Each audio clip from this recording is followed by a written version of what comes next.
Komið sæl og velkomin í úrval vikunar.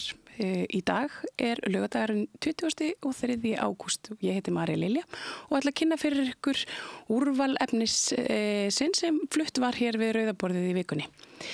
Á mánudaginn kom Jóhannes Sturluson líffræðingur og rannsóknarmaður hjá laxfiskum og ræddi við mig, Maríu Lilju, eldislax í Haukadalsá, ónýta stjórnsýslu og náttúruvána sem vofir yfir vegna skorts á eftirliti með fjársterkum aðilum í sjókví. Allir þættir samstæðvarinnar eru fáanlegir á öllum helstu hlaðvarpsveitum.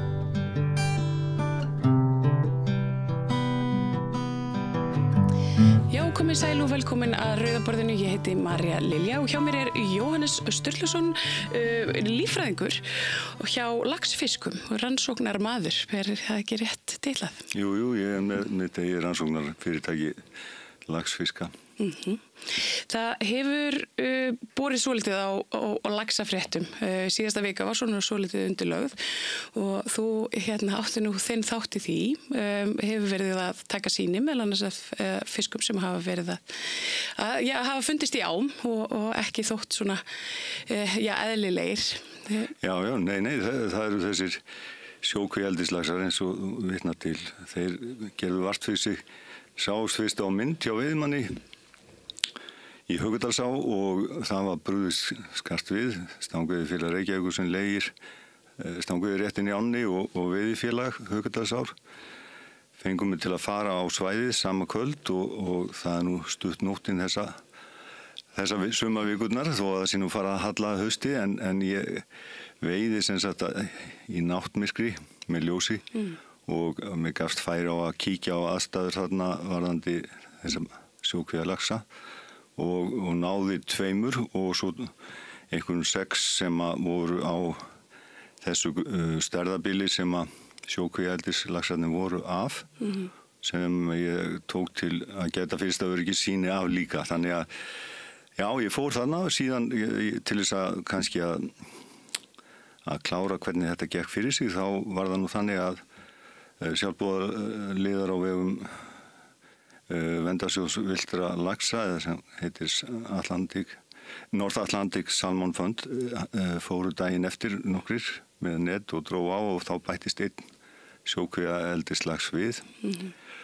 og síðan var einn gruggur veittur í net upp í vatni fyrir viku og ég fekk hausinn á honum. Þannig að þessi sýni eru öll komin í greiningu hjá Matís og væntanlega fæ ég niðurstöðurnar í vikunni og þá greini ég frá því þá erum við að tala hvaðan þeir eru upprunnir, það er að segja úr hvaða sjókvíum.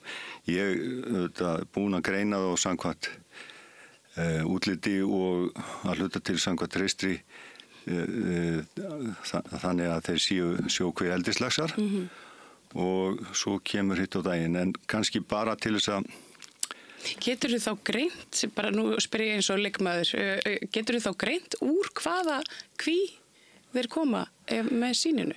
Já, erfðasýnið gerir það að verkum að við fáum erfðamengi þeirra og það eru ákveðnir partar sem eru skoðaðir þarna í þessu tilviki af því og það er haldið utanum erfðagögn frá hængum sem eru notaðir til undaneldis til að framleiða norsk laxaseiði sem eru notuð í þessu sjókvíaeldi. Þannig að utan haldið á þeim gögnum hjá Hafró, þannig að ég fæ sem sagt gögnin frá Matís, tala við erfðafræðinginn og Hafrannsóknastofnun, hann samkeyrir gögnin og þá sjáum við úr hvaða kví þeir koma og svo er hægt að nýta þetta áfram og gögnin sem að mitt rannsóknarfyrirtæki safnar eru síðan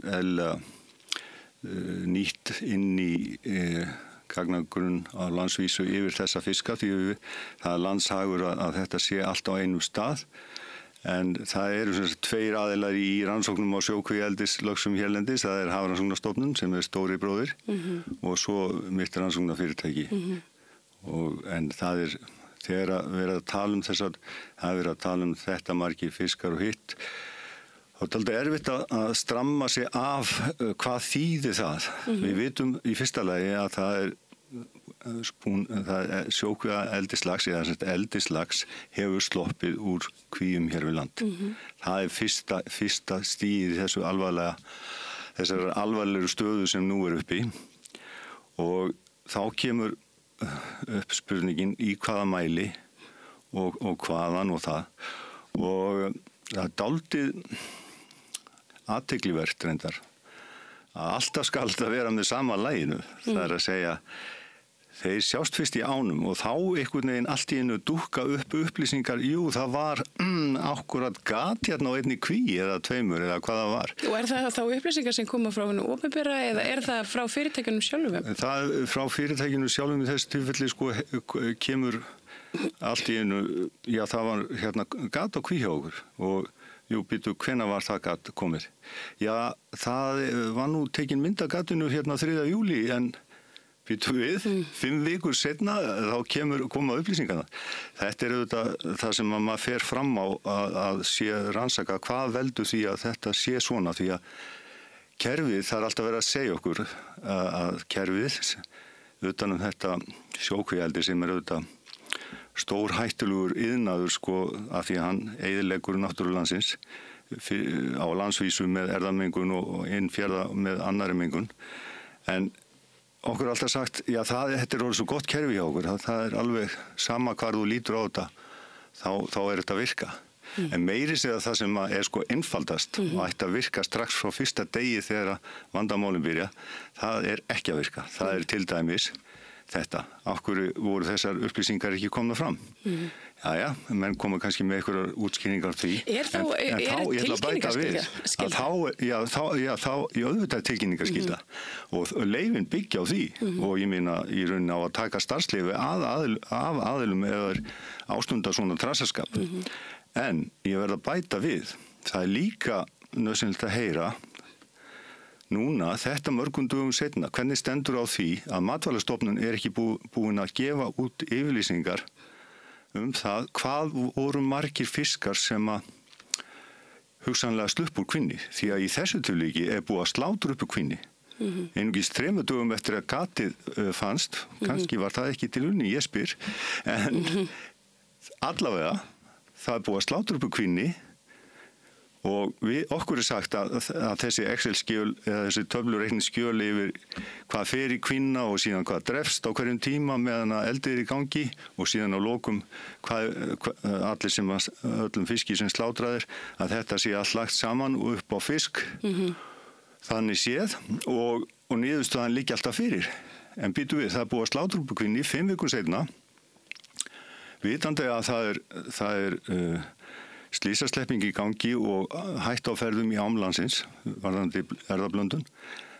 Nei, það er ekki ennþá komið, það er engin æmt eða skræmt.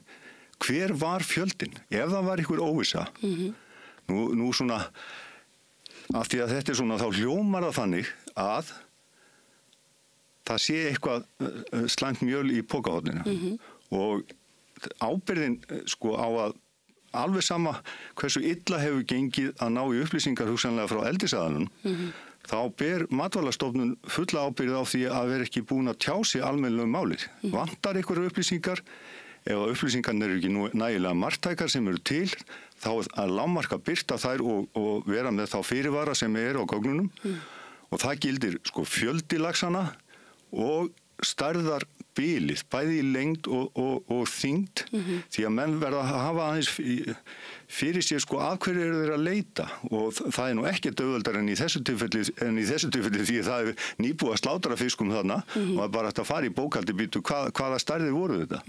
Þannig að þetta er svona sko... Já, þannig að það er, þú ert að segja þannig að það er í rauninni, ef það sleppa fiskar úr svona kví, þá fer það svolítið eftir hérna aldurspiluna á þeim og stærðinni, svona hvert er í leita og hvað er fara? Það er nú eitt, en líka bara viðbragði sem að menn eru að undirbúa. Það skiptir öllum máli. Er þetta 100 fiskar? Er þetta 1000 fiskar? 2000? Fleiri?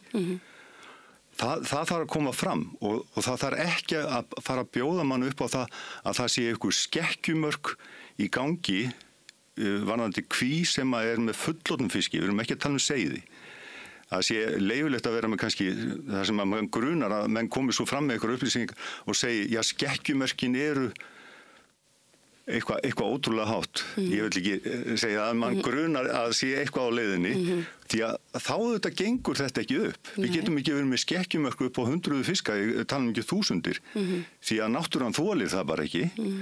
Og síðan af því að við erum að tala þetta sjókvíeldi sem að svona formlega heitir eldi í opnum sjókvíum, af því að þær eru opnar og þetta eru netpokar sem eru notað. Þetta bara eðsta útgáfan sem búin að vera í gangi í meir en hálfa öld frá því þetta byrjaði í Noregi, og það svona dálítið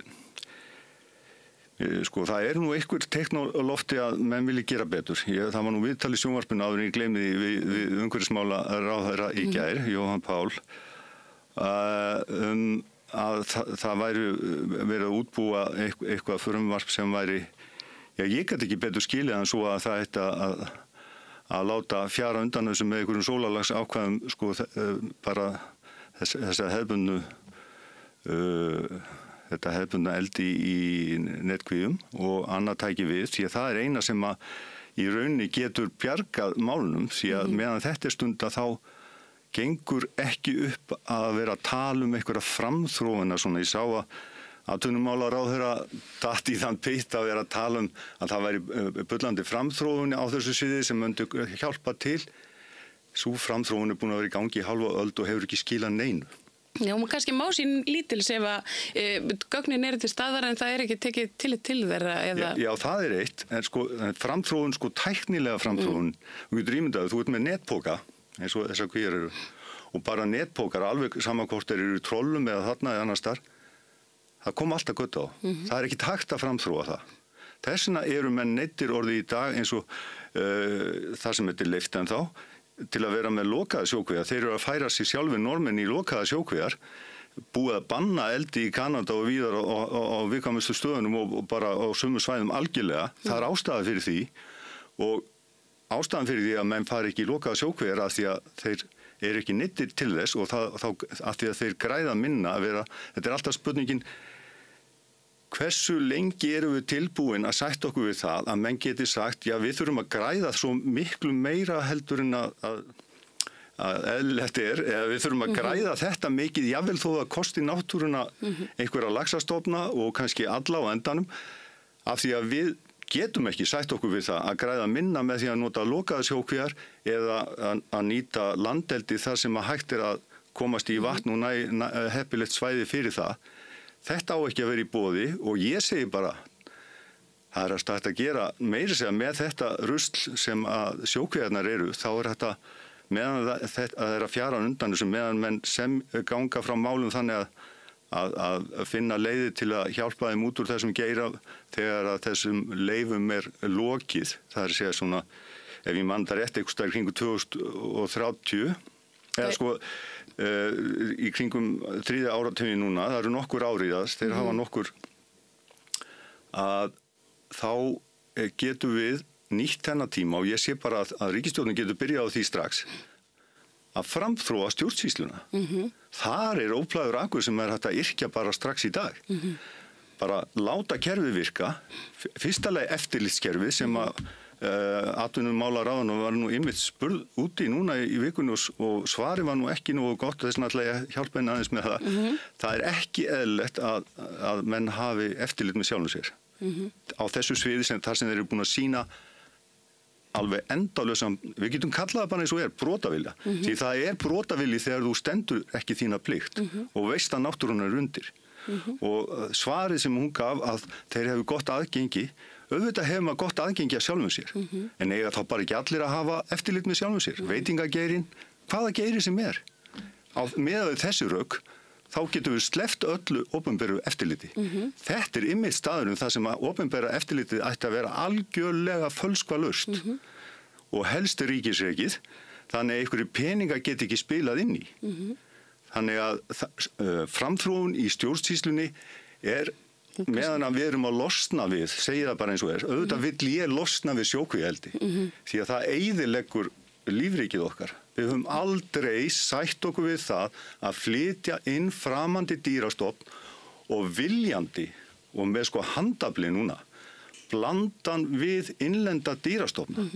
Við erum með framandi dýrastofn því að þetta er Atlantshafslax, norski laxinn, en hann er af allt öðrum uppruna en okkar og hann er kynbættur áratugum saman líka í ofanlag og við erum að keyra hann inn og blanda við villtalaxinn sem er búin að þróast árþúsundum saman, þróast til þess að aðlagast ákveðinu á, þróast ákveðnum ætisvæðum í hafi, þróast að ám þar sem hann þarf að stökkva eða ekki stökkva og svo framvegis og framvegis. Þetta ætlum við að eyðileggja og þar með eyðileggja eiginleika laxastofnana og þar með eyðileggja laxastofnana. En hvað hvað þýðir það í rauninni ef að þeir myndi blandast og hvaða þýðingu myndi það hafa til dæmis fyrir lífríki, annað lífríki í ám, af því að nú er allt auðvitað tengt. Myndi þeir síður ganga upp í árnar, hver er munurinn? Munurinn sá bara að þeim gengur verð að lifa af. Það er nú fyrsta versið og þeir munu verslast upp og ég er ekki að segja að við getum þetta setið eftir með einhverja norska stofna hérna all land sem er að allt öðru meiði en þetta er eins og þú segir allt samanskúað. Af hverju förum við ekki bara og aftur í tíman við vitum það sem við vitum í dag og það er krosstengsl í vistkerfinu þetta er fæðuvefur, þetta er svona allt samtengt og þegar þú ert að eyðileggja eitt þá ert að hafa áhrif á annað en svo ofan í kaupir þá erum við með þessa laxastofna að þeir eru að berjast fyrir tilveru sinni í dag af því að það eru breytingar, umhverfisbreytingar sem við höfum heyrt mikið talað sem er í gangi og gera þeim lífið erfitt, bara svona í grunninn, erfiðara heldur en verið hefur. Við höfum kannski haft það svona skást kannski af þessum þjóðum sem eru með laxinn í sínum ám hérna á Íslandi, að segja má, bæði út af svona landfræðilegri staðsetningu okkar og síðan hérna út af því að við höfum hugsað vel laxastofnana og það er kannski ágætt að taka það áfram því að Akkur erum við Íslendingar hérna, akkur erum við þjóð af því að við höfum gengið nægilega vel lífríkið, náttúrun okkar og ætlum við loksins þegar við höfum alveg endalausa þekkingu á því hvað það þýðir að fara illa með náttúruna. Ætlum við þá að segja, já, það eru þarna einhverjir forríkir kallar sem að þurfa að græða þetta mikið. Þeir segja bara, þú veist, þetta gengur ekki, við erum vanir að græða þetta mikið og það bara kostar það að við eyðileggjum hjá okkur náttúruna. Er það virkilega eitthvað sem við getum sætt okkur við? Ég segi nei og það undanlátssemin er það mikil að það er búið að aflið sem þessir aðilar, þessir peninga aðilar hafa er alveg greinilega gríðalegt. Því að bara þegar að síðasta frumvarp var lagt fram, lagafrumvarp, og ég gekk nú þá fyrir atvinnum veganefnd þingsins til þess að miðla því sem ég veit þessi mál, þá var einmitt búið að fella burtu ákvæði sem bytu á þá. Af því að eins og ég nefndi nú með þessi viðtali hérna það peningasekti fyrir einhverja kalla sem maður veit ekki aura sinna tal og setja það bara í einhvern dálk, það skiptir engum máli. Þeir verða að missa réttin til að ala fiskinn til þess að skipta einhverju máli, eins og ég nefndi til skýringar hérna það ef einhverjir væri að keyra fullir á bílum og þeir sem væru ríki fengi alltaf að borga sig út úr því og hinir eru settir í steinum og mistu prófið. Ég meina, hvers konar bít eru það? Það vita allir hvað það hefur í för með sér. Þeir sem eiga nú pening, þeir halda bara áfram að keyra fullir.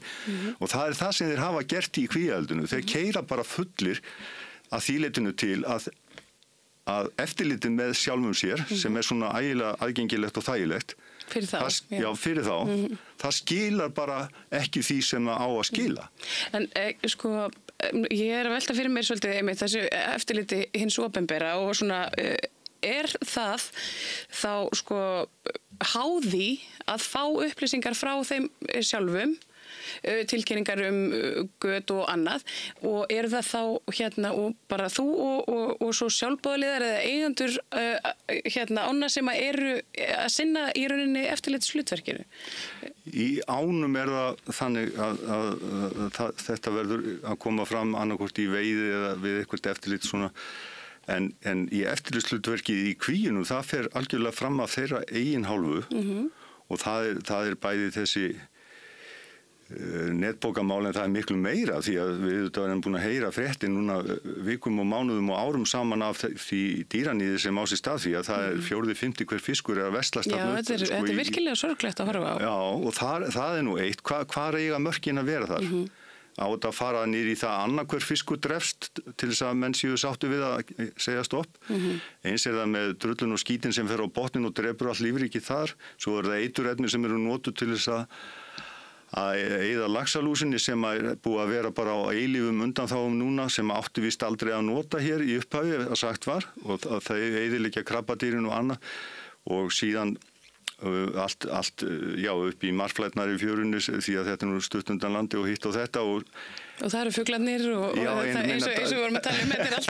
Já, dæmin eru bara, við þurfum ekki einu svona að vera að ganga í gegnum þetta allt sjálf, þetta vissum við þegar við byrjuðum á þessu. Ég meina við höfum þetta dæmi, minkaræktin fór nú svona. Já, en þetta er sko miklu verra því að við lifum núna á 21. öldinni. Við erum alla þessa þekkingu. Við erum með dæmi frá Noregi, Kanada, hvað sem þessi iðnaður hefur verið það sem allt hefur farið til andskotans. Við segjum það bara eins og er. Meiri hluti ána erfðablandaður í Noregi, mesta hættan sem steðjar á laxinum er þetta sjókvíaeldi og umhverfis áhrifinu sem hann er að gangi í gegnum eins og aðra lífverur. Og á þessum tíma að velja það að bæta þessum ófugnuði við, það er þetta gjörsamlega óásættanlegt. Þannig að núna verða menn bara að girða sig í brók og segja við bara finnum leið til þess að hjálpa þessum aðilum ef þeir vilja halda áfram í eldi þegar þessi sjókvíaeldis leyfi renna út með því að færa sig yfir í lokaða sjókvíar eða færa sig upp á landi í landeldi en við ætlum ekki að láta náttúruna sem sagt fara til, við getum bara sagt, fjandans. Því að hvað er laxinn annað en mikilsverður hluti á náttúrunni? Hann er í öllum helstu ám sem renna til sjávar hér á landi og við erum að tala ótrúlega fjöldastofna. Þetta er ekki bara svona málfarslega þá segja mann oft laxastofnin, en þetta eru ekki bara tugir, þetta er sko á annað 100 stofna. Þarna sem að það vissi ég ekki. Þannig að þeir eru allir búin að aðlagast hver sínu svæði. Ég sá alltaf fyrir mér svona íslenskan lax sem að vera svona við værum að venda en það er sem þetta ekki þannig. Nei, en þeir eru í rauninni allir jafn mikilvægir og við höfum engan rétt á að ákveða að þessi skuli lifa og þessi skuli deyja og það er nú einn anginn á þessu að þegar ég tala um að laga og fara í framþróun og stjórnsýslunni þá er ég líka að tala um framþróun á því sem er nota þar sem viðmið. Það eru þetta eins og mínar rannsóknir hafa sýnt að þá er ekki sko nema tæplega helmingurinn af því sem sleppur úr þessum kvíum tilkynnt. Það er málið. Það er alveg stór mál. En þegar það er að sleppa svona, sko, nú kannski ég gerir mér ekki alveg grein fyrir því hversu margir einstaklingar eru í kví og svona þegar svona slysaslepping verður, sko, eru við að tala um 100 fiska, 20 eða? Þetta verður 10.000. 10.000? Já, við erum bara þér að segja, sko, allar þessar ár og þegar að illa gengur hjá laxinum í hafinu og illa kannski gekk hjá seiðunum sem voru að ganga til hafs, þá getum við þessna verið með allt nýri 20.000 laxa hrygnandi hér í ánum. En við erum kannski frekar nærði að vera 40, 60 og þessna upp í 80.000. Já, ég er að meina í kvínum. Já, ég er að tala um hvað þetta er sko hlutfastlega, að þá ertu bara með einni kví. Jável eins og, þú veist, meira heldur en í öllum af fjölda fiska. Þetta eru svo geggjaðu tölur. Svo er spurningin sko hvað fer upp í árnar og ef við færum okkur aftur til þess sem er að gerast núna þá er eitt að við vitum að þetta er alvarlegt bara leið og við sjáum þarna að það er ekki bara einn, það eru 2, það eru 3 staðfestir á einum svæði í ánni, Haukadalsánni. Hvernig var þetta þá 2023? Það er forvitnilegt að fara til þess tíma. þá fóru sérhæfðir kafarar eftir allt var komið í bál og brand yfir allána. Hvað skildu þeir hafa fundið marga? Þeir fundu 7 og náðu 5. Og eins var það með mig, ég sá fleiri en ég náði þarna fiskum. Þetta ískyggilega nærri. Hvað voru margir sem sluppu þá? Tæplega 3500 að því sagt var, samkvæmt bókhaldinu. Núna eru þetta engar tölur komnar fram eins og ég nefndi. Búið að finnast eitthvað staðar annar staðar sjókvíaeldislax? Jú, í einni á í Skagafirði. Býttu, hvernig var það þá 2023? Já, nákvæmlega í sömu á einn og nokkri til viðbótar. Þannig að við fyrstu sýn lítur þetta mjög illa út. Væntanlegur staður vandans, rót vandans væntanlega í Dýrafirði í þessari göðdóttu Kví Arctic Sea Farm sem nú sami aðilend takk fyrir og var að með þennan skussahátt þarna árið. Að það eru milli þessar staða þá í Kvíarinnar sem var í Patreksfirði og þarna núna í Dýrafirði, þetta eru bara, ég var að segja, mestalegi loftlínu einhverju 35 kilometrar eða hvað þetta er. Þannig að það er ekki skrítið að minnstri sé eitthvað svipað eins sem við erum að byrja að sjá. Þess vegna þarf að taka þetta fullri alvöru. Þess vegna vænti ég þess núna að atvinnuvega ráðherra gangi fram fyrir skjöldu, tali við sitt fólk og segi þeim að koma á framfæri í fréttum upplýsingum hve mikið vantaði í Kvína. Ef það vantaði ekkert í Kvína þá er nú enn frekar að segja frá því og ef það er eitthvað skekkjumörk, hver eru þau? Og ef þau eru eitthvað óeðlileg, hvernig stendur að það er leyft? Því að þetta á að vera þannig að ef þetta er ekki að virka, þá að loka búlunum í rauninni. Þetta er mjög einfalt. Ég meina, ef þú veist að þú ert með 100 fiska, síðan slátrar upp úr Kvinni og þeir eru bara 98, þá veistu að það vantar 2. Já, akkurat. Þannig að upplýsingar það liggja svo litið fyrir.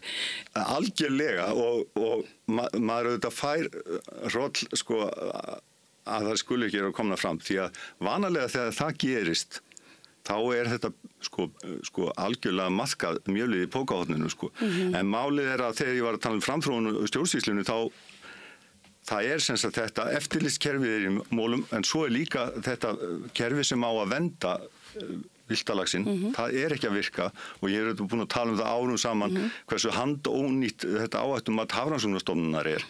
Þeir höfðu tækifæri 2023 þegar að hamfarasleppingin átti sér stað. Þá gátuður... Það voru seiði, er það rétt muna hjá mér? Nei, það voru nefnilega fiskar á sömu stæðum og stóri fiskar. Já, að þá gátu þeir sagt með kannski réttu, já, við gerðum okkar besta en við, af því að það kom svo glöggt í ljós, en áhættumatið okkar er greinilega handónýtt. En hvað gera þeir? Þeir eru ennþá að hanga á þessu handónýta áhættumati og samkvæmt lögunum þá átti að vera búið að afgreiða þetta áhættumat 2023. Það eru semst komið 2 ár síðan.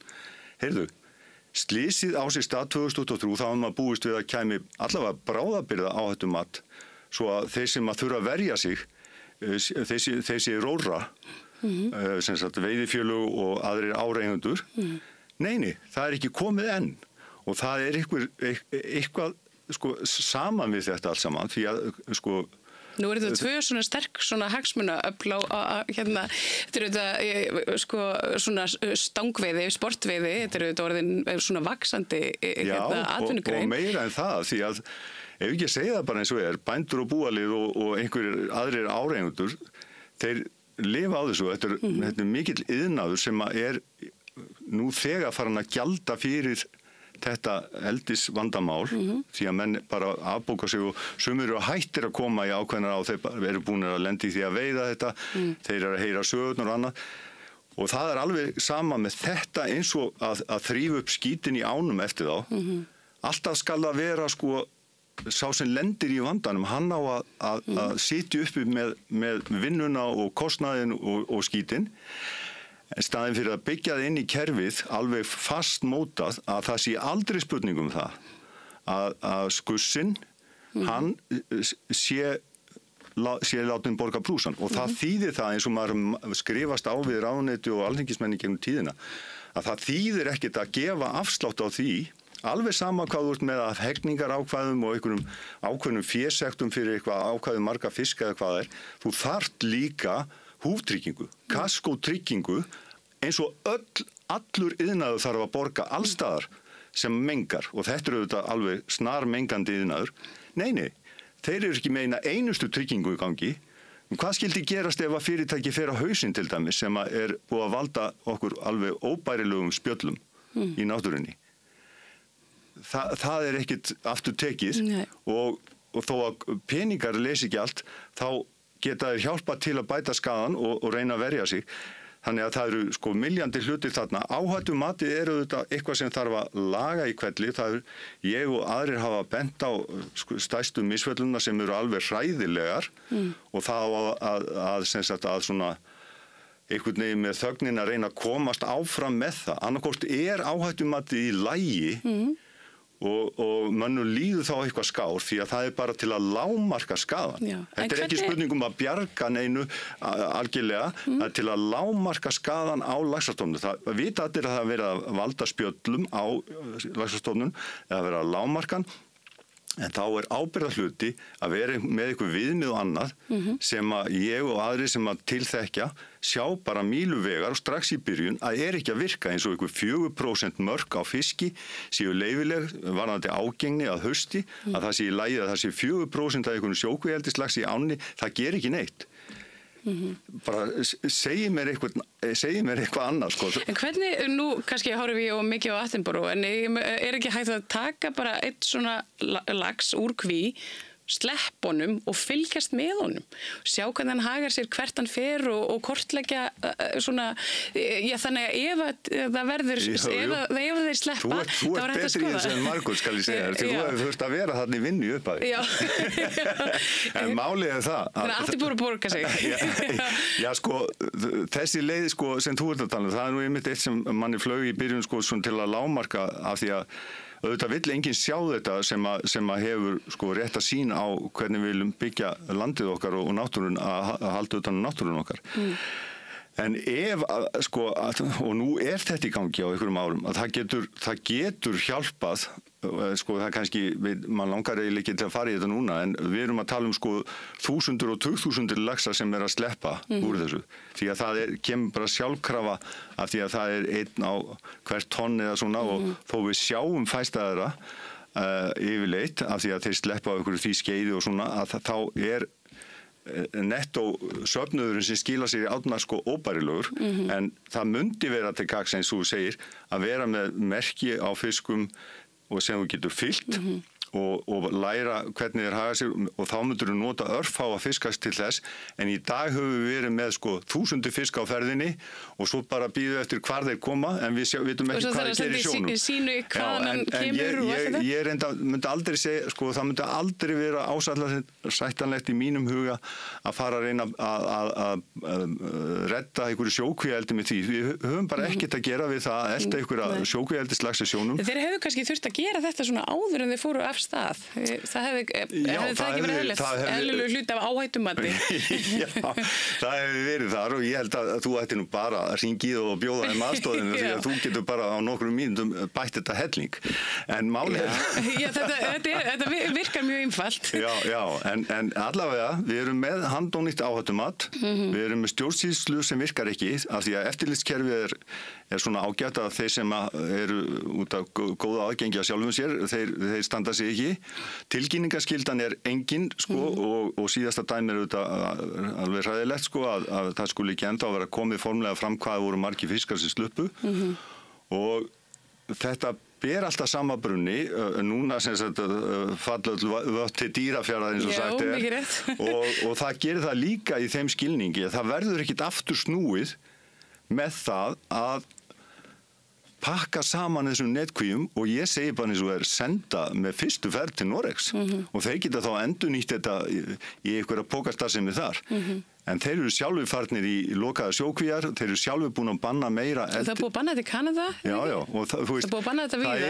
Já, og það er nú bara hægt aðeins að brýna okkar kjarnakonur í ríkisstjórninni sem ég hef fulla trú á, því ég fyrir utan góð orð hans umhverfisráðherra í gær þá hef ég svo trú á þessum konum og einmitt hún nefni Kanada, þar var náttúruverndarsinni Alexandra Morton sem er búin að gera kraftaverk og það þarf stundum ótrúlega elju til þess að stoppa svona hluti af. Og ég segi af því að þegar ég að tala framþróun í stjórnsýslunni þá er það ekkit smáraði mikilvægt því að við erum svo óheppin að því að við erum svo það er ekkit svona illa meint hjá okkur í grunninn en við erum að henda inn umhverfis eftirlitinu inn í ráðuneytin sem sjá nytjamál. Eins og atvinnumála ráðuneytið er með sjávarfiskan okkar og ferskvatnsfiskana og þar er ekki bara nytjaparturinn af þessu, þar er umhverfisparturinn líka. Ég hef auðvitað talað fyrir því mörg ár að umhverfisráðuneytið myndi sjá það, því að það eru andstæði pólar þarna, nytjar og hitt, svo versnar þetta helming þegar að þú ert með innan sömu stofnana eldi og ferskvatn og það dugar ekki af því að það kannski ekki alltaf allir sammál. Veitu hvað er gert þá? Auðvitað búið til deild sem heitir eldis og ferskvatns og hver skildi þá ráða, hvaða sjónarmið og hvað erum við ekki með? Umhverfisráðuneytið verður umhverfis, orku og auðlindaráðuneyti. Þetta enda með því að verður bara eitt ráðuneyti og eitt kall á toppnum eða kelling, svo að sé auðvelt að stýra þessu öllu og þá getum við sleppt allir í náttúruvernd. Þannig að hún hefur svolítið svona, það hefur komið mikið bakslag mitt í náttúruverndina. Það hefur búið að vera svolítið átaklegt að fylgjast með af því að það var auðvitað mikið hreyfing bara í kringum 2020 en síðan er bara eins og eftir COVID þá bara svona. Já, það er sorglegt upp á að horfa og engin stjórnmálaflokkana í rauninni gerði þessi gildandi með náttúruverndarmálinn síðast. Ég held að sé bara valla ákvæði í náttúruvernd í stjórnmálsáttmálanum. Menn voru í hálfgerðu losti eftir framgöngu Vinstri grænna því miður þarna í síðustu ríkisstjórn, þar sem að menn höfðu nú trú á því að myndi eitthvað hreyfa við þessum málum.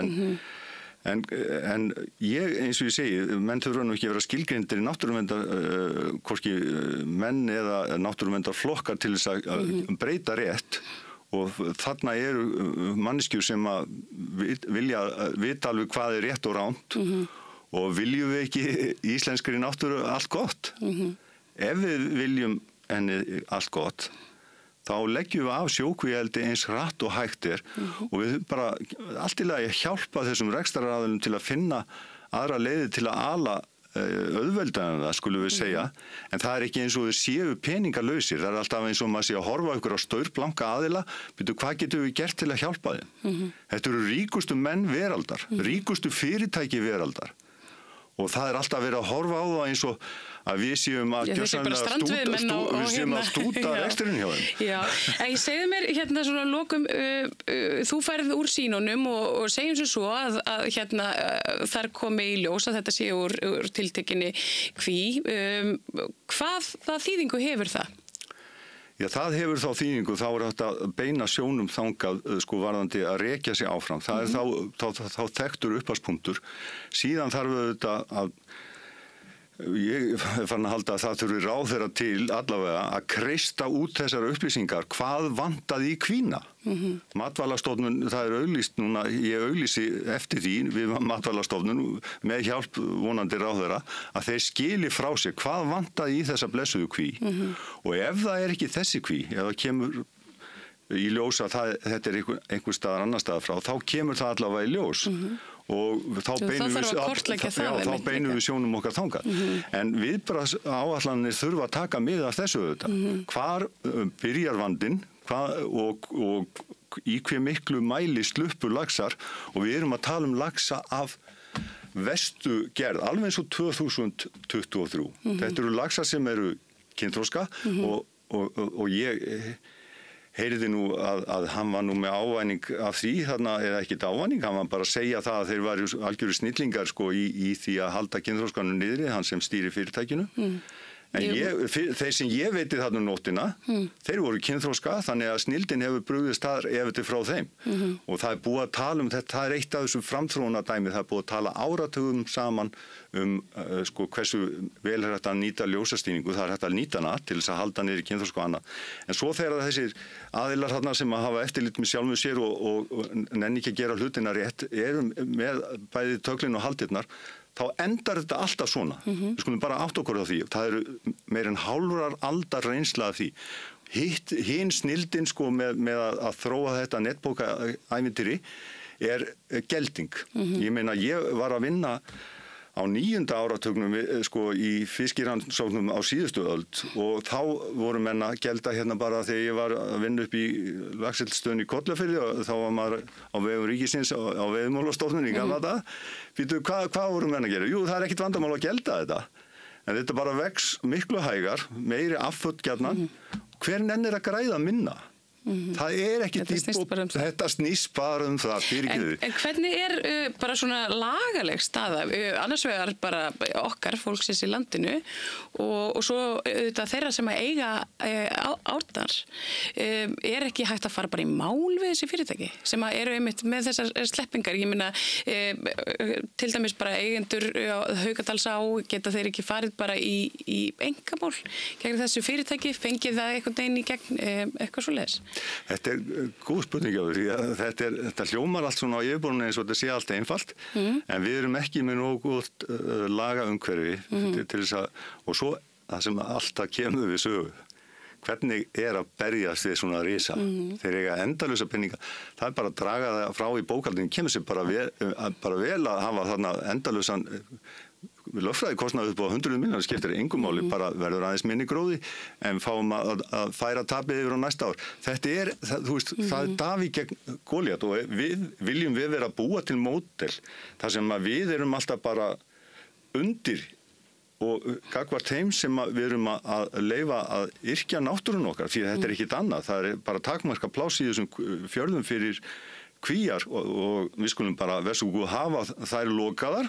Við skulum bara staðin fyrir að það endurtaki sig sem er búið að gerast í Noregi að firðirni bara verði lífvana. Fólk verður bara að átta sig á því hvað þetta þýðir. Það er að eyðast út fisk, þorskstofnar, rækjustofnar.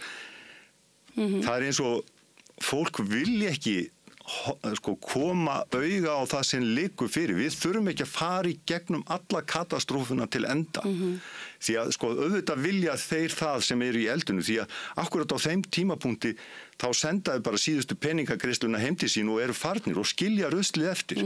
Og ruslið þá í þessu tilfelli er ónýtt náttúra, ekki kannski endilega netakvíarnar sem við þurftum að farga svo sem.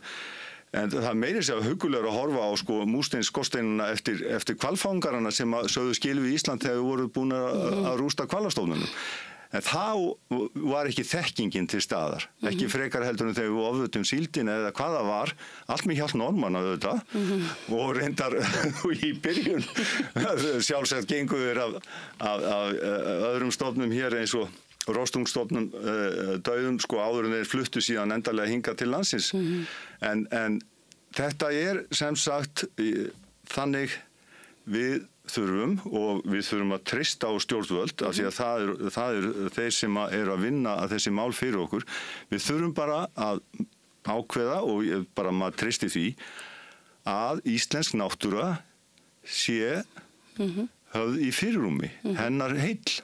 Já, hún er fyrir framtíð barnana og allt það og bara allra.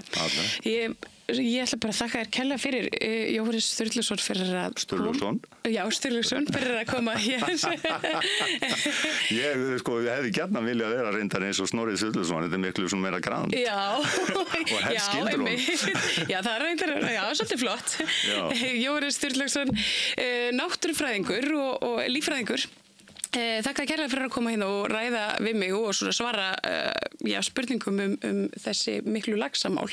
Já, ég er ánægður að hafa fengið að koma og þetta skiptir svo miklu máli að fólk viti um hvað þetta snýst og stjórnvöld taka auðvitað sínar ákvarðanir en það skiptir öllu að við setjum allar upplýsingar fram. Getur fólk sett sig í samband við þig eða þitt fyrirtæki ef að það bara sér eitthvað óeðlilegt í ám landsins? Já, það er ég með síman, það mín skrifstofa og síðan Hafrannsóknastofnun og Fiskistofa. Bara ekki hika við, sko, bara þann sem næst í. Öllu skiptir að, ef það einhverja grunsemdir, að tjá þær og það miklu betra heldur en að vera að liggja ykkur sem kemur síðan á daginn að var vandamál. Það eitthvað ónæði, það skiptir engu máli í þessu. Akkurat. Takk hérlega fyrir þetta. Og tókið við, það meira hér handan við auglýsingar. Alþýðufélagið frábær hugmynd. Félagsgjöld í Alþýðufélagið eru krónur 2.750 á mánuði og renna óskipt til dagskrár og útsendinga samstöðvarinnar. Samstöðin.is. Ég heiti Kristinn Sigmundsson og styð Samstöðina. Samstöðin óháð sjónvarpsstöð sem fjallar þjóðfélagsmál á vandaðan og yfirvegaðan hátt. Ég skora á ykkur að styðja hana með því að gerast áskrifendur. Samstöðin ómissandi. Þá það Ólafur Þ. Harðarsson, prófessor, sem heldur áfram yfirferð sinni stöðu stjórnmálaflokkana í lok sumars með Sigurjóni Magnúsi Egilssyni. Hjálpið okkur að byggja upp dreifikerfi samstöðvarinnar með því að læka síður samstöðvarinnar á YouTube og Facebook.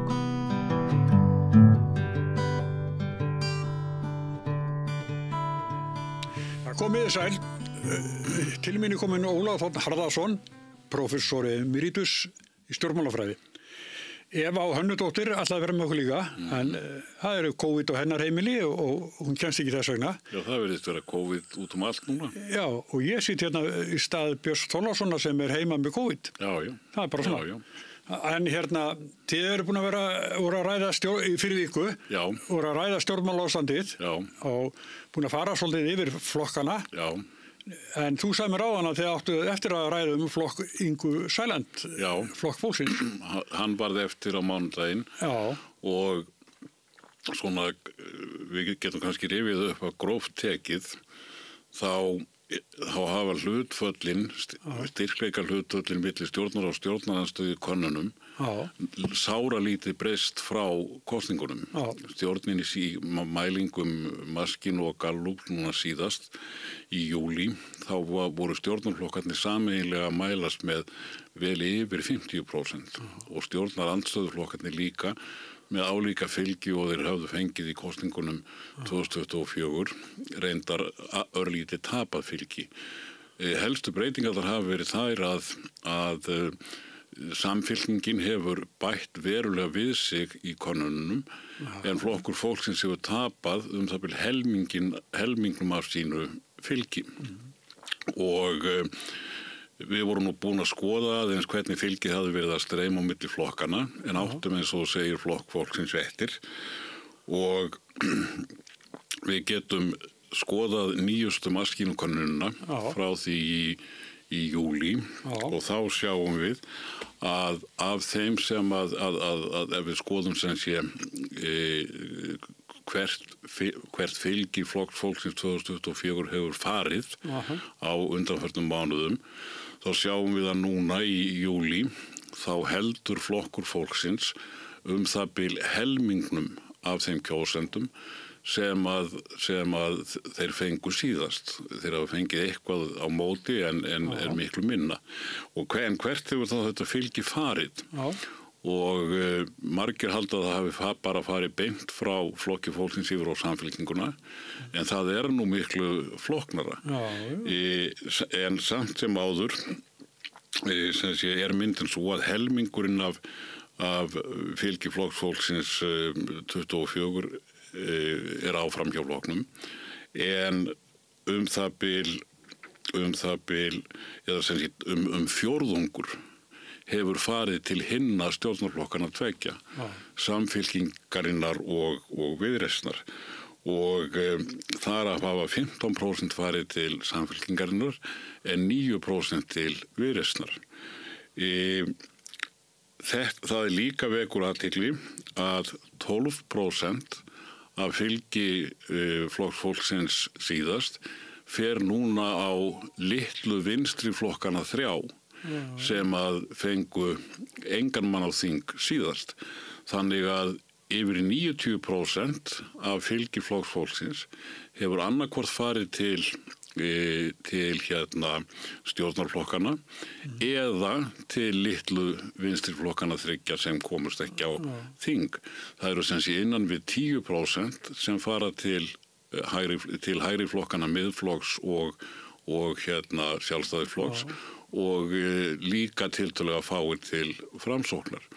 Og þetta verður kannski sérstaklega áhugavert vegna þess að ef við skoðum fylgishreyfingar til og frá flokki fólksins undanfarin ár, þá hafa þær verið meira í allar áttir, bæði við hægri flokka og vinstri flokka, heldur en á við flesta hina flokkana, því að venjulega fylgja þessar hreyfingar milli flokkana tiltölulega vel hægra vinstra minstri. Þannig að það er mjög óalgengt að menn sé að fara á milli vinstri flokkana til dæmis og sjálfstæðisflokks og miðflokks. En þetta er sem sé það sem hefur verið að gerast með flokk fólksins, fylgi flokks fólksins. En er þetta eitthvað nýtt í þeirra sögu? Nei, þetta er ekki nýtt í þeirra sögu. Og það sem að er kannski sérstaklega áhugavert í þessu að í bókinni sem við gáum út í íslensku kosningarannsókninni núna síðustu kosningar, Lognmolla í Ólgursjó, þar eru bornar saman niðurstöður skoðanakannana og niðurstöður kosninga. Og þar kemur skýrlega fram að það sem Inga Sæland hefur hamrað á eiginlega frá stofnunflokksins sem að kannanir mæli flokk fólksins alltaf vitlaust, sem nú að vísu ekki alveg rétt hjá henni, en hún hefur heilmikið til síns máls í því og það kemur þannig fram að flokkur fólksins hefur kerfisbundið mælist minni í könnunum heldur en hann fær síðan upp úr kjörkossunum. Til að mynda ef við skoðum síðustu könnunarfyrirtækjana fyrir kosningar, síðustu mælingu, því það eru auðvitað miklu vitlausari kannanir á miðju kjörtímabili eins og allir vita, þeir hafa mjög lítið forspárgildum niðurstöðuna, en ef við skoðum bara síðustu könnun fyrir kosningar og síðan úrslitin, að þá hefur í öllum kosningum sem flokkur fólksins hefur tekið þátt í 2016, 2017, 2021 og 2024 þá hefur flokkurinn alltaf fengið meira upp úr kössunum heldur en fær í könnunum og þessi skekkja hefur hjá sumum könnunarfyrirtækjum verið upp í 5-6%. Að meðaltali hefur flokkurinn verið vanmældur svona 2-3-4%. Þannig að í rauninni partur af skýringunni á því að flokkur fólksins hefur núna farið niður gæti einfallega verið mæliskekkja. Annað en auðvitað kemur fleira til. Ráðherrar flokks fólksins hafa lent í svona óþægilegum málum og það hefur verið hart sótt að flokki fólksins, harðar heldur en af hinum stjórnarflokkunum, svona af ýmsum andstæðingum ríkisstjórnarinnar. Og síðan náttúrulega kemur líka til að flokkur fólksins í fyrsta skipti ríkisstjórn og flokkur fólksins auðvitað sumpart svona andofsflokkur sem hefur lagt megin áherslu á að berjast gegn fátækt og hefur stundum þótt vera með tillögur sem að mörgum öðrum finnast kannski ekki sérstaklega raunhæfar af því að þeir kosta mjög mikið. En nú hann orðinn stjórnarflokkur og það hefur oft reynst gömlum svona andofsflokkum erfitt að koma í ríkisstjórn og þurfa að axla þar ábyrgð. Þannig að það er margt sem þarna kemur til. En flokkur fólksins, hann hefur nú, sýnist mér, komist algjörlega lifandi frá þessu stjórnarsamstarfi og ég myndi ekki kannski hafa neitt allt og miklar áhyggjur af fylginu. Megin málið fyrir flokkin held ég að sé að hann komi einhverju af sínum baráttumálum í gegn. Og þegar að stjórnin var mynduð, þá var náttúrulega alveg augljóst í stjórnarsáttmálanum að flokkur fólksins kom ýmsum veigamiklum málum inn í þann sáttmála, málum sem að stjórnarandstaðan hefur sagt að kosti allt og mikið, málum sem að ýmsir halda kannski að sömum í Samfylkingunni og Viðreisn hafi líka fundist að kosti það mikið. Mörg þessara mála fóru ekki í gegn á þinginu út af málþófinu veiðigjöldin. En þau eru öll áfram á stefnuskrá ríkisstjórnarinnar og það skiptir auðvitað miklu máli fyrir ríkisstjórnina og miklu máli fyrir Viðreisn og Samfylkinguna að þau fari í það af fullri hörku að koma þessum málum sem að flokkur fólksins ber sérstaklega fyrir brjósti að koma þeim í gegn á komandi þingvetri. Já, og jafnvel haustþinginu. Já, í rauninni þá held ég að það sé alla líkur á því að þessi mál sem að voru komist ekki í gegn síðast, mörg þeirra voru komin mjög langt. Já. Sum þeirra voru búin að fara í nefnd og voru í rauninni tilbúin í atkvæðagreiðslu. Það þarf að vísa flytja þau núna aftur. Já. En ég gerir ráð fyrir að þau verði bara meir og minna öll flutt strax í haust og að það verði lögð mikil áherslu á að koma þeim fljótt og vel í gegnum þingið og málefnalega er ekkert sem að ætti að hindra það vegna þess að þau eru búin að fá umtalsverða umfjöllun á síðasta þingi. Já, sko Inga Sæland hefur nú reynst bara ólíkinda tól og rekið bara góða kosningabarátt eins og við segjum, mælst alltaf lægri en sko niðurstaða kosningar eru, þannig að það er ósnemmt að afskrifa hana. Já, maður myndi aldrei afskrifa Ingu Sæland og í rauninni þá má segja að ráðherrar fólksins gerður svona mistök ef þú vilt sko í sérstaklega í byrjun. Það var greinilegt að þarna voru ekki mjög sjóaðir sko ríkisstjórnar menn eða ráðherrar en mér sýnist nú að þau hafi verið tiltölulega fljót að læra og gæti sín miklu betur séu orðin miklu ráðherralegri heldur þau voru sum hver fyrir 5 eða 6 mánuðum. Það var Davíð Oddsson sem sagði með ríkisstjórnina 2013 að þar í þeirri ríkisstjórn hafði enginn verið ráðherra áður. Já. Og þá sagði hann að sumir ráðherrar verða mjög fljótt húsvanir. Já. Þannig að það er kannski getur verið einhver svona byrjendaskrekkur hjá þeim sem aldrei hefur komið áður að ríkisstjórnarborði. En hins vegar náttúrulega þarf ríkisstjórnin í augnablikinu ef að menn að velta fyrir sér fylginu þá þarf hún aldrei ekki að hafa neinar áhyggjur. Nei. Því að henni hefur tekist að halda fylgi sínu algjörlega í einhverja 7-8 mánuði og það er nú kannski ekki einsdæmi en það er mjög óvenjulegt eftir hrun vegna þess að venjulega hafa stjórnarflokkar reyndar allar stjórnir frá hruni, þær hafa mjög fljótlega þær hafa byrjað með kannski 60-80% stuðning og kannski helming eða yfir helming sem ætla að kjósa stjórnarflokkana en hvorutveikja þetta hefur minnkað mjög hratt og þessi stjórn hefur haldið sínu fylgi betur en eiginlega allar aðrar nema kannski stjórn Katrínar Jakobsdóttir fyrri stjórnin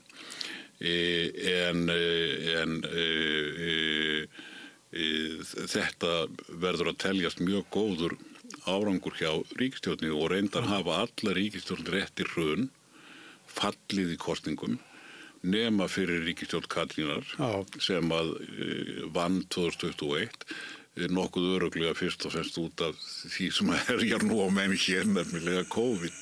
Já og sko Framsókn náttúrulega vann kosningasigur þarna. Framsókn vann mjög mikinn kosningasigur 21. Bæði reyndar í borgin í þingkosningunum 21 og svo aftur í borginni 24. Nú hefur fylgið þeir í borginni gjörsamlega hrunið, þeir eru að mælast með einn eða engan borgarfulltrúa. Fylgið hefur líka hrundið náttúrulega gríðarlega í kosningunum. Þeir fóru úr 17-18% í 8%, þeir mistu helming fylgisins og það hefur bara haldið áfram í könnunum og versnaði við eitthvað Flokkurinn hefur verið að tapa fylgi í könnunum núna undanfarna mánuði og í síðustu könnun, ég man nú ekki hvort það var Maskín eða Gallup, var hann komin niður í 4,9% sem að undir þröskuldinum. Þannig hann með við þá könnun fengið engin jöfnunarsæti. Hann hefði hins vegar fengið í þeirri könnun 2 kjördæmakjörin sæti í norðvestur og í norðaustur. En þetta engan í suðurkjördæmi. Engan í suðurkjördæmi. Held ég að ég muni rétt. Jú, það rétt. Og sko hér fyrir nokkrum árum hefði maður sagt, heyrðu þó að einn af gömlu fjórflokkunum sé að mælast eða undir þröskuldi, þá trúir því engin maður að það mun í rauninni gerast. En hins vegar gerðist það nú samt 2016 að Samfylkingin fór niður í 5,7%.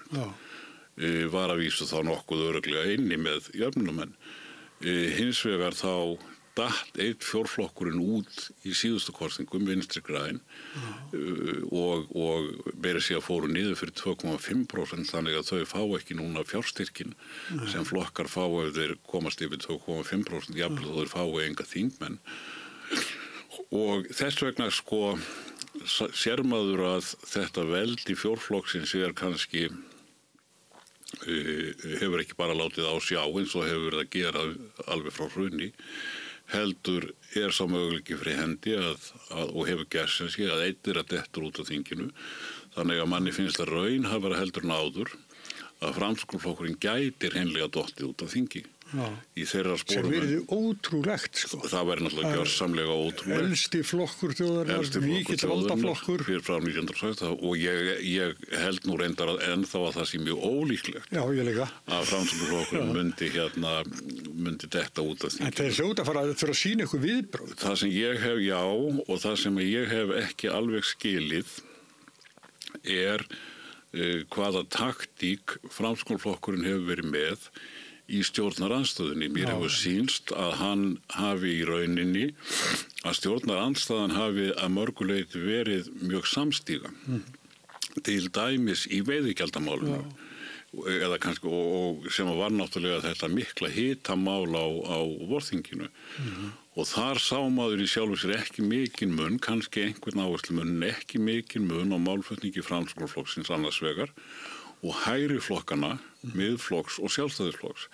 En þeir flokkar hafa nú verið mjög samskipa í mjög mörgum málum, enda sína kosningaransóknirnar að kjósendur Sjálfstæðisflokksins og kjósendur Miðflokksins, þeir hafa mjög líkar skoðanir, bæði á hægri vinstri ást, þar sem að Sjálfstæðisflokkurinn nú töluvert lengra til hægri eða dálítið lengra til hægri en Miðflokkurinn og líka á þessum svo kallaða menningarást, þar sem að við sjáum að kjósendur Miðflokksins eru mestir þjóðernissinnar og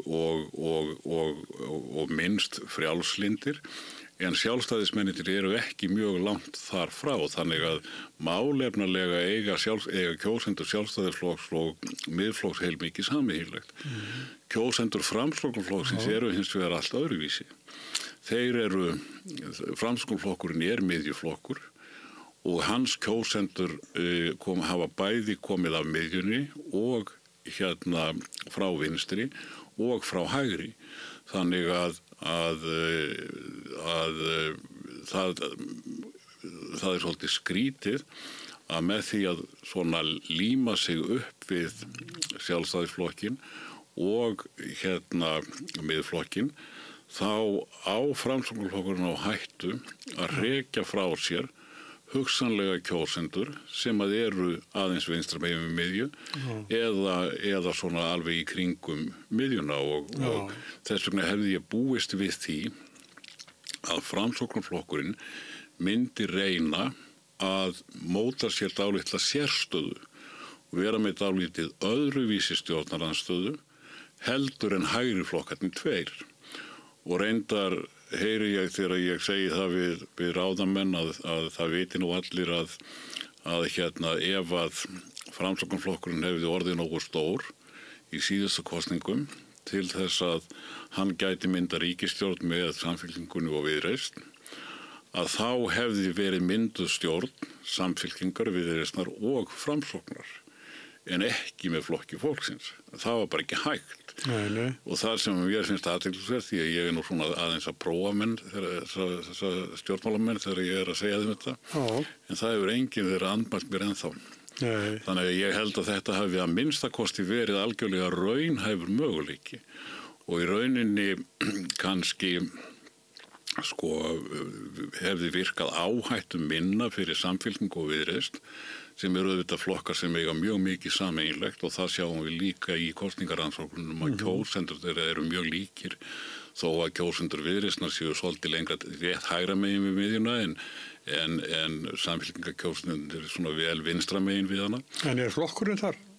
Flokkurinn... Samfylkingin, hún vinstra megin við miðjuna? Hún vinstra megin við miðjuna og það sína allra aðtóðanir eða menn geta náttúrulega flokkað eins og þeir vilja Jú. En ég nú bara miða við það hvernig kjósendur upplifa þetta og hvaða viðhorf kjósendur flokkana hafa á vinstri hægri kvarða og þá það alveg ljóst að kjósendur Samfylkingarinnar eru vel vinstra megin við miðju, hafa kannski aðeins fæst nær miðjunni í síðustu kosningum heldur en í kosningunum þar á undan, en þeir eru samt sem áður klárlega vinstra megin við miðju. En það hefur kannski verið svona áhættu minna fyrir Samfylkingu og Viðreisn að fara með Framsóknarflokknum sem náttúrulega reyndur stjórnarflokkur frekar heldur en að veðja á flokk fólksins eins og þeir urðu að gera. Það var í rauninni engin annar kostur, engin annar málefnalegur kostur við stjórnarmyndun síðast. Því það hefði náttúrulega verið mjög slæmur kostur málefnilega fyrir Viðreisn og Samfylkingu að fara í stjórn annarkvort með miðflokknum eða sjálfstæðisflokknum, þannig að í mínum huga var það aldrei líklegt. En hins vegar kannski má bæta við að svona málefnilega að þá það að ýmsu leyti áhugaverðara að flokkur fólksins sé inn í þessari stjórn frekar heldur Framsóknarflokkurinn, af því hann hefur töluvert aðrar áherslur og að það gerist núna sem að hefur nú ekki gerst nema hvað einu sinni sennilega í meirihlutastjórn að bæði Framsóknarflokkur og sjálfstæðisflokkur, þessir gömlu valdaflokkar, séu utan ríkisstjórnar og menn geta svo sem velti fyrir sér hvort það sé gott eða slæmt. En það allavega fyrir stjórnmálafræðinga mjög áhugavert að sjá hvernig einhverjir sem að hafa miklu minna verið í stjórnum, hvernig þeir spjara sig í ríkisstjórn. Það eru hrein skipti. Það eru hrein, já, þú getur sagt að það séu hrein skipti. Má ég segja hverju ég hef mikið náhuga á núna? Já, það máttu gera. Já, ég vil að gera það. Það í skónakonum, þá býði ég eftir að þau smelli saman í fylki sjálfstæðisflokkun og Viðreisn, að Viðreisn sé að svona nálgast sjálfstæðisflokkin í fylki bara ekki óðfluga en hægt og bítandi. Já, þetta bara áhugaverð spá. Ég hef ekki sérstaka tilfinningu fyrir því staðreyndin að segja okkur bara að báðir þessi flokkar hafi verið tiltölulega nálagt kosningaúrslitunum með svona 19%, 15-16%, 14-15-16% verið svolítið minni. En það náttúrulega munurinn á Viðreisn og sjálfstæðisflokknum óneitanlega orðin mjög lítill. Og ef þetta gerist, ef þessi kenning sem að þú ert með gæti gerst á minnst kosti 2 vegu, annars vegar að eitthvað umtalsvert fylgi sem í sjálfstæðisflokknum færi yfir á Viðreisn og við vitum að innan sjálfstæðisflokksins eru bæði kjósendur sem að eru málefnalega tiltölulega nálægt Viðreisn og auðvitað gætu þeir farið þangað. En síðan líka stór hópur í sjálfstæðisflokknum sem að málefnalega miklu nær miðflokknum og það náttúrulega hugsanlegt að sjálfstæðisflokkurinn misti eitthvað af því fylgi yfir á miðflokkin, þannig að Viðreisn gæti farið upp fyrir sjálfstæðisflokkin, annars vegar með því að vinna kjósendur af Sjálfstæðisflokknum, en það getur líka gerst þó að það færu ekki margir kjósendur frá Sjálfstæðisflokknum yfir á Viðreisn, ef að margir kjósendur færu frá Sjálfstæðisflokknum yfir á Miðflokkin. Og það gæti enda þannig að Viðreisn væri þá næststærsti flokkurinn, en þannig að þetta allt saman hugsanlegt, en þetta auðvitað bara vangaveltur. Já, ég veit það, en þetta samt að það ekki nema 2% stig á milli þeirra, sko. Já, 2-3, 4, eftir konunum, sko, eitthvað svoleiðis, já. Þannig að það ekki svo mikið bíl í sjálfu sér. Nei, það tiltölulega mjög lítið bíl, sko. En mér finnst líka hérna, sko, það Kristrún og Þorgerður Katrín, mér finnst þær vera mjög vænar við Flokk fólksins. Takk upp hanskan fyrir hann og segja Mæra Ingu, svona, í þannig viðtölum. Þannig að það er að verja sitt bú svolítið, svona, sem svona kvenlegt svolítið.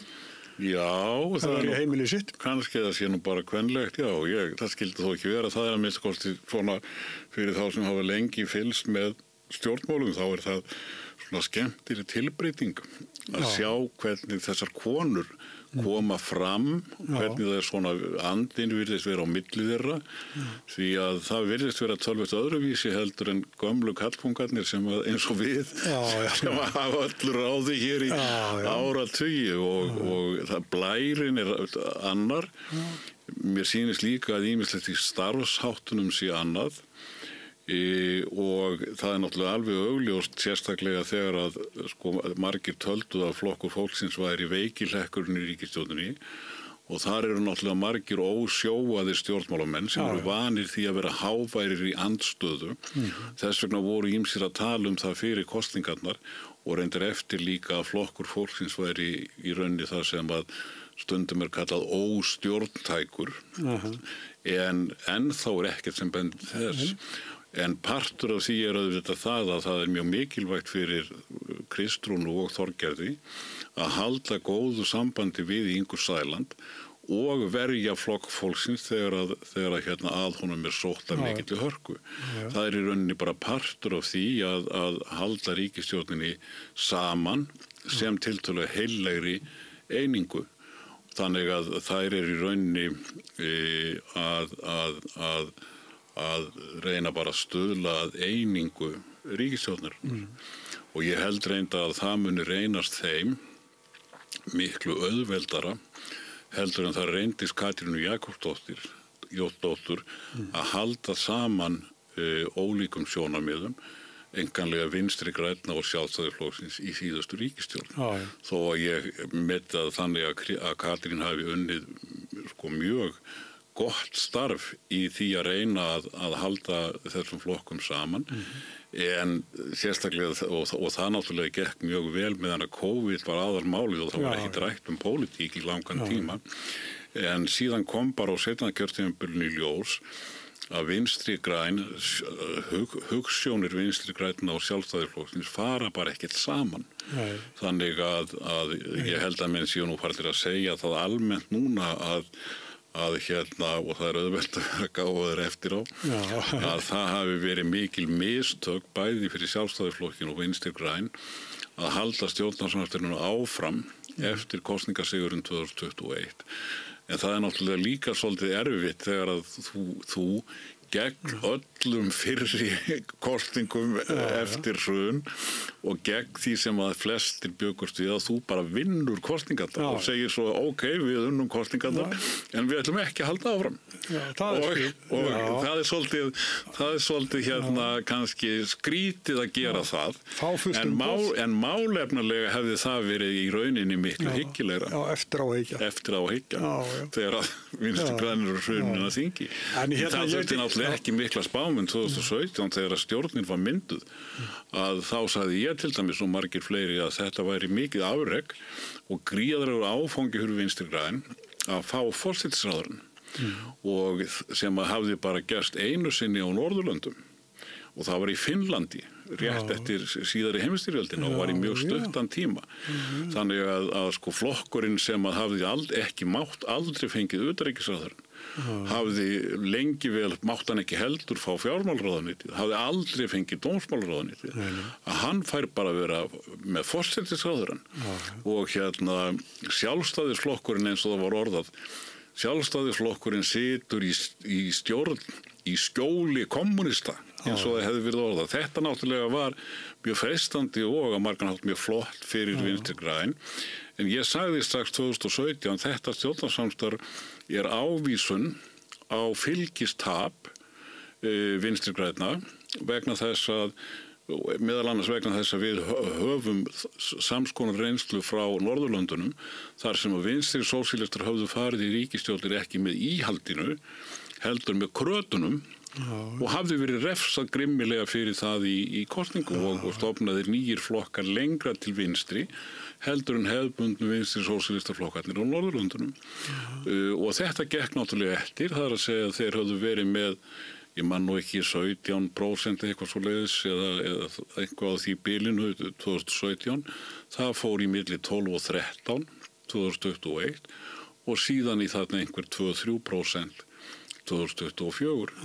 Þannig að þessi mikli sigur í einu skilningi, það er að segja að fá forsætisráðherrann sem er nánast einstakt í ekki bara Norðurlöndunum heldur í Vestur-Evrópu að vinstri sósíalistar fái þá stöðu að þá var þeim svo grimmilega refsað af kjósendum því að auðvitað vilja vinstri sinnaðir kjósendur, róttækir vinstri sinnaðir kjósendur, þeim finnst auðvitað ekki eðlilegt að þeirra menn, þeirra fólk sé í ríkisstjórn með höfuð óvinninu sjálfu íhaldinu.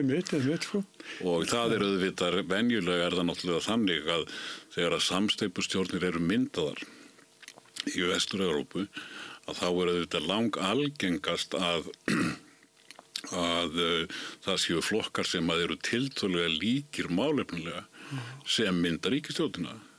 Það getur að vísu gerst að, og til dæmis á Norðurlöndunum eru náttúrulega þessar skýru blokkir, rauðblokk og bláblokk. En það eru hins vegar undantekningar frá þessu, það eru gjarnan myndaðar svona grand coalitions, allra flokka þjóðstjórnir til dæmis á stríðstímum.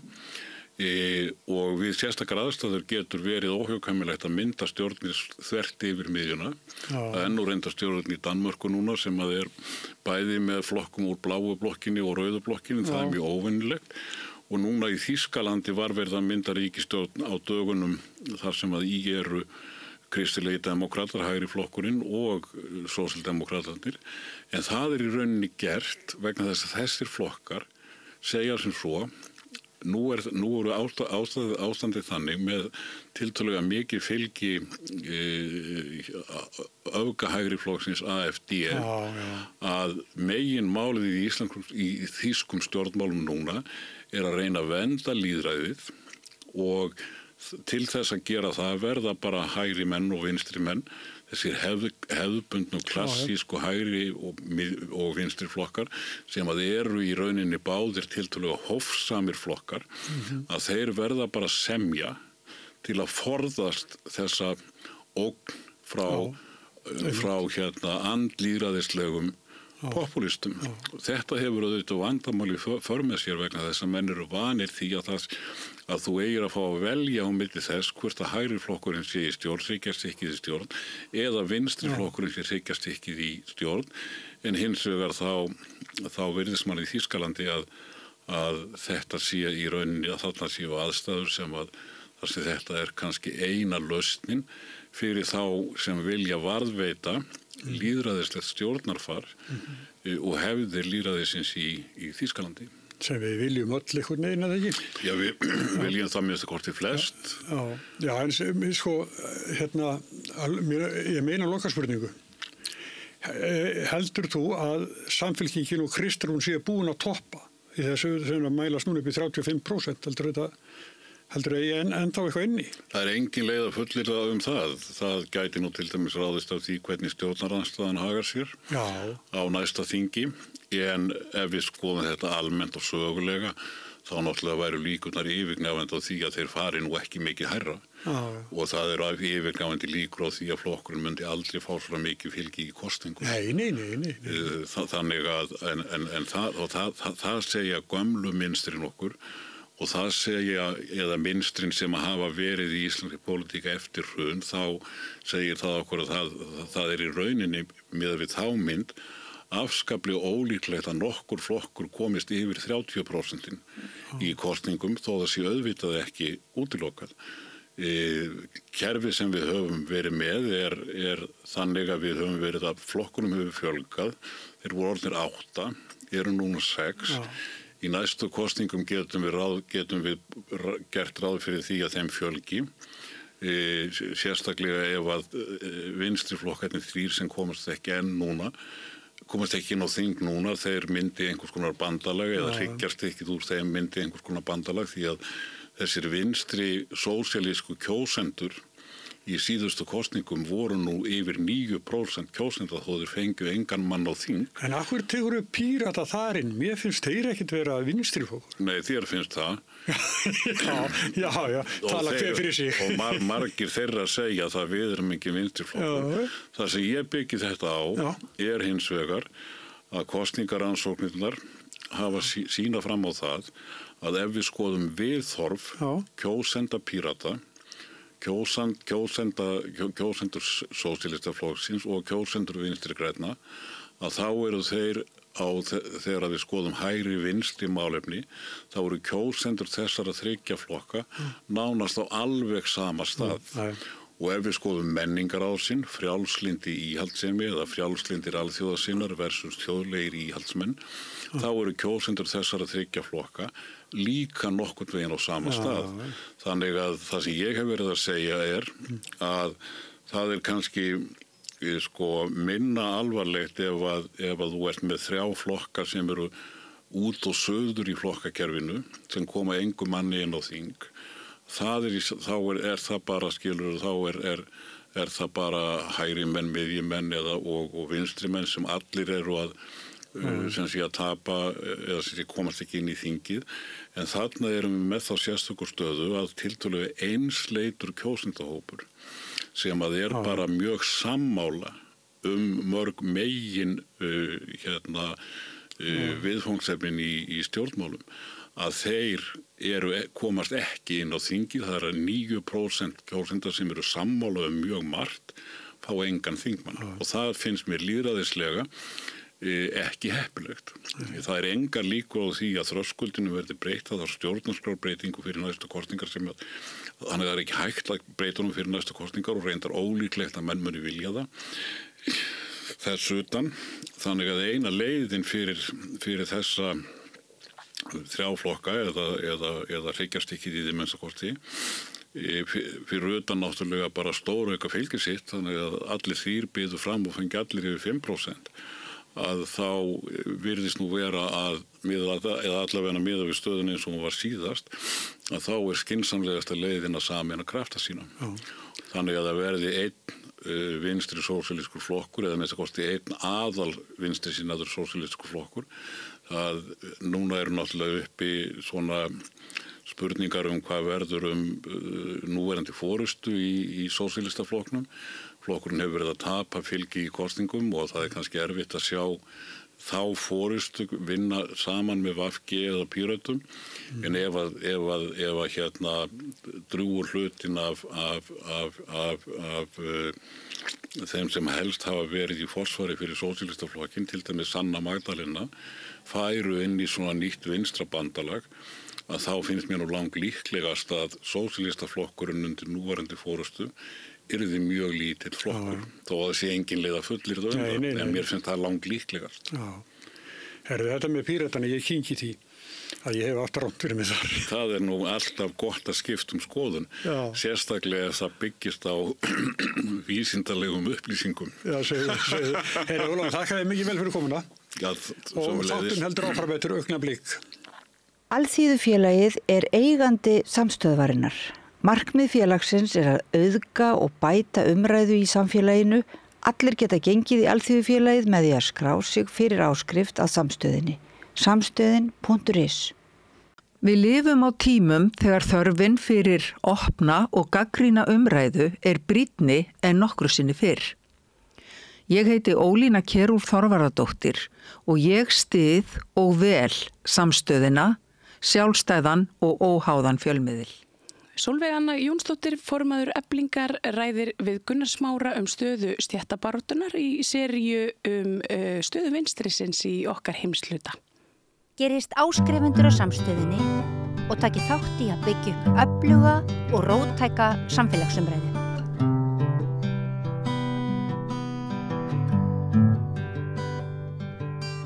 Við ætlum að reyna að taka upp þráðinn, taka upp rauða þráðinn. Það hérna eitt af svona merkilega sem að gerast í stjórnmálum okkar tíma náttúrulega uppgangur popúlisma og fasisma. Það líka svona ráðaleysi vinstrisins og heimilisleysi sósíalismans. Ég fengi hingað fólk til þess að koma hérna og spjalla við mig þetta og mun halda því áfram og nú hingað komin Sólveig Anna Jónsdóttir, formaður Eflingar. Hérna ráðaleysi vinstrisins það staðan? Já, vinstrið þetta í tómtjóni. Þú sagði populismi og fasismi. Það auðvitað til hægri populismi en svo auðvitað líka til einhvers svona vinstri populismi, ekonomískur vinstri populismi og það ekki eins og hann sé að skora. Nei, en ef að, það allavega mín bjargfasta trú og skoðun, að ef að vinstra fólk sem ekki bundið á klafa sjálfsmyndar stjórnmálana og fært að tala hagsmuni venjulegs fólks út frá ekonomískri sýn, ef það væri tilbúið til þess að tala með svona vinstri ekonomískum populískum hætti, þá held ég að hlutinir gætu mögulega farið að breytast. Við sjáum það til dæmis hjá honum Mam Dani, að þú skoðar bara hans plattformur, hann ekkert að íta hann ítir ekki sjálfsmyndaða pólitíkinni til hliðar, hún ávörpuð þarna, eða sem sagt réttindi fólks, alls fólks. Framboð hans náttúrulega einhver leyti þannig að þeim nú múslimi og brúnn. En fókusin á efnahagsleg mál og tilveru skilyrði venjulegs fólks í efnahagslegum skilningi vegna þess að þetta gengur alvöru vinstrimennska og alvöru sósíalismi út á það. Það það sem undirbyggir allt annað. Jeremy Corbyn, hann hefur líka verið þar í allri sinni pólitísku nálgu, alla þá áratugi sem hann hefur verið á pólitískum vettvangi. Það mætir jafnframt á alla fundi og all mótmæli allra hópa. Já, en hann líka með mjög konsistent sósíalíska sýn á heiminn og það auðvitað það sem líka... Ég bara benda á að hvoru þeir að yfirgefa eitthvað svona plattform. Nei, og það svona sá sósíalismi sem að ég taldi vera svona sósíalismann og það svo sósíalismi sem ég vilja kenna mig við. Það með þessi svona stærri heimssýn sem að skilur að það að vinnuaflið arðrænt til þess að byrja með, að við eigum ekki atvinnutækin og þurfum að selja aðgang á vinnuaflinu okkar. Það skapar okkur vissa stöðu sem að við getum svo nýtt í ýmsum tilgangi, en að þessi sýn og þá baráttu að vinnuaflsins fyrir efnahagslegu réttlæti verður ekki aðskilin baráttu gegn heimsvaldastefnu, baráttu gegn stríðum, baráttunni fyrir friði, baráttunni fyrir diplomasi á alþjóðlegum vettvangi og svo framvegis. Þannig að friðarbarátta, kvennabarátta, réttindi fyrir ýmsum mannréttindum verður að vera hluti af stéttabaráttunni. Já, stéttabaráttan fyrir mér, þar byrjum við, svo komum við saman þar og náum svo árangri í öðrum baráttunum sem við teljum okkur þurfa að heyja vegna þess að við búum yfir þessu einstaka afli sem vinnuaflið okkar, sem grundvöllur allrar verðmæta sköpunar og vitneskjan, stéttavitund okkar það, hún getur nýst okkur sem afl í öðrum hlutum sem við viljum svo taka okkur fyrir hendi. En mér langar aðeins að tala áfram populisma því að ég var að ljúka við að lesa bók eftir konu sem heitir Joanne C. Williams, bandarísk fræðikona. Hún skrifaði bók sem heitir Outclassed, þar sem hún fer í gegnum vandamálin sem að snúa að bandarískum progressives, eins og þau eru kölluð, sem við skulum bara kalla einhvers svona vinstra fólk. Hún auðvitað mikið að tala demókrataflokkinn og hann auðvitað heil súpa vandamála, en þar innanborðs þó fólk sem hefur ákveðið eins og Mamdani að nota flokkinn til þess að koma sínum málstað og málstöðum félagsins á framfæri.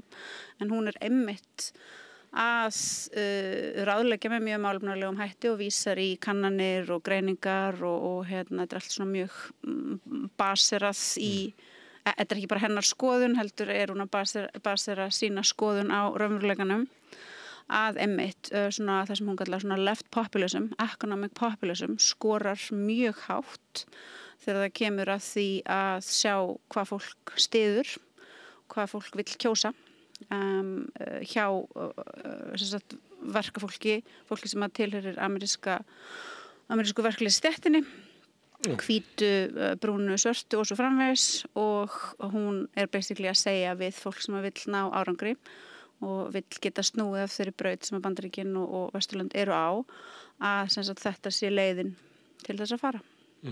Þetta svo sem kom líka fram í þegar Corbyn var formaður verkamannaflokksins, sem svona annað samfélag það sem tveggja flokka einmenningskjördæmi búa til svona annað pólitískt umhverfi og róttakara fólk oft inn í flokkum sem kannski ekkert svo íkja róttakir. Að hans kosningarstefnuskrá 2017, þegar hún var almenningur spurður hana, þá var almenningur mjög sáttur við þær tillögur allar. Akkurat. En flokkurinn náði þá ágætis kosningu, þá náði hann ekki meirihluta þar. En vandamál þess flokks og margra flokka sem hafa haft þessa stefnu að þeir hafi ekki náð árangri í kosningum. Nei, akkurat. Þá getur verið að einhvern tímann var fyrir meirinn öld, eða næstu í öld, sagði einhver maður það að stefnan væri það sem að fólki vildi, en vörumerki væri ónýtt. Það er sósíalisma, en það getur verið þannig að flokkarnir, að þeir flokkar sem hafa verið að berjast fyrir þessu, annarkvort hafa þeir spilst og hætti að berjast fyrir því sem almenningur helst vill fá, sem þá populismi í svona jákvæðri mynd sem þú ert að vísa til. Eða þá að það er bara eitthvað í stjórnmálumhverfinu sem veldur því að þetta kemst ekki verður ekki raunverulegur valkostur. Það ekki vera of mikil ógn, það er náttúrulega verið barist gegn því í okkar heimsluta þessum breytingum. Lítið á þetta sem að myndu umturna samfélaginu og eyðileggja það. Væru runnar undan rifjum erlendra stórvelda og þarfandi gotum. Þannig hvort það? Er það að andstæðingur var svona öflugur eða mistu vinstri þá? Fyrst þú nefnir demókrata, þá verður það að tala vinstri í svona freka breiða fylkingu. Mistu þau bara fókus? Við búum auðvitað í bara flóknu samfélagi og við búum í samfélagi þar sem það á heims sviðinu hvarf alternatífið við kapitalismann. Nýfrjálshyggjan tók allt yfir, það var einmitt bara ekkert alternatív og það var presenterað með þeim hætti. Þetta talaði Sovétríkin? Já, augljóslega. Og sumir segja að það versta sem hafi gerst fyrir stétt verkafólks á Vesturlöndum hafi verið hrun Sovétríkjanna. Kannski meira í gríni en alvöru, en öllu gríni fylgir einhver alvara. Og svo erum við með fragmentera samfélag, við erum með flókið blanda samfélag, við erum með samfélag sem ekki einsleitt lengur, þar sem að mikill innflutningur á vinnuafli frá öðrum stöðum, þannig að því fylgir auðvitað svo áskorun að það er erfiðara fyrir verkafólk að koma saman. Hlutin ekki einfaldir eins og þeir voru að einhverju leyti fyrir einmitt þessum 100 árum eða á síðustu öld. Svo gerist það líka að fólk verður svona karrierpolítíkusar, vinstrið á jafn mikið af karrierpolítíkusum og hægrið á miðjan. Karrierpolítíkusar þeir fara auðvitað á einhverjum tímapunkti að hugsa pólitík sem vinnu, ekki sem einhvers konar köllun frekar skilur, þetta fer að snúast bara vinnu og þegar fólk fer að sjá pólitík með þeim hætti, segi ég, þá það svona byrjunin á ágefinni sko, fyrir mannesku þá persónulega og verður að sjá að þetta ekki venjuleg vinna og pólitíkin skuldar þér ekkert og kjósendur skuldar þér ekkert, þú aftur á móti skuldar pólitíkinni og kjósendum og svo auðvitað hverfur geta flokka og líka verkalýðsfélag og verkalýðshreyfingarinnar til þess að skipuleggja sig. Þannig að flokkar rúlla frá einum kosningum til annara með karriérpólitíkusa að fremsta í röð, með mjög laskaða innviði, með kjósendahóp sem er ekkert sérstaklega lojal og hefur engan áhuga á að vera lojal vegna þess að á einhverjum tímapunkti þá förum við náttúrulega öll að skilja að okkar vonir sem við bindum við flokkana sem við kjósum, þær eru náttúrulega alltaf einhvers konar hvað segir maður, svona tálsýn, það er enginn að meina það sem hann segir á endanum og þá þetta kemur svona apathía áhugaleysi og fólk hefur þá enn minni áhuga á að einmitt ganga til þessu flokka og skipuleggja sig pólitískt og svo framvegis en núna ég er alltaf tilbúin til að vera jákvæða bjartsýn af því að ég held að engin mannski sem að tekur þátt í einhverju svona pólitískri baráttu, verkalýðsbaráttu eða sósíalískri baráttu getur gert það án þess að vera jákvæð og bjartsýn. Núna til dæmis horfi ég til Bandaríkjanna, ég horfi til New York og þar komin þessi glæslegi ungi maður sem að talar með flottum hætti, hefur greinlega mikla skipulagsfærni, leiðtogafærni, hefur mikið karisma sem auðvitað þarf líka að þú ætlar að fá fólk til þess að kjósa þig. Sérstaklega á okkar tímum þar sem að félagsmiðlar og mikið svona media presence er bara raunveruleiki. Þetta ekki kannski populísmánum í hinni merkingunni? Já, og svo eru þetta gamli góði Jeremy Corbyn sem er bara alltaf frá að ekki gefast upp þrátt fyrir allt og þrátt fyrir það einmitt að hafa verið hrakin burt af ógeðslega krata hiskinu í verkamannaflokknum með upplögnum ásökunum að hann væri gengahatari, maður sem hefur einmitt staðið framvarða sveit fyrir réttlæti fyrir alla sína pólitísku ævi, hann er þarna ásamt öðru góðu fólki og þetta eru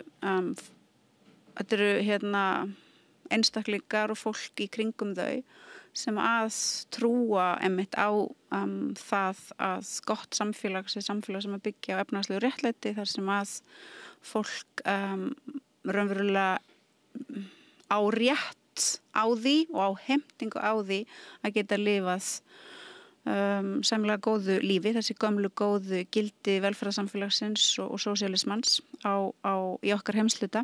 Eins og við ágætlega orðað í baráttunni í New York sem svona eiginlega affordable living eiginlega það sem að kemur oftast fyrir. Affordable living. Að borgi sér þannig að við getum lifað hérna og að venjulegt fólk getur lifað sæmilegu lífi án afkomóta þá verður þetta fín borg.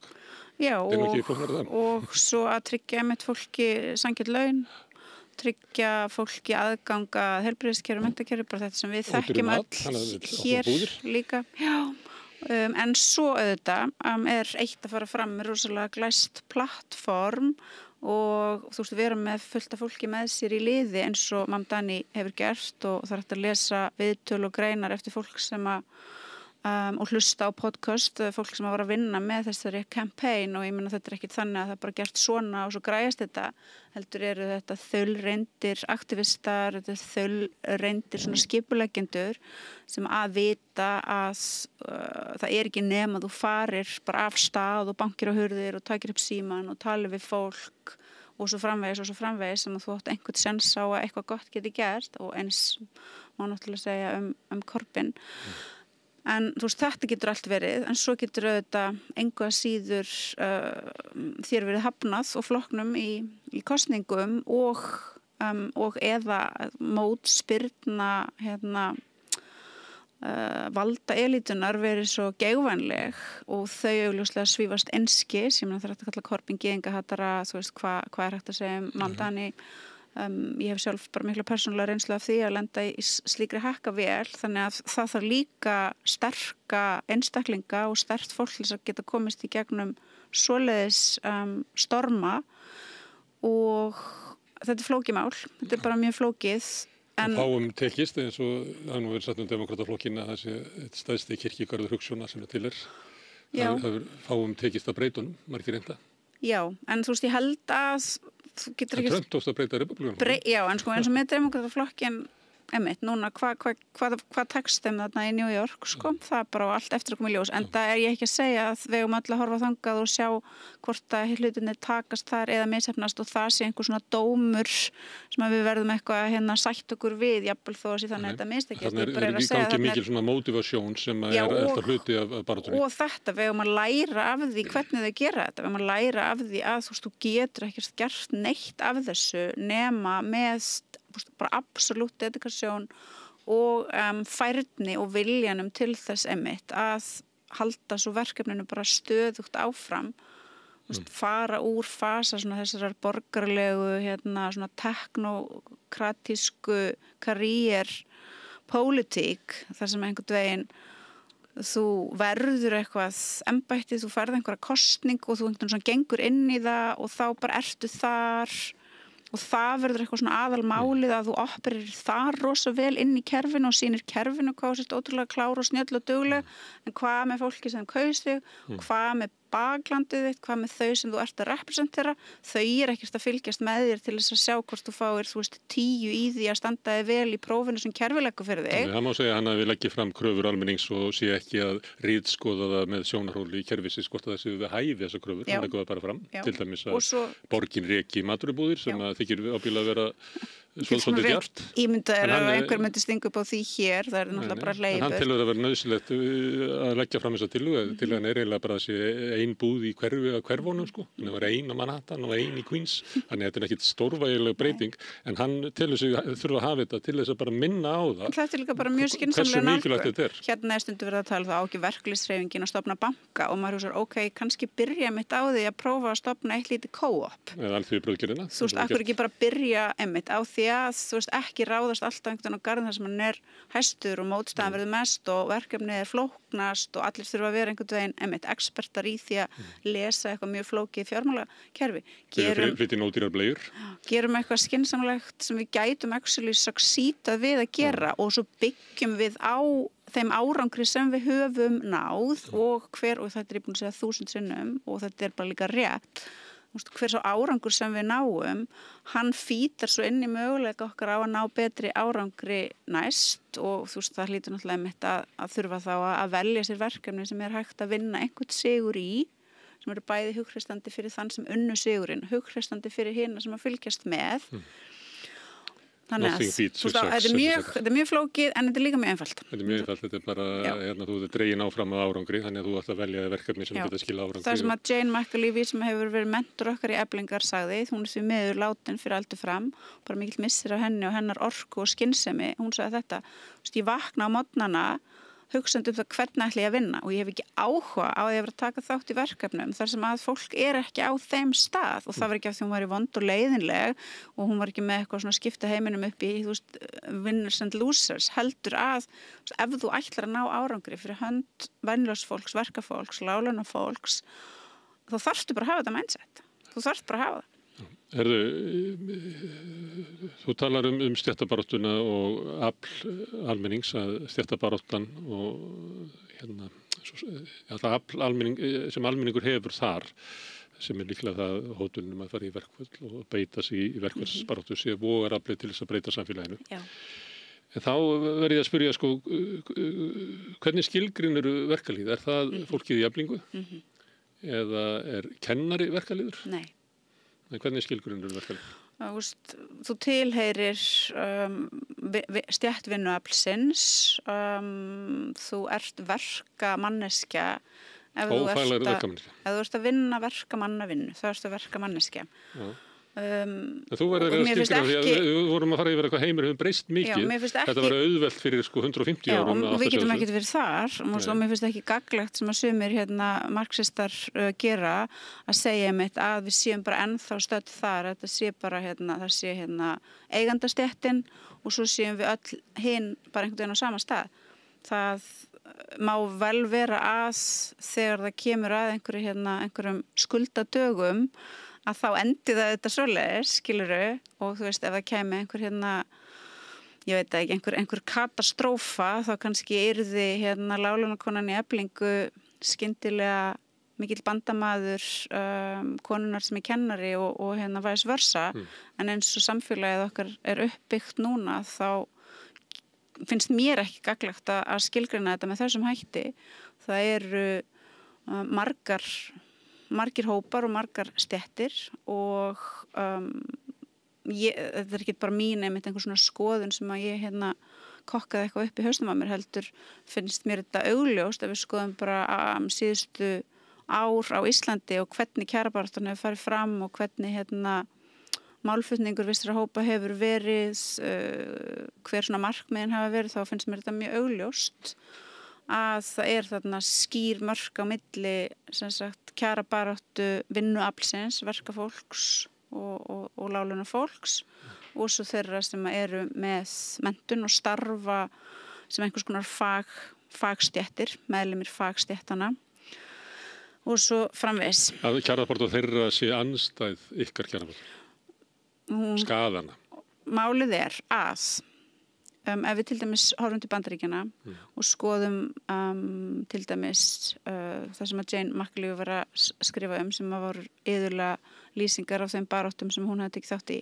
Þar sjáum við dæmi samfélög, Chicago og viðar, þar sem einmitt þessi svona harkalega skipting ekki til staðar, þar sem það verður til svona community operasjón til dæmis að lyfta upp launum kennara, lyfta upp launum hjúkrunarkvenna og svo framvegis. En hér á Íslandi þá hefur stemningin verið svo að það eigi að mynda menntun til launa og fólk hefur túlkað það með þeim hætti að það sé einhvern veginn skrifað inn í alla kjarastefnu að manneski sem hefur lokið einhverju námi og komið með einhvers konar svona sérfræði þekkingu eigi bara á nokkrar umræðu að fá töluvert mikið hærri laun heldur en þau sem hafa ekki gert það og stærsta baráttumál BHM á undanförnum árum hefur einmitt verið þetta að koma í veg fyrir að það sé hægt að semja krónutöluhækkanir þar sem allir eru bara að fá nákvæmlega sömu hækkun sem augljóslega dregur úr misskiptingu og minnkar mismun í samfélaginu og tryggir einmitt að hækkanirnar nýtast láglaunafólki betur heldur en hinum hærri launum. En þá ekki verið að deila einhverju svona köku eða sneið eða hvað sem þetta orðað á all launafólk og það verið að gera það með jöfnuði en mest í ójöfnuður er náttúrulega milli launafólks og þeirra sem að eiga auðvaldsins. Það ekki að stækka sneið launafólks alls. Já, ég bara mér hefur nú verið helkansilerað af fólki sem að kalla sig sósíalista og einhvers konar verklýsina fyrir það til dæmis að halda þessu fram og það er bara mín staðfasta afstaða að fólk í langstærstur meirihluti fólk sem að tilheyrir íslenskri millistétt hefur það bara mjög gott. Það er auðvitað með há húsnæðislán en það hefur góð laun, það hefur háa lifistandarda bara í öllum mannlegum samanburði, bæði í okkar samtíma og bara gegnum mannkynssöguna. Það getur leyft sér mikið af hlutum og það getur séð með góðum hætti fyrir börnunum sínum að þú berð þetta svo sama við því miður allt og stóran hóp fólk sem að tilheyrir vinnuaflinu þá er þetta alls ekki sambærilegt með neinum hætti og svo þegar þú bætir við þetta að menntu millistétt auðvitað iðulega íslensk, talar íslensku, með íslensk tengslanet og svo framvegis og ber það saman til dæmis við félagsfólk Eflingar sem að 60% eru innflytjendur þá aftur bætist við, þetta einmitt það sem hefur verið kallað svona intersectional nálgun sem að auðvitað þarf að vera til staðar þegar við erum að skoða þessa hluti, þá bætist það við stöðu manneskjunar í þessu svona efnahagslega hierarki og gerir það líka erfiðara fyrir hana að færast upp og svo framvegis. Þannig að, ef við værum á einhvern svona stað þar sem það væri almennt í samfélaginu hjá fólki sem eru ekki meðlimir eigenda stéttarinnar sterk stéttavitund, sterk svona vitneskja það, eða réttara sagt samþykki á því að við vildum ekki byggja upp samfélag með þeim hætti að fáir ættu atvinnutækin og auðguðust óhóflega og flestir þyrftu bara að vera í launavinnu, þá gætum við þetta staðið öll saman, þá værum við líka mögulega einhverju svona forbyltingar ástandi. Það ekkert sem bendir til þess að við séum þar, aftur á móti margt, mögulega allt sem bendir til þess að samstaða þeirra sem ekki eru í stétt verkafólks með verkafólki sé reserveruð fyrir 1. maí, þar sem við löpum einhvern veginn öll saman og syngjum nallan 200 sinnum. Allt launafólk. Allt launafólk lappar saman og syngur nallan bara aftur. Það sem að sumir sem að lappa þekkja það sem að verður að lýsa í textanum, þekkja skortsins glímutök og svo framvegis, en aðrir eru bara eitthvað, þú veist, geta alveg eins verið að syngja bara hérna, ég veit bara ekki einu svona hvað, þú veist, ég komin heim með eitthvað. Já, þú veist, fyrir mér þetta svo rosalega augljóst og af hverju ætti verkafólk að láta, þá erum við líka með svona false consciousness sem náttúrulega það versta sem að meðlimir verkastéttarinnar geta lent í, þar sem við erum farin einhvern veginn að samsama okkur fólki sem að hefur bara áhuga okkur á tyllidögum og svo bara í fílu við okkur og móðgast og vill bara hrekja okkur einhvern veginn burtu ef við segjum ekki allt nákvæmlega svo þau vilja við segjum það, ef við erum bara sjálfstætt fólk sem ber höfuðið hátt og þekkir sitt virði og segir bara, ég jafn mikils virði og þú, mér þykir leitt þessara tilfinninga hennar en ég bara get ekki samþykkt að þú ert eitthvað merkilegur en ég, þrátt fyrir það að þú hafir sittið á skólabekk 5, 10, 15 árum lengur en ég. Börnin mín og börnin þín eða bara bæði jafn gott skilið, þú veist þegar þessu bara tekið sem stórkostlegri árás og bara allt gott og heilagt, þá hlyti manneskja sem myndi samt vilja halda því fram að allir okkar hagsmunir væru þeir sömu, að vera annarkvort bara einfeldningur, óheðleg eða innflykt af svona false consciousness og allt af þessu mjög slæmt. Sumir eru með þetta allt í einu og þá það alveg ekstra slæmt og það ekki hægt að tala við slíkt fólk en sumir eru kannski bara með eitthvað eitt af þessu og þá kannski auðveldara fyrir fólk að leggja þetta til hliðar og setja sjálft sig í fyrsta sæti sem nú svona einn af stóru boðskupum nútímans. Það boðskapum minn til verkafólk. Sittið ykkur sjálf í fyrsta sæti, sittið börnin ykkur og fjölskyldunar ykkur í fyrsta sæti og ekki vera að velta ykkur upp úr því að einhver manneskja, þú veist, vilja hennar vandamál sé einhvern veginn meira vandamál en ykkar. Þetta nú bara ekki mjög flókið, sko. En ég nú samt að reyna að skilja. Þetta bara staða stéttabaráttunum. Þú skilur þetta alveg. Ég þarf að skilja þetta fyrir alla sem er að hlusta. Ef við tökum bara samfélagið sjálft. Maður gæti hlusta á því og með þess að svo að þú varir að mittan til þess í skorsinsglímutök að það sem er raunmurlegt breytiafl í samfélaginu er skorturinn og viljinn til þess að breyta sínum eigin stöðu og þess vegna mikilvægt að fólk setji sjálf á sig í fyrsta sæti. Og sjálfsvirðingin. Þarf ekki að vera skorturinn og þú veist, ég ekki þar að það þurfa einhvern veginn að vera að manneskja geti ekki komið og ekki þátt í baráttu verkafólks, einhvern veginn ekki gjaldgeng nema hún geti sagt einhverja persónulega sög af skorti. Ég ekki þar. Ég er þar að, já, það auðvitað fullt af fólki sem að þekkir skortinsglímutök og þess vegna mótiverað, en svo líka bara fullt af fólki í eflingu sem að taka þátt í baráttunum vegna þess einmitt að það þekkir sitt virði og það lítur svo á að það eigi meira skilið vegna þess að það veit að það er algjörlega ómissandi faktor bara í verðmætaframleiðslunni og það mótivera það og það er ekkert ómerkilegri mótivasjón en hinn. Nei, en svona heilt yfir þá er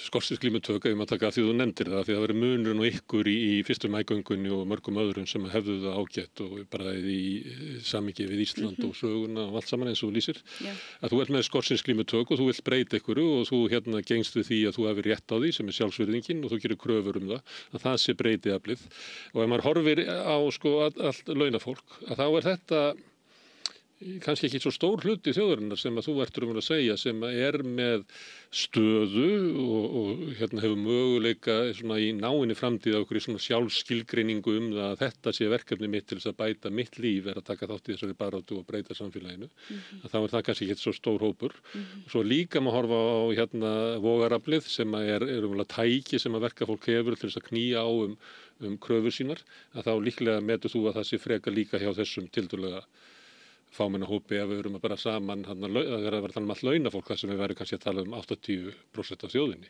en þú ert kannski að tala 20%. Þannig ég að tala bara sem hreyfiafl breytinga sem að skipta miklu máli fyrir sósíalíska baráttu og vinstri baráttu, hvernig fólk sér það.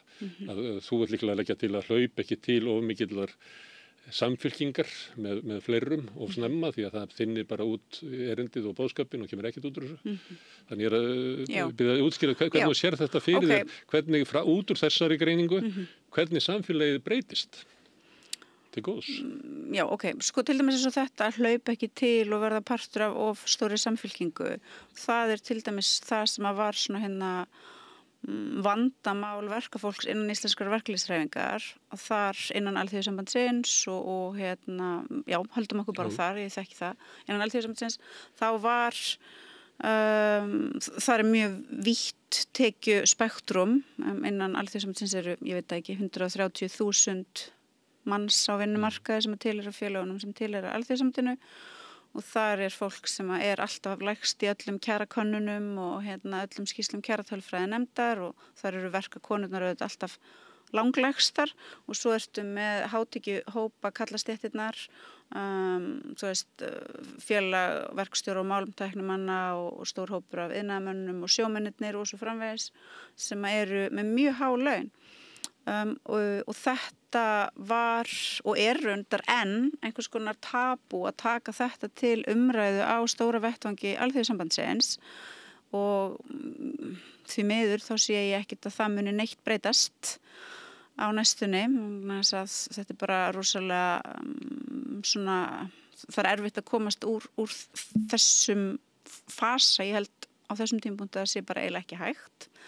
En það sem við í Eflingu höfum gert að fara þá bara áfram okkar róttæku baráttu leið og neita að skrifa upp á það til dæmis að það sé bara sjálfsagt og eðlilegt að einungis sé samið prósentuhækkanir, neita að skrifa upp á það til dæmis að tillögur Alþýðusambandsins í efnahags- og skattamálum eigi einhvern veginn átómatist að gagnast öllum sem að tilheyra Alþýðusambandsfélögunum jafn vel, heldur við höfum sagt nei, þetta bara fráleit nálgun. Ég meina við þurfum ekki til dæmis að krefjast þess að fjármunir ríkissjóðs séu notaðir með sama hætti til þess að liðsinna fólki sem að þegar hefur mjög góð laun og svo þeim sem að ná ekki endum saman og svo framvegis. Þannig að eina leiðin þarna fyrir okkur til þess að ná árangri var að gangast ekki inn á þessa sýn að við værum einmitt bara öll partur af einhverjum verkalýð, við værum bara öll í baráttunni saman vegna þess að við sáum með mjög skýrum hætti ef við myndum samþykkja það, þá myndi það einfaldlega þýða að áframhaldandi ástand myndi bara endur skapast að verka á láglaunafólk yrði það bara alltaf áfram aftast í röðinni. En hefur þetta ekki verið oft svona í sögunni að til dæmis eins og Dagsbrún fór verið Eflingar voru stundum í verkamannasambandinu, stundum í Flóabandalaginu, náði svo inn í ASÍ með einhverjum kröfum þar sem að þurfti að vera allur hópurinn til þess að ná fram eins og í húsnæðismálum og menn hafa bara þurfti að velja stöður. En það ég er ekki og vita alltaf vitandi það að þú ætlar að fara með allar ákvarðanir upp í efstalagi þá verður það svo útþynnt að þú nærið einhverjum árangri þannig að kaupkröfunar okkar verða hér. Þessar kröfur eru hér. Hérna höfum við ekki afl einn til þess að ná þessu fram í skattamálum eða húsnæðismálum, þess vegna verðum við að gera það með hinum. Já, en þá þurfum við samt, ef við ætlum að gera það með hinum, að í það minnstu þarf þá allavega lágmarkskrafan að kröfurnar gagnist þá okkar fólki, en ekki að við kvittum upp og skilur eitthvað nonsens það að þarna, og þar var stemningin, og þetta komin mörg ár síðan, en stemningin til dæmis þegar við vorum að undirbúa almennu kjaraviðræðurnar þarna 2018-19, þá allt í einu voru til dæmis meðlimir iðnaðarmanna félagana mjög hrifnir af því að það væri svona einmitt krónutölu nálgunin á það sem ætti að koma úr ríkiskassanum til launafólks. Þá allt í einu var það bara ekkert mál, en gott forbid ef við tölum það inn í launakröfunum. En það sem ég að segja að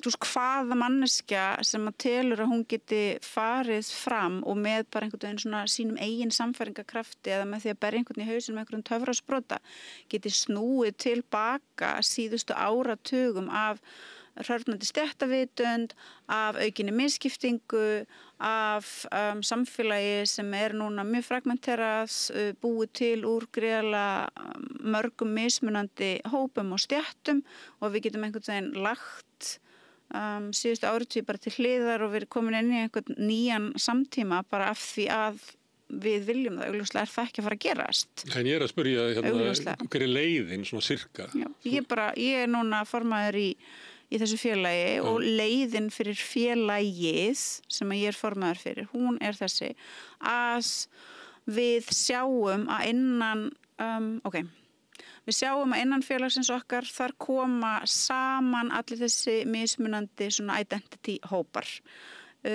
Við erum með þau þarna, þannig að við bara fagnum öllum, það allir velkomnir, en við erum aldrei að velta okkur til dæmis upp úr þessu og okkar stefnumótun, hún snýst ekki það.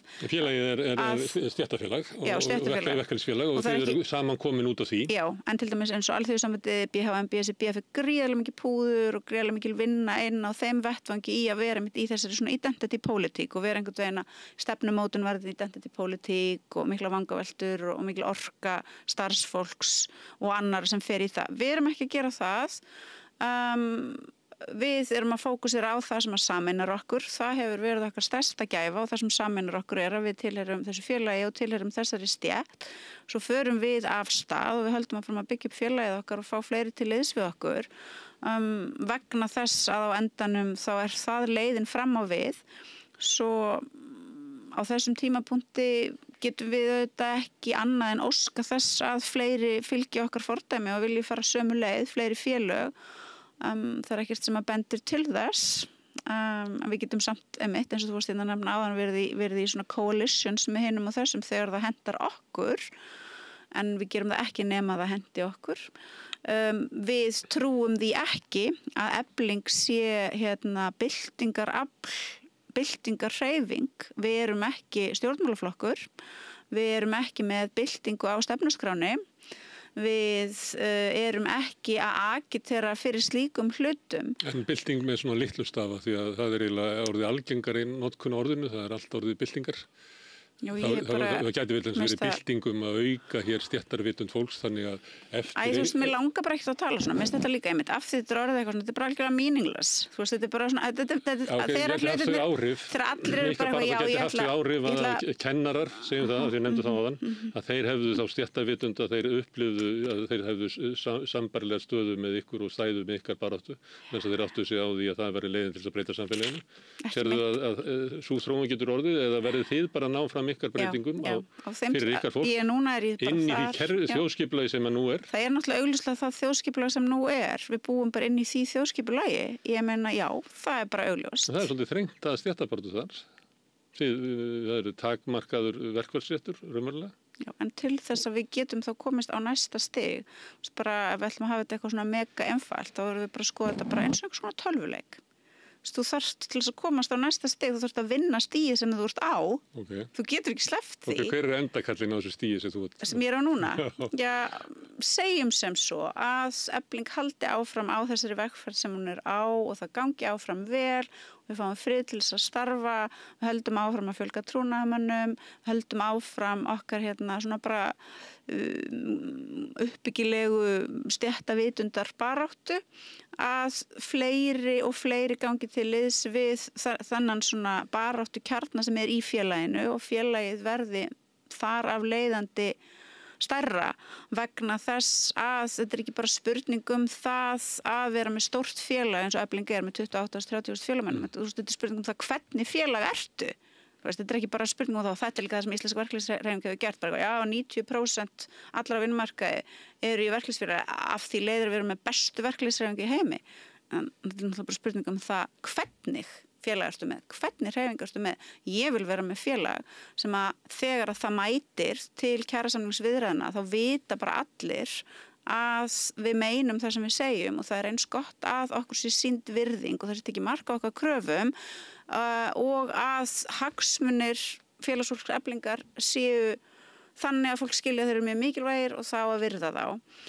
ef að við getum gert þetta áfram og eftir 5 eða 10 ári ég get hort tilbaka og séð með mjög skýrum hætti að ég hef náð miklum árangri með félögum mínum í þessu, þá kannski verða einhverjir á leiðinni búnir að líta til okkar og eru tilbúinir til þess að gera eitthvað sambærilegt. En ég ætla líka bara að segja að það er líka mikilvægt fyrir okkur í Eflingu að vera jarðtengt í því sem við erum að gera. Það er bara mjög mikilvægt að vera þar og að við erum ekki að búa til þá hugmynd inn í hausnum á okkur sjálfum eða inn í hausnum á öðrum að við séum eitthvað byltingarafl. Ég meina við búum í kapitalismanum, við búum inn í nýfrjálshyggjunni, við búum í frjálsu flæði vinnuafls og fjármagns, við búum í heimi þar sem að það er bara erfiðar aðstæður allstaðar. Vogarafl breytinga var orðalagi sem ég notaði vist. Við erum vogarafl breytinga. Við erum vogarafl breytinga. Breytinga sem eru á kjörum ykkar fólks eða á samfélaginu. Mér finnst þetta skipta máli vegna þess að endurnýjun sósíalismans eða vinstrisins sprettur það upp úr verkalýðsbaráttunni. Svona klassískt væri ekki hægt að svara öðruvís en já. Já, en þú veist, ég ætla ekki að vera að svara hlutunum einhvern veginn þannig af því að einhver mannskja hefði svarað en þannig fyrir 50 eða 100 árum síðan. Ég bara vil það ekki. Það er líka bara, ég ætla ekki að vera að halda einhverju fram sem ég sjálf er ekki viss Það sem ég veit, ég er tilbúin til að halda því fram og ég veit að okkar aðferðafræði og okkar nálgun, það er svo nálgun sem að getur látið okkur ná árangri og það er sama nálgun og Mamdani er að nota og það er sama nálgun og Jeremy Corbyn er að nota og það er sama nálgun og fólk sem er að ná einhverjum árangri eða er að fá fólk til liðsins er að nota. Það er að bjóða öllum til leiks sem að vilja taka þátt, að vera opin og lýðræðisleg. Það er að vera ekki að setja einhverjar reglur það hvað þú mátt og mátt ekki segja, hvaða hugsanir þú mátt eða mátt ekki hugsa, heldur íta þessu til hliðar og halda áfram mörg og sameinuð. Það er svona svarið sem ég hef við þessum spurningum og það er það sem ég byggja á reynslu annarra, minni eigin reynslu. Það er það sem ég treysti mér til þess að fullyrða að virka vegna sem ég hef sjálf séð að virka og ég séð að virka líka hjá öðrum. En ég er ekki heima hjá mér, ég vinn ekki við það að setja heima hjá mér og búa til memes eða skrifa status eða það er ekki það sem ég er að gera og það er ekki ég vinn í erfiðu umhverfi, ég vinn í raunveruleikanum, ég vinn við það að reyna að fá fleira fólk til liðs við mig og til liðs við félagið. Og ég veit líka af því ég er þar að það er erfitt. Ég veit líka að það er erfitt. Varðandi svona samfylkingar einstök mál og að því að þú sagðir áðan að stéttabarátta væri grunnurinn og þar alveg þetta kvennabaráttan og þau barátta ætti að vera þar inni. Hafnar því að vera í svona einhverju breiðfylkingu, gæti verið friðarhreyfing þar sem eru millistéttar, feministar og fleiri eða kvennabarátta sem er náttúrulega saga kvennabaráttunar á Íslandi er náttúrulega saga breiðfylkingar og þótt að hafi verið rauðsokkurnar og fleira þá tóku þær ákvörðun það að til þess að ná árangri því þær náðu ekki árangri innan sósíalísku hreyfingar var að leiðin væri svo að byggja upp kvennasamstöðu og það er ekki hægt að efast að þær náðu ákvörðun sigri, það má vel vera að það hafi verið tímabundið rétt ákvörðun og sé komið tími til að snúa aftur. En mér langar að spyrja þetta vegna að þetta snýst bara uppbyggingu á vinstri hreyfingu, hvort að þetta sé þannig að þú viljir hafa allar þessar hreyfingar inn í stéttabaráttunni eða bara inn í Eflingu helst og ef það eru utan Eflinga þá má ég bara fara að sína leið. Varðandi friðarbaráttu þar til ég að þar getur starfað með öllum. Eitthvað sem segir við viljum frá frið en hann er ekki að andmæla heimsóknarstefnu Bandaríkjanna. Þá vill hann ekki frið. þá vill hann ekki frið. Þannig að þú vilt að hann gangi við því. Já, ég meina, þá bara vill hann ekki frið. Hann getur bara, þá er hann bara delusional eða bara að rugla. Það er engin manneskja sem að viðurkennir heimsvaldastefnu Bandaríkjanna og vill frið. Þannig að heimsvaldastefnu Bandaríkjanna gengur út á það að viðhalda ófriði. Þannig að við þurfum ekki að tala um það. Þannig að friðarbarátta er gegn heimsvaldastefnu Bandaríkjanna. Já, hún er bara gegn, já, að sjálfsögðu. Og manneskja sem skilur það ekki, þá skilur hún ekki hvað friðarbarátta þarf að ganga út á. Ok, þannig mjög einfalt. Þetta er kvennabaráttan eins og hún er háð núna með þessu bara allir eigi bara að koma saman og þannig eigum við bara að skilja allt eftir nema þetta identity okkar sem er þá það að þú veist vera konur eða skilgrina sig sem konur eða eitthvað svoleiðis, það henda mér ekki og ég hafna slíkri nálgun. Ég til dæmis er mjög ósátt við og hafna og hef gagnrýnt það harðlega og mun halda því áfram að vettvangi Alþýðusambandsins. Alþýðusambandið gangi til liðs við félag kvenna í atvinnurekstri í því að halda upp á kvennaár og halda kvennafundi. Þetta er að mínum viti fráleit nálgun og mér finnst hún til háburinnar skammar að Alþýðusambandið sjálft geti marserað saman undir fána kvenfrelsisbaráttu með félagi kvenna í atvinnurekstri þar sem eru helstu stjórnendur allra helstu risafyrirtækja Íslands og allra hinna fyrirtækjana líka.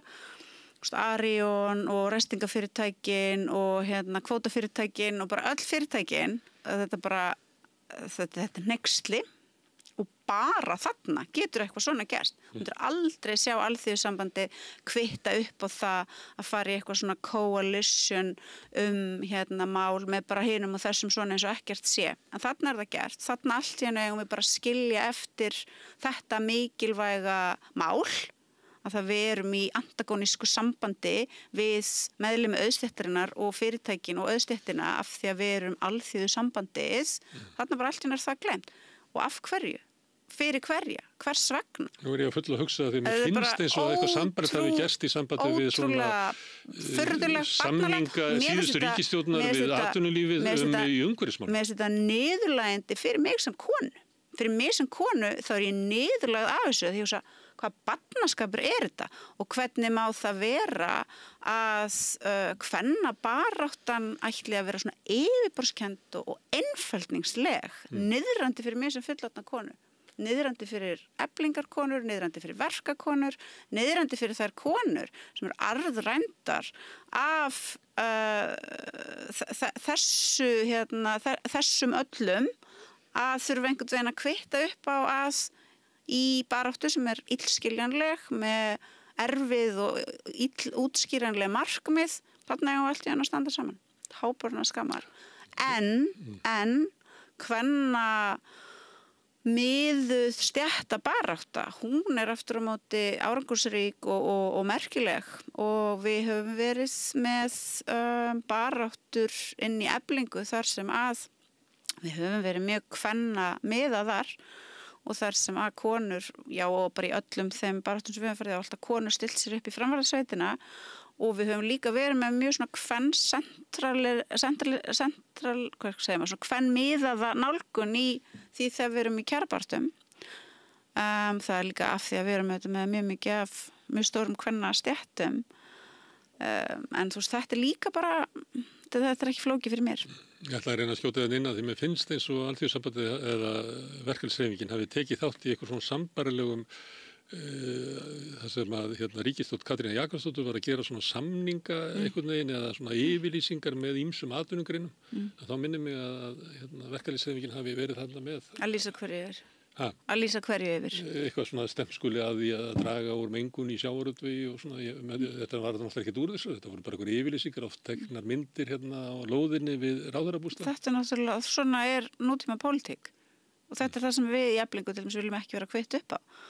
Þannig að einhver svona sýndamennska og dygðarskreiting og dygðarflöggun er einmitt pointless, hún skilur engu og hún er bara fyrir fólk sem að þarf ekki í alvöru að vera að berjast fyrir raunverulegum hlutum. Þá er þetta auðvitað auðvelda leiðin. Þetta er svona eins og að halda það og það er til dæmis það sem að Jane McAlevey líka talar ekki halda það að þú getur barist á netinu translatein í alvöru árangur, það er það ekki halda það að þú kvittir upp á eitthvað plagg á netinu eða kommentir einhvers staðar að gera eitthvað, það er aldrei að fara translatein í alvöru árangur eins með þetta, þú getur alveg skrifað undir eitthvað plagg og flagga einhverjum fána. En það er ekki að fara að translate yfir alvöru árangur. Þú nefnir þetta, þá er margt fólk sem hefur tekið þátt í baráttu gegn þjóðarmorðinu í Palestínu, einmitt með þessum aðferðum.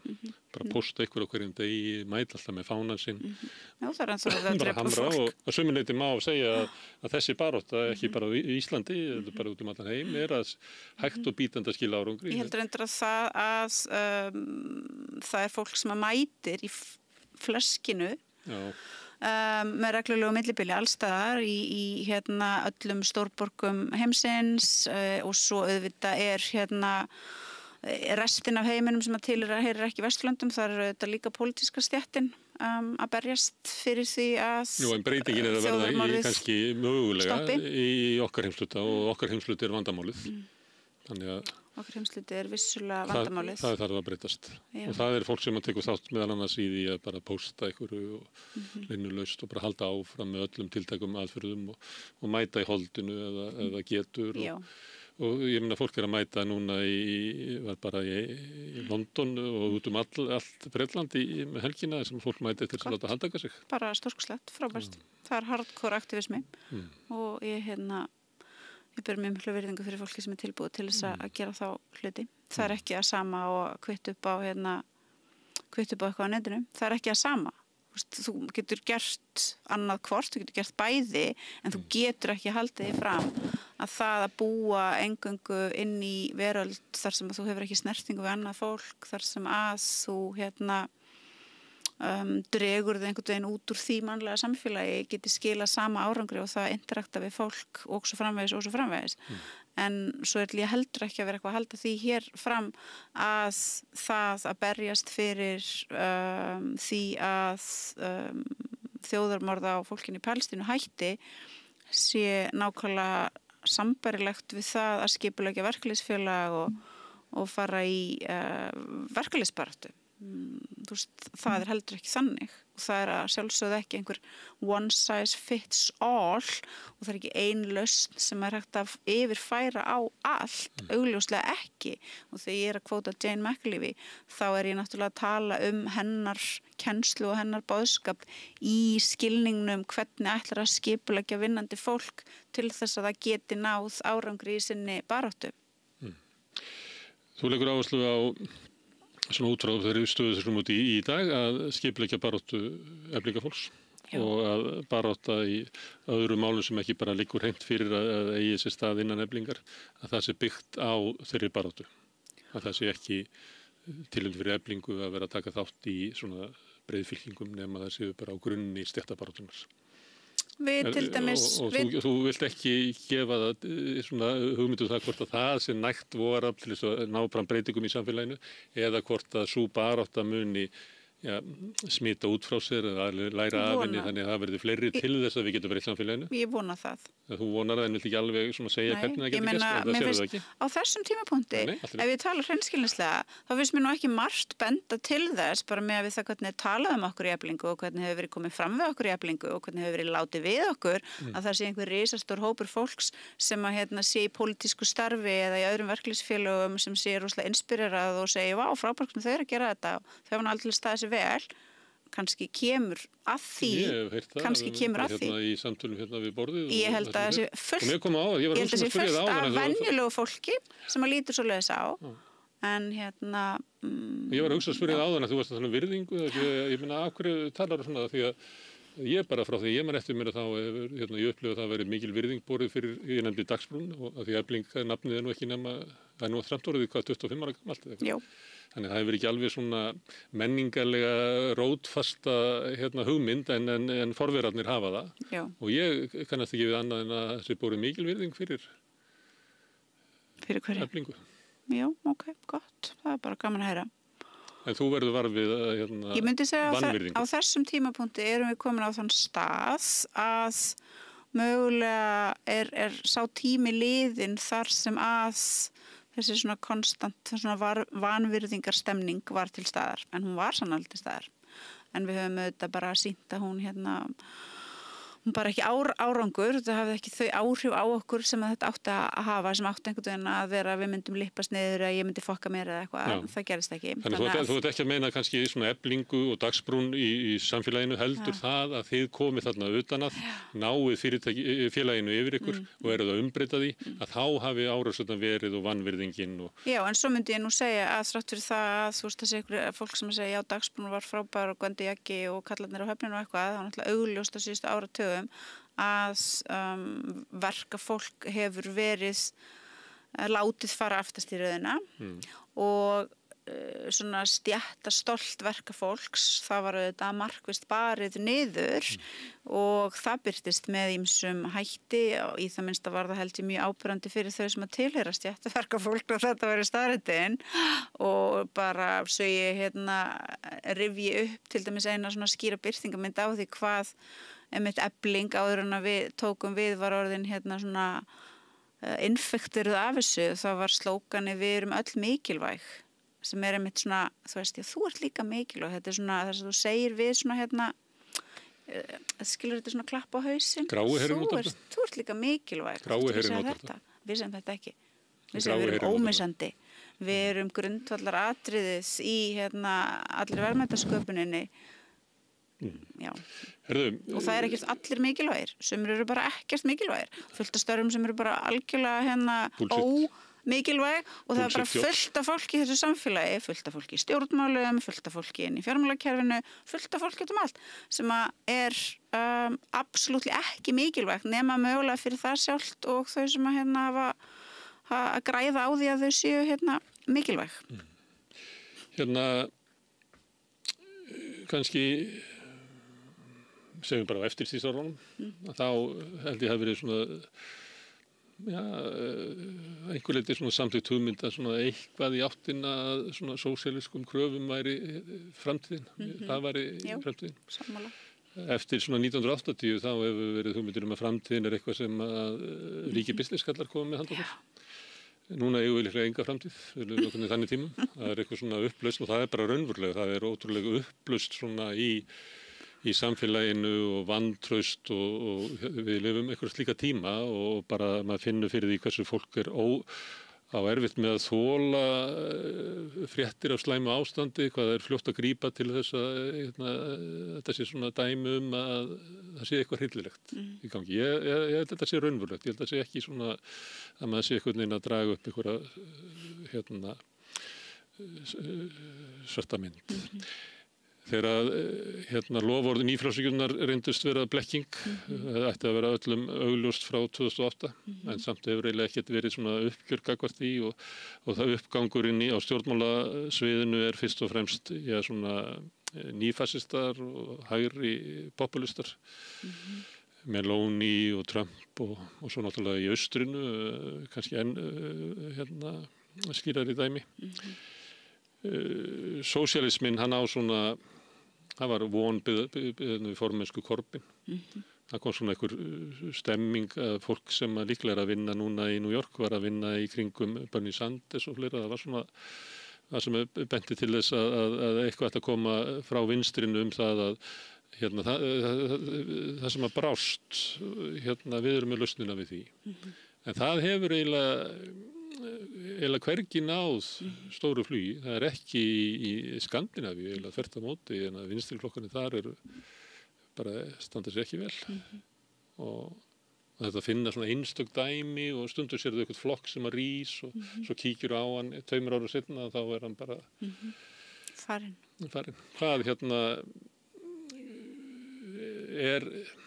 Hvað þarf að gerast til þess að sósíalisminn getur endurfæðst inn í okkar samtíma? Jesús. Við leikum okkur hér að því að spyrja stórt, það er nóg af smáum spurningum. Ég veit ekki hvað þarf að gerast. Ég bara hef ekki hugmynd. Ég bókstaflega ekki hugmynd hvað þarf að gerast til þess að sósíalisminn endurfæðist í okkar samtíma. Ég er sammála því að hlutirnir eru mjög dimmir Við búum á mjög erfiðum tímum, upplausnar tímum við í Eflingum, svo ég bara haldi áfram að tala þannig, og við leggjum mjög miklu áherslu á það að vera hress og glöð og koma saman. Það er ekki barlómur, það er ekki það er ekki svoleiðis. Fókusin er á bara svona hvað það er gaman og gott að við séum saman og hvað það er skemmtilegt að vera í félagskap með öðru fólki og hvað við njótum þess að hittast bæði í okkar svona félagspolítíska starfi og bara í öðrum hlutum sem við erum að gera. Ætli það sé ekki svona það verður ekki svona besta leiðin til þess að reyna að vekja aftur áhuga fólks á hugmyndum réttlátt samfélag, samfélag sem að byggja svona á velferð allra, að við gætum hist verið saman, komið saman, barist saman á árangri saman. Fagna lífinu. Já, að við gætum svona kvittað upp á það að bara mannleg tilvera er mjög erfið, bara hún er það og það sleppur enginn undan því að fá að takast á við þessar svona áskoranir sem núna ég fyrir mikilvæg vegna þess að hún er erfið. Já, og að þess vegna á krafan okkar að vera að við hjálpum stað að gera samfélagið minna erfitt. Það sé betra fyrir okkur öll.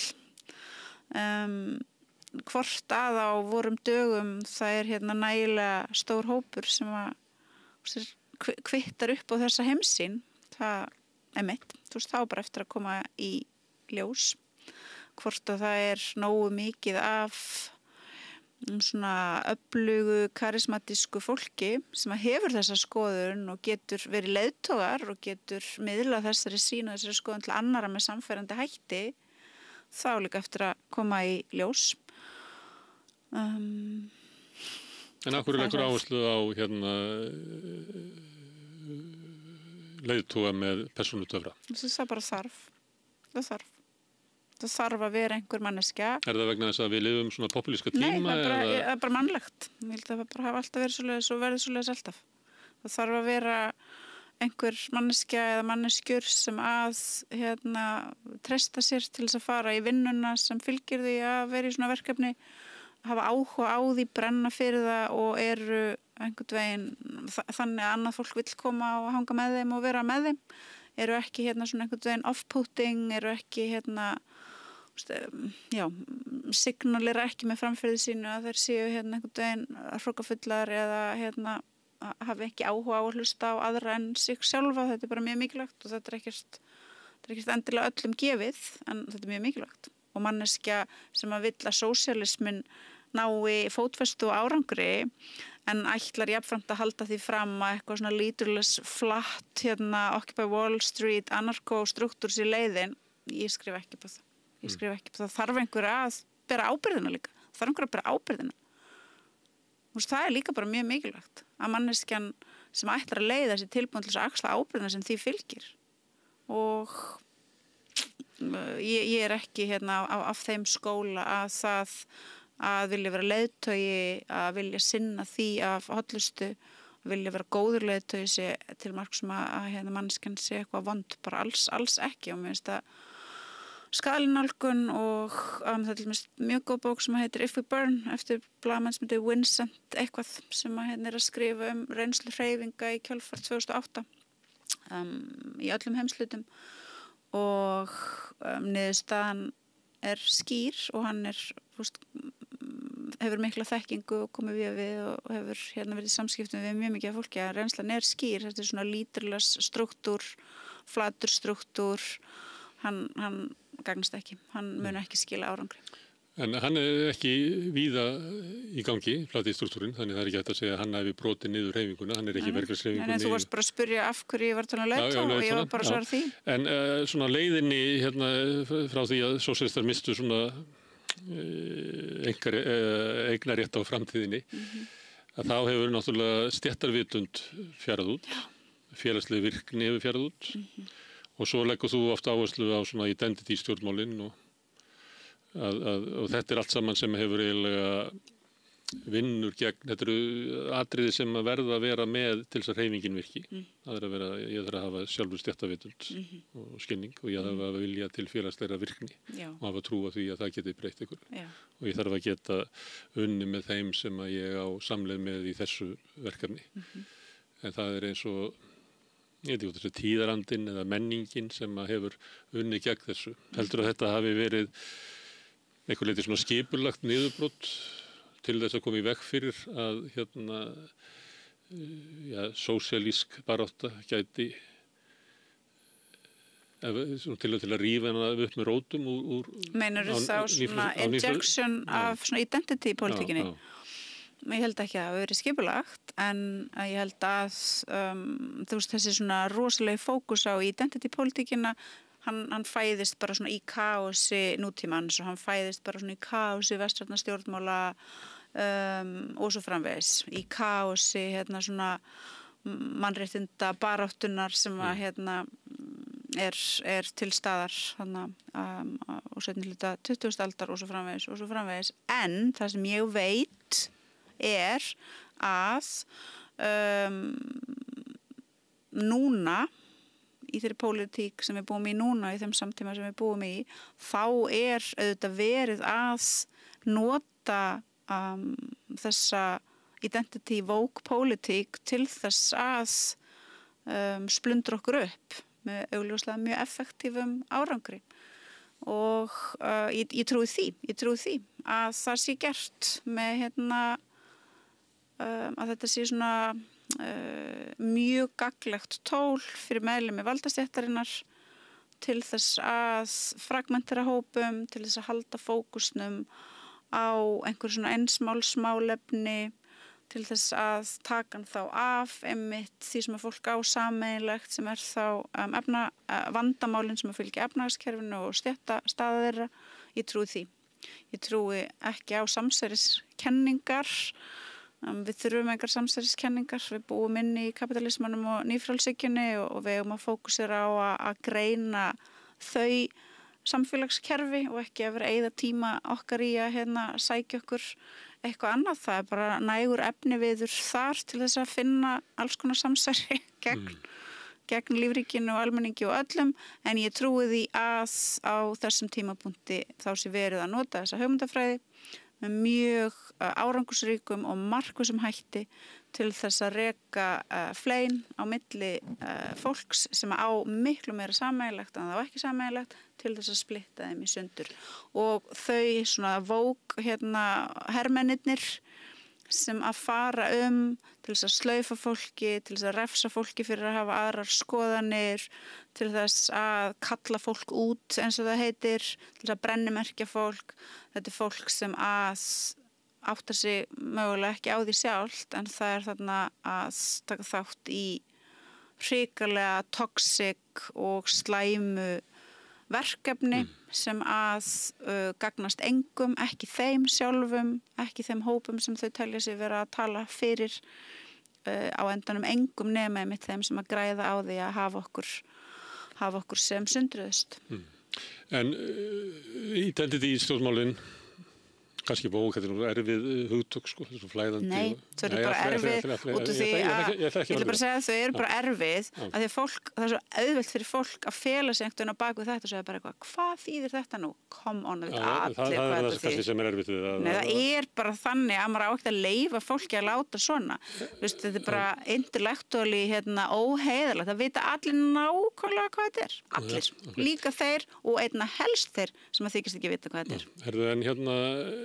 Þetta er afleiðing náttúrulega svona samfélagsbreytinga í okkar heimsluta. Það sem að, ég meina við getum bara farið aftur og sagt það er náttúrulega með verkalýðsbaráttu og kvennabaráttu og það sem að fjöldin myndar sér samtök og býr til félagslegar heildir til þess að berjast fyrir réttindu sínum og svo fær fólk kosningarétt og þá rís upp gríðalegur fjöldi sem átti bara ekki hluta af sögunni og ekki af samfélaginu, ekki af hugmyndunum okkar. Og þessu fylgir náttúrulega gríðarlegar jarðhræringar þar sem að allir þurfa að koma og skilgrina sig, ekki bara út frá stétt. Heldur ég skilgrini mig að því að ég er trans eða ég skilgrini mig að því að ég er með sjúkdóm sem að samfélagi hefur ekki haft neitt skilning á en er hver mjög manneskja er með bara mörg identity. Með mörg identity, þannig að við erum að lifa það sem að sko allur kórinn rís allt inn upp og er að tjá sig og þetta er bara gætum horft á þetta sem bara eitthvað stórkostlega fallegt að við verum að gangi í gegnum bara umbreytingu sögunar vegna þess að við þurfum að endurskilgreina bara mannin og sjálfsmyndina og hver er staða mín og áður en að við getum það þá verðum við að heyra allar þessar raddir til þess að gera það og það verður náttúrulega einhver órói í því og einhver sem við byrju hvað er þess að gera í gleðigöngunni, þetta nú á ekki heima hér og því kannast við þetta alls saman. Veldur alls konar sundrungu, ekki bara svona til þess að kljúa kannski stéttabarátuna. Er þetta ekki bara eitthvað sem að til okkar tíma og getum við bakkað út úr þessu? Bakkað út úr hverju? Út úr það að fjöldin fái rödd til sjálfsskilgreiningar það hverju sem eiginlega sjálfsmynda stjórnmálin. Ég bara er ekkert að segja það. Það sem ég er að gagnrýna og það sem ég er á móti og ekki bara ég, heldur bara fullt af fólki, er það að manneskjur taka sér þann rétt til þess að þagga niður í öðrum og þau gera það með harkalegum og öfgafullum hætti og þau tileinka sér aðferðir sem að sem ég hélt að við værum öll sammála þrátt fyrir að við værum ósammála mjög margt, þá værum við sammála að okkur hugnast ekki þessar aðferðir, okkur hugnast ekki að taka fólk af lífi eins og sagt er án dóms og laga, okkur hugnast ekki að banna fólki að tjá sig vissa hluti vegna þess að manneskjan hafi ekki uppfyllt einhver skilyrði áður en hún tjáir sig, okkur hugnast ekki að þagga með ofstæki niður í fólki sem er ekki 100% sammála okkur. Það gengur gegn öllum þeim gildum sem að í okkar vissulega megin gallaða samfélagi eru þó góð, sem er frelsi til skoðanaskipta, frelsi til þess að tjáða, frelsi til þess að eiga samtal við aðra. Á þess að eiga það á hættu að vera máluð upp sem einhvers konar óvinnur annara. Þetta er auðvitað vandinn. Þetta er vandinn við það hvernig þessi woke hermenn hegða sér og svo er vandinn við þessa hugmyndafræði hvernig hún hefur verið notuð af valdastéttinni fyrirtækjum til þess að signalera einhvers konar dygðir sem að eru samt ekki til staðar, til þess að flagga með réttum fána og réttum degi, til þess að setja fólk í einhverjar þjálfanir það hvað megi segja og hvað megi ekki segja og svo framvegis og svo framvegis. Og þetta er vandinn og hann er augljós öllum þeim sem horfa á ástandið með bara skynsamlegum hætti. Þá sérðu þetta bara strax, sérst að þetta er vandamál og annars vegar þá ertu þarna með vandamál á vinstrinu, vandamál sem gerir það að verkum og það verður sífellt erfiðara fyrir einmitt þá fólk að koma saman í einhverjum pólitískum flokki en þú átt alltaf að hættu að vera ásakaður guðlast ef að þú segir eitthvað sem þú máttir ekki segja, jafnvel þó þú hefur aldrei áttað þig á því og þú máttir ekki segja það, rekin burt og einhvern veginn tjargaður og fiðraður og svo á sama tíma ertu með fyrirtæki sem að notfæra sér þessa hugmyndafræði, notfæra sér orðfæri hennar, notfæra sér einmitt baráttu sem að þau áttu ekkert í, unnu aldrei neina sigra í bara þvert á móti. En ekki leggur baráttuna niður út af þessu? Hvað baráttu? Þetta er ekki mannréttindabarátta. Það að exklúdera fólk, það að tjarga og fiðra fólk, það er ekki mannréttindabarátta. Það að einhver fyrirtæki sé að dygðaflagga, það er ekki mannréttindabarátta. Og ég bara aldrei nokkuð tímann að kvitta upp á það að mannréttindabarátta, barátta fyrir lagalegum réttindum, barátta fyrir því að mega lifa sem frjáls manneskja í samfélagi, að þetta sé orðin vók stríðsmannana og bara aldeilis ekki, þau hafa enga heimild til þess að taka þessa baráttu og láta eins og hún sé þeirra til þess að eiga og það er til marks hroka, barnaskap, sögulega vanþekkingu, lélega félagsfærni, skilningsleysi á bara mannlegri hegðun, áhugaleysi á því að sigra í pólitík að fara fram með þessum hætti. Enda það svo að þeir flokkar sem að halda sig án þess að vilja endurskoða þessa stefnu, halda sig í henni, það fyrir ekki vel fyrir þeim. Það fyrir ekki vel fyrir þeim og þá hljótum við líka bara að koma að þessari spurningu. Til hvers fólk í pólitík? Til hvers fólk í pólitík? Það í pólitík til þess að reyna að vinna vegna þess að það trúir á það sem það trúir á, vegna þess að vill að veröldin og samfélagið breytist með einhverjum tilteknum hætti. Eða það í pólitík af því að það sem skiptir það mestu máli að það fá einhver svona persónulega recognition, að því líði vel þegar það fara að sofa á kvöldin og vaknar á morgnana af því að það einhvern veginn uppfylla einhverja hugmynd sem að fæðist inn í því sjálfu það hvernig það eigi að vera. Af hverju það þá ekki bara í aktivisma? Af hverju það ekki bara í aktivisma? Af hverju það ekki bara einhverjum einsflokks aktivisma með öllum hinum aktivistunum? Það ekki eins og það sé ekki nóg af sleikum tækifærum. Af hverju vill að skipuleggja sig í flokkspólitísku starfi sem að gengur svo bara út á það allir segja amen og halleluja við því sem að því finnst og allir hinir verða bara að éta skít og fara til helvítis. Hvers konar bull þetta? Þetta barnaskapur, þetta toxic, þetta grefur undan möguleikum fólks á að vinna alvöru pólitíska sigra, þetta og þetta bara leiðinlegt, þetta leiðinlegt. Og fólk með sjálfsvirðingu, það nefnir ekki láta að tala svona við sig. Fórum yfir það áðan að þú vildir heyja baráttuna frá stéttabaráttunni inn í Eflingu og hvort sem að veri friðabarátta eða kvennabarátta þá hann að vega grunni þar. En þá ekki þetta sama afstæðan að þú vilt að þeir sem eru taka þátt í þinni baráttu séu sammála þér svona 95%? Nei. Ef að manneskja sem að að taka þátt í einhverju tiltekinni verkalýðsbaráttu Eflingar ósammála mér til dæmis í afstöðunni til Palestínu, þá bara getur hún komið og rætt á fundi og hún bara á sitt málfrelsi og hún getur borið upp ályktanir og tillögur og svo það bara greitt atkvæði það eins í stjórn. Mér finnst að stjórn Eflingar eigi að styrkja það sem við getum styrt varðandi til dæmis baráttu fólksins í Palestínu.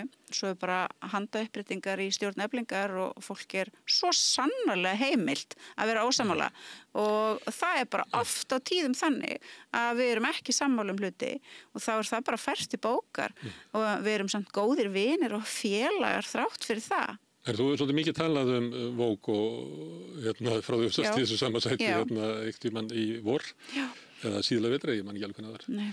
Dæmi sem þú að taka það sem að fólk slaufað og svona, þegar ég að hugsa meðan þú að tala, að þá finn ég svona dæmi í Bandaríkjunum og svona og ég fór að reyðla með hver á Íslandi hefur verið slaufað fyrir skoðanir sínar. Ég kannast við menn sem hafa verið slaufaðir, ásakaður kynferðislega misnotkun og rakist úr starfi og svona, en með að þekki dæmið þessi í Bandaríkjunum, ég fyrir einhverjir háskólaprófessor sem að mist vinnun út af þessu, en ég var erfitt með að festa fingur á þessi dæmi hér.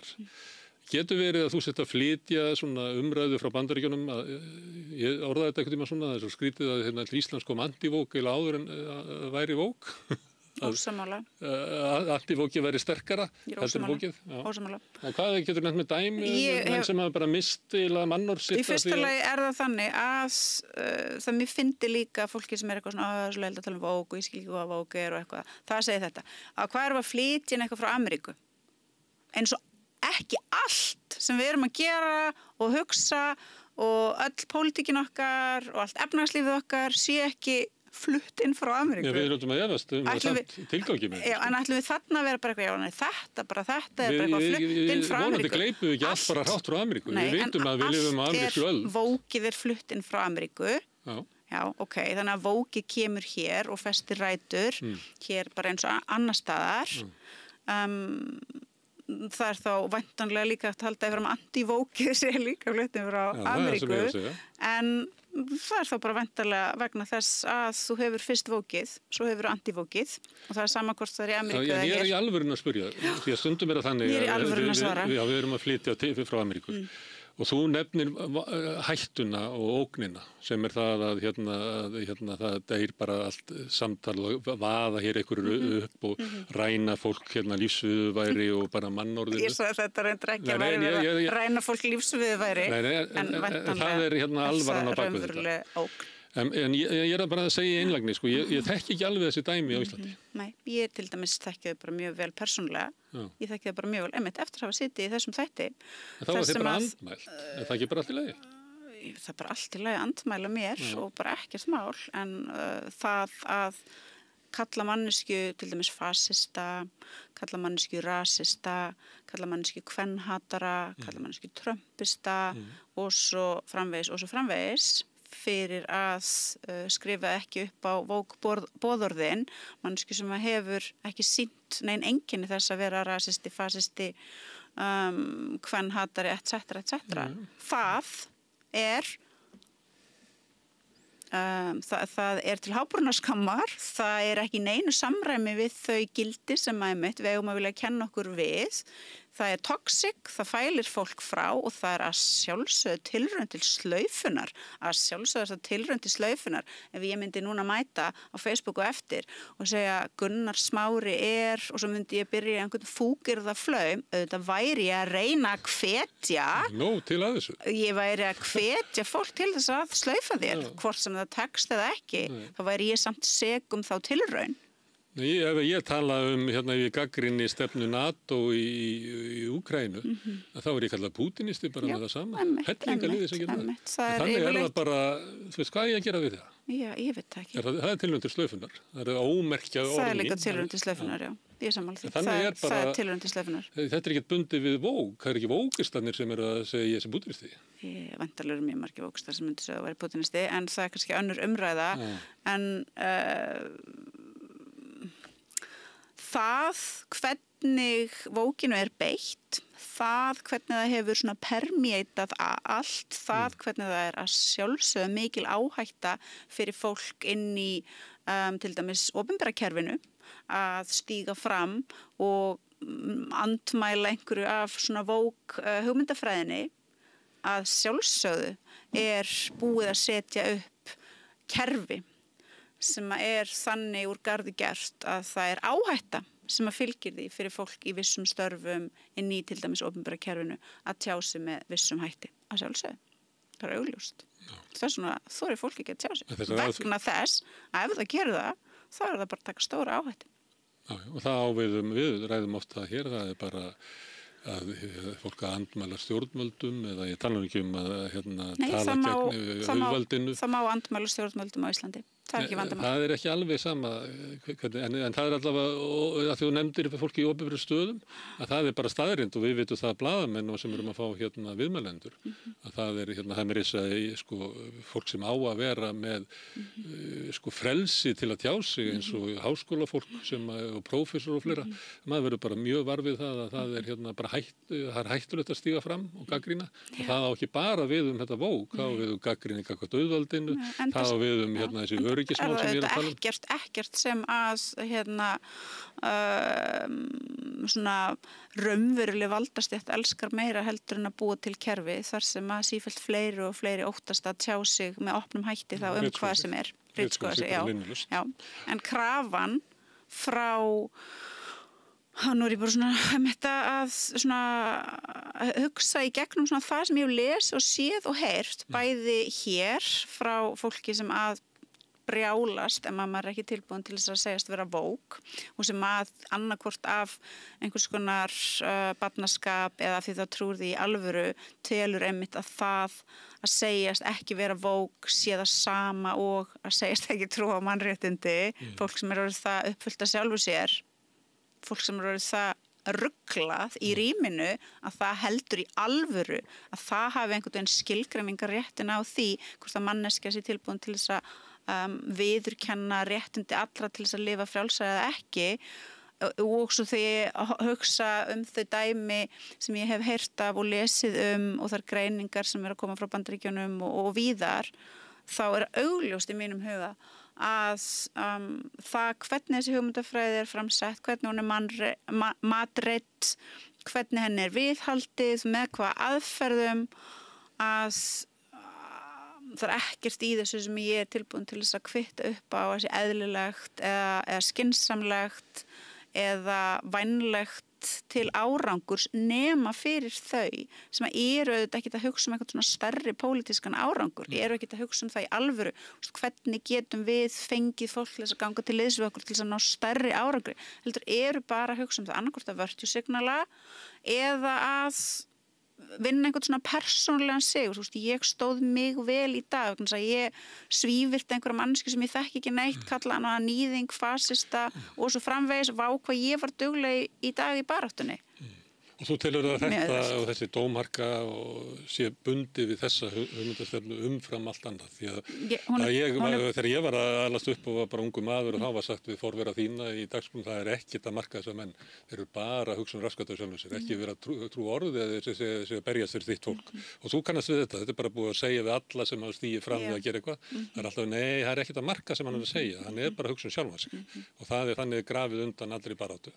Það við lifa við. En þú segir að þessi sérstaklega þarna.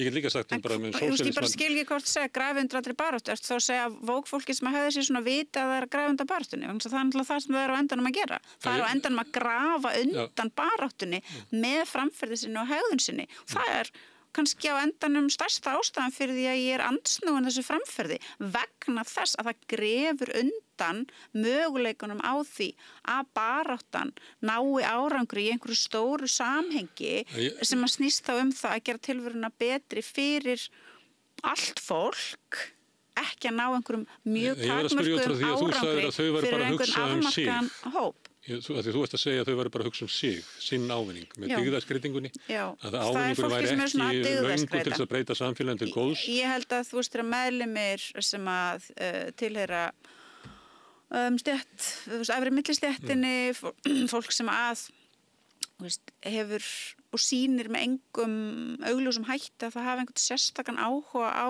því að berjast raunverulega fyrir betra lífi fyrir stærstan part samfélagsins og svo framvegis, ég held að sem augljóst að þau eru dauðaskreita. Þú veist, við erum öll bara með augu í hausnum og við erum að heila til þess að hugsa og við getum séð, þessi manneskja að dauðaskreita sig þarna vegna þess að það einfalt og auðvelt og vegna þess að hún ekki að taka neina áhættu, hún ekki að fara neina fórnir, hún að taka eitthvað sem að samfélagið núna segir að sé svona viðurkennt rétt að taka og segja, og hún að gera það að sinni baráttu, jafnvel þú hafi mögulega aldrei tekið þátt í neinni baráttu, og þannig signalir hún á sig góð manneskja, þannig fær hún svona virtue feedback, klapp og getur lyft sér upp á einhvern svona hærri stað. Það eitthvað sem að mér finnst vera til eftirbreytni eða flott eða sniðugt? Nei, mér hefur aldrei fundist það. Mér fannst það heldur ekki þegar að ég sjálf vissi ekki að ég væri eitthvað sem að myndi flokkast sem anti-vók. Þetta er bara prinsip afstæða. Já. Hérna, vók og anti-vók. Hérna, ég veit ekki hvort að þú hefði þá trúið þessi til eitthvað sem heitir hreyfingin. Nei. Ég trúi því ekki. En segjum að það sé til, að því við erum að tala um vinstri og sósíalisma. En þá getum við alveg bara að fara að tala um Guð eða eitthvað. Það eitthvað svona svæði, það sem sem hefur verið utanfrá, merkt með sem hluta þessari baráttu og ég meina, vókið myndi ekki eyðileggja baráttu nema að vera hluta hennar og eitthvað svoleiðis, af því að þú stundu tala bara svona praktískt út frá Eflingu, en það eitthvað þarna. Lítur þú á að sú hreyfing muni ekki verða heilbrigð og holl og baráttuglöð og sterk nema að losa sig við þetta tímabil identity stjórnmála og vók. Það verði bara að kafa úr þessu hafi og koma bara upp eitthvað annars þar. Ég tel að það væri gott ef það væri hægt. Ég tel að það væri gott ef það væri hægt. Þetta ekki læknanlegt. Þú voru að yfirgefa þetta. Ég bara mér finnst þetta vera svona þetta situr orkuna eitthvað annað þar sem hún á ekki að vera. Þetta er ekki góður staður til þess að vera á. Þannig að já, ef það veri hægt að koma upp eitthvað annars staðar, þá var það mjög gott.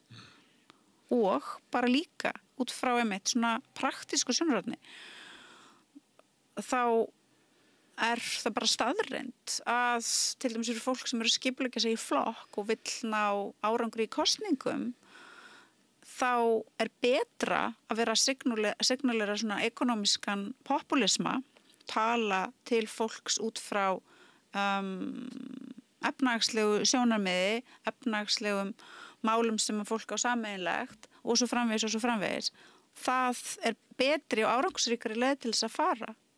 Þannig að líka bara út frá svona praktísku sjónarhorni það hvort að fólk vill á annar borð ná árangri eða ekki, þá það bara rétt. Líka ef þú ætlar að vera bara svona pingur svona makkjavelísk og svona að hugsa þetta þannig. Þú nefnir New York og frambóðið og þú nefnir þinn flokkur í Bretlandi áðan.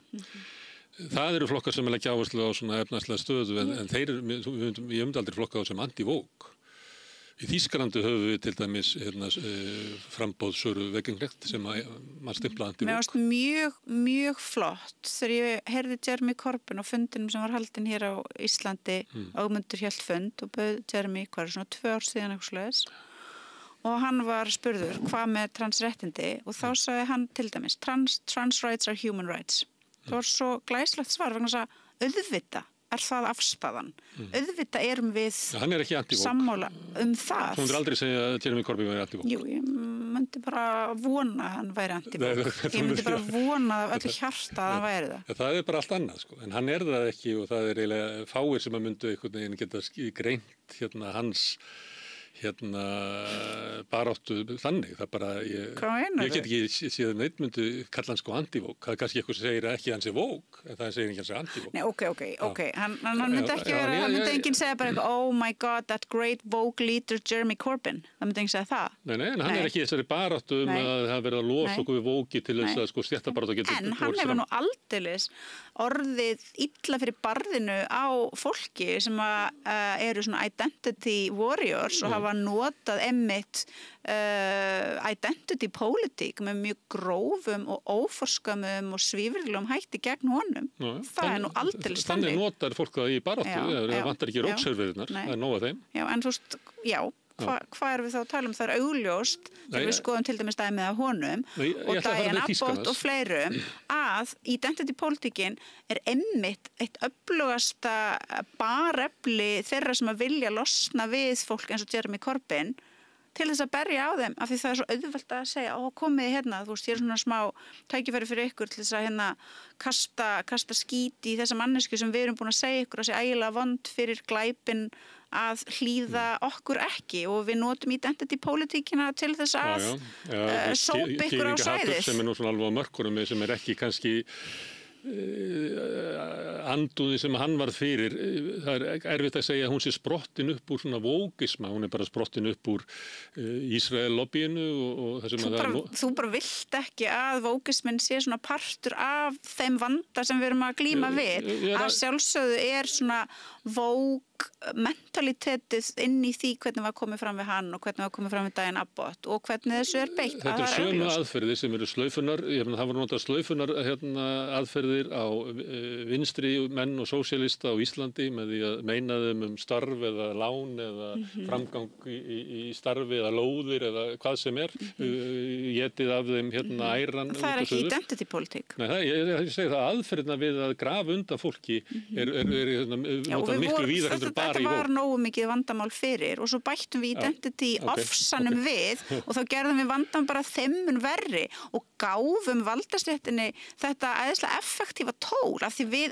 öll erum sammála eitthvað eitt og þegar valdastéttin kemur svo með baraplýsið og segir þessi hann nokkuð sammála, nei það held ég nú aldeilis ekki og svo koma einhver 10 dæmi flest hver upp login og það var hægt að búa til svona, hvað heitir þetta, svona múgæsing og segja farið þá ráðist á þennan einstakling. Við þurftum ekki fleiri leiðir fyrir valdastéttina til þess að afsækja þá sem vilja berast fyrir réttlátt samfélag. Ég ætla að halda því fram að dæmi sem þú tókst sem voru jákvæð í svona síðustu mánuðum sem að leggja áherslu á svona efnahagslegar kröfur venjulegs fólks og það að samfélagið sé okkar að við sem bara getum fengið að lifa þar vegna þess að við getum ekki lifað inn í samfélagi auðstéttarinnar.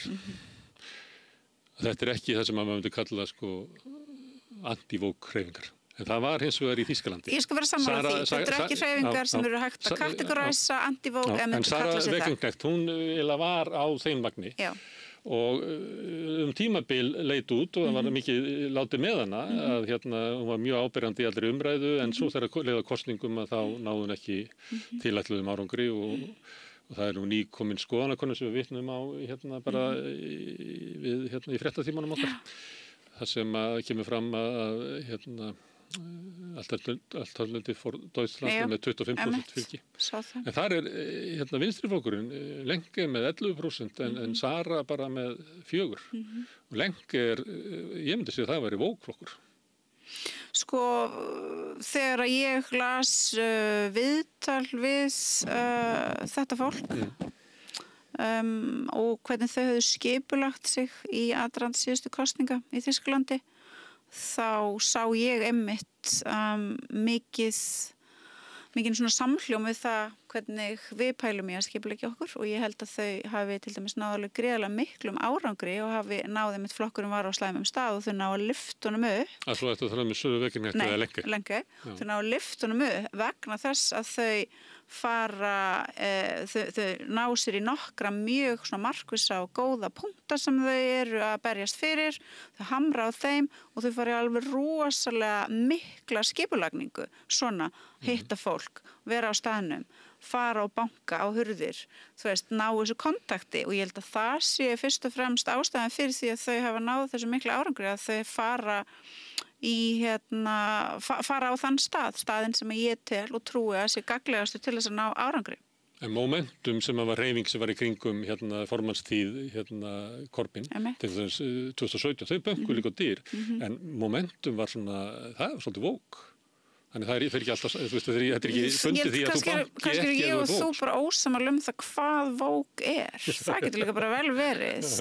Bara eins og fólk er ósammála svo ótrúlega margt. Fólk er ósammála það hvað er að vera til vinstri, hvað er sósíalismi, þú veist, hvað er flokkur, hvað er verkalýðsfélag, hvað er kvennabarátta, hvað er vók. Ég held að mögulega séum við sammála margt hvað það er að vera vók en kannski er eitthvað svona grundvallar svona tweak sem við erum ekki sammála hvað er í vókinu. Það tengir spurningunni þarna með það sem ég sá fyrir mér blóðugt haf í vinstrinu þar sem menn eru búin að vera hvort að þú þurfur að kafa hér og koma bara upp annars þar og gleyma þessu tíma eða hvort það sé hægt að til dæmis eða við og fleiri myndum ræða hvað af vók tímanum er nýtanlegt og hvað ekki.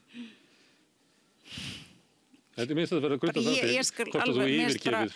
Mér bara gaman að tala flest, ég bara alveg til í að tala það og ég viðurkenni að ég er auðvitað mjög ég bjó lengi í Bandaríkjunum og ég fylgist mjög mikið með bandarískri pólitík en svo les ég líka og hlusta á mikið af bandarískum svona fólki sem myndi til þessi sem svona progressives og líka sósíalistar, alls konar radikalar, jafnvel bara kommunistar, marxistar og sín þeirra á það hvað virkar til þess að mobilisera fólk sem tilheyrir stétt vinnuaflsins.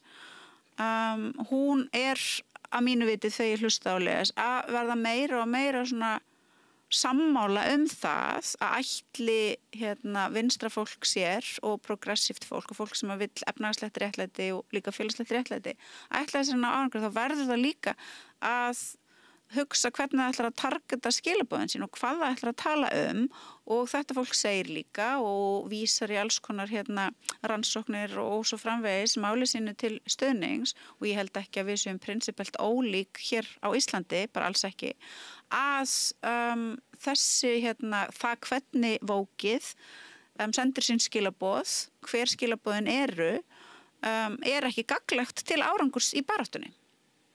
Ég, eins og ég sé það núna þá finnst mér það að vera nokkuð skýr staðreind í pólitísku samhengi þannig að það má vel vera að það sé gagnlegt og allt það að vera eitthvað svona að hugsa hvað viljum við taka með okkur eða hvað ekki en kannski er það bara meira pæling fyrir eitthvað fræðafólk sem er hvort sem er alltaf að leita sér einhver til að fræðast og fræðast okkur heim í háskólanum þú veist, var þarna var fetuð braut árangurs og hvernig sjáum við þann árangur birtast en fyrir fólk sem hefur áhuga á pólitík, hefur áhuga á völdum í samfélaginu til þess að gera það með þeim hætti sem að þau telja sé réttara en það er núna þá er kannski bara skynsamlegra að vera ekki lengur að velta sér upp úr þessari stemningu og sækja fram með öðrum hætti og ég held að það sé til dæmis alveg hægt eins og ég segi eins og ég sagði áðan inn í Eflingu þá eru aldrei neinir svona menningarlegir árekstrar sem við lendum í vandræðum með í okkar félagsstarf og þarna er fólk sem að skilgreinir sig með alls konar hætti, fólk sem að kemur úr alls konar bakgrunni, fólk með alls konar trúarbrögð, alls konar pólitískar skoðanir. Þetta er ekki vandamál hjá okkur vegna þess að við höfum ekki gert þetta að vandamáli. Við höfum ekki gert þetta að vandamáli. Þetta vandamál í BSRB? Það veit ég ekki Ég hef ekki það. Ég þekki það ekki. Efling ekki stjórnmálaflokkur. Það er engin róttækur vinstri flokkur á þingi. Það er engin róttækur vinstri flokkur á þingi. Heldur að það er eftir að breytast? Þetta er náttúrulega svolítið sérstök staða ef við tökum bara svona þráðinn frá kommunistaflokknum í gegnum Sósíalistaflokkinn og Alþýðubandalagið og VG. Það er sömuleyti merkilegt að þessi deild sé ekki á þingi. Það er með að við langa sögu. Heldur að þetta breytist? En ég meina við náttúrulega búum líka bara á, þú veist, við búum eins og við vorum að ræða hérna fyrr áður en að við viltumst út í vókfenið og festumst þar. Þá vorum við að ræða með þetta, þú veist, samfélagi sem við búum í núna, það er bara svo flókið og það er svo ólíkt samfélaginu sem var. Þannig að kannski er ekkert sérstaklega skrítið við það að þetta sé staðan vegna þess að verkafólk þeirra svona aðkoma að mótun samfélagsins, þeirra aðkoma að stjórnmálum, hún fjaraði út, þeirra raddir heyrðust ekki lengur, þau voru jaðarsett líka inn í verkalýðshreyfingunni. Og í flokkunum. Verkalýðshreyfingin, hún varð auðvita einhvers konar eign fagmenntastéttana, hún varð eign sérfræðingana, þannig að það var ekki lengur leitað til verkafólksins til þess að heyra hvernig eiga kröfurnar að vera, hvernig á félagið að vera, hver er fókusinn, heldur komu fagmenntastéttirnar sem voru starfsmenn félagana og sögðu verkafólkinu, þetta er fókusinn, þetta eru kröfurnar. Þannig að það er ekki skrítið, finnst mér, að þetta sé staðan eins og hún er. Mér finnst það ekki skrítið svo þegar við bætum við frjálsuflæði vinnuafls, að við horfumst í augu við það, augljóslega hefur það líka mikil áhrif á samfélög innan þjóðríkjana, þá finnst mér það ekki skrítið. Mér finnst það ekki skrítið. Verkalýðshreyfingin, hún verður líka, ekki bara sérfræðingarnir, hefur verið svona bjúrókratísk, þannig að þú sem verkalýðsforingi að þú verður að heldur völdum í þínu félagi með því að þínu félagar trúið að þú sett að skaffa jáfnvel meira heldur en hinn og það verður svona samkeppni milli verkalýðsfélaga og þetta átti sér stað bara upp úr miðri síðustu öld og heiðalaðina sömuleyti, sem að þannig að hinn sameiginlega hugsjón, hún hélt ekki verkalýðshreyfingunni saman, heldur var það svona einangrað. Sérðu fyrir þér að verði breyting á þessu eða telur að vera mikilvægt að það verði til flokkur, hvað er að segja, bara vinstra megin við samfélagina?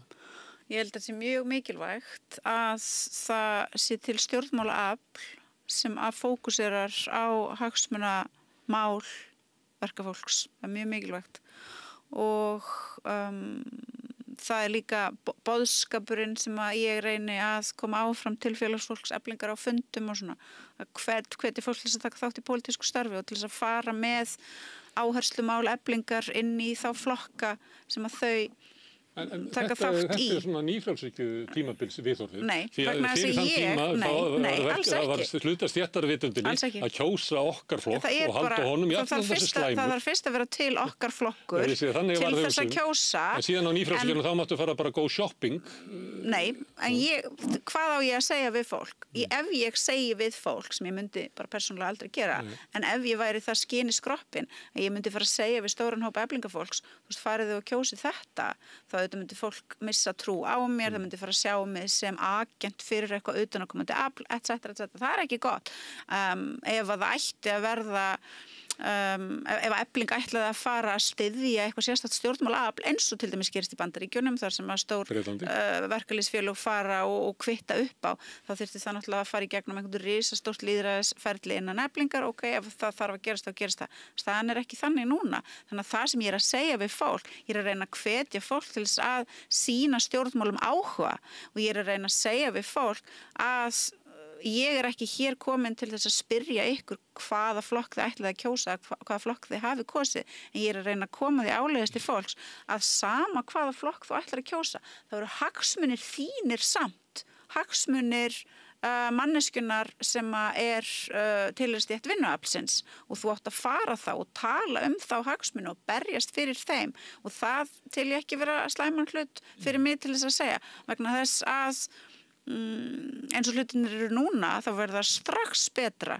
ef það væri hópur af fólki sem að tilheyrði stétt verkafólk sem að væri aktíft inn í stjórnmálaflokkunum, það væri strax bót á því ástandi sem að núna þar sem að stjórnmálaflokkarnir sem eru við völd eru auðvitað algjörlega mannaðir af fólki sem að tilheyrir ekki stétt verkafólks, þannig að það verið strax til mikill að bóta. Ég verð ekki að segja hvað þú ert að gera, ég var bara að vísa til þess að við getum bara fært söguna til Bretlands, að þar var hluta stéttavitundinu var að standa með verkefnaflokknum jafnvel þótt að hann væri ekki í góðu standi, þá var það mitt verkefni að laga hann, en síðan á tímum nýfrjálshyggjunnar þá verður það svona valkostur að ég ekki bara kjósa Boris Johnson, ég meina hann ekki að bjóða bara upp á það saman. Núna náttúrulega, og þú hefur nú sjálfur talað þetta, þú veist, það Brahim leftið og svo The Merchant Right.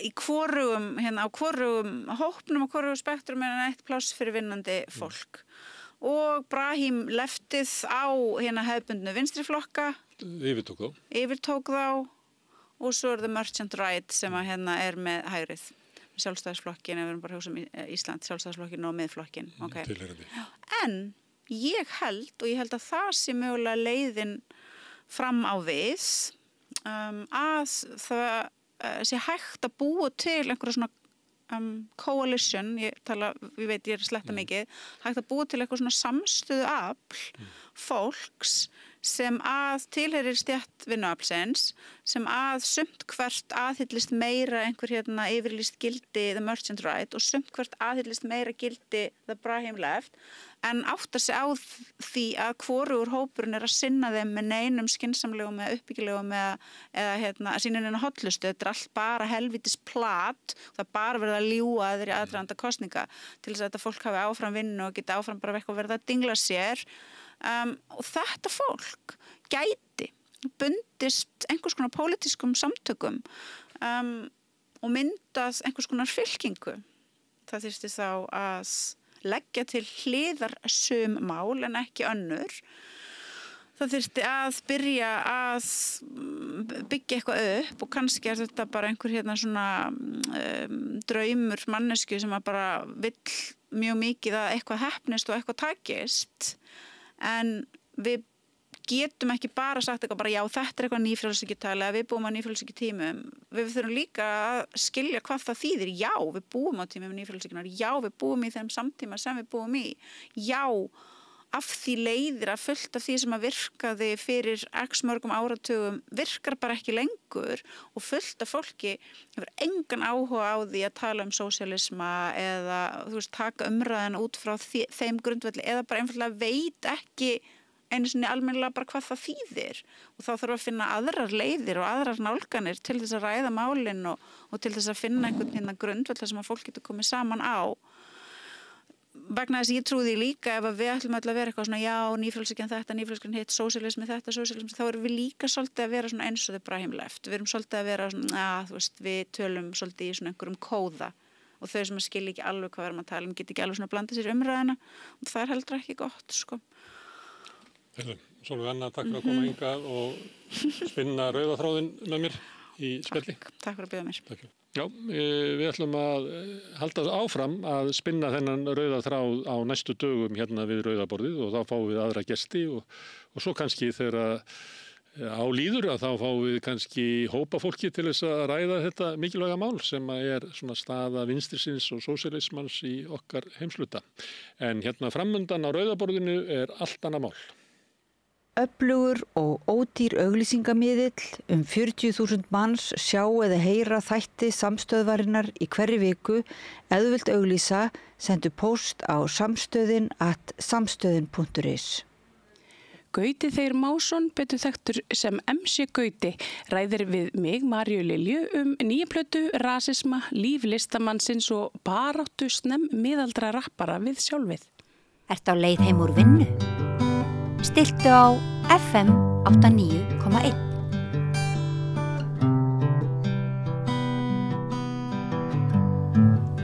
Komið sæl aftur og velkomin á rauðaborðinu. Ég heiti María Lilja og hingað komið góðan gestur. Í fyrsta sinn, Gauti Þeyr Másson, MC Gauti. Fyrsta sinn hérna í rauða rými. Ég er impressed. Já, þetta svolítið eins og vera svona í móðukviði.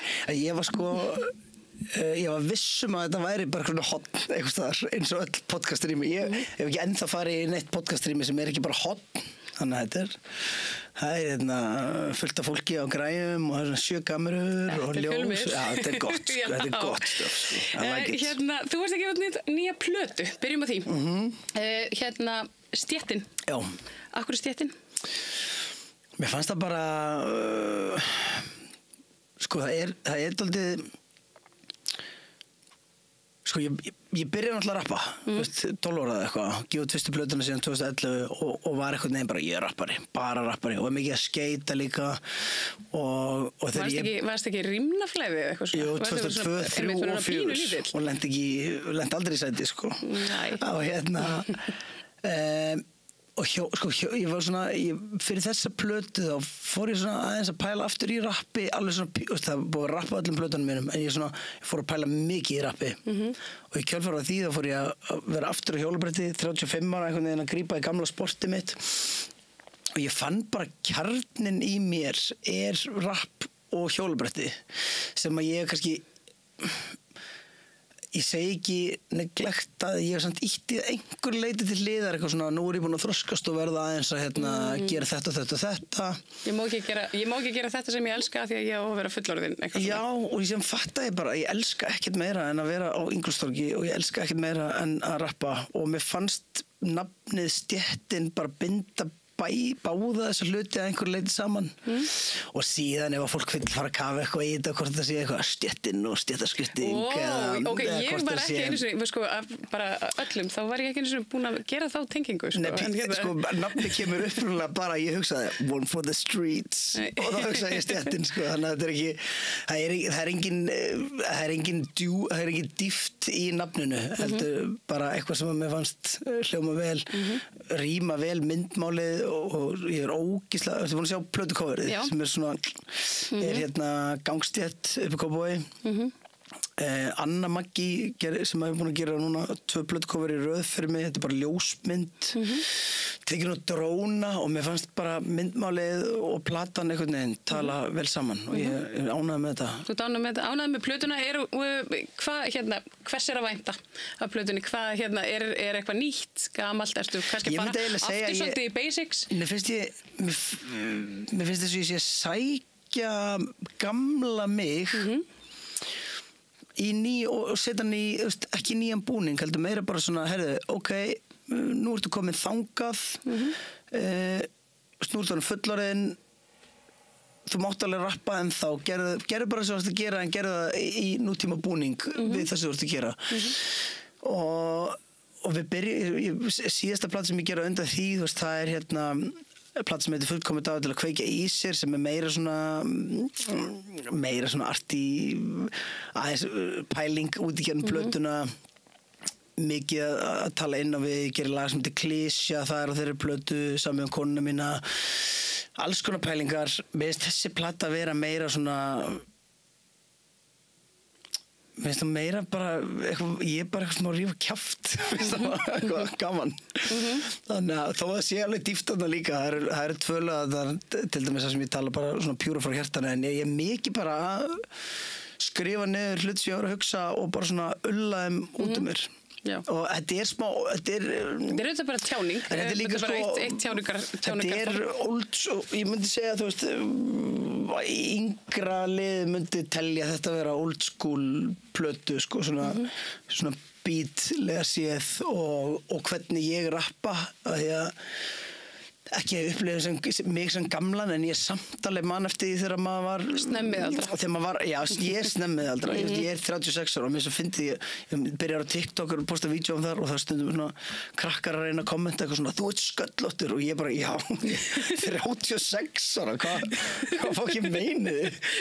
Þannig að já, ég bara í grunni, ég er ógeðslega ánægður með bara hún svona hljómar vel út í gegn, skemmtileg gestir bara. Hver eru gestir? Úlfur, Flóni, Daníel, Saint Pete, nýrgaur frá Akureyri, hvað mér að gleyma, Intro Beats með er að skratsa á plötunni og Króli með mér á hann líka. Þannig að þetta er bara eitthvað, fer út allt, sko. Já. Er eitthvað sérstök ástæða fyrir því að þessi plata kemur núna? Er þetta bara, var þessu uppgjöri þegar við gamla þig einhvern veginn bara lokið? Ég held að það sé rétt að byrja, sko. Ég er að finna nistan aftur hjá mér. Nei, bara ástæðan er bara, hún var tilbúin og það var bara komin tíma á að gefa hann út og þetta svo fyndi ég á mjög erfitt með að sita í ykkur, kona mín var að skamma mig í gær þegar hún fór út í göngutúr með hundin og kom tilbaka og þá var ég að semja lag og hún var bara, veist, við erum búin að vera að eyða hérna öllum tíma í heiminum í þig og þessa plötu og hlusta á hana og getur ekki aðeins chillað. Það er bara... Já, þú bara, það skrúaði bara frá. Já, mér langar bara, mér finnst bara ekkert skemmtilegra en að gera músík og, jú, einn hlutur, það er að koma fram. Þegar ég er búin að semja músík, það er svona... og hef oft talað sjálf á mig sem ég lít meira á mig sem performer heldur en tónlistamann þó svo þetta ætlar ekki að vera að tróða upp í höllinni eins og allir hinir rapparnir það kemur aðeins sko djöfull er ég ánægður sástu hvað Árni gerði? Já seldi upp á 2 dögum já, veistu það 5.500 miða þetta sko, það er nefnilega, það er svo merkilegt að hérna íslenska tónlistasennan hún fór að svo miklu leita að snúast sko að fá erlenda tónlistamenn til þess að spila og sveitabellamenningin, hún lagðist einhvern veginn af og allt í hennu kom bara svona gat það voru ekki íslenskir stórir tónleikar en sko Rottwælin alltaf reið á vaðið og bara sprengtu höllina þannig í sko 2 daga í röð og hérna og þá er svona eins og 2 ári í röð sko það er galið, fórstu þá gig? Já, nei, ég komst ekki, ég var ekki starfans þar hérna... Rugla, það var svo mikið ég varð 12 ára aftur á þessu gigi og ég er vennilega þannig, ég fyrir á gig og ég stend aftast og er eitthvað að fylgjast með og sjá hverju ég get stólið og hvað ég get gert og er bara eitthvað meira að pæla bara í barnum eða infrastruktúr bara því maður er alltaf að gigga en á Rottwælin, ég var fremst stjörnur í augunum, þetta er náttúrulega gaurarnir sem að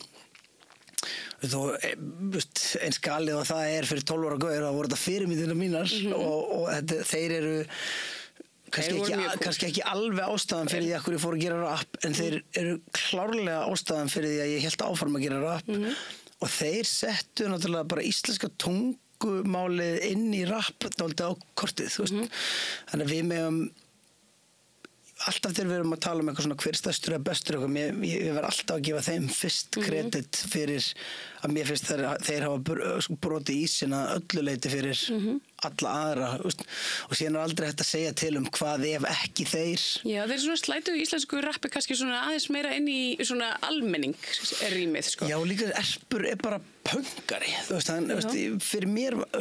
fyrir mér er orðið punk ekki gaur með hanakamp og spila lélega á bassa það er punk ímyndin og svona fuck the system við mögum gera þetta og við mögum kjáft og við viljum ekki láta neitt segja okkur hvað við erum að gera hérna í þessu og það má vera pólitískur í listinni sem að maður hérna færi fram og mér fannst það heillandi og þetta hvatti mann náttúrulega það þarf alltaf einhver einn að byrja til þess að maður sjá já, ok, það má rappa á íslensku það má gera þetta svona, það er hægt að gera þetta og í dag, og þú veist að tala með að núna eru íslenski listamenn að halda stór gig og svona og ég fattaði þetta ekki fyrir að ég var að tala á Óla T. félaginn daginn hann segi, áttaði á því að sonu minn, sem ég man ekki hvað hann einhvers ára bilinu 60 ára, sorry, að hann, fyrir honum, hann þekkir ekkit annað en að íslenskt rapp hafi alltaf verið til. Þannig fyrir honum rapp ekki jaðarsport. Það bara kannski grunnurinn af einhverju öðru. Og meðan ég í raun og veru 12 ára þegar ég heyri íslenskt rapp í fyrsta skipti og ég man líka bara hvað maður þurfti svona að berjast fyrir því að rapp væri músík. Það bara þetta ekki músík og þetta drasl og bla bla bla og ég að einhverju leyti saknaði smá að rapp hafi verið jaðars. Ég saknaði þess að þetta ekki... Svona spennuna... Já, meira bara þetta var alltaf okkar. Þetta sama og þegar hjólabretti fóru á Ólympíuleikana og allir skeitarar voru bara hei, wow, hvað við að gera? Þetta okkar sport. Og það voru svona... Þó við vorum alltaf að þykjast fyrir einhverjir anarkistar, það var reglur inn í rappi. Þú mátti bara gera ákveðin hluti og þurftir að rappa svona og ríma svona og eitthvað svona kultúr býr til eitthvað bla. Og ef ég hefði verið með bara eitthvað mist spons á þessum árum þá hefði bara verið þér hefði verið hent út það var öðruvísi Já, þú ert að tala að vera sellátt til dæmis bara svona konsept sem verðist ekki vera til þú ert að tala að bara svona þegar kapitalismin hófu innreið bara alltaf þegar það gerist kapitalismin læsir klónum í eitthvað jaðar þá og næra einhvern veginn svona hrista úr því allt líf og á endunum og það hægt við því Já, sko, ég að einhverju leyti en að einhverju leyti líka skapa þetta þannig tækifæri að við getum raunverulega að lifa á því að gera músík en einhvers staðar verður maður að fatta bara mörkin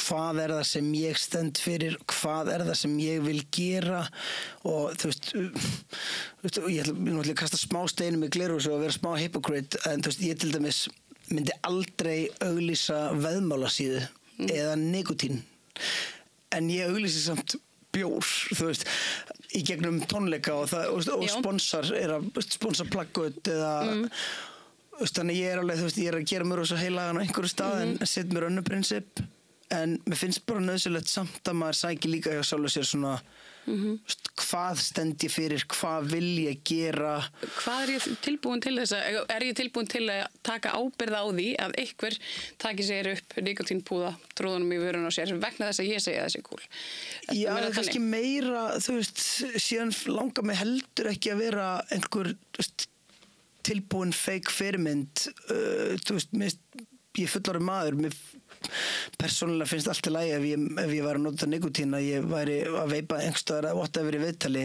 en hver það sem líklegastur til þess að nota nikotín og hver það sem líklegastur til að fara að betta það ungt fólk og ungi kallmenn sérstaklega með veðmálasíðurnar og mér finnst það að vera svona og sko, mér langar ekki einu sinni að skella skuldinni á veðmála síðurnar og þá sem að stjórna mér finnst bara reglugerðin í kringum það hvernig má til dæmis auglýsa þetta og að við verðum að horfa í staðreindina að á meðan við erum í svona grilluðu netumhverfi að þú getur fært bara einhverja hýsingu til Hong Kong og keyrt hana þaðan þá þurfum við bara í staðin fyrir að setja blátt bann á eitthvað þá verðum við að bregðast við því á sniðugan hátt og ég ekki búin að kafa djúpt í það en my opinion ættum við frekar að löglega þetta taka skattpenningana inn setja reglugerð í kringum það ef þú ert með svona síður og þú þurfir þá líka að leggja x fjármagn á móti í S.O.A. eða Já, eða bara eitthvað meðferða úrræði fyrir strák S.O.A. er reynda með eitthvað svona spilakassa það er kannski svona það er svona annar svona hringur sem er svona kannski svolítið Já, síðan máttu, þú veist, einhvern veginn þú veist, síðan má Lotto vera bara setja alla tölunar í gust og það má og það má og líka það app, sko. og það má líka tippa og eitthvað dót og svona en það má ekki þetta ég skil ekki fyrir mér þetta samhluturinn sko á einhverju leyti þetta er það, ég meina þetta tikkar klárlega í sömu eiginlegastöðina sko en mér finnst verst við þetta dæmi, við erum að tala um þetta mér finnst verst er að út af því að það er bannað að auglýsa þetta þá þarfst að fara einhverja leiðir. Þá verða svo lúmskar. Já, og líka þá, hvað ger ég? Ok, ég get borga bara einhverjum fucking áhrifavaldi sem hérna up and coming, læt hann hafa 200 skall á mánuði til að betta, ef hann bettar og sýnir það, þú sýnir alltaf jákvæðu liðina því, af því þú vilt ekki auglýsa fyrirtæki þetta í gegnum neikvæðni. Þannig að mér finnst þetta vera kannski munurinn til dæmis eins og með áfengisspons á plakati sem tengt við tónleika, sem tengt við fullorðið fólk, að við erum aldrei bara drektu 2 bjóra og lífið þitt verður illað, þú bara, þú veist, ef þú drekku 2 bjóra verður allt betra. Þannig að þetta er einmitt, þetta er mjög viðkvæmt, sérstaklega út af því að þetta er rosalega hættulegt og samfélagið bara þannig að það snýst að miklu leyti peninga og eiga peninga og það er bara búið að selja börnum og ungmennum það að hérna þau komist svona síðar af einhvern veginn bara í lífinu nema það eigi bara rosalega mikið af alls konar dóti og hvernig eignast það alls konar dót, þú verður bara að fá svona quick pening og þú veist, þetta bara, það er svona ákveðið sálfræði hernaður þannig í þessu, sko. En hefur ekki alltaf verið, þú veist, höfum við ekki alltaf viljað vera mjóri með hvítari tennur, ríkari, einhvern veginn, þú veist. Ég veit það ekki, sko. Hefur ekki alltaf verið eitthvað svona. Heldur að, þú veist, ég veit ekki, hérna fyrir 1000 árum hafi fólk verið að pæla mikið ekki vissu. Ég held að það hafi alltaf verið til stéttaskipting og þrá í eitthvað annað og mismunur og hatur og það var allt, bara mismunandi mismunandi birtingamyndir á hverjum tíma fyrir sig. En það er svona einmitt svona eins og svona kerfi, þú veist, eins og bara kapitalist kerfi, vestrænt svona imperialist kerfi, þú veist, eitthvað svona sem að hérna hefur svo mikinn hag í að halda þessu svona og er orðið svo mikið afl að hérna kannski farið að hafa meiri áhrif en áður. Og við kannski sjáum það líka, þú veist, í loftslagsmálum og við sjáum það í uppgangi hérna hægri öfgaafla og alls konar þannig að þú veist, þetta er svona, við erum á mjög skrýtnum stað, held ég. Já, ég ég er ekki að alhæfa en ég trúi lítið á svona vondukallaborðsring þar sem allir taka vondar ákvarðanir, eitthvað svona að því að við högnumst á því. En hins vegar held ég að samfélagið þróist óvart í vitlausar áttir á einhverjum tímapunktum en ég trú líka alltaf á að við munum brenna okkur og lenda á veggjum og við þurfum að bakka tilbaka og fyrir mér ég er sko að því ég horfa á þetta út frá tónlist og það er bara það sem ég þekki best og við getum verið skoðan alls konar hlutum og það er þetta leiðrétta alls konar hluti sem ég segi líka en í kringum 2000 þá var líka svona massíft hvað ég var að segja svona materialisma dýrkun í gangi þú veist þegar bara Pop TV var upp á sitt versta Britney Spears og Christina Aguilera og svona. Já, ég myndi rekja bara svona persónulega marga af mínum hérna sko innri komplexum fram og fullorðisár bara til aldamóta. Já, og ég var með þess að horfa á það mynd sem heitir Woodstock 99. Já, einmitt.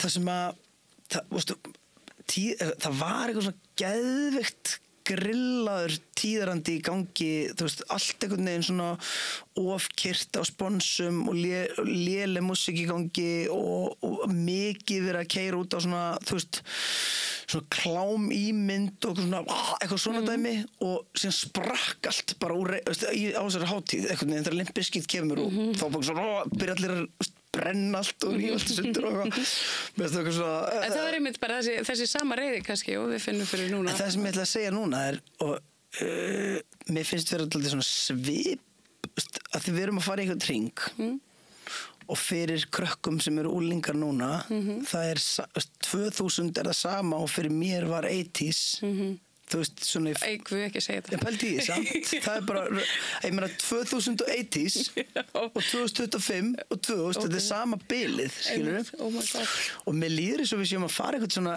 hring í allt í einu varð allt í lagi að vera með mega mikið sponsum og allt í hennu var í lagi að, sem máli ég langvestu gaurinn til að tala þetta líka að ég svo sponsari drast en ég get samt alveg en það má líka vera, þú veist, ég meina maður alltaf að spegla sig í umhverju sínu og sjálfi ég bara reyna að sjá og svo má ekki áfellast fólk eða sjálfa sig fyrir að búa í systeminu sem það býr í sko. Það það sem ég ætla að segja þess vegna,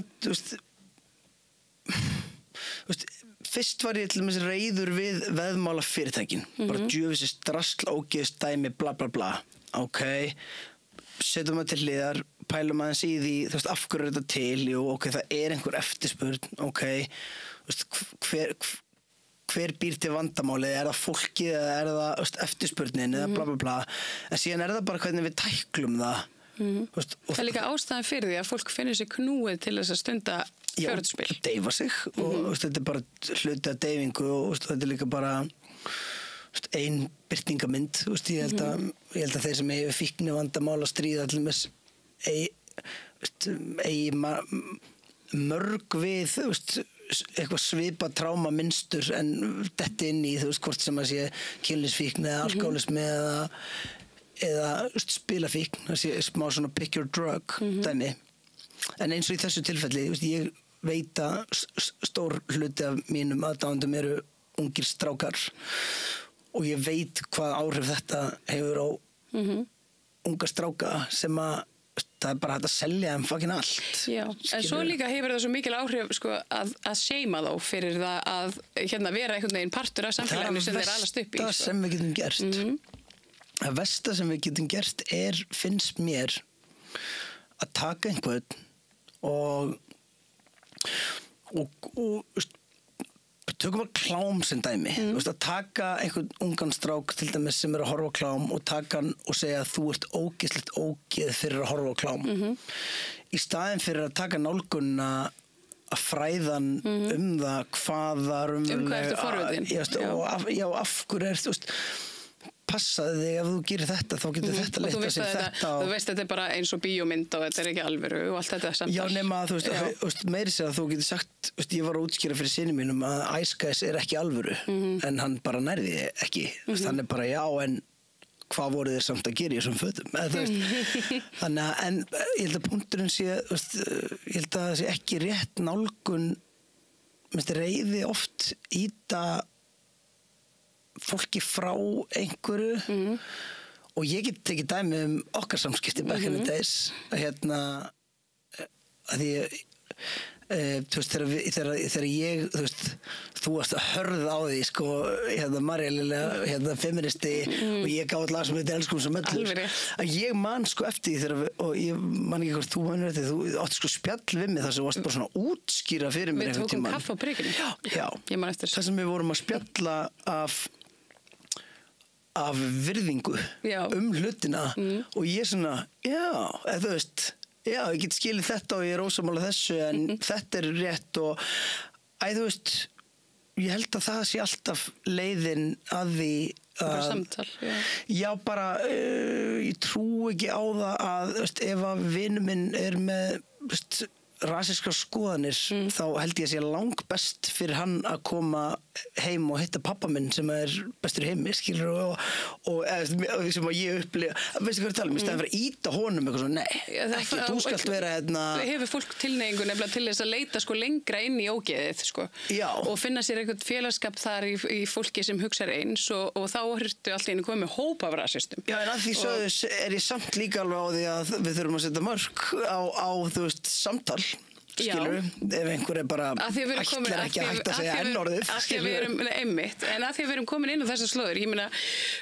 þú átt svona útlenska konu íslenska hún er útlensk hún er bara serbi já það heitir það einmitt að vera útlenskur ef að maður er á Íslandi sem nýr borgari eða fættist ekki hér hún er serbnesk og kom hingað þegar hún var lítil og þannig að hún, ég meina, þú þekkir það þá væntanlega bara í gegnum konuna þína og hennar sögu og svo bara arfleið hennar í gegnum ykkar börn að þú veist, þeir eru blönduð fjölskylda og þá kannski kemur þessu umræða aðeins öðruvísi við þig hún gerir það já og geri það að mörgu leyti. Meðist, vá, hvað er að byrja? Ég var ekki búin að hugsa um að tala um þetta, en það er margt sem stuða mig, það er margt sem að mér finnst bara við megum ræða, skilur, það er bara, við erum þjóð og við erum einhvers konar viðkvæmt blóm sem að þarf að móta sig í bara vaxandi heimi með auknum samskiptum, bæði með interneti og auðveldari flugsamgöngum og skipum og whatsoever og sérstaklega stríðshrjáður lönd og alls konar aðstæður í gangi. Og þáttöku okkar í stríðum og svona, já. Já, mér finnst það náttúrulega alltaf galið, en mér finnst það aldrei eiga rétt á sér, ekki í neinskonar búning sama hvað það er. Ég bara, þó svo að við styðjum Úkraínu, þá sem er galið að við kaupum vopn fyrir einhvers staðar. Já, það er náttúrulega bara, ekkert eitthvað betra að skjóta rússneska unga menn heldur en úkraínska, eða þú veist, þetta er allt fólk. Já, mér finnst við bara geta verið nútralt þarna á kantinum og verið með skoðanir, en það sem ég ætla að segja er ég held að maður er oft hrædd við að fara inn í þessa umræðu bæði af hræðslu við að vera flokkaður inn í báða pólana og mér fannst aldrei fyndið eins og það voru þessi mótmæli þarna í síðustu helgi? Nei, það var svipað dæmi samt, það var þarna á Austurvelli, ég man ekki hvað voru þau að vera að mótmæla hvað þau vildu fá harðari landamæralög að ég vil ekki þessi hópur, ég skal útskýra þessi hópur er, Ísland þvert á flokka er einhvers konar afleiðing að því hvernig stjórnmálufólk hefur leyft sér að tala í garð minnihlutahópa á Íslandi vegna þess að það er mjög þægilegt fyrir þá sem að hér ráða, fyrir þá sem að hafa hagsmuni þú veist, elítu ef að við getum orðað þannig að benda, þú veist, á eitthvað annan heldur en sjálfan sig sem vandamál, þú veist, að því að fólki er farið að finna fyrir því á eigin skinni að, þú veist, maturinn er dýrari og það fær ekki tíma hjá lækni og það eru alls konar svona hlutir sem eru allt í einu venjulegt íslenskt fólk er farið að finna fyrir auknum mæli og þá fer það að hugsa bara, býtu, af hverju er þetta svona og þegar það horfir á stjórnmálufólkið sem að það kaus og treystir og þeir segja að það er honum að kenna þá treystir það óneitanlega því og fyrir vikið þá bara fer eitthvað svona stað þú veist, og þetta er búið að vera alveg ótrúlegt að fylgjast með þessu. Ég meina það er náttúrulega búin að vera bara ákveðin þróun þegar maður lítur yfir síðustu 10 ára eða eitthvað, maður sér það svo sem alveg svona í einhvern veginn maður getur greint það, en svo hratt núna síðasta árið að það er eiginlega með ólíkindum að við séum bara komin með þú veist nokkur hundru mann sem eru bara rosalega tilbúin til þess að standa á Austurvelli og segja bara við erum rasistar, svo með það við viljum bara eitthvað loka landamærum við erum rasistar svo með það og ég held að við þau segja það smá samt svo góð þau segja okkur er alveg sama þótt í kallið okkur rasista ég skilja en það sem ég á svo erfitt með að skilja hvernig til dæmis þegar Lil Binni var með ræðuna sína þegar hann stendur á Austurvelli og einhverjum tímapunkti verið að púa á íslamstrú og hann einhvern veginn í einhverju treyju með íslensku fánana blaktandi og allir eitthvað og ég skil ekki hvernig þú getur ekki séð ég er ekki að segja þið séu rasistar eða nasistar en þetta er mjög rasistarlegt skilur, bara lúkið eitthvað svona en má ekki bara kalla það þeir eru bara rasistar því að þau haga sér eins og mér langar samt líka ég hitti vinn minn á Móndóli, ég ætla ekki að nafngreina hann en hann er alls ekki íslenskur og hann er frá Suður-Ameríku og ég sé hvað er þetta að gera hann eitthvað og hann ég verð eiginlega næstu að leika hann bara allt og mikið heldis útlendingina eitthvað svona og ég bara ég sagði og hver er þetta og hann útskýrir fyrir mig hver er að mótmæla og ég sagði og ég get ekki sagt nafnlega þess ég sagði þú veist þú gerir grein fyrir þegar þetta er búið þá ert þú bara næstur í rauninni og síðan kona mín og einhverjar aðrir en Það sem ég langaði að segja En hvað fannst þú þegar þú sagðir þetta? Hvað sagði hann þá? Var hann alveg... Hann var alveg svona, ég hafði ekki hugsað það þannig. En sko mér langar heldur ekki að gera lítið úr því að ég held að sé fullt af spurningum og fullt af hlutum sem að fullt af fólki þarna hefur að segja sem að á alveg rétt á sér. En hvernig þetta matreitt og hverjir eru hávarastir og það verður alltaf hættulegt en mér finnst líka en það kannski einmitt að því að þau eru búin að vera útilokuð og það búið að hýja svo lengi á þau að þau eru komin út í bara eitthvað svona horn og það er það sem ég segi þú veist að það er einn með rassíska skoðanir þegar það búið að svona hýja út í eitthvað horn það sem eru bara rassistar þá eðlilega eru þau þú veist þá standa þau svo saman þú veist þetta er svona það er svo auðvelt einhvern veginn að hafa þetta ekki svona. Já, en síðan er líka svo vont að þú veist, síðan er Heikafalls náunginn sko, sem tala hæst. Síðan kemur einhver hinum með henn á móti sem er bara, þú veist, alveg bara... Fílaðlega útlendinga? Nei, sko, þú veist, ég meira með henn bara svona full blown bara, þú veist, á ekki að vera með reglur og útlendingar eru alls ekki vandinn og þú veist, það er samtal í miðjunni hana sem að ég held að sé bara nauðsynlegt að eiga. Ég er alls ekki gaurinn til þess að, þú veist, finna út úr þessu en mér finnst allt í lagi að mér finnst alltaf líka rangt að segja þú veist, þið eru með rangar skoðanir í staðin fyrir en samt þegar svona skoðanir eru orðna mjög meiðandi fyrir ákveðin, mjög viðkvæman hóp þá eru þær vondar, sammála, auðvitað, ég er sammála því, auðvitað, alltaf mér langar að taka nokkuð ég væri helst, eigum við penna á blað til að skrifa hluti niður að því annars mun ég gleyma stöffi það er sko servietta þína og hér er penni ok, ég er með Þú ert að leita Ég er með Nornabókina mína Þú ert með Nornabók Já Ok, byrju, ég ætla að segja fyrst að ég ætla að skrifa svona Þú voru að tala um að skrifar Ég veit það Ég seti inn mynd úr þessum mótmælum Já Ég ger ekkert annað Ég posta svona mynd Já, þú gerði grín af Lil Benny Ég posta bara mynd af bakinn á honum og ég segi síðustu tónleikar eitthvað svona gaman að fylgjast með lokatónleikum ekkert annað, ég segi ekkert annað Svolítið fyndið en kannski líka í smá mótsögn við nákvæmlega það sem við erum að tala um núna að þú veist að kannski maður á ekki að hýja á fólk sem er að gera mistök, maður á að hjálpa þeim að gera betur Já, kannski. Það er bara alveg rétt hjá þér. Mér fannst þetta bara ófyndið. Þetta var mjög fyndið. Ég tók eftir þessu líka. Kannski alveg rétt hjá þér. En það gerist aldrei fyndin hlutur í kjölfarið í bakendanum af samfélagsmiðlunum mínum sem að enginn sá. Og það er að svona grænasta vinstrið kemur inn og er mikið að þakka mér fyrir. Alveg búin að takk fyrir að nota þinn miðil og takk fyrir að segja þína skoðanir og síðan meiri segja lið sem var eitthvað svona já, Binni og vinir hans og ég svara bara, vinir hans hann er þarna og byrjum bara að mér finnst ótrúlega skrítið að fara flokka eitthvað vinahóp út frá einhverju sem að einhver segir og ég meiri segja að hugsa eitthvað svona er ég að fara að setja klöpt upp nei, Aron Kristinn er ekkert búin að vera hann hefur ekki haft sér fyrir með og meiri segja bara svona tala um þetta svona sko en síðan er hinpóllinn það sem að mér varst finnast er að ég í raun og veru sagði enga skoðun en fólk gerði sér upp hvaða skoðun ég hafði og fór að þakka mig fyrir hinum megin fekk ég alls konar svona, þú ert sem sagt að segja að það eigi bara að koma hérna endalaust útlendingum og taka jobbin okkar og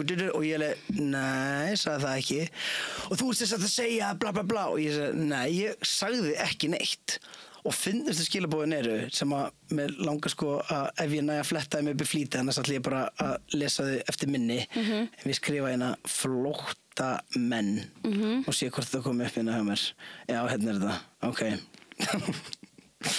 Það er sem sagt, hvað gaur sem er hérna reiður við mig. Hvað búa margir flóttamenn heima á þér? Og ég segi, að reyndar býr flóttamaður á mínu heimili og er kona mín. Þannig að hann segir, bara einn. Og ég segi, ég skil ekki alveg punktinn, en já, bókstaflega einn. Þú vilt opin landamæri fyrir fólk sem telur mig og aðra Íslendinga rétt dræpa. Ég bý í Breiðholti, njóttu ljúfa lífsins í Vesturbænum. Ég sagði, ég úr Breiðholtinu, uppalinn og bý með flóttamanni. Ég hef aldrei talað opin landamæri. Þú ert ekki drosalega snjall í fyrstu tilraun og síðan bara hættu að tala saman. Já. En þessi hræðsla, sko, sem að þessi einstaklingur hefur, hún sko raunveruleg, þú veist, sko, þú veist, og það sem er svo átakalegt í þessu öllu saman er að ef að einhver manneskja sem hefur áhrif í samfélaginu, hvað sem að það er stjórnmálaleiðtogi eða bara einhver manneskja sem að gæti raunverulega náð til þessa hóps, gæti bara svona útskýrt, þú veist, það er ekki rétt að allir múslimar vilji drepa þig af því að þú ert hvítur eða kristinn eða hvað sem það er. Og þetta hérna er, sko, þetta er upplýsingaóreiða, þetta er propaganda, þetta er svona og hérna að því að sko, já, hérna, því að þetta samtali einhvern veginn þarf að eiga sér stað. Ég er með lausn á þessu. Já. Mér finnst að frista alla innkomu inn í landið og það má enginn fara heldur. Oh my god. Skilur við? Landamærin verða frist alveg bara alfarið. Já, bara inn og út, bara ekki séns. Það er bara enginn, það er bara hægt að senda ykkur skip með eitthvað drasl og svona. Við fristum þetta bara alveg og það er bara þið með ekki verið löðulda og þið með ekki koma. Oh my god. Við þurfum að finna eins út úr málunum hérna. Og síðan getum við talað saman og síðan það er búið að leysa þetta þá við getum bara farið í rímnastríð. Já, hvernig verður það? Nei, veistu, mér finnst þetta sorglegt, mér finnst líka sko, mér langar að taka eitt dæmi án þess að ég get ekki alveg ég ætla að fara í þetta án þess að nafngreina og ég ætla að reyna að tala í kringum þetta án þess að fattist hvaða málið er. Það er allavega atvik sem kemur upp í grúppu sem ég er í þar sem er verið að tala um eitthvað barn sem að sagði ógeðslega hluti og útlendingur sem sagði ógeðslega hluti við íslenska stelpu og íslenska stelpur að segja ljóta hluti við hann á móti og svona og alveg þannig hluti að ég hugsaði, veist, það má alveg sko skamma þetta barn og taka það til en ég hugsaði samt líka, þetta er líka barn, þetta er 11 eða 12 ára gamalt barn og það er verið að posta málinu hjá þessu barni og skrifa fyrsta vél heim hashtag á dæmið og ég hugsaði, þetta er í fyrsta lagi eitthvað sem það átt að tækla bara innan annarkvort skólaveggja eða bara milli foreldra í staðinn fyrir að setja þetta á opinberan vettvang og í öðru lagi þá sko blandast þetta saman í að þetta séu múslimar útlendingar og einn af strákunum sem ég veit í þessu máli er bara talar íslensku og er ekki múslimi og ég var að senda á þá mannesku ég var að benda þér réttilega á að þarna er dæmi alvöru fordóma óvart þú ert að taka eitthvað mál og ég held að það sem að ég er hræddur við þegar við erum að tala svona útlendinga á svona nastíhátt það er alltaf fullt af liði sem að er saklaust og er venjulegt fjölskyldufólk eða á eðlilegt líf sem að mun lenda í hakkavilni samhliða því sem fólkið er að reyna að segja að því, þú veist, það er réttlætilegt að fórna bara hérna heilu fjölskyldunum sem hafa ekkert til sakaunni bara út af því að það eru einhverjir nokkrir dicks hérna út í bæ. Já, en á sama skapi sem koma frá sama landi. Á sama skapi finnst mér líka nauðsynlegt að við getum átt spjallum að ef einhver er með dóma á bakinu eða brýtur af sér að þá þurfa að vera bara einhvers konar refsið aðgerð gagnvart því sem að ég veit ekki, þegar menn eru búin að afplána dóma þá eru þeir búin að afplána sitja þú veist, hérna inni svona sína skuld, sko, og já, þú veist, þá og þannig að þú veist, þá þeir í rauninni bara, þú veist, bara frjálsir venjulegir menn búnir með sína fortíð, það er nákvæmlega eins og skjöldur Íslands, vil ég láta koma fram við sig þeir eru margir hverjir hafa sittið inni fyrir mjög alvarlega glæpi, hafa afplánað og eru breyttir menn í dag en þeim finnst til dæmis að það eigi að loka landamærunum fyrir mönnum sem að hafa setið inni fyrir dóma eitthvað annars þar og ég skilji, en þá getur skoða já, vá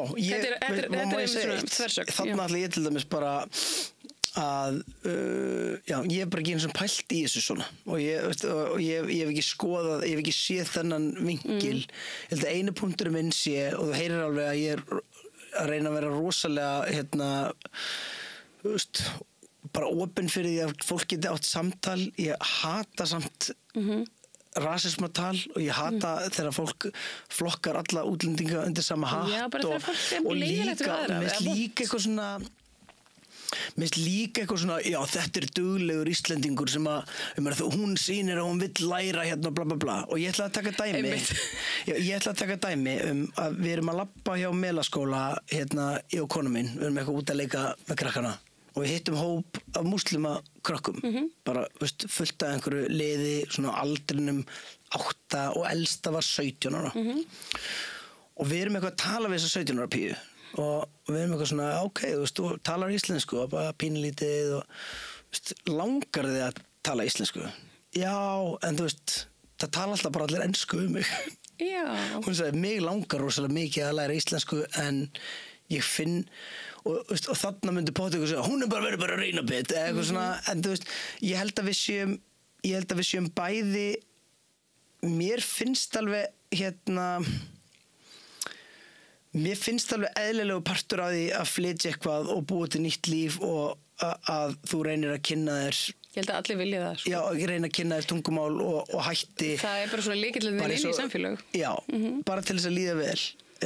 En ég held að við séum kannski ekki búin að hugsa þann vinkil að kannski erum við ekkert eitthvað alltaf 100% saklaus í því af hverju fólk talar ekki fullkomna íslensku. Nei, og það líka, af því að það svona stéttskipting og það svona félagslegt, bara svona félagslegur tröppugangur og þannig að það eru til ríkir innflytjendur á Íslandi og það eru til rosalega fátækir innflytjendur á Íslandi og barnmargir og eiga í svona erfiðum félagslegum aðstæðum, kannski að flýja stríð eða annað og það fólk í miklu verri stöðu heldur en einhver frá sama landi sem á rosa mikinn pening.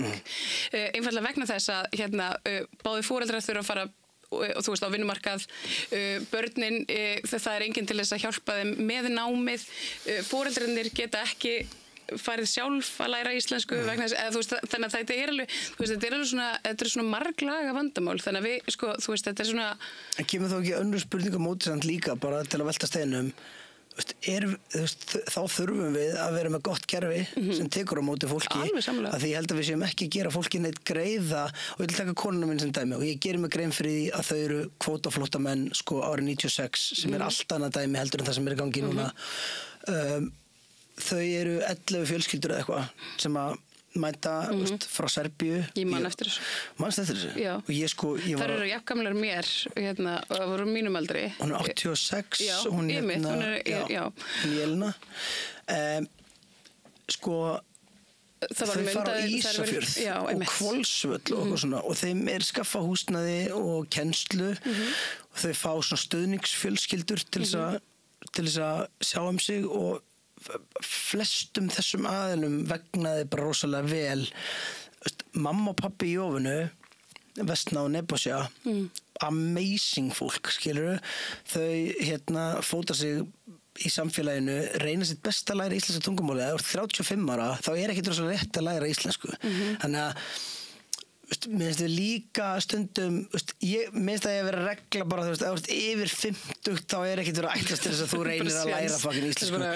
Börnin fara í skóla og læra íslensku og ég meina Jófana eins og segir, hún útlendingur og hún samt alveg, hún Íslendingur líka og börnin mín tala serbnesku bara Hugsa hvað það líka dýrmætt að þú veist, bara fyrir börn að alast upp á svona, þú veist, tvöföldu menningarheimili, þú veist, þá ég að tala þú veist, mamma frá Serbíu, pappi frá Íslandi, við búum hér saman og þú veist, og líka, það svo ótrúlegt og það svo gott að geta gefið börnum mörg tungumál, Já, bara ég held sér ekki og frábært fyrir þau geta ferðast til heimalandana og í raun og veru til allra Balkanlandana og tala tungumáli að einhverju leyti. En það sem ég ætla að segja, síðan svo fyndið, síðan kemur í kynskonum minn, við erum saman þegar við erum í 7. bekk held ég. og ég man hún kemur fyrst tala bjaga íslensku og maður gerir svona eins og þegar krakkar eru að rífast, ég man við vorum alltaf vinir og samt ofta að kýta og hún var kannski að rífa eitthvað kjafti mig og segja eitthvað ljótt og ég man þegar ég kallaði hana flóttamanna druslu þegar ég var lítill. En sem ég svolítið fyndi að því að svona 2 ára setna þá er ég í hægferð í íslensku og hún er hraðferð sem var mest gæðið stöf sko. Það bara þessu tengt. Já, sorry, ég ætlaði að segja eins og það að segja svona hlut, hræðilegu hlutur að segja. En þannig varst þú bara lítill krakki og þú veist alveg svo þú veist að tala krakkana hana og þarna þurfti bara einhver að taka, veist, og come on, heldur ég ekki sagt ógíslega hluti og heldur ég sé frjálsaði að hafa sagt elskum þessi mellirhús að það er svo og ég var alveg hafa sagt ennorðið einhvern tímann ekki á fallega nátt eða nota orðið faggi eða það er alls konar dót sem að ég ger ekki í dag sem að mér fannst snilld að segja þegar ég var barn sko. Það er vegna þess að þú hefur fengið þú hefur bara fengið bara þau forréttindi að fá að gera mistök og læra af þeim og gera betur og þú veist og mér finnst að við þurfum einhvern veginn að tækla ansi margt af því fólki sem að kannski lætur einhvern veginn svona leiðast út í þessa allt hægri byltingu sem að á sér stað á Austurvelli nú reglulega þessum fundum sko að þú veist að við verðum að gefa þeim tækifæri til þess að svona fatta að þú veist já heyri þetta er ekki rétt og einhvern veginn að þau skammi sín ekki heldur fattar hvað ég er að fara mér finnst sko eða eigum við bara seima fólk sem að mér finnst ég er en þú veist en samt finnst mér smá líka að það er seima fólk sem að segja ógeðslega hlutum annað fólk sko. Já ég er með sammála því en ég er meira þess að á þeirri skoðun að þú megir hafa þá skoðun að við eigum til dæmis bara ekki að taka mútið útlendingum. Mér finnst allt til, ég er ekki að segja ég sé sammála þeirri skoðun en mér finnst að við en síðan er það bara þegar fólk er með sko og ég er að tala í smá ringina en þegar fólk notar ógeðslega orð eða segir ógeðslega hluti sem eru byggðir á bara svo pjúra rasisma eða að við séum æðri út af því að við erum kristn og ég trú ekki að við séum aftur að tala eitthvað svona að kristin trú versus svona trú Já, meðan að þú veist það er svona stórkostlegur fólksflótti úr þjóðkirkjunni þú veist þá er einhvern veginn þá erum við samt komin í eitthvað svona fundamentalisma í kringum kirkjuna og Guð og eða þú veist þetta er allt svona af hverju uppsveifla í trúmálum og nú er ég sko mjög hlindur í því og er fyrir mig á minn eiginhátt inn í hausnum á mér trúi á hluti sem að mér finnst þægilegt að trúa þeir eru ekki skrifaðir inn eina bækur sko. Ég er með kenningu við erum þú veist, ég er búin að pæla mjög mikið í þessu og tala fullt af fólki varðandi nákvæmlega þetta ég held að það sé að því að við erum svo einmana og þú veist, lífin okkar eru bara þannig og það er bara, þú veist, þetta system sem við erum búin að búa okkur til hérna er þannig að þú veist, við erum með engabíl, við förum inn í, þú veist, íbúðunar okkar, eftir vinnun okkar, við hittum engan, þú veist, við tölum ekki einu svona afgreiðslu fólk lengur að því við bara gerum þetta sjálf og þú veist, það er einhvern veginn, við eigum í engum svona félagslegum samskiptum og hérna, sá staður sem hefur þjónað sem svona samkomuhús er þetta kirkjan og það er kannski ekkert óeðlilegt að þú veist, fólk sem er eitthvað leitandi, það finnur ekki alveg hérna sitt træp að það einhvern veginn leiti þangað því að þú veist, hún er svona einmitt, þetta er ríkiskirkjan. En er það ekki, sko, mér finnst ég var einu svona svo andur trúabröðum og ég held að við höfum öll farið í gegnum svolítið stímabil. Já, svona rosa reiður gagnvart öllu. Í dag sé ég auðvitað getum við bent á okkur svona sögulega staðreyndir viðbjóð sem hefur átt sér stað í trúabröðum en í dag það er nú yfirleitt bara þegar vont fólk notar trúabröð til þess að réttleita eitthvað ógeð 100% sammála en í dag einhvern veginn ég respekta öll trúabröð sem respekta önnur trúabröð. Ég held að þau séu öll þar sko í grunninn. Já, en það eru samt í, þau eru meira líbó til dæmis eins og í fríkirkjunni Reykjavík, skilur. Það eru staðir þar sem að trúabröð eru opnari fyrir því að þú veist, blóðir inn í kirkju eða takir á móti einhverju annari trú með trúarathöfn eða eitthvað svona dæmi. Mér finnst alltaf slæmt, ég alltaf að segja þessa setningu, elskana, Afi sagði við mig, umkringduði fólki sem að leitar á sannleikanum og forðastu fólk sem er búið að finna hann. Og mér finnst þetta að vera svo gott dæmi, bara að vera, ekkit eitt rétt, auðvitað, ég fullt að hlutum, en veist hvað ég meina? Nei, ég veit alveg, bara því meira sem maður veit, því betur átt að maður sá því að maður veit ekki neitt, einhvern veginn, og þú veist, maður bara einhvern veginn alltaf að þróast og læra og ég held að þetta sé bara mjög rétt sem að afiðin sagði. Grunninn að svona, að svona guðspælingar eru fallegar, núvitundar pælingar að finna eitthvað svona aðri mátt innra með sér eða annar staðar og finna innri ró og geta tala við eitthvað svona, en síðan þegar þetta er narróað niður í, herri já, by the way, þú veist, og þetta er svona að þá verður þetta ekki fallegt, finnst mér, og ég er ekki að segja að allir prestar séu vondir eða trúa vond eða... Nei, ég meina, þú veist, það sem að trúaritt náttúrulega geta ekki tekið tillit til er dagurinn í dag vegna þess að þau voru skrifuð fyrir skriljónurum og hérna það er erfitt stöf fara eftir einhverju handbók og þú veist og ég meina ég held að þú veist svona bókstafstrúar fólk átti sig meira segja að því að í mörguleiti að þú veist að það er auðvitað eins og til dæmis bara kristifólk í hérna ríkiskirkjunni, þjóðkirkjunni það þú veist það aðhyllist hérna Nýja testamentið frekar heldur en það gamla vegna þess að þetta gamla er eiginlega frekar subbulegt ég er sko bara... null stúdrað og ég meina og aðhyllist og ekki aðhyllist en ég get sagt þér gott dæmi hérna, ég var líka svolítið svona eitthvað trúabröð eitthvað svona, þú veist með þá og það voru líka fordómar í mér sko að því að við erum öll með fordóma og við erum alveg svona konstantli alltaf bara að vinna okkur út úr því að vera fordómafull að því að hérna, þú veist, þú ert náttúrulega bara fordómafullur og þú skilur ekki eitthvað eða þekkir ekki eitthvað Gaza, fólki á Gaza vinir mínir sem eru múslimar sem koma frá Gaza og koma frá Palestínu þeir hafa mist allt sitt, þeir hafa mist bara heimalandi sitt í hendunar á hræðilegum innrásarher og þeir hafa mist fjölskyldumeðlimi og börnin sín og bara allt einhvern veginn það eina sem að þeir eiga er trúin þeirra og það er það sem er ekki hægt að taka af þeim og þegar að þú horfir á palestínufólk að það er einhvern veginn það er svo ótrúlegt hvað þau eru í svo miklu jafnvægi miðað við það sem að er að ganga á og þá skilur maður og þau segja það er bara vegna þess að ég veit að Allah er með mér og það er svo trú sem að kemur þeim svo ofboðslega langt og einhvern veginn sko einmitt og þegar þú ert búin að missa allt og þá er þetta það eina sem þú ert eftir og þannig skil ég þá fatta ég það bara svo bing kveiknaði pera og ég var alveg já ég fatta Mér finnst bara svo meira sér þó að sko að Palestínu múslimar væru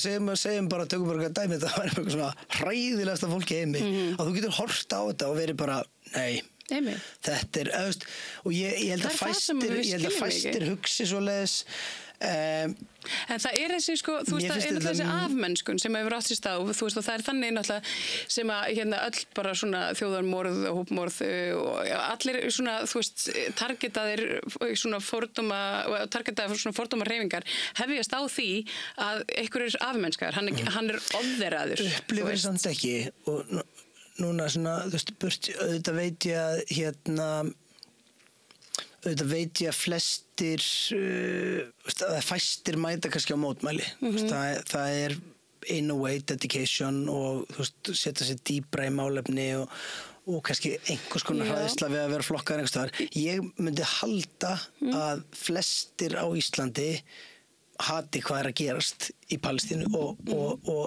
finnist það óþægilegt og ljótt og vont og vilji fólki betur. Ég trúi þessi 73% ég trúi í raunverulega að við séum og það oft svona, ég held að fólk seti sig oft bara ekki inn í málinn bara því þeir finnst það óþægilegt. Mér finnst ekki gaman að fara í gegnum vídeo og sjá löppa barnið, skilur, en samt svona einhver leiti nauðsynlegt að vera, þú veist, meðvitaður.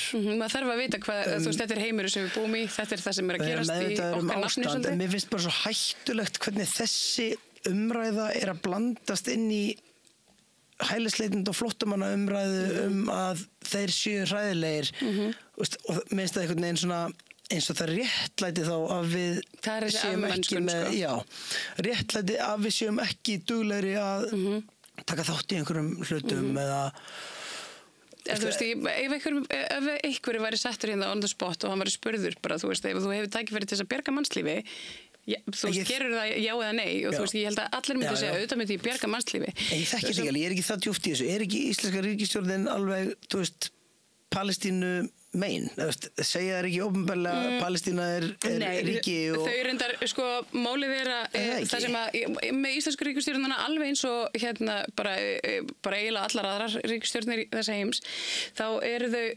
rosalega mikið að reyna að feta eitthvað svona milliveg og það talað tveggja ríkja lausn og eitthvað svona, en það sem að tveggja ríkja lausn hefur fært okkur þetta ástand og við þurfum bara átt okkur á því að þú veist, þetta er svo miklu meira heldur en bara þessi, þú veist, eitthvað A og B að deila, þú veist, þetta snýst bara sko hugmyndafræði og svona kerfi, þú veist, imperialist kerfi, það sem að einhver getur komið, rekið burtu, innfæta, hérna byggt upp nýtt samfélag eftir, þú veist, einhverju svona hugmyndafræði og hérna, og þú veist, og ég held að það sem að veröldinni að, þú veist, við erum öll með yfirvöld og hérna stjórnmála fólk og sem að einhvern veginn gengst upp í þessu kerfi og trúir ennþá á það einhvern veginn og þá svo rosalega erfitt að því að leiðu þú segir bara, herðu nei, við þurfum bara, þú veist, Ísrael er ekki ríki, það eru vissulega til fólk Ísraelar í Palestínu,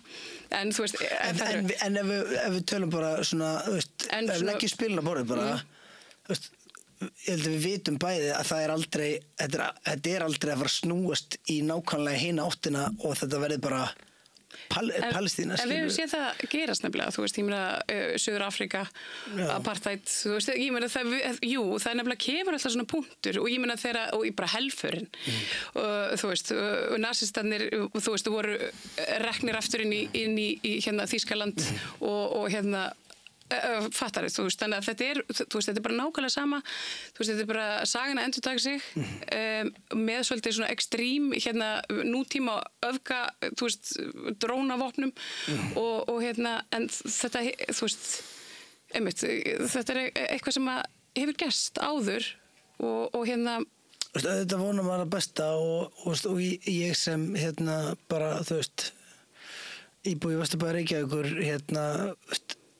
get lítið annað gert en að bara annarkvort að vekja athygli á einhverju hlutum í gegnum mig persónlega og síðan bara vona það besta, en maður er svona velti fyrir sér auðvitað bara svona auðvitað vil ég að fólk eigi að fá að heima það sem það á heima og haldi í sitt en þegar þetta komið á svona stað þá hugsa maður svona væri betra er þetta að fara að hætta, er þjáningin að fara að hætta, væri betra að þetta leyst með öðrum leiðum?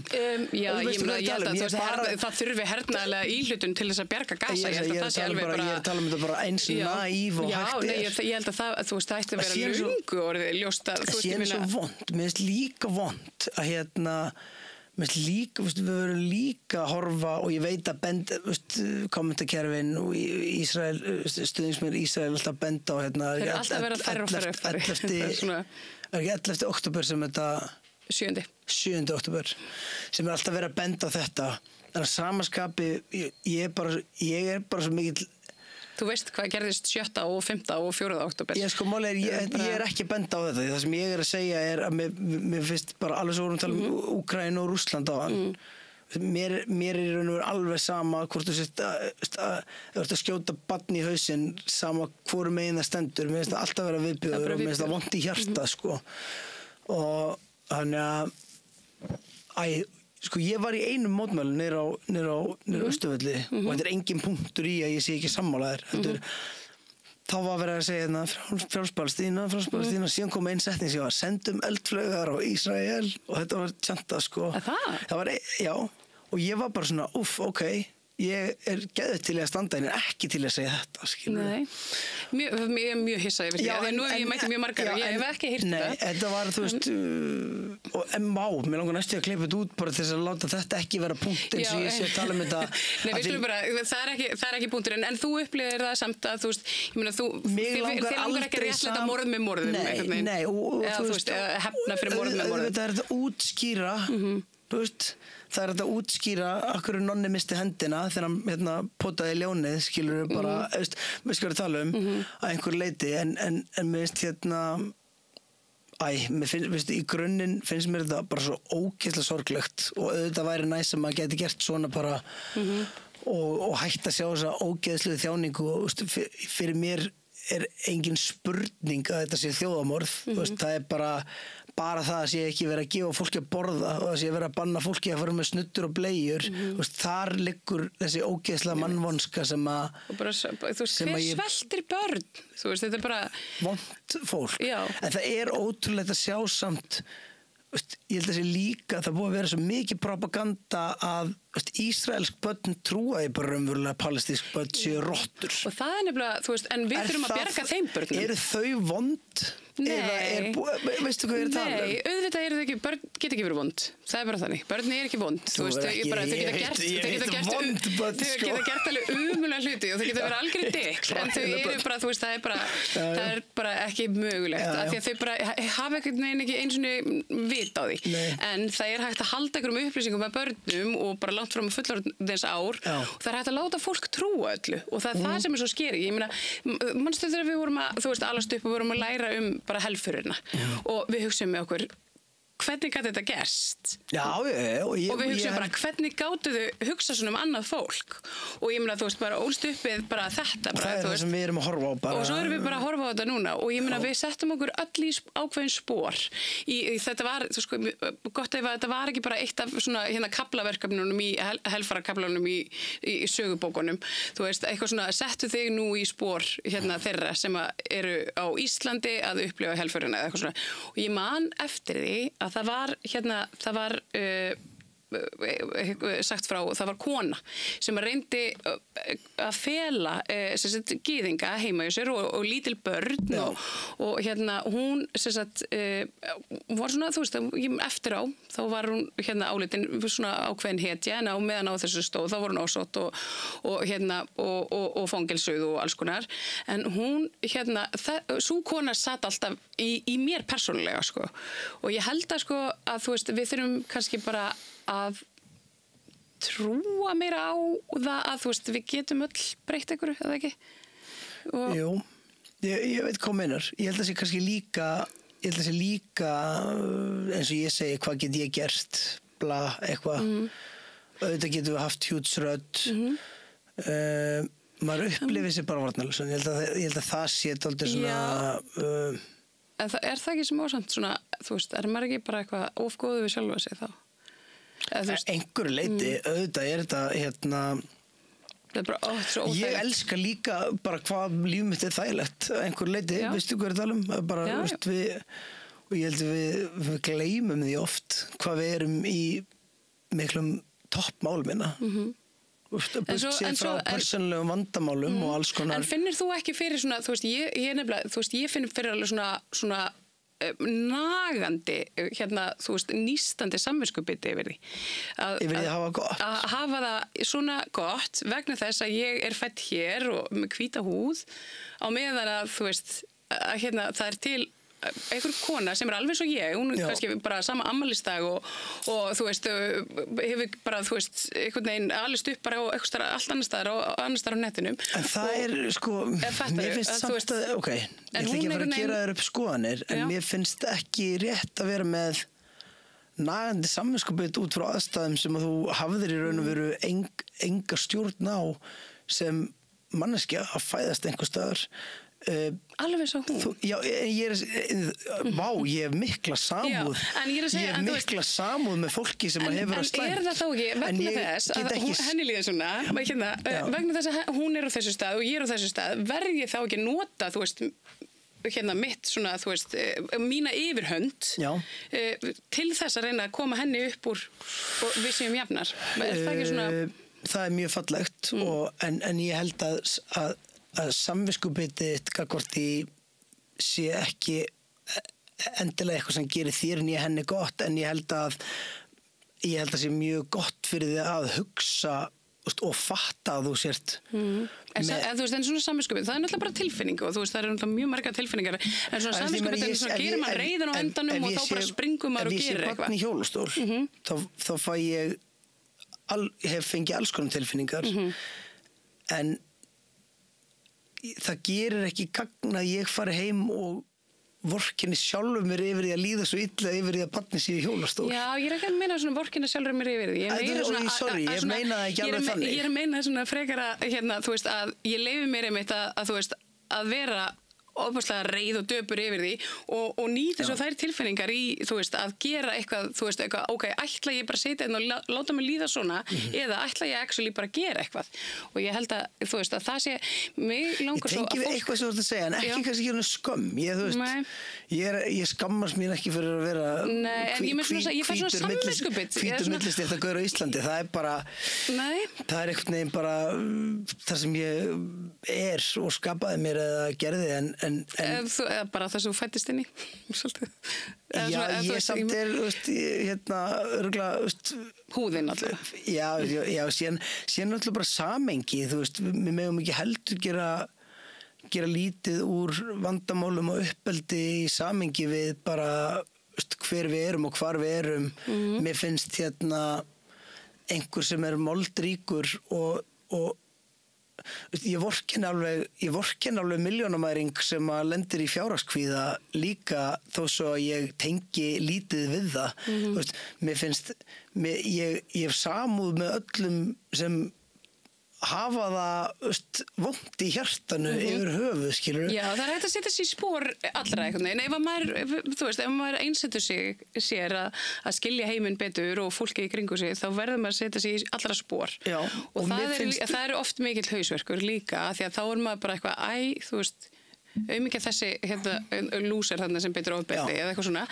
En þú veist, en maður er alveg þar. Síðan En hvað það er það eina sem gæti hjálpað einhverjum sem hefur gert hræðilega hluti er að hann upplifið að hann geti komið tilbaka og... En maður að gera hræðilega hluti með því að fæðast inn í eitthvað? Nei. Þú getur ekki það gert. Ég segja meira þess að þó bara maður þekkir nú alveg nokkra silfurskeiðar, skilur að ég man þegar ég var yngri, ég þoldi ekki lið sem að fekk til dæmis gefins íbúð eða bíl þegar að fekk bílprófi eða eitthvað svona, því ég ætla nú ekki að segja að ég hef verið alin upp í ykkur fátækt en við áttum samt engan pening veistu, bara, og höfum það fínt hér einhvern veginn þegar ég var eldri þá hugsa ég vil geta gert þetta fyrir börnin mín að einhverju leiti svo lengi sem að þau sýni því virðingu og fatti það að þetta er ekki sjálfsagt Já, ég meina ef að þetta er eitthvað svona órjúmalegur partur af tilverunni að þú veist eiga bíl og íbúð og eitthvað svona bara fyrir útfóli sem það er. Já, ég meina svona bara öryggis svona tilfinning eins og en á samanskapið, þú veist, dóttir mín 13 ára og hún fór bara og vann fyrir mig í fyrra.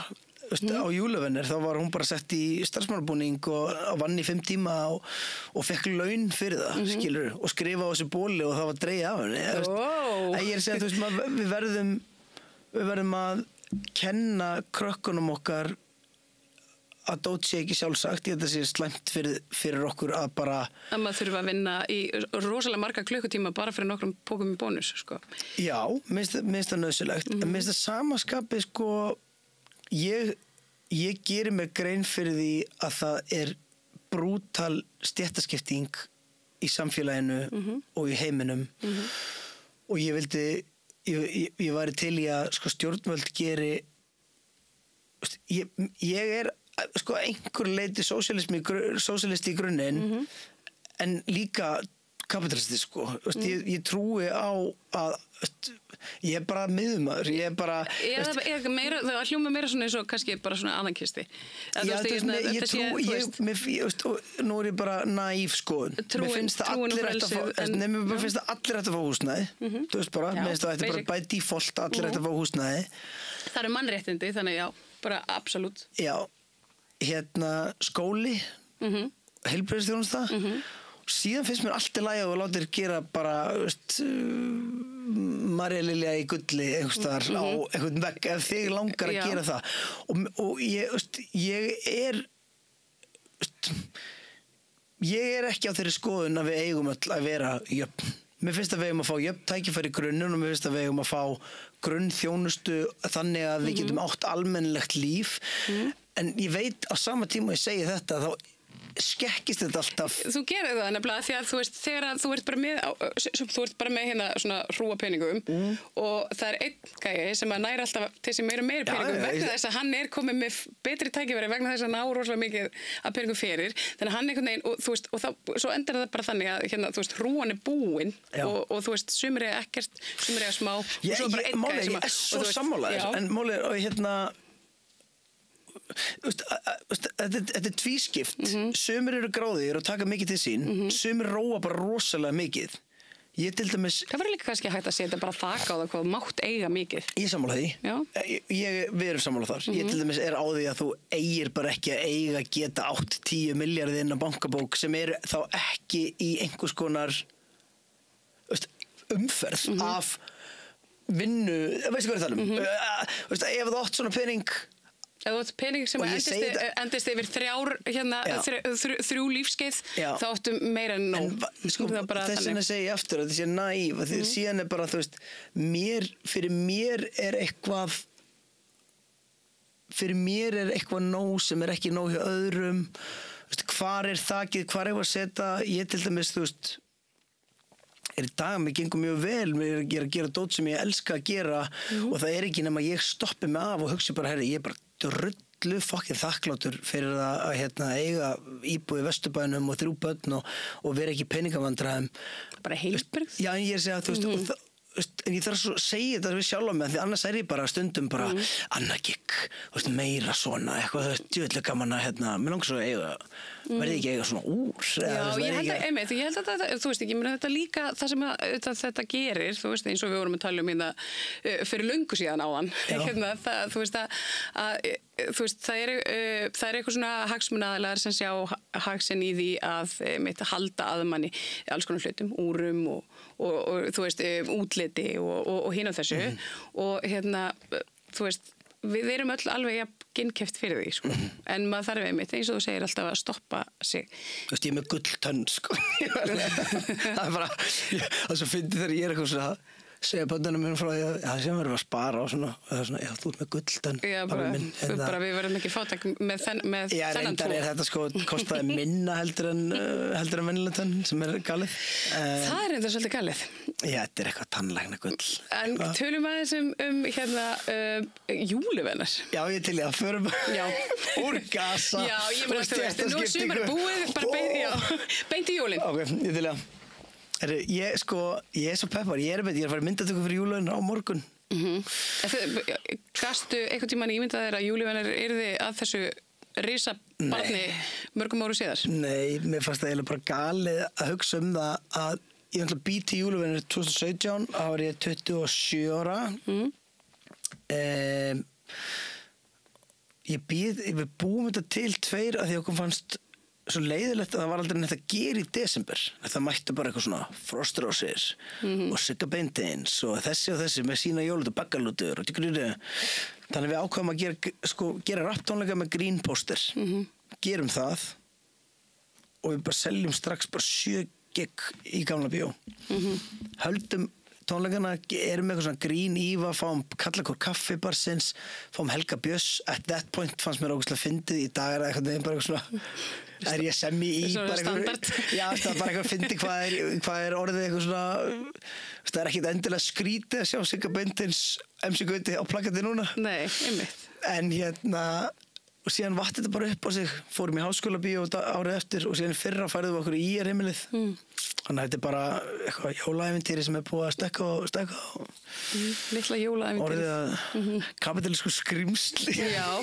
ég meina, þú veist, þetta er auðvitað bara draumur giggarana að þú veist að geta einmitt bara verið með svona power show og þú veist, lifað ágætlega á því fram á næsta ár. Já, ég lifi alls ekki á þessu bara, við eyðum sko, bókarinn minn þolir ekki, við eyðum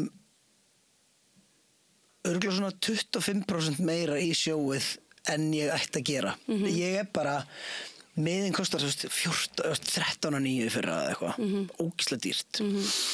Og ég er bara... Það er ógeðslega dýrt. Það er ógeðslega dýrt. Í desember, það er bara alveg fárlega. En ég er bara, ef að fólk er að borga, og síðan fjölskyldusjóð sem kostar 4.900, 5.900. Já, ok. En, ég er bara á því, þú ert að borga svona mikið pening og það raunverulega kostar ógeðslega mikið að halda gig eins og jólavennar.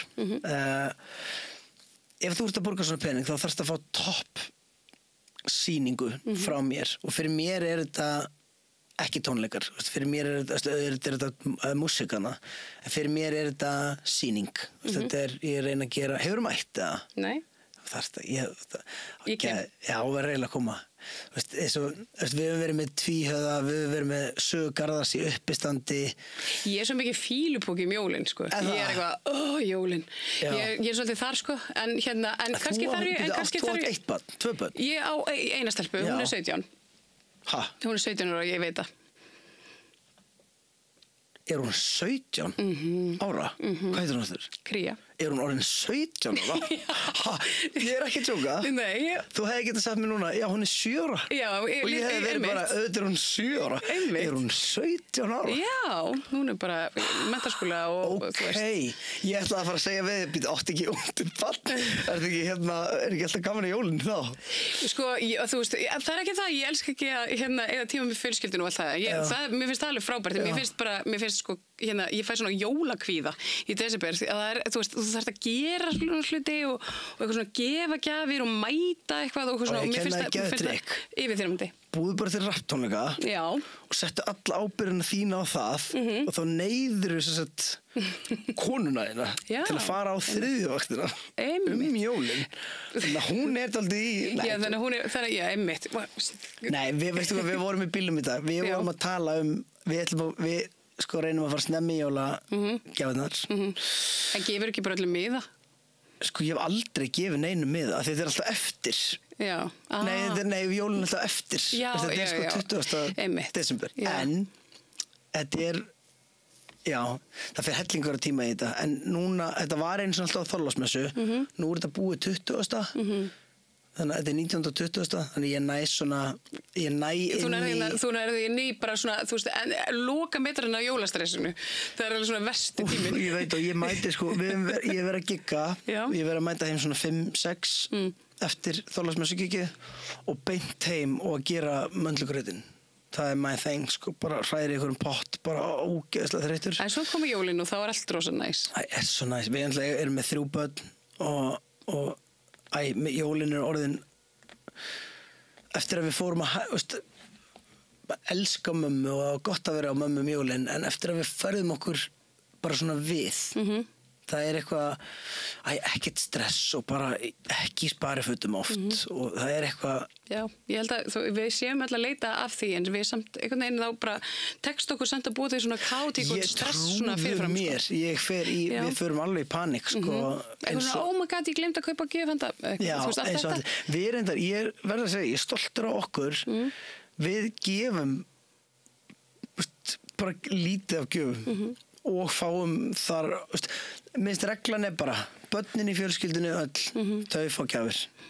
Ég er ekki að, þú veist, síðan er alltaf með sko að því við erum 3 systkini, við erum 4 systkini og mamma, pappi og sko síðan börn sem sagt, mann sem sagt mömmu og svona, við drögum alltaf, við setjum í pott og það er alltaf bara dregin einn. Þú gefur alltaf bara einum á hverju ári. Það er svona mjög snöggt. Já, að því að, veist, ég er 36 ára, ég er búin að gifta mig. Mér vantar ekki pott, sko. Ég bara, það er, ég alveg að tala, það er erfitt að finna hlut. Eitthvað sem að býr til. Það er langsnett. Við sýsturnar vinnum svolítið með það. Við gefum hver annari eitthvað sem við búum til. En það ógeðslega gaman. Það bara mjög skemmtilegt. Og það langskjálf þegar börnin gera eitthvað ógeðslega skakka kaninu og hún máluð bara og maður bara, vá, þetta fallast sem ég séð og ég ætla að eiga þetta eilífu. Litlu hlutunir. Já, þannig að ég dýrka það. Þetta sé ekki alveg svona. Mér finnst við ættum öll að pæla hans í þessu. Þetta á ekki að vera svona ógeðslega mikil friðun. Neysludrifið. Mér finnst þetta að vera neysludrifið í matnum. Já.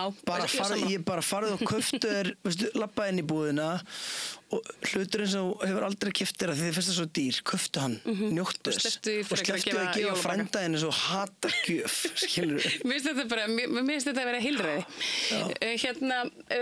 Kannski við klárum þetta aðeins á umræðinni bara tónlistafólk og svona veröldina sem að tónlistafólk býr í. Það voru fréttir í gær Spotify var með næstu því 100% markaðshlutdeild á Íslandi og svo voru reyndar einhverju aðrir sem benda á það bara já, en með tilkomu Spotify hefur íslenskt tónlistafólk bara fengið meira greitt nú en nokkuð tíman áður og allt þetta.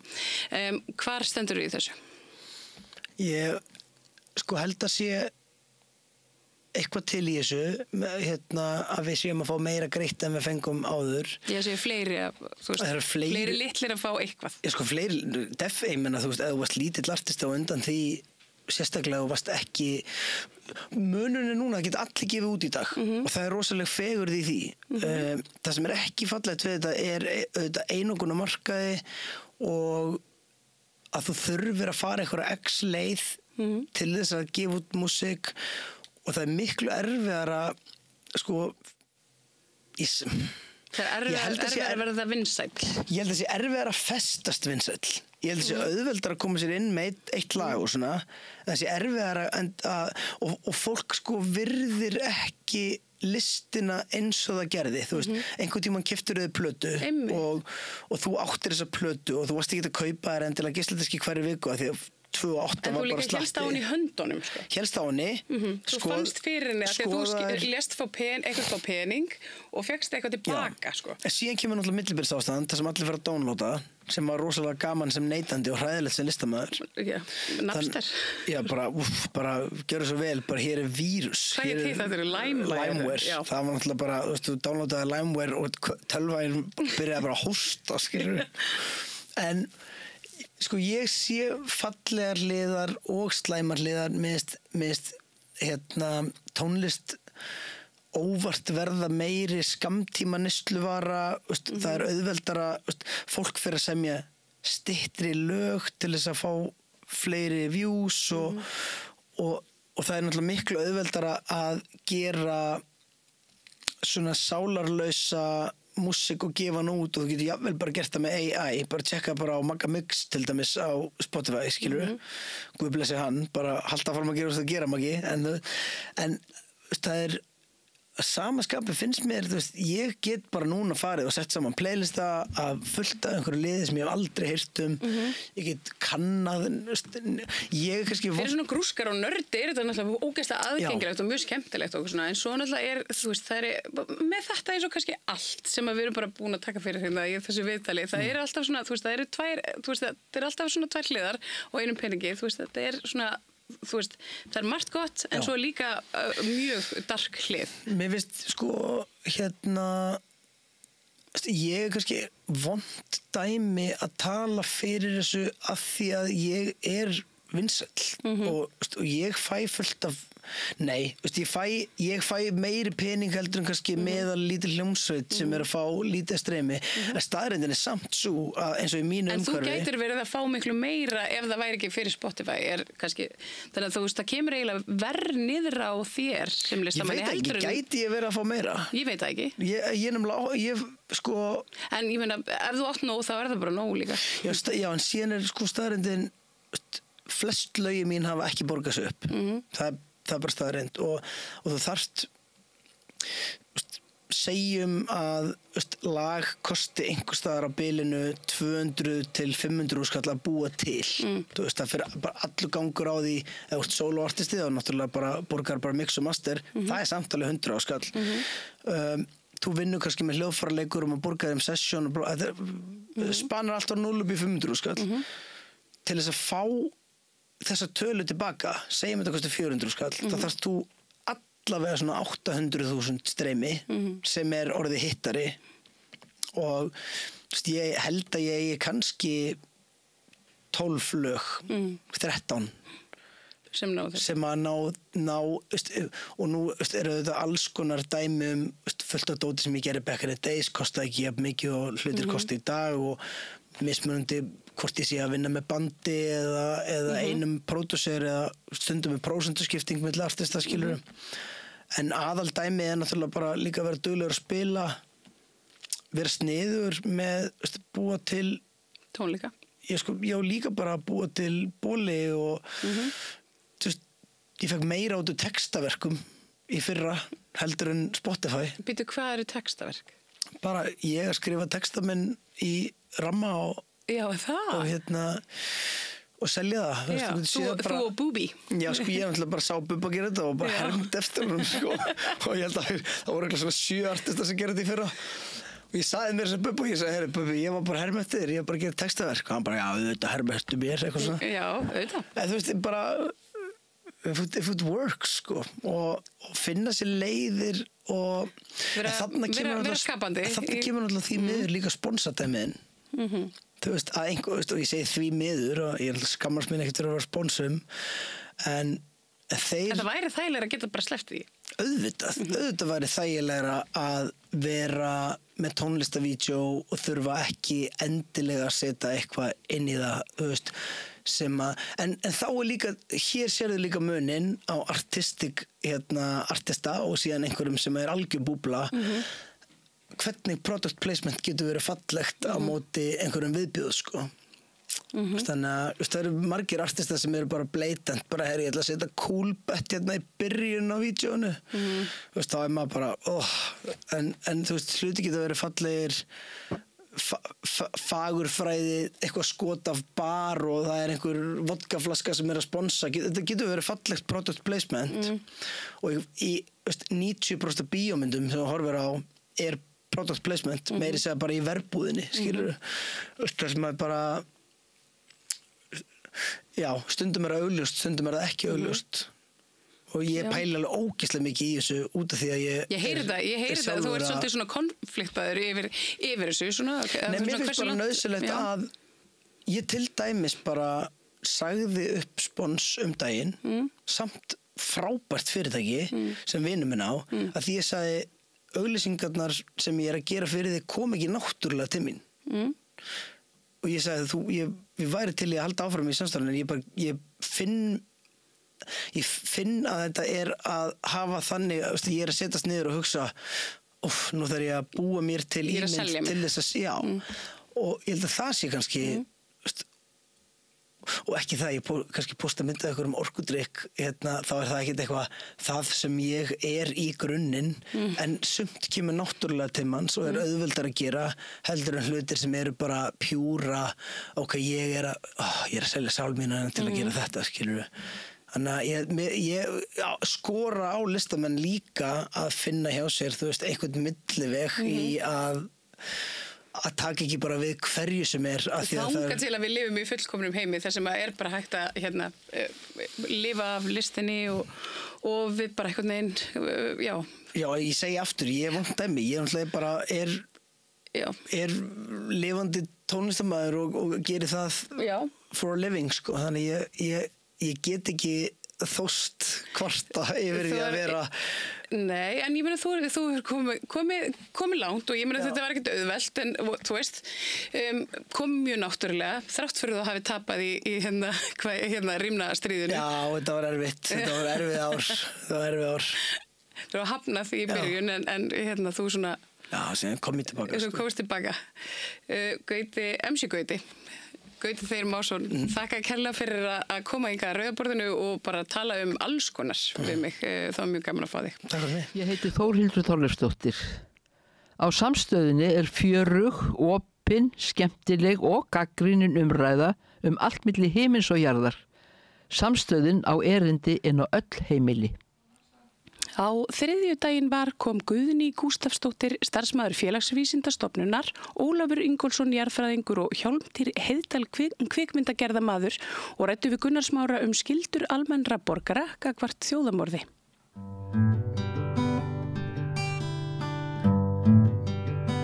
Já, við ætlum að ræða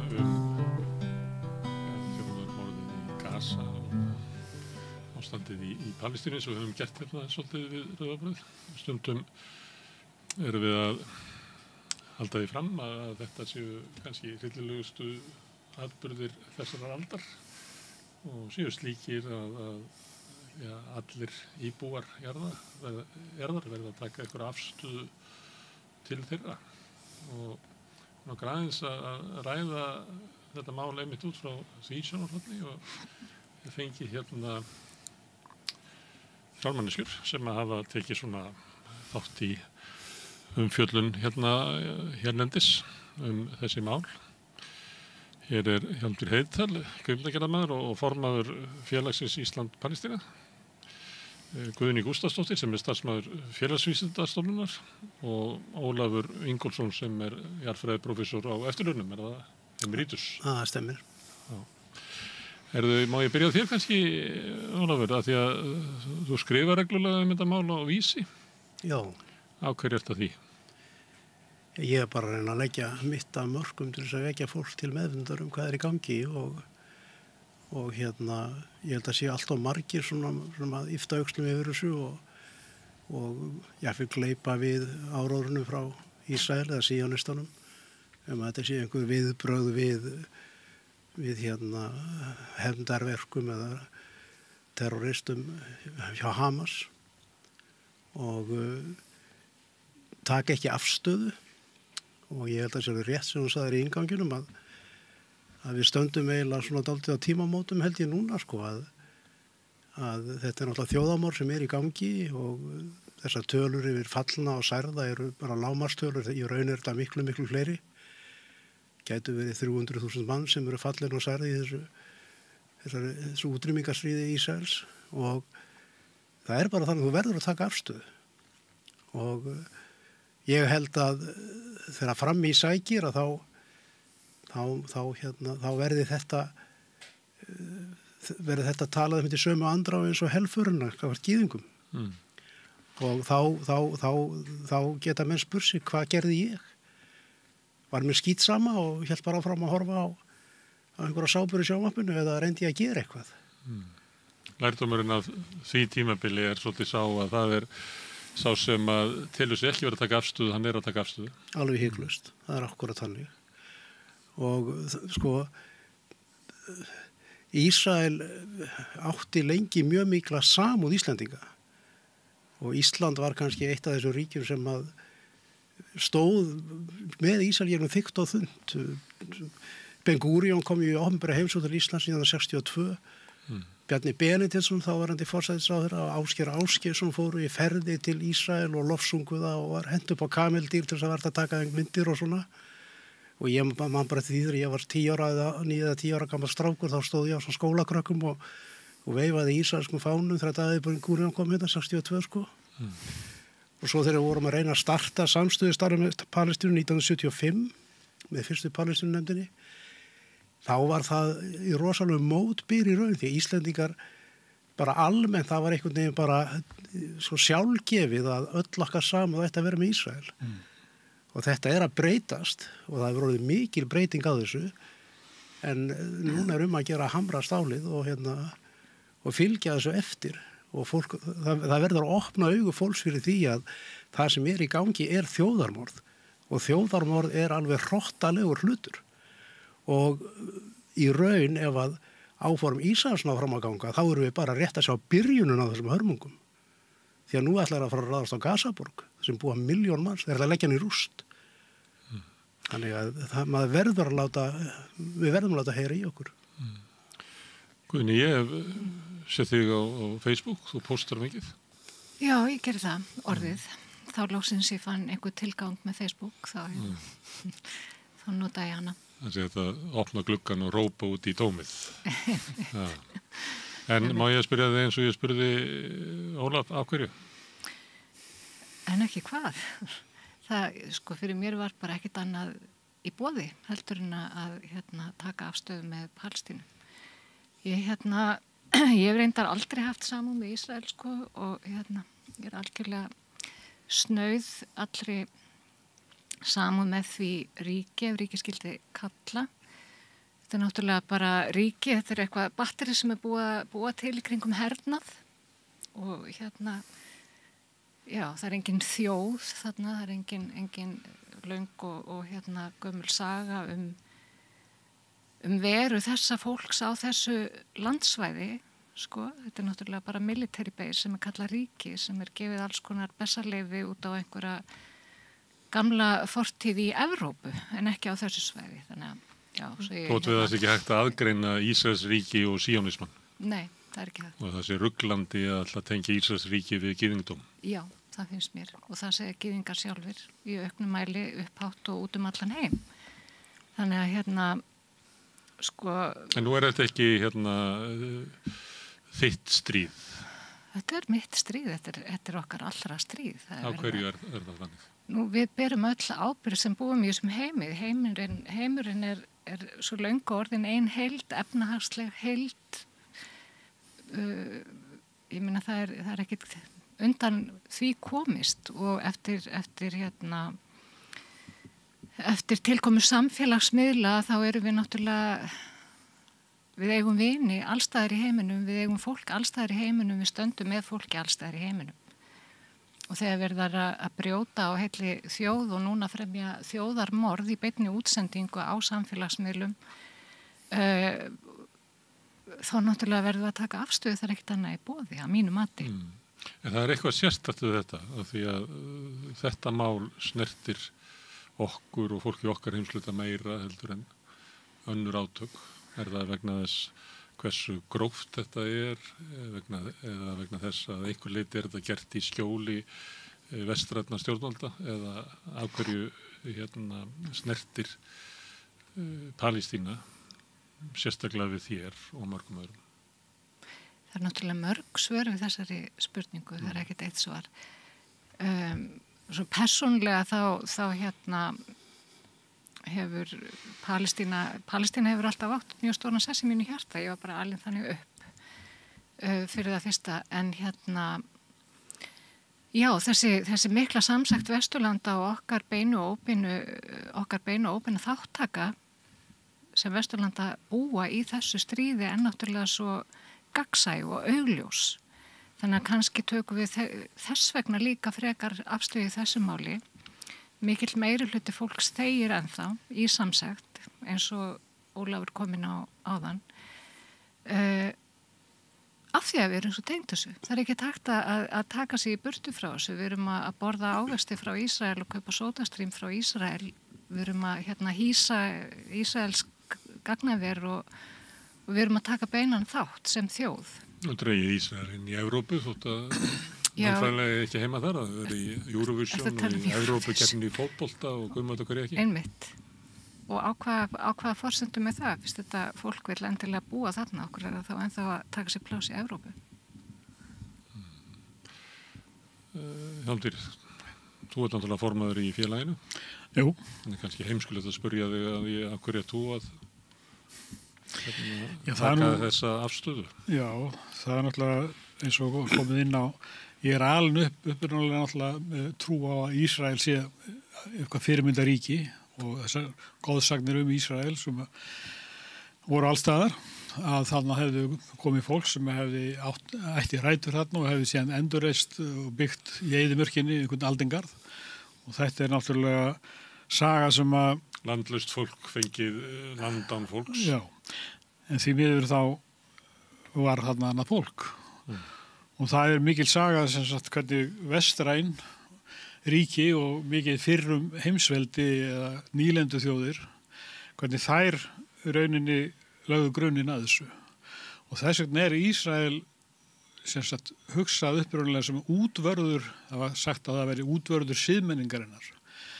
Og það er rauninni eins og Ben Gurion segir við Gylfa Þór Gíslason, ráðherra íslenska menntamálaráðherra sem fór til Ísrael, að Gylfi segir, honum finnst þetta vera mjög evrópskt og Ben Gurion verður svo glaður vegna þess að það er það sem þeir eru að hugsa. Þeir eru að setja sína evrópsku menningu, flytja hana til Austurlanda og það kostar það sem að við þekkjum á sögunni, þessa kúun og þessar hörmungar, Nakba sem að hafa dönið á Palestínumönnum núna í 76 ár.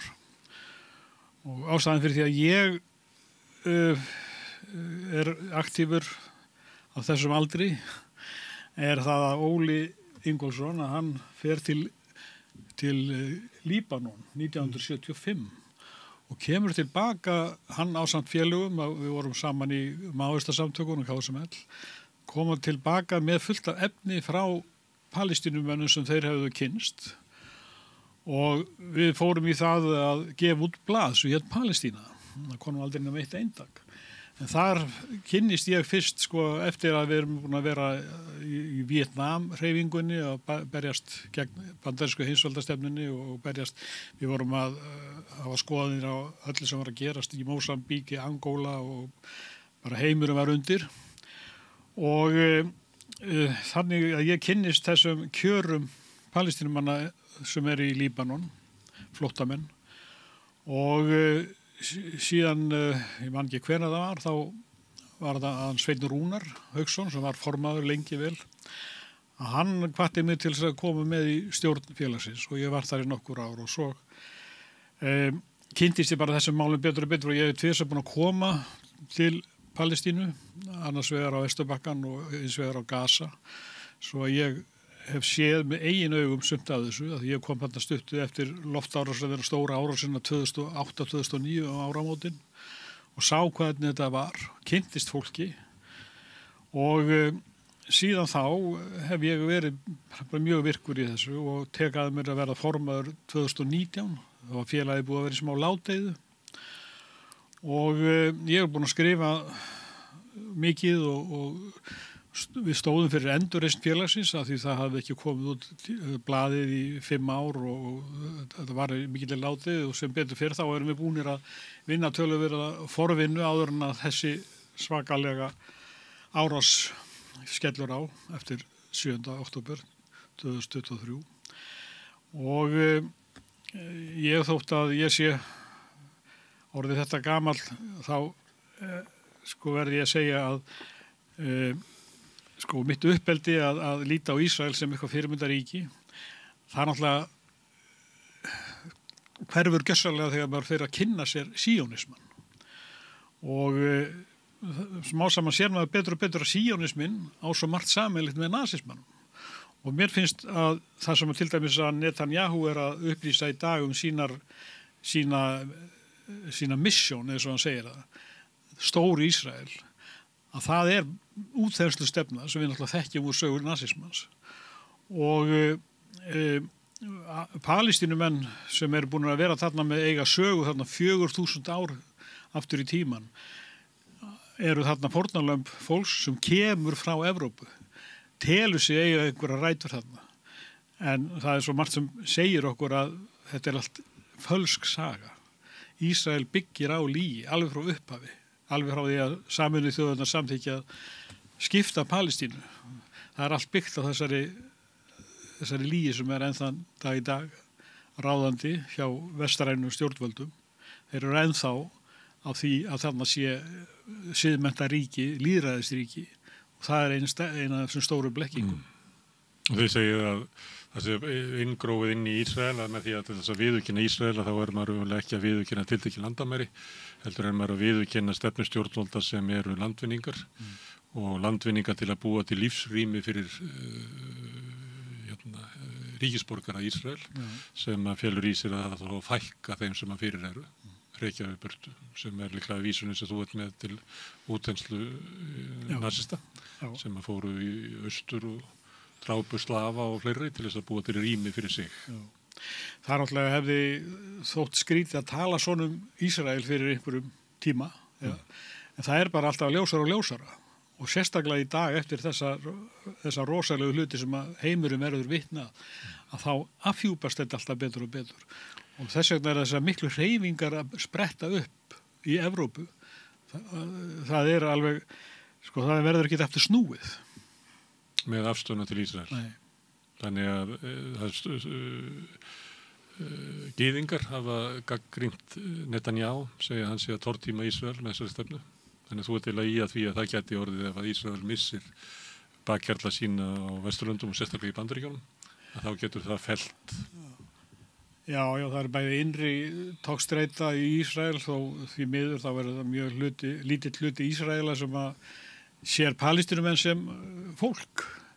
En það er samt innri togstreita þar og það er í Bandaríkjunum vaxandi meðvitund þessa hluti að stuðningurum við Ísrael er allt og kostnaðarsamur og rauninni brjálæðislegur. Má ég staldra við góðsögnuna Ísrael. Ísrael er eina lýðræðisríkið í þessum heimsluta? Ef að ræða það. Þú sagði það væri ekki lýðræðisríki, en ég meina þetta er bara setning sem hefur verið sögð hansi oft. Þetta er allavega ekki ríki mannréttinda, svo mikið er víst, sko. Svo fyrir eftir hvernig við skilgreinum lýðræði, Lýðræði náttúrulega meirihluta stjórnun og Já, lýðræði líka virðing fyrir minnihlutanum. Já. Það er sagt að við verðum að styðja Ísrael að því að reyna lýðræðisríkið í þessu heimsluta. Sem er náttúrulega... Þetta er klísja. Út úr kortinu vitlaust. Það er mikið meira lýðræði í Palestínu hefur alltaf verið heldur en í Ísrael. Þetta er sko margir byggja sína afstöðu á þessu. Að þetta sé lýðræðisríki. Og það er náttúrulega sagt, á yfirborðinu en það er í gildi tugir laga í Ísrael og það er skrifað í grunnlög Ísrael. Þeir hafa enga stjórnarskrá en þeir eru með grunnlög. Það er alveg skýr mörk á milli sagt, þeirra sem eru af gyðingættum eða eru gyðingar, teljast gyðingar og hinna sem eru palestínumenn að þeir eru þriðjaflokksborgarar og það er hvergi í nokkru lýðræðisríki þar sem er engin stjórnarskrá sem kveður á jafnrétti, af því að ef þú ætlar að vera meðlumur í, segjum bara Sameinuðu þjóðunum og kynna stjórnarskrá sem er þannig að það er greinlegt að þetta er aðskilnaðaríki, að það náttúrulega, þú kemst ekki upp með það, þess vegna eru þeir ekki að koma með slíkar yfirlýsingar sem sína stjórn, þeir eru ekki að koma fram með stjórnarskrá, þeir bara búa til lög svona eftir endurleikum. Það er mjög skrítið að það er að breyta grunnlögunum með einföldum meirihluta. Ég held að það ekki hvergi í lýðræðisríki að þetta umturna stjórnarskrá svona, en það hentar þeim. Já, en eins og þú segir, það er ekki stjórnarskrá sem að segir bara sitt sko, en þetta er svona álíka eins og að kalla, hafa kallað Suður Afríku lýðræðisríki. Þetta er náttúrulega bara fjarstæða. Algjör fjarstæða. En er þá ekki það að viðurkenna Palestínu og viðurkenna og halda upp í stjórnmálasambandi við Ísrael, að þetta tvennt, getur þetta farið saman? Já, ef að Ísrael er eins og þið lýsið, að það sé landvinningaríki, að þá ef þú ætlar að viðurkenna Palestínu þá verður þeir að viðurkenna Ísrael með einhverjum skilyrðum að þeir myndu halda sig innan tiltekinna landamæra. Sko, mín afstæð er svo að við að slíta stjórnmálasambandi við Ísrael. Við höfum ekkert að gera með það að vera í stjórnmálasambandi við ríki sem stundar grímulösa aðskilnaðarstefnu þar sem að tugir þúsunda palestínumanna eru fangelsaðir án dóms og laga, án ákæru og allt niður í börn þar sem að stór hluti af íbúar herteknarsvæðina lifa undir alveg hrottalegri kúgun. Og ég sé enga ástæðu til þess að vera í stjórnmálasambandi við svona ríki. Ég hef lýst því í blaðagreinum að það verður að draga bara línu í sandin og segja nei takk, við höfum ekki áhuga að vera í stjórnmálasambandi við ríki sem hefða sér svona. Það er mín persónulega skoðun. Hversu raunhæft þetta er veit ég ekki. En eins og ég segi, við stöndum á ákveðnum tímamótum núna. Við verðum að taka afstöðu og ef við tökum afstöðu þá verðum við að markera það mjög skýrt og ég held að eins og þessi markerinn gæti hreinlega verið bara að afneita öllum samskiptum við ríki sem hegða sér svona, það á ekki heima meðal siðmenntara þjóða. Þetta er afgerandi afstafa en samt varstu með hana. Þú sagði, ég veit ekki hvort þetta sé raunhæft og hvað áttu við með því að hvort að Íslendingar kæmist upp með það að slíta stjórnmálasambandi við Ísrael, að við fengjum yfir okkur refsi aðgerði Bandaríkjanna? Já, við það, til dæmis. Fengjum yfir okkur refsi aðgerði frá til dæmis Bandaríkjunum sem að Ísland náttúrulega er ekki stórt á alþjóðasviðinu á leikvelli þjóðana en en engan síður eins og ég segi, þetta er mín afstaða, við þurfum að taka afgerandi afstöðu. Á sama tíma erum við erum smáþjóð, sko, við erum smáríki, við eigum allt okkar undir því að alþjóðalög séu virt sem er ekki verið að gera núna, það er verið að brjóta þau daglega mörgum sinnum á dag, sko, þannig að það er fullkomlega raunhæft að mínu mati og það er eina viti, það er að slíta stjórnmálasamskiptum við Ísrael. Það er það eina í stöðunni, það er það eina sem við getum gert og við verðum að gera það. En varðandi það sem við erum að tala að það geti kallað yfir okkur refsiaðgerðir? Já, refsiaðgerðir. Bandaríkjónum svo Trump, þær komin hvað sem er ekki verið að fjalla þessi tollamál daginn út og daginn inn á RÚV. Við erum svolítið verið að segja frá því þær koma og þær fara og maður bara alruglaður yfir hvað er. Nei, ég sko, það þýðir ekkit að dansa alltaf undir einhverjum hugmyndum eða einhverjum ótta við hugsanlegar aðgerðir Bandaríkjanna eða einhverja annara ríkja. Það er líka óraunhæft, sko. Og það þýðir ekki lengur að allur heimurinn dansi þennan óttadans og okkur sé haldið á þessari óttamóttu einhverja hugsanlega refsiaðgerðir, sko.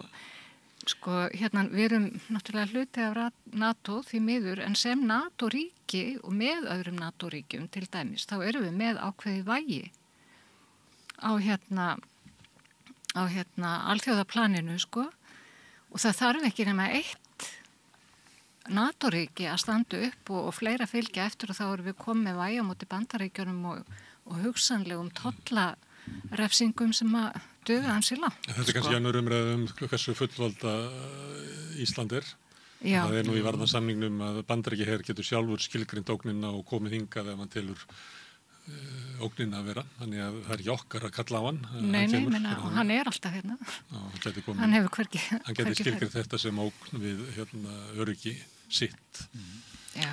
Það er eitt sko sem er að Ísrael er búið að njóta friðhelgi í alla þessa áratugi og þeir lærdómar sem að þjóðir... Hvað meinar með friðhelgi í því að... Já, þeir gera það sem þeim sýnist. Þeir svo kallaða alþjóðasamfélag, alþjóðastofnanir geta ekkert hamið á. Já, þeir gera það ekki. Þeir samþykja einhverja ályktanir og Sameinuðu þjóðirnar er búin að endalaust að samþykja einhvers konar ekki viðurlög heldur athugasemdir getum við sagt við það sem Ísraelar gera hverju sinni þegar þeir eru að byggja múrin, þeir eru með landránsbyggðirnar og allt þetta. En það er heilu bókasöfnin af svona ályktunum sem Já, og þeir eru ennþá að berast og það er ennþá utanríkisráð þeirra nokkur ríki að koma með einhverja yfirlýsingar en náttúrulega Ísraelar hlusta ekki á það, þeir vita svo lengi sem að Bandaríkin halda þessari vendarendi yfir þeim þá verður ekki komin einu höggi á þá sem skiptir máli en sko lærdómar heimsstyrjaldarinnar eru sem sagt Sameinuðu þjóðanna, stofnun Sameinuðu þjóðanna Alþjóðadómstólinn, Alþjóða glæpadómstólinn. Þetta er semst eins og Þórdís Kolbrún og sjálfsagt Þorgerður Katrín er alltaf að segja, þetta er svo mikilvægt fyrir smáþjóðir. En við erum að horfa upp á að allt þetta er að hrynja og Ísrael er dálítið miðdebillinn í þessu máli vegna þess, eins og ég segi, þeir komast upp með hvað eina og það er engin viðurlög og það að engin þjóð skuli taka þessa afstöðu sem er þá siðferðisleg skylda þjóða sem hafa undirritað samningin gegn þjóðarmorðu og fleiri sáttmála að stíga fram og enginn gerir það. Það er meira heldur siðferðisleg skylda, það er skylda samkvæmt alþjóðalögum. Ef þú grunum þjóðarmorð þá berðir að gera allt sem í þínu valdi stendur til að stöða. Ef þú eru vitna þjóðarmorði þetta er bara lagaleg skylda. Já, einmitt þessi sáttmáli frá 48 sko. En það er enginn sem framfylgir þessu. Og Ísland, þó að þessi lítið og þó að einhverja refsaðgerðir vofi yfir, að þá er þetta semst lagaleg og siðferðileg skylda stjórnvalda í allir í Vestur-Evrópu og víðar að taka ákveðna afstöðu til þess að refsa Ísrael. Alveg svo Rússum hefur verið refsa að þessi friðhelgi Ísraels kemur svo skýrt fram í þessum mun. Hvað er gert gagnvart Rússlandi sem er að gera náttúrulega það sama. Þeir eru að taka land og þeir eru að drepa fólk og þeir eru árásaríki. Að þeim er kastað út úr Eurovision, íþróttum og öllu menningarstarfi. Ísrael siglir bara áfram og virðist, ég sé ekki að sé uppsiglingu, það eru kannski svona vottur af viðbröðum, sterkari viðbröðum, eins og Haghópurinn, sem eru beinlínis að leggja til aðgerðir, ekki bara yfirlýsingar. Það er breytt Evrópuríki í þeim hópi, það er Tyrkland. En það væri mjög sterkt ef að íslenska ríkisstjórnin hreinlega gengi í þann hóp og tækist á hendur að framfylgja þessum ákvörðunum refsingar. Þú nefnir hérna Rússland, það var hérna Putin fór til fundar við Trump í Alaska á föstudaginn og gekk þar á rauðum dregli og maður var svona var við reiði hérna öldu það að það væri stríðsklappamaður tekinn og faðmaður og knúsaður og gott ekki Trump klappaði fyrir honum. En þessi viðbröð kom ekki þegar Netanyahu hefur komið til Bandaríkjanna og er þá knúsaður og kjassaður og hann hélt meðal annars fundi í sameinuðum deildum þingsins og náði valla að flytja ræður sína því þeir klöppuðu svo mikið fyrir honum. En maður hefði ekki reiði ölduna þá. Af hverju er þessi munur á afstöðu? Við getum líka tekið íslensk stjórnvöld. Þau segja að sé lykilatriði að Íslendingar standi með Úkrænumönnum í innrásar Rússa þar, vegna þess að þessi lykilatriði fyrir smá ríki að landamæri séu virt, en þau eru ekki virt í Palestínu og það sé lykilatriði fyrir smá ríki að alþjóða lög séu virt, en það er ekki gert í tilfelli Ísrael. Hver er ástæðan fyrir þessari gerólíku afstöðu íslenska stjórnvalda gagnvart innrás Rússa inn í Úkraínu og innrás Ísrael inn í Palestínu? Já, alltaf íslensk stjórnvöld verða að svara fyrir það sjálf. Hver heldur þú að sé sem borgari í þessu landi? Já, ég held að sé, við komum aftur að þessu sama, að samband Ísraels við umheiminn hefur verið rosalega mikið litað af raunverulega einhverjum grunni sem var lagður á tímu nýlendastefnunar, þar sem maður eru búin til einhverja klísjur þjóð án lands versus land án þjóðar og þar voru ekki klísjur fólk af bara æðri kynstofni. Já. Heldur það spil inn í þetta? Alveg hiklaust. Churchill sagði það. Já, og sem sagt samband Ísraels við Vesturlönd hefur verið rosalega litað raunverulega af bara við getum sagt arfleið nýlendastefnunar. Rasisma, alveg klárlega rasisma og líf palestínumanna er ekki jafn mikið virði eins og líf gyðinga og svo framvegis. Það passar eiginlega ekki við góðsöguna að þetta sé land gyðinga, því að þá er þetta eiginlega næstu því sama fólkið. Það er erfitt að flokka annað fólki sem brúnna heldur en hitt. En þetta náttúrulega hefur verið þrástefi gegnum all þjóðamál, sko, að það er einn aðili sem setur sig yfir aðra, hefur sig yfir aðra sem eitthvað æðra kyn, það er alveg sama hvort það voru þjóðverjar í seinni heimsstyrjöldinni, Ariadni miklu, með eina miklu norrænu arfleifð. Þeir töldu sem ekki einu sinni þurfa að koma til Íslands eða eins og hrein hér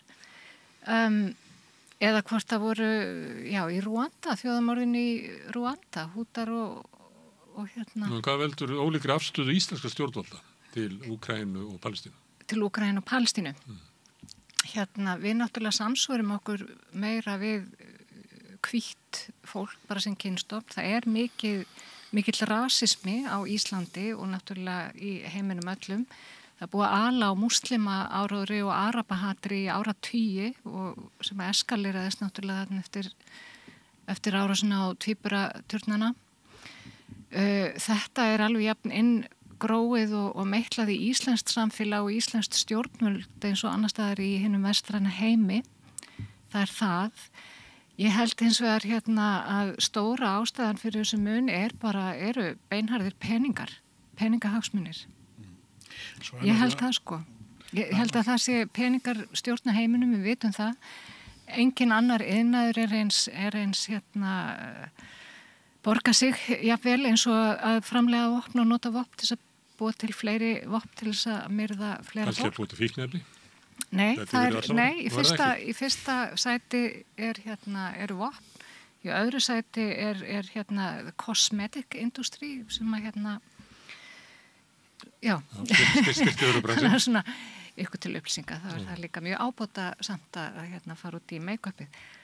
En og líta aðgerður og svo lista fellur allt undir það. En númer 1 á listanum eru vopn. Það getur líka, það er ekki langt síðan að kaldastríðinu lauk. Þannig að við getum sagt að rússagrílan, hún er kannski meira lifandi en maður kannski ímyndaði sér. Ég held að það sé partur af því hvað það eru snögg viðbrögð gagvart Rússlandi. Svo það náttúrulega... Það myndur ekki kjósa sömu viðbrögð gagvart Palestínu? Eða myndur þú vilja fá veikari viðbrögð gagvart innrás Rússa? Ég vil bara öll stríð, öll brot á mannréttindum, þau mæti sömu fordæmingu og sömu aðgerðum. Þess vegna er þetta svo mikilvægt að einhverjar þjóðir og þá helst einhverjar af Evrópuþjóðunum stígi fram með refsiaðgerðir. Af því að Ísraelar, 92% Ísraelar styðja hreinsunum á Gaza, þjóðarnishreinsanir og 50 og eitthvað % líta við vilja Vesturbakkinn verið tæmdur. Þannig að Ísrael þetta er aldrei ónýtt þjóð. Þeir eru bara komnir yfir rauðastrikið og þess vegna er þetta að þegar þeir finna það, segjum bara í buddunni, að þessi stefna sem þeir aðhyllast og þeir eru aldrei upp við hana frá barnæsku, að hún gengur ekki lengur. Af því að ef þú til dæmis kýst burt Netanyahu, hvað farið í staðinn? Bennett, sem hrósa sér að því hafa drepið Palestínumenn, eða Gantz, eða hvað hann heitir einn af þessum fuglum. Þetta er allt síónistar. Og þeir hafa allir sömu afstöðu til Palestínumanna. Það skiptir engum máli þótt þessi skiptir stjórnvöldi í Ísrael. Þess vegna þýðir ekkert að vera einblín. Það getur líka rækja okkur aftur og bakk frá Netanyahu. Þá finnum við stjórnvöldi í Ísrael sem allt eru síónistar. Alveg, bara gegn sósa. Hugmyndum góðu stjórnmálaflokka eða öfl í Ísrael sem að gætu haldið Ísrael einhvern veginn siðlegu. Það er kannski góð sögn. Þetta er, ef þú skoðar bara forsætisráðherra Ísraels bara aftur til Ben Gurion, þetta er allt sem að hryðjuverkamenn. Ben Gurion leiddi Haganah og er höfundur raunverulega Nabka, þess að reka palestínumenn í burtu. Svo þetta með Begin, með Sharon, þetta eru tómir glæpónar. Og Ísraelsríki er að veruleiti byggt í kringum þar sem þeir kalla Israel Defense Force eða IDF. Sem í raun bara, mótandi sér hryðjuverkasamtök. Þau byrjuðu sér hryðjuverkasamtök, upp úr Irgun og Haganah var ísraelski herinn stofnaður og helstu leiðtogar Ísraels, alveg hreint frá 1948, hafa allir komið úr þessum röðum. Þannig að þetta er svona military eða hernaðar hyggja og síðan ertu með heila þvott, alveg frá barsaldri á þar sem að börnum þér haldið hon í börn að þetta sé heilagur réttu þeirra til þessa landsvæðis og Arabar hafi ekki þarna að gera, þeir eru enga rætur þarna og það sé bara allt í lagi að reka þá í burtu. Þetta er hryðjuverkaríki bara frá grunni, frá byrjun. Og ég er alveg saman því sem að Hjálmtýr segir að þetta er bara ónýtt ríki. Þetta er svona ríki áenga framtíð og ég held að ef það er einhver ljóspunktur í því sem er að gerast núna, þá er það að ég held að það sé afhjúpast fyrir stórun hluta íbúi heimsins. Hverslas óþverra fyrirbæri þetta ríki er. Og ég held að í þessu sé sem þetta raunverulega upp byrjunin á falli Ísraelsríkis. Ég held að ríki eigi sér enga framtíð. Svo er það spurning hvort það tekur 10 ár eða 20 ár eða 50 ár. Ég hef enga trú á því að þetta ríki eigi sér nokkra framtíð. Þetta er svona svipað eins og ef að Hitler Þýskaland með SS og allir í leiðtogar Þýskalands hefði allir komið röðum SS. Þetta er bara... Já, það eru ákveði vatnaskil. Við sjáum allstaðar. Það sem eru alveg 20.000 að mótmæla og ungt fólk fer út á göturnar. Alveg svo gerðist í Víetnamstríðinu, kannski ekki alveg í sama mæli, en í Bandaríkjunum þá endanum risu upp sterkar mótmælahreyfingar gegn Víetnamstríðinu. Og það er, meðal ungs fólks í Bandaríkjunum, þá er vaxandi meðvitund að þetta sem þeim hefur verið kennt að Ísrael sé og þess vegna eigi skattfé Bandaríkjanna fara þarna í stórum stíl, að það er afhjúpast að þetta er ekki ekki sem sagt rétt saga og ekki hagsmunir Bandaríkjamanna. En það, eins og Óli segir, það geta verið mörg ár þangur til að þessi hreyfing og viðbröðin frá, segjum bara, stjórnvöldum ýmissa landa verði það sterk að það fara að skipta máli, en maður vonar að sá tími sé að rísa. Ég held að sé líka sko, Hjálmtýr nefndi þetta með að sé mikilvægt að eitthvað Evrópuríki stígi fram. Sko þetta gerist líka á tíma Víetnamstríðsins. Það eru ákveðum sko Mílæ, fjöldamorðin, að þau vöktu fólk til vitundar og sérstaklega unga fólkið í Bandaríkjunum og miklu víðar. Það sami að gerast í dag. Það sem síðan skipti rosalegu máli, það var það að Evrópa átti einn alveg óbáslega hugrakkan stjórnmálamann sem var Ólafur Palmi, sem að þegar Bandaríkjamenn hófu loftárásir á Hanoi, þá stígur hann fram og hann segir djöfulsins morðingjar forseta Bandaríkjanna, Satans mördari, og það var náttúrulega allt vitlaust. En þetta breytti algjörlega myndinni og Víetnamstríðinu lauk 3 árum seinna. Það tók 3 ár. Þannig að ég held að við stöndum ákveðnum vatnarskjölum. Fólk að vaknandi meðvindar. Glæpir Ísraelsríkis, það er ekki hægt að fela þá lengur og verður erfiðar eftir því sem þessi stríði vindur fram. Það sem næst mun gerast og hvort það gerist fljótlega eða eftir einhver ár, ég veit ég ekki, þá munu hugrakki stjórnmálamenn á Vesturlöndum stíga fram og segja okkur nóbóði. Ég er alveg sannfærður það. Já, það eru til. Hérna, alveg svarandi afstöðu íslenska stjórnvalda, gagnvart þessum 2 málum. Nú leggið þið áherslu á að þjóðamorðið á Gaza og ástandi í Palestínu sé þannig að allir verði að taka afstöðu og þar lendir afstöðuleysi íslenska stjórnvalda eða veik afstæða þeirra á sama tíma og beita sér af mikilli ákefð hérna í Úkraínu. Það var nú sagt fyrirverandi utanríkisráðherra að hún hafi verið herskáust allra utanríkisráðherra í Evrópu á þessum tíma. Íslendingar hafa verið mjög framarlega, kallað heim sendiherra í Moskvu og gengið framarlega og verið með fundi hér ráðagerður einhvers konar stríðskaðabætur sem Rússar ættu að greiða og fleira. Afstöðuleysi stjórnvalda gagnvart Palestínu, gerir það ekki afstöðu þeirra til Úkraínu eiginlega innistæðulausa? Er hægt að vera með afstöðu þar sem er verið að tala um gildi og alþjóðalög og landamæri? Ef að þú virðir það ekki megin, þá raunverulega málið hlýtur að snúast bara eitthvað allt annað en þú segir. Því það verður að vera samfella í málflutningi stjórnvalda, býst ég við. Já. Þetta er náttúrulega hræsni, það er eitt orð. Ég held að okkar stjórnvöld þessar ágætu konur séu algjörlega bara búin að sanna ein ótrúverðugleika, nákvæmlega eins og til dæmis bara með þessum samanburði. Og allt þeirra tal þjóðamorð á Gaza er blaður. Þetta er bara blaður. Það fylgja... Nei, það er náttúrulega, það er tala ekki eins og þjóðamorð, Mannúðarkrísa. Nei, og hópmorð. Það er lagalega korrekt. Það er lagalega korrekt, segja það. Orðið yfir þjóðamorð sem áður hér. En svo er líka bara allt í lagi að tala íslensku, eins og fólk gerir nú líka í íslensku stjórnmálum og láta aðgerðir fylgja allir þessu tali. Þær hafa ekki gert nokkuð skapaðan hlut fyrir Palestínu og meðan þær eru óðar uppvæðar til þess að gera allt mögulegt fyrir Úkraínu og halda áfram að hunsa Rússa á allan mögulegan hátt. Og við erum nú búin að eiga langa sögu með Rússum. Við áttum í viðskiptasambandi, menningasambandi og það er ýmislegt dýrmætt sem var bara látið fjúka, eðlilega. En á sama tíma eigum við líka sögu með Palestínu og það er ekki gert nokkuð skapaður hlutur. Það er eitt líka mjög slæmt sem að Þorgerður Katrín gerði daginn og skrifaði.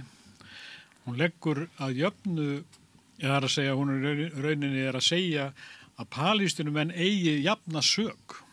Hún segir... Það kallaði yfir sig þjóðamorð. Já, af því að síðan segir hún sjaldan hvernig sem heldur einn er tveir deila. Haldan heldur einn og tveir deila. Það sama við börnin sem að Ísraels herrar að myrða.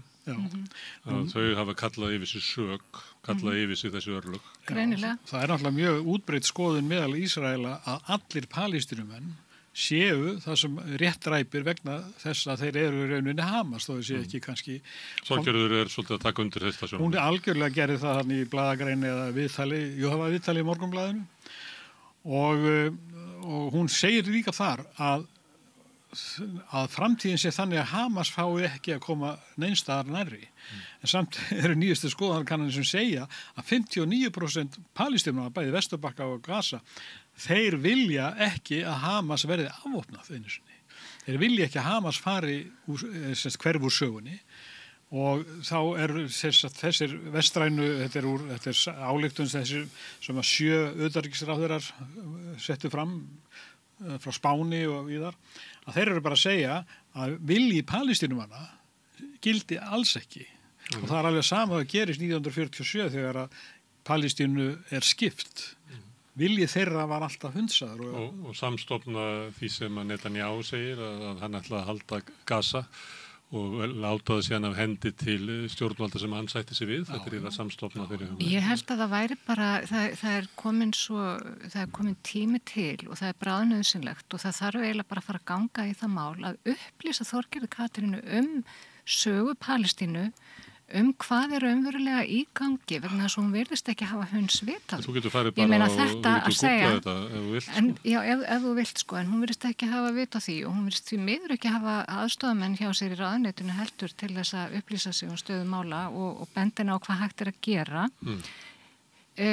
Sko, og að segja svona eins og þetta sjaldan veldur 1 og 2 deila þá örugglega vel við á hennar heimili í Hafnarfirði en þetta á ekki við í stærra samhengi og alls ekki í Palestínu og stríði eða þjóðamorðin og Gaza en það sem að hún gerir líka sko hún sveiflar náttúrulega pennum og kóktelglösum og stæri sig af því að við höfum íslenska þjóðin hafi stutt sjálfstæði Palestínu. Hún satt hjá sjálf í þeirri kosningu, hún lét ekkert í sér heyra og hún vann sko virt í áratugi með sínum flokki gegn því að Palestína fengi sjálfstæði. Þannig að það er eins og sko hennar framganga í dag eftir hún verður utanríkisráðherra og allt í hennu komin í einhverja miðjustjórn sko, ég meina Viðreisn er náttúrulega ekkert miðjuflokkur en hún er samt í miðjustjórn einhverji, er það ekki? Að þá er hennar gamla sjálfstæðis sko óupplýsta stjórnmálakona að verki í utanríkis. Það á enda við held ég alla flokka. Ég vorðaði þannig að allir flokkar útvista utanríkisstefnu sinni til Valhallar sem að útvista sinni utanríkisstefnu til Pentagon. Já, þannig að ég held að sé að það er enginn á þingi sem er eitthvað með sjálfstæðu utanríkisstefnu. Nei, alls ekki. Það er alveg saman. Ekki í Evrópumálum eða ekki í svona öryggismálum, ég kannast ekki við það. Þær hafa staðið sig ágætlega í alls konar málum eins og með veiðgjaldið og allt það. En reitt sem er ólíkt að því við erum að bera saman að það er sagt öðruvísi landamæri, alþjóðalög og fleira kostum með Úkraína eða Palestína. En það er eitt sem er áberandi í orðræðu stjórnvalda sem er okkar gildi. Og það er talað það að við erum að verja okkar gildi með stuðningi við Úkraínu. Því annars myndi okkar gildi falla þá fyrir barburum eða eitthvað svolítið, það er svona líklega hugmyndi sem er þarna. En þetta er aldrei sagt um Palestínu og líklega, og ég býst við að þegar þið voru að tala um það 75 og annað slíkt að taka upp málstað Palestínumanna, að þá var það bara fjarri hugmyndum á Íslandi að því að Ísrael væri okkar gildi og Palestínumenn eiginlega gegn okkar gildum. Þarna voru hryðjuverk byrjuð, Ólympíuleikarnir 74 eða ekki? 72 fyrir. Þannig að það var það að taka afstöðu með Palestínumönnum var að taka afstöðu með hryðjuverkum.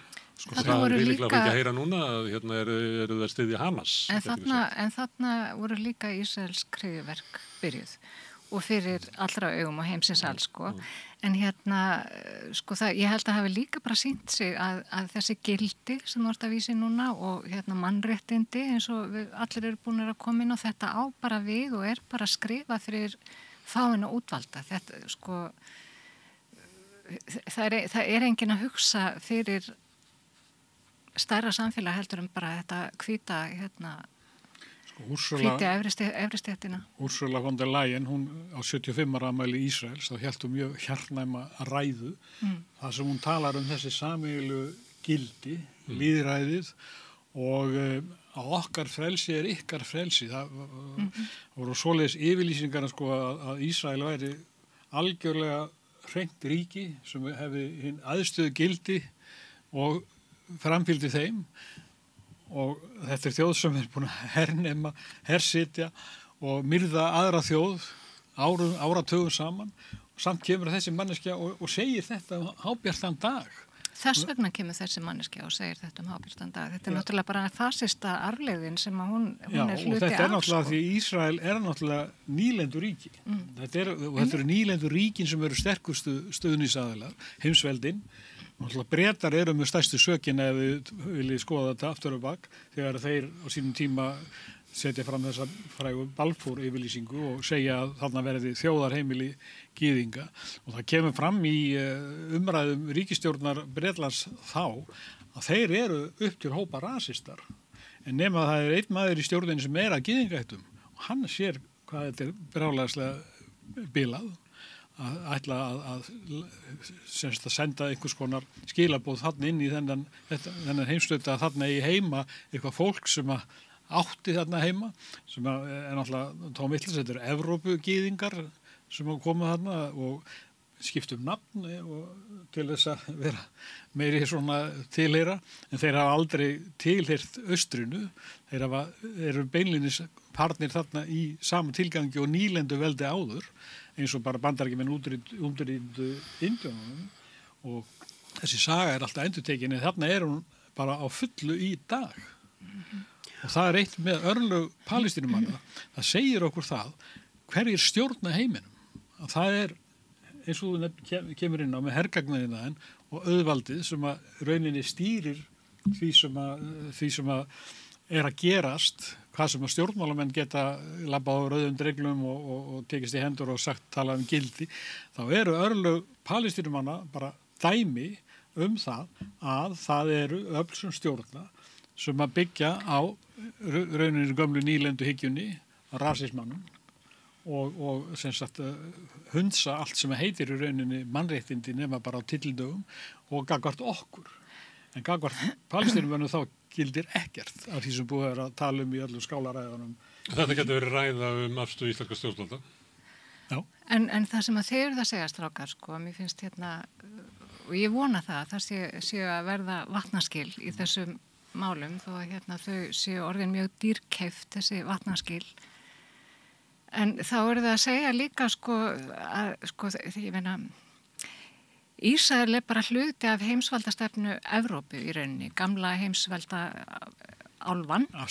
Afsprengið, akkurat, sem þá eru Evrópubúar sem að myrtu alla Indíánana og lögðu undir sig Norður-Ameríku og Suður-Ameríku. Og það eru Evrópumenn sem hafa verið í Afríku og Asíu út allan heim og það eru Evrópumenn ennþá. Helsta innflytjenda vandamál heimsins er innflutningur Evrópumanna til annarra heimsálfa. Akkurat, það er vandamálið, þannig að þessum vatnaskilum fylgja því þá, vonandi endalók Ísraelsríkis, ég ætla bara að segja það, ég vona það, persónulega, í sinni núverandi mynd og megið er bara liðin til lók sem fyrst, en hvað með Evrópu, gömlu Evrópu, þarf ekki eitthvað að taka til, hafa vatnaskilin ekki eitthvað í förmið sér fyrir Evrópu? Það má ég þá aðeins grípa það því að Ólafur nefndi það aðeins þarna líkindi við Víetnamstríð og við höfum stundur sagt að við þetta rauðaborð að það Gaza sé að verða svona vakning meðal ungs fólks kannski fyrst og fremst en í okkar heimsluta svipað og Víetnamstríð var og sem að grefur undan svona lögumæti stjórnvalda sem að taka ákvarðanir sem að stríða gegn siðferðisvitund meginþorrans og það opnast svona tækifæri til einhver endurnýjunar. En ég veit ekki hver vonir ykkar voru þarna 75 í KSML en ég verð að hryggja ykkur með því að þessi vakning sem að var til í kringu Víetnamstríðið að það voru önnur öfl sem að voru sterkari, annars væri við alltaf í þessari stöðu í dag. sem góðu punktur sko og hérna að því að stúdenta óerðirna náttúrulega byrjuði í Þýskaland og Fraklandi og hérna kölluðust svo á yfir hafið og gerðu heilmikið, þetta var náttúrulega bara tekið og keppt í fæðingu. Síðan þá hefur einstaklingsvæðingin sko 1000-faldast og hérna nýfrjálshyggjan grafið undan allri samstöðu, það er búið að grafa undan allri samstöðu meðal fólks, þetta er náttúrulega besta leiðin til þess að smala hjörðinni bara okkur að þanga sem peningaöflin vilja og sko upp í háskóla því ég vinn nú þar að þá sko ég sé ekki stúdent að vera að gera neitt annað heldur en bara að vera í símanum sínum og kaupa sér eitthvað dót á netinu. Þeir eru ekki hérna fjölmennir í mótmælum fyrir Palestínu. Nei, það á ekki að búa til aðra svona kynslu eins og þessa drengi hér, þannig að við hafum nógan tíma með þeir í háskólanámi. Það verður að drekja stúdentunum í vinnu svo þau farið nú ekki að mótmæla ykkur. En sko ég held að sko Víetnamstríðið var eitt og svo vakning sem var, en það gerist líka fullt af öðrum mjög ákveða hlutum. Skulum ekki gleyma því til dæmis að 2 ríki sem byggðu á nákvæmlega sama grunn og Ísrael, og það var Ródesi og Suður-Afríka, að nýlendu stefnan, hún fjall þar og það gerist eftir að Víetnamstríðinu lýkur og það er ótrúlega líki. Maður spyrja því tekstu þetta, af því að við vorum að tala hérna Víetnamstríðið og mótmæli hippana og Ronald Reagan var ríkisstjóri í Kaliforníu og sigaði þjóðarliðin og hippana svipað og Trump að gera núna og síðan var hann kosið forseti. En hann var ekki, hans bylting eða hans breyting var ekki komið svo langt að hann neyddist til þess, 85 held ég, að hafna apartheid í Suður-Afríku. En finnst það einhvern veginn ólíklegt að Donald Trump sé í þannig stöðu og hann sé svo veikur gagnvart almenningsálitinu að hann yrði að hafna Ísrael? Nei, ég er ekkit, enda er ég ekkit, sem ég segi, ég held að þessi ákala litla líkur að þetta breytist eitthvað á valdatíma Donalds Trump.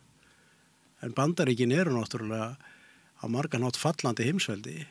Þeir Donald Trump og aukinn svona fasismi í Bandaríkjunum sýnir ekki styrk Bandaríkjana, sýnir veikleika Bandaríkjana, sýnir raun vaxandi óreiðu og upplausn. Og leið og Bandaríkin veikjast, það eru önnur ríki sem sækja fram, BRICS-ríkin, sérstaklega Kína náttúrulega, Indland og þá molnar undan Ísrael. Ísrael stendur ekki í 2 mínútur án stuðnings Bandaríkjana. Það er bara mjög einfalt mál. Og ég held að sko við lifum á viðsjárverðum tímum, alveg tvímælalaust.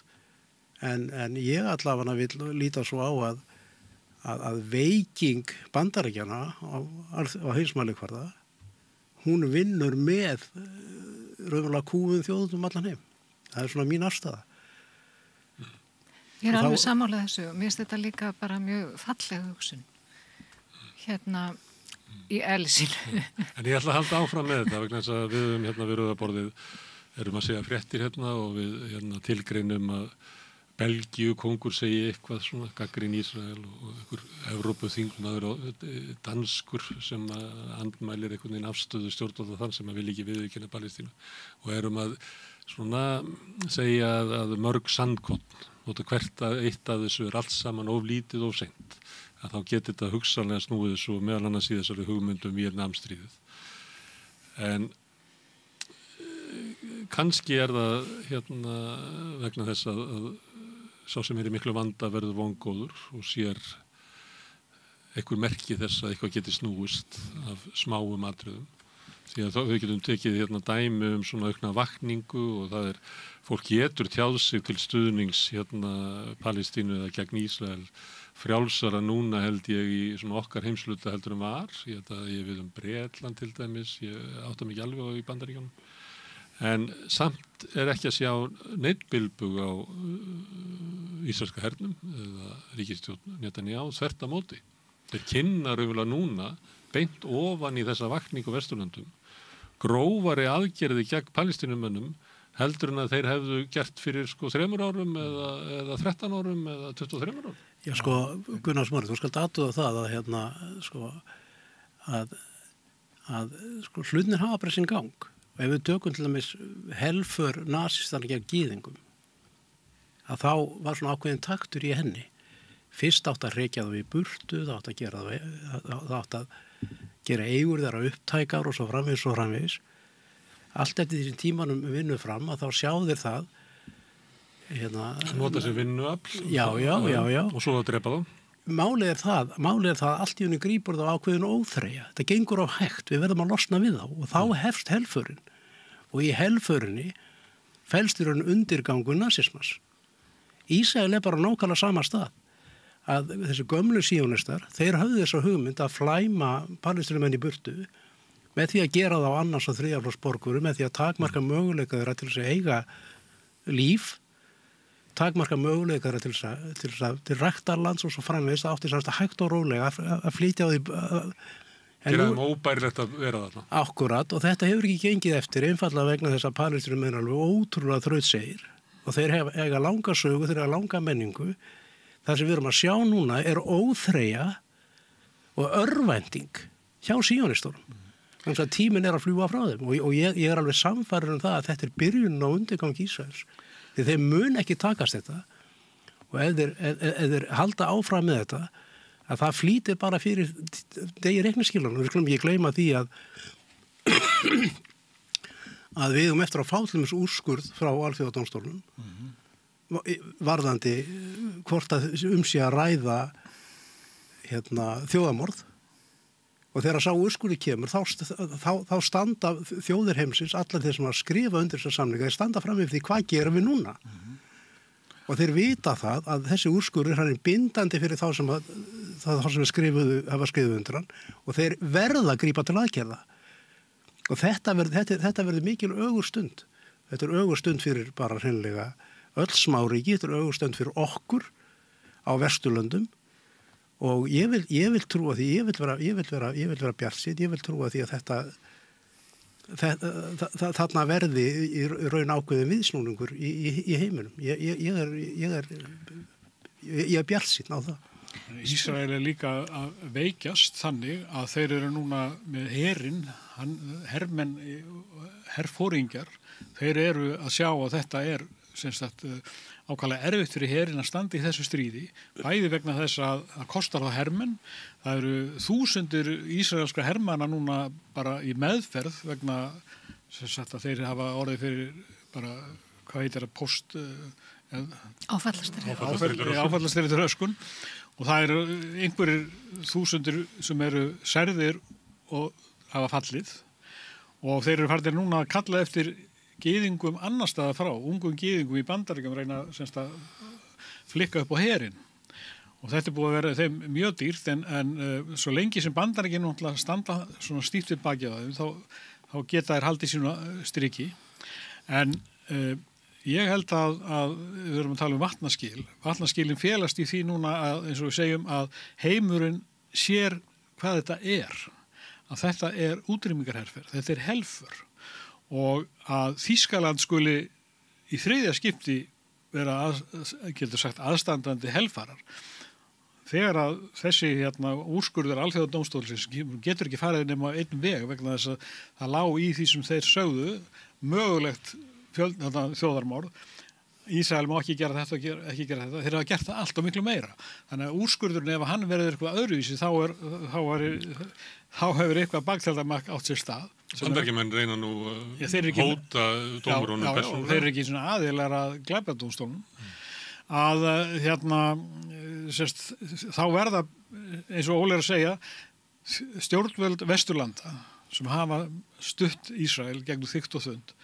Öll blöðin, allir fjölmiðlarnir sem hafa, eins og BBC og fleiri sem hafa skrifað á þann veg að málstæður Palestínumann hefur alltaf verið mistúlkaður eins og RÚV þó að RÚV hafi nú mörgu leiti staðið sér betur en önnur. Það er svona, má merkja það svona hluta þessari breytingu sem er á Vesturlöndum að RÚV er að leita einhverju leið út úr sinni túlkunum. Svona síðustu 2,5 mánuði finnst mér eins og þeir séu að reyna og það er líka að hætta þessu með einhæfa áróðri sem er voru í. Já, og það er líka talað að ýmsir stjórnmálamenn og fjölmiðlamenn séu að reyna svona að fóta sig í mögulega algjörlega breyttu landslægi þar sem þeir eru beinlínis meðsekir í þjóðarmorði, af því það er þannig að sáttmálinn er þannig, eins og við vorum að tala um áðan. Þér ber skylda að gera eitthvað gegn þjóðarmorði eða þjóðarmorði í uppsiglingu. Ef þú hefur ekkert gert, búin að undirrita þennan sáttmála, þá ertu í rauninni orðin sekur að hlutdeild í þjóðarmorði. Bara sama við drukknun undan strönd að þú hefur ekki rétt á að liggja á ströndinni. Nei, þú átt að bjarga. Já. Heyrðu, eitt má ég aðeins sambandi við Palestínu. Ég var nú að reyna að koma að því að hvort að þið væri sökuð að vera stuðningsmenn hryðjuverka. Ég hef verið að svona sérstökum ástæðum hef ég verið að lesa svona ljós eftir Palestínumenn. Og það er eitt sem er svolítið sláandi þegar maður er að lesa það að það er mjög rík tilfinning og hefur líka komið fram í samtölum sem ég á reglulega við Palestínumenn. Já. Rík tilfinning að næstu því eins og að sé þeir sem falin svo staða að með líku að segja deyja fyrir okkur. Að þetta sé staða þar sem að þeir eru að berjast við ógnarvaldið en ekki bara til þess að bjarga sjálfum sér. Heldur hafi þeirra baráttu merkingu langt út fyrir Palestínu. Þetta er mjög svona rík hugmynd sem að virðist verðar að þetta sé sammannleg staða á sama tíma og þetta er náttúrulega sérstök staða sem að þeir eru í. Þannig að það er, og kannski er þetta afsprengja því hvað eru margir víða að sem eru til í að leggja þeirri baráttu lið. Þannig verðist bara einhvern hátt vera svona opin. Þetta sé barátta sem að býður fólk velkomið að taka þátt í, en þess að hún hefur djúpa samanlega merkingu. Já. Það ógnir sem er standa í. Er ég að áttúlka eitthvað sem að hríslast einhverja hryggð en jafnframt von sem að hríslast palestíska þjóðarsál? Já, ég held að viðbrögðin þau sýna það að málstaður þeirra að hann er að verða miklu sterkari. Þeir voru ekki til fyrir nokkrum áratugum, ekki íslenskri vitund, en núna er þetta einmitt eins og að sjá þessa baráttu og þessa meðferð að það sem við erum að tala að þjóðríki fylgi sáttmálum, að þetta er þetta kemur til með að segja mjög skýrt þeir sem ekki gera það og þeir sem alla vilja mannréttindi og frelsi, þó við talum það en meina ekkert með því, en að barátta Palestínumanna hún kristallar þessi átök og hvernig sem að nútíma eða skamtíma útkoman þá held ég að þetta hafi langtíma áhrif og geti orðið hluti af breyttri heimsmynd. Og það að Palestínumenn gefist ekki upp, þeir haldi áfram að berjast fyrir tilvissinni, þó svo að þeir séu myrtir og sviptir öllum réttindum, hraktir á meðan að þeir beygja sig ekki undir valdið og séu það bara með tilvist sinni, með því að draga lífsandan, með því að eins og Víetnamar sýndu að þeir gáttu sigra stórveldi, herveldi. Þeir náttúrulega hafðu miklu betri aðstöðu og betri vopn og meiri stuðning annar staðar frá, sem Palestínumenn hafa ekki. Þeir eru nánast vopnlausir, getur maður sagt, og þeir hafi einhver vopn og meðal annars heimatilbúin vopn sem hafa reyndar dugað þeim vel.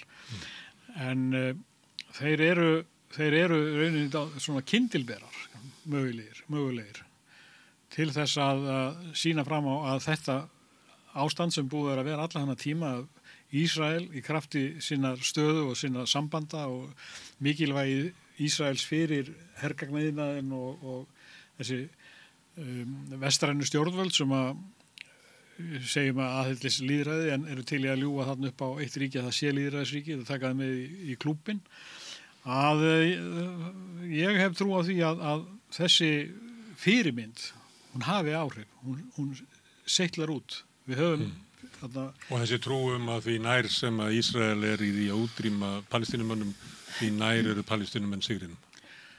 Þetta svo sérstakt þegar maður að reyna að setja sig inn í þennan hugarheim hvernig þessi þjóð getur barist í þetta ofbeldi. Já, þeir náttúrulega, Ísraelsmenn mun aldrei geta útrýmt palestínumönnum. Það er 17 miljón palestínumenn, af þeim eru 7 miljón innan seilingar frá Ísrael. Já, palestínumenn eru fjölmennar heldur en Ísraelsbúar. Innan Ísraels ráðasvæðisins, sem herinn ræði. Já, og það eru palestínumenn í Jórdaníu, það eru palestínumenn í Líbanon, í Sádi-Arabíu, öllum Arabaheiminum. Þá eru palestínumenn og palestínumenn þetta er mjög vel menntuð þjóð og alltaf áherslu á það. Þetta er líka þjóð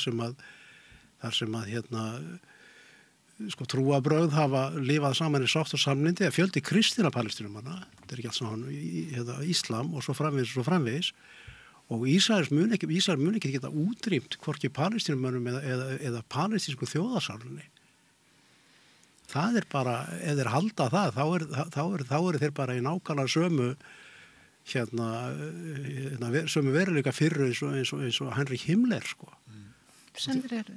Já, sem þeir eru, það er alveg rétt. En bara heimurinn verður að vakna til vitundar það að þetta eru glæpamenn, þetta eru síónistar sem er alveg eins og bara nasismin, útrýmingastefna, rasísk stefna, yfirráðastefna og með stuðning sterkasta herveldis í dag, Bandaríkjanna, og þá þrífst þetta með þessum hætti, en ég held að málni innanfrá, eins og Bandaríkin, þú talar Bandaríkin, Óli.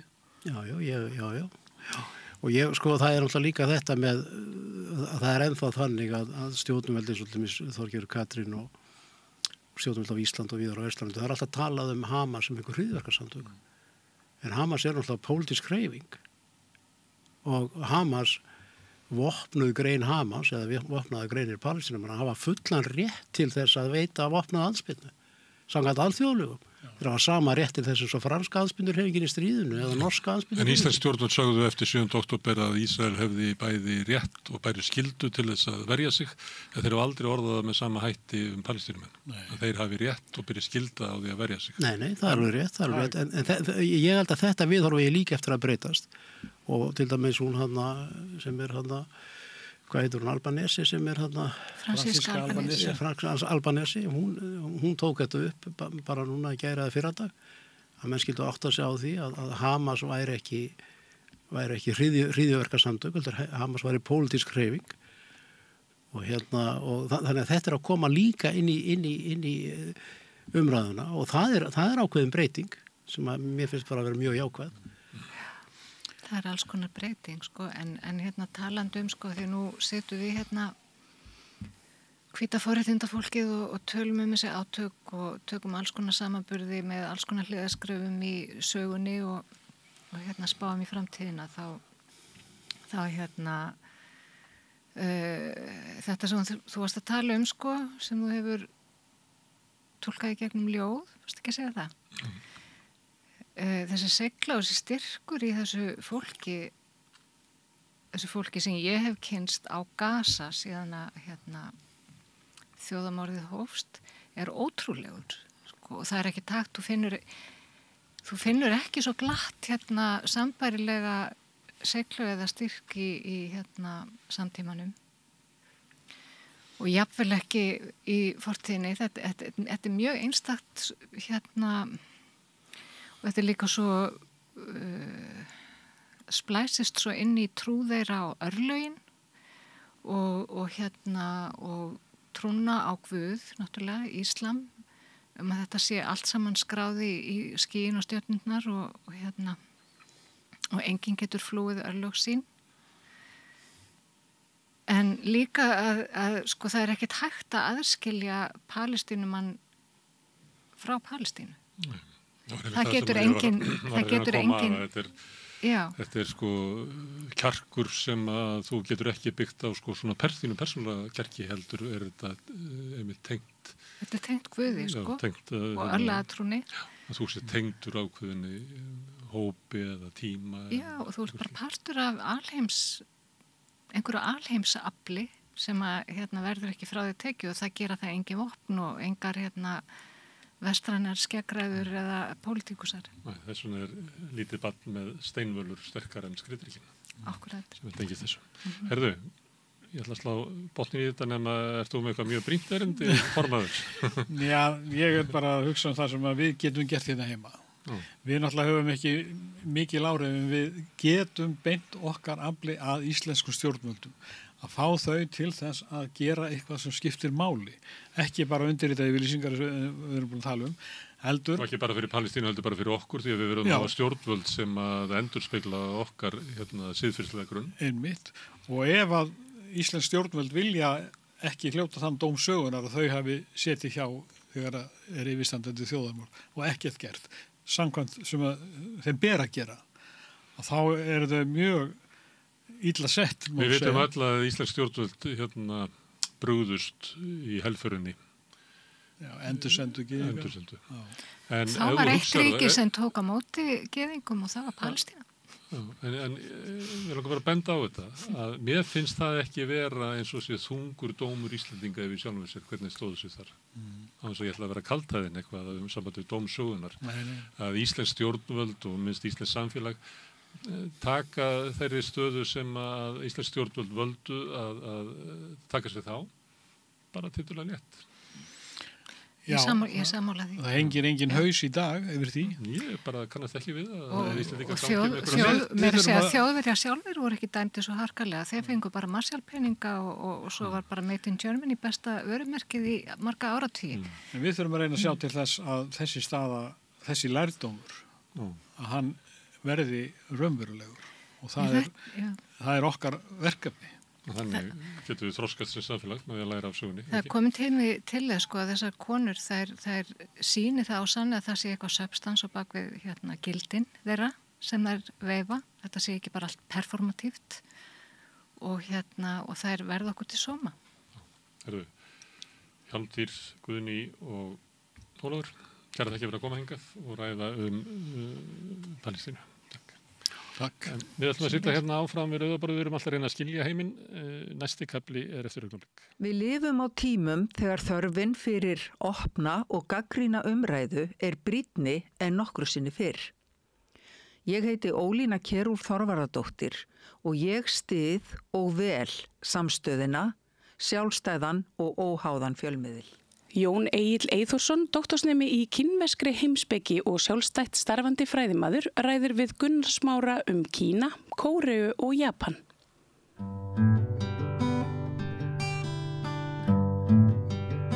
Já, við ætlum að bregða okkur til Austur-Asíu. Við gerðum það svolítið í síðustu viku, þá kom Ragnar Baldursson til mín og ég talaði við hann í 2 ítalegu viðtölum Kína og við vorum náttúrulega ekki búnir, þannig að við munum líklega halda því samtali áfram seinna.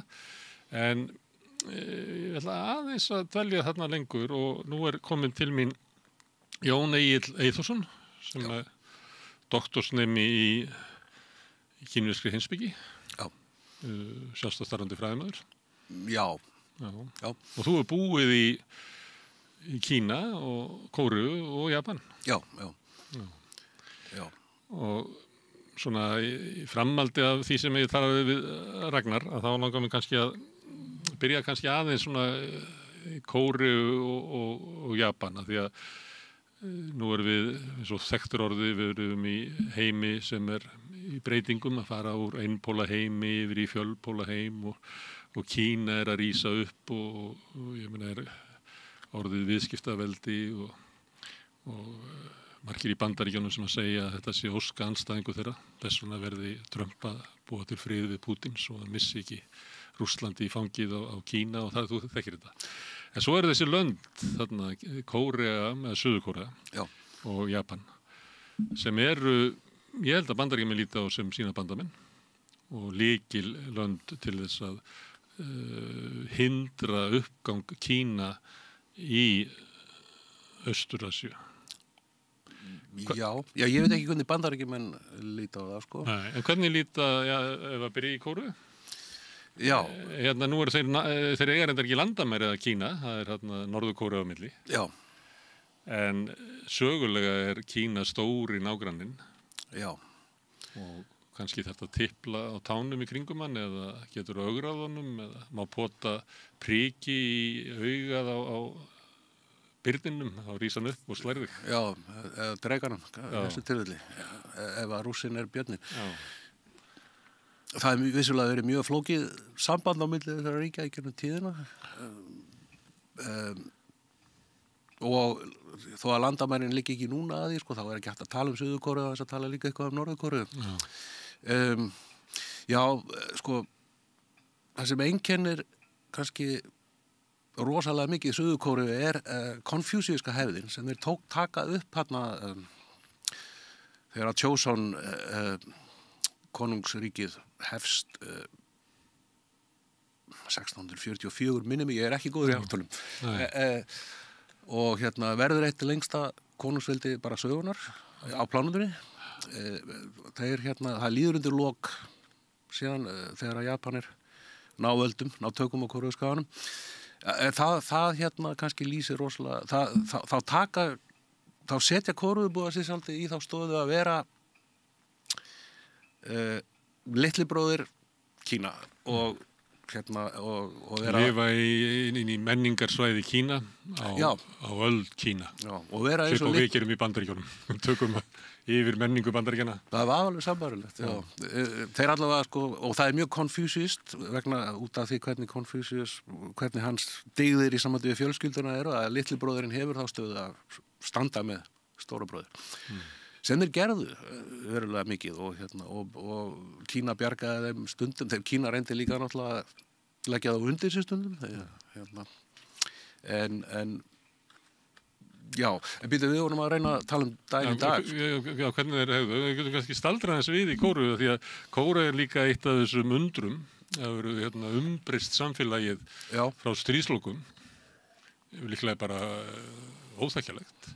Af því að við erum ofta að tala það varðandi Kína og uppgangin á Kína og kannski síðustu 30 árum pluss. Að þá á það náttúrulega sama við Kóreu að það er umbreyst yfir í svakalegt neyslusamfélag, eða ekki? Jú, guðum góður, ég verður stundum óklátt en og þó ekki vera jafn mikið á Íslandi þegar ég horfði á neysluhyggjuna. En já, það öðruvísi en Kína samt, sko, og þegar að í stríðslok, sko, þegar að Bandaríkin frelsa Kóreuskaginn losnar undan völdum Japana, þá var samt, sko, þau áhrif sem Japan var búin að hafa á Kóreu samfélag voru gífuleg, þannig að þeir voru líka búin að Japanvæðast mjög mikið. Og hvað að Japanvæðast? Já, í þessu tilfelli kannski var það að nútímavæðast töluvert, því þeir voru mikið að taka á móti modernisma í gegnum Japana. Kórea, þetta var náttúrulega hræðilegu tími á margan hátt, það flókin saga en það var ekki allt ég meina velstæðir íbúðar þegnar japanska heimsveldisins sem voru kóreskir skruppu stundum til Tókíó og þú veist á óperu eða bíó eða eitthvað Ríka fólki hefur það nú oft ágætt bara. Já, ég nú mína skoðun á þessu kvistlingsfyrirbæri, sko, það oft þetta menn sem bara að reyna að gera gott úr slæmri stöðu, sko, og þetta flókin saga, allavega þeir í lok stríðsins þá Kórea með töluvert mikil japanska áhrif og En vilja til þess að gera upp við þá sem að unnu með vonda hernámsliði? Ég veit ekki alveg hvernig það gerðist, en þeir enduðu nú bara á því að vera í sínum stöðum áfram, sko, og að hluta til vegna þess að Bandaríkjumenn voru kunna ekkert kóresku, en þeir kunnu smá japansku, þeir voru búin að vera að díla við Japan lengur, þannig að það var bara það infrastruktúr sem var fyrir var eiginlega látið haldast. Þetta var allir reiði eina af ástæðanum fyrir því að kommunistar risu síðan upp í Norður-Kóreu. Það hefði ákall eftir uppgjöri eftir hernámstíman. Það er náttúrulega, það hefði borist fregnir hingað af illri meðferð Japana á Kóreumönnum. Mikil svona yfirburðahyggja hjá Japanum að Kóreumenn séu óæðri. Hún er vissulega til staðar og ég reyndar sko, í því háskólasamfélagi sem ég var í Japan, þá var ég aldrei var við neitt annað en frekar viðsýnt fólk sem að var ekki með svona fordóma, eins ég veit að þeir voru grassöruðu í japansku samfélagi og og á þess að ég ætla eitthvað að vera að dissa Japani, sko, þá er þetta sterk tilneying í þeim, í þeirra mörguleiti stórkostlegu menningu, sko, að vera, þeir eru spes. Og mest spes. Og best spes. Já, allir eru spes, en þeir eru meira spes en aðrir, eða eitthvað svoleiðis. Já, byrju, hvað voru að tala um? Umbreytinguna sem verður á Kóreu. Já. Eftir stríðið þá margar aldir af áhrifum frá Kína og síðan nokkrir áratugir af Japan. Japan, sem að umbreytingarnir síðan eftir stríðið, náttúrulega svo skellur á Kóreu stríðið og allar þær hörmungar. Þetta er náttúrulega kannski veltækt saga, svo kemur hann fyrsti forsetinn var settur af, ég man ekki hvað hann heitir í fljótu bragði, Park Chung-hee sem var síðan einráður með herforingjastjórn í meira en áratug, 2 eða eitthvað. Það endaði allt voðalega illa. Ég kem fyrst til Kóreu þegar að lýðræðisöflin aðeins byrjuðu að hreyfast. Það var 1991 held ég. Og svo kem ég næst 1997 og þá ég sá mikla breytingu þá. Og betur maður svo hvernig þá breytingin?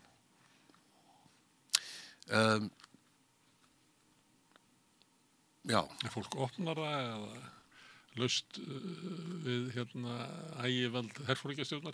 Já, algjörlega. Það er náttúrulega svo tilfinning sem að ég myndi segja að þessi hafi verið sterkust og það var frjálsari umræða alla hluti. Reyndar, þegar ég kem til Suður-Kóreu 1991 þá talaði ég ekki orðið kóresku, nýja japansku, ég var svona svolítið að þvælast bara mállaus. En svona ég fekk impression á borginni og fólki. En uppbyggingin var náttúrulega byrjuð og hún var byrjuð löngu áður. Park Chung-hee, einræðisherrann hann mér skilst á því sem að ég lesið það að hann hafi nú ekkert hlustað á Bandaríkjamenn og þar að leiðandi tekist að bjarga Kóreuskaganum frá því að verða þriðja heimsríki. Og hann var menntaður í japanskum herskóla. Hann var þannig sennilega nokkuð hrifinn af japanskri menningu eða einhverjum hlutum hennar og svo er það náttúrulega eiginlega hlálegt, sko, þegar maður þessi 2 lönd eru á margan hátt svo lík.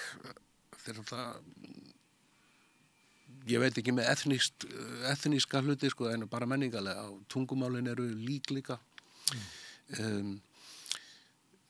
Báðir leggja rosalega mikla áherslu á þetta konfúsíuska fyrirbæri sem er ritual eða propriety.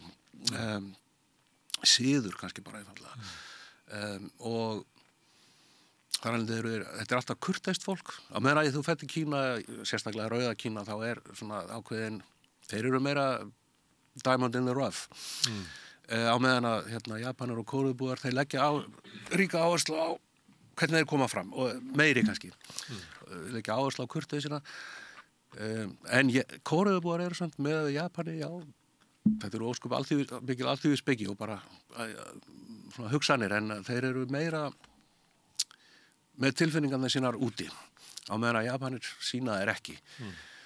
Þannig að Japanim, þú veist aldrei hvort hann er að hugsa með, þetta er meira fíblið á meðan þú ert að tala við hann, en ef það væri Kóreubúið þá myndi hann sennilega alveg sína þeirra ef hann þætti svo. Já, ef við vorum að tala breytingarnar. Já, á samfélaginu. Já, á samfélaginu, já. Það er herforingjastjórn sem að sumuliti innleiðir svona nútímavæðingu í samfélagsins, ef við getum kallað það var nú kallað það stundum. Já, algjörlega. Innleiði kapitalisma Já. Og einhver leiti er blendin hugsun Kóreumanna til þessa tíma, þetta er uppgangstími, en þetta er líka tími þar sem að lýðræðið átti Já, þú sagðir á hann kall á uppgjör. Ég held að það sé ennþá í gangi og taki bara... Sagan er erfið. Já, hún er erfið. Það er hernámið, herforingjastjórnin. Já. Að mörguleiti held ég að Evrópa hafi tekið meira skilvirt á þessu, sko, og tekist að gera upp allavega þó nokkuð, sko. Eða falið það betur. Já, falið það betur.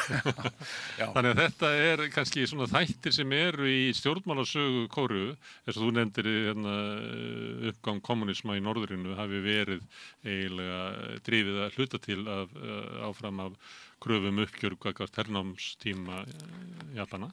Já. Þannig að það blandast oft í svona eitthvað svona sem þá þjóðernisleg afstafa hver stóð með henni réttu Kóreu. Já, mikið rétt, já. Litar inn í stjórnmálum. Já. Það var nú hérna... Ég nú ekki stjórnmálafræðingur, en já. En það var hérna í síðlega vetur að það var svona hálfgeð uppstótt í stjórnmálum þarna. Heyrðu, já, hann hérna... Ætlaði að taka sér til herlög, að taka sér aukið vald, fórsetin. Já. Og var eiginlega púað niður með eiginlega öllum. Já. Þetta var svolítið hlálegt, sko. Líka hernum, sko. Já, og þetta var bæði hlálegt og stór skaðlegt náttúrulega fyrir þjóðfélagið. Nú já, ég hérna, eins og ég segi, ég ekki stjórnmálafræðingur, ég segi þetta nú meira eins og bara brandara, en það alveg hræðilegt hvað Suður-Kórea virðist hafa verið óheppin með forseta í gennum tíðina. Af hverju það? Þetta, stundum það sem svona æðstu stjórnmálin ganga í erfðir í ættum. Það getur verið vandamála til dæmis í Indlandi. Já. Stundum þetta hérna, skrýtnir stjórnmálaflokkar sem eru samtengdir viðskiptalegum hagsmunum eins og getur verið málið í Japan. Já. Og þeir myndur aldrei orða þetta eins og þú segir að þeir hafa verið óheppnir með forystumenn. Ég held að Japanar myndi ekki segja það. Sennilega ekki. En það gæti alveg litið svo á að horta þetta frá að það væri nú gott fyrir að fá kannski menn sem er ekki alveg svona innvinklaður í einhverja viðskiptablokkir og... Akkurat, já. Jú, vissulega. Þarna þekking mín lítil, en það sem ég heyri frá Kóreubúum að þó þeir segja það kannski ekki beint út að þeir hafa verið óheppnir með forsetikennum tíðina, þá svo gremja heyranleg í umræðinni. Oft svona töluvert bjartsýni að fylgjast einhvern sko nýja frambjóðanda sem á svo einhvern veginn virðist alltaf að valda vonbrigðum. En hvað fólk að biðja um? Hvað það sem fólk væntir frá stjórnmálum? Nú vantar ekki efnaðislega velmögunana, eða? Nei, en það náttúrulega oft, ég held að séu, þetta bara spurning vantar jöfnuð og réttlæti? Það vantar að hluta til, það vantar náttúrulega, já, og skipting gæðana í samfélaginu oft svolítið á brotinum. Eins og sést í kórenskum bíómyndum, þar yfirleitt stéttaskipting alltaf áberandi, svipað í frönskum bíómyndum, maður sér alltaf stétta vingil, en sem aldrei í íslensku bíómyndum, bara þekkist alltaf. Nei, við erum ennþá kannski með þá rangumund í hausnum að við séum ekki með stéttir. Já, þetta svolítið áberandi í kórenskum bíómyndum, að hvað stéttirnar eru, maður finnur fyrir stéttakúun og stéttabaráttu. Já, einmitt. Þú nefndir Indland, sko, já, það svona, þeir eru náttúrulega með sitt kastsystem, sko. Í konfúsíuskum samfélagum þá þetta meira að það sé ákveðin stéttaskipting sem svona, sem að sé náttúruleg og eðlileg. Og núna já, ég held að mikið af kröfunum sem eru núna í kringum, ég að tala frá heimspekilegu vinkli náttúrulega, að frekar sögulegum. Endilega bara. Að fólk sem meira núna, það að blandast inn hugmyndir lýðræði og jafnrétti sem blandast kannski ekki svo vel við kínversku heimspekina. Mér finnst þau blandast svolítið illa við konfúsísma sem að ég ber þó mikla virðingu fyrir á margan hátt, sko. En á sama tíma finnst mér ekkit endilega að við séum að höndla þessi mál rosalega vel á Vesturlöndum. Já, að hvort að heimspekin, hvort að Konfúsíusinn með sitt svona frekar stífa kerfi á hlutverk fólks, frekar stéttaskiptingum. Hvort að það sé ekki heilbrigðara í raun og veru heldur en einstaklingshyggjan sem að grefur svolítið undan skynseminni á Vesturlandabúum oft. En hefur haldið innreið sína til Kóreu, einstaklingshyggja, eða ekki? Jú, sannarlega. Það fylgir neyslu samfélagi nútímans. Já, einmitt. Þannig að það svona menningarlegur fleka skil. Algjörlega, já, vissulega, já. Má ég aðeins, ég pínaði til þess að tala stjórnmál. Flokkakerfi sem þarna, það ekki byggt á svona eins og, það er ekki sósíalískur flokkur og kapítalískur flokkur? Nei, það nú gjarnan fleiri en eitt flokkur, sá stærsti sem hefur alltaf verið stærstur þeirra sjálfstæðisflokkur svolítið, ekkert... Valdaflokkurinn? Já, hann Já, hann fullur af fólki sem bæði duglegt og sem spilt og alls konar fólki, sko, ákvæmlega eins og sjálfstæðisflokkurinn okkar. Svo miðjuflokkur sem var með kjörtímabilið núna á undan honum sem ég man ekki hvað hann heitir. Nei, sem spilaði út. Sem spilaði út þarna með herrlögin. Það svona kannski, já, ég veit það ekki, frekar demokratar heldur en samfélkingin, sko. En samt gefa sér svolítið út fyrir að vera róttæka og já, svo eru minni framboð, þau eru yfirleitt frekar hægra megin, finnst mér. En ég get ekki verið í Suður-Kóreu og sagst vera sósíalisti því þá myndi það þýða að ég verið að styðja stjórnvöld í Norður-Kóreu. Já, það hefur þá merkingu. Það ljótt orð. Já. Það svolítið gaman að það næstu verra heldur en í Bandaríkjunum. Næstum því, já. Ég þekki ekki Bandaríkin af eigin hendi fyrst, en já, bara, ég þekki náttúrulega Bandaríkin með allan heim, en jú, þeir eru lögum komnir yfir þetta, tannilega, það engin McCarthyismi, en á meðan að Norður-Kóreu til staðar, þá verður kommunisti sérstaklega ljótt orð í Suður-Kóreu. En væntingar sameiningu ríkjana, það lifandi eða? Það lifandi. Eða lifandi dautt? Hugsanlega. Það haldi lifandi en kannski enginn að rekna með því að gerist in our lifetime eins og ekkert maður sagt.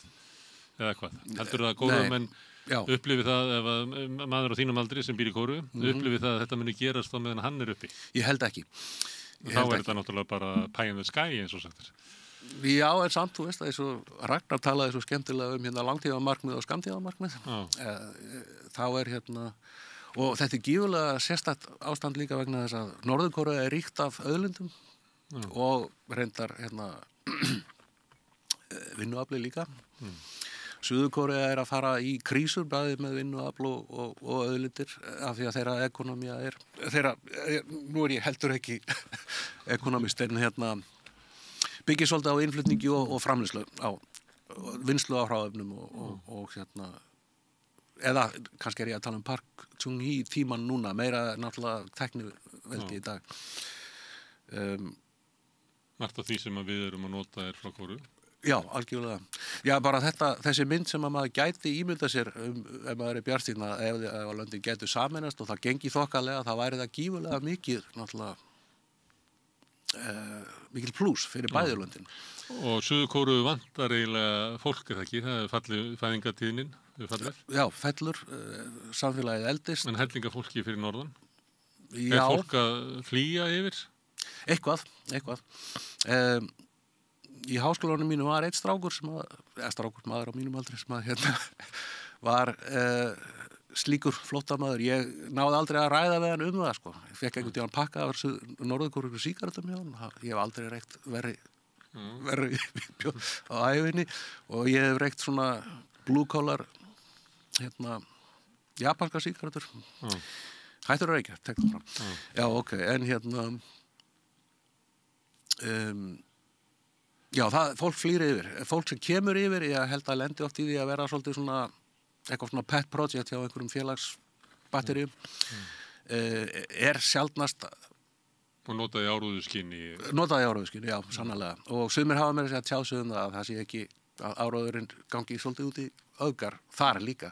Auðvitað gerir það áróðustrið aðstæðar. Já, og verður svona að sagan frosni svolítið. Það verið að segja sömu, þetta verður eins og menningar, eða svona bókvendagrein, endurminningar flóttafólks frá norðurinu. Það byrja hljóma alltaf verða líkar og líkari, eða ekki? Jú, ég hef aldrei lagt í þessar bækur. Ekki nema að Þetta er nú það sem er gefið út á Vesturlöndum. Já. Ég veit ekki það, en mig grunar að þetta sé áróður, sko. Allavega áróðist tæking, en með sitt gildi kannski, og auðvitað eru þetta fallega sögur oft, eða átakanlegar og mannlegar, sko. En þetta svona áberandi í umræðu í Suður-Kóreu að vera að tala norðrið, eða... Nei, þeir gleyma því alveg dagstæðlega. Já, og stórfréttir á Vesturlundum ofta, bara, einu svona enn í Suður-Kóreu og svo halda þær áfram. Og einmitt þetta með sameiningu, sko, það er engin að tala það nema sem langtíma markmið. Það er engin bjartsýnn á það. Sko. En það getur svo gerst hratt eins og dæmið Þýskaland.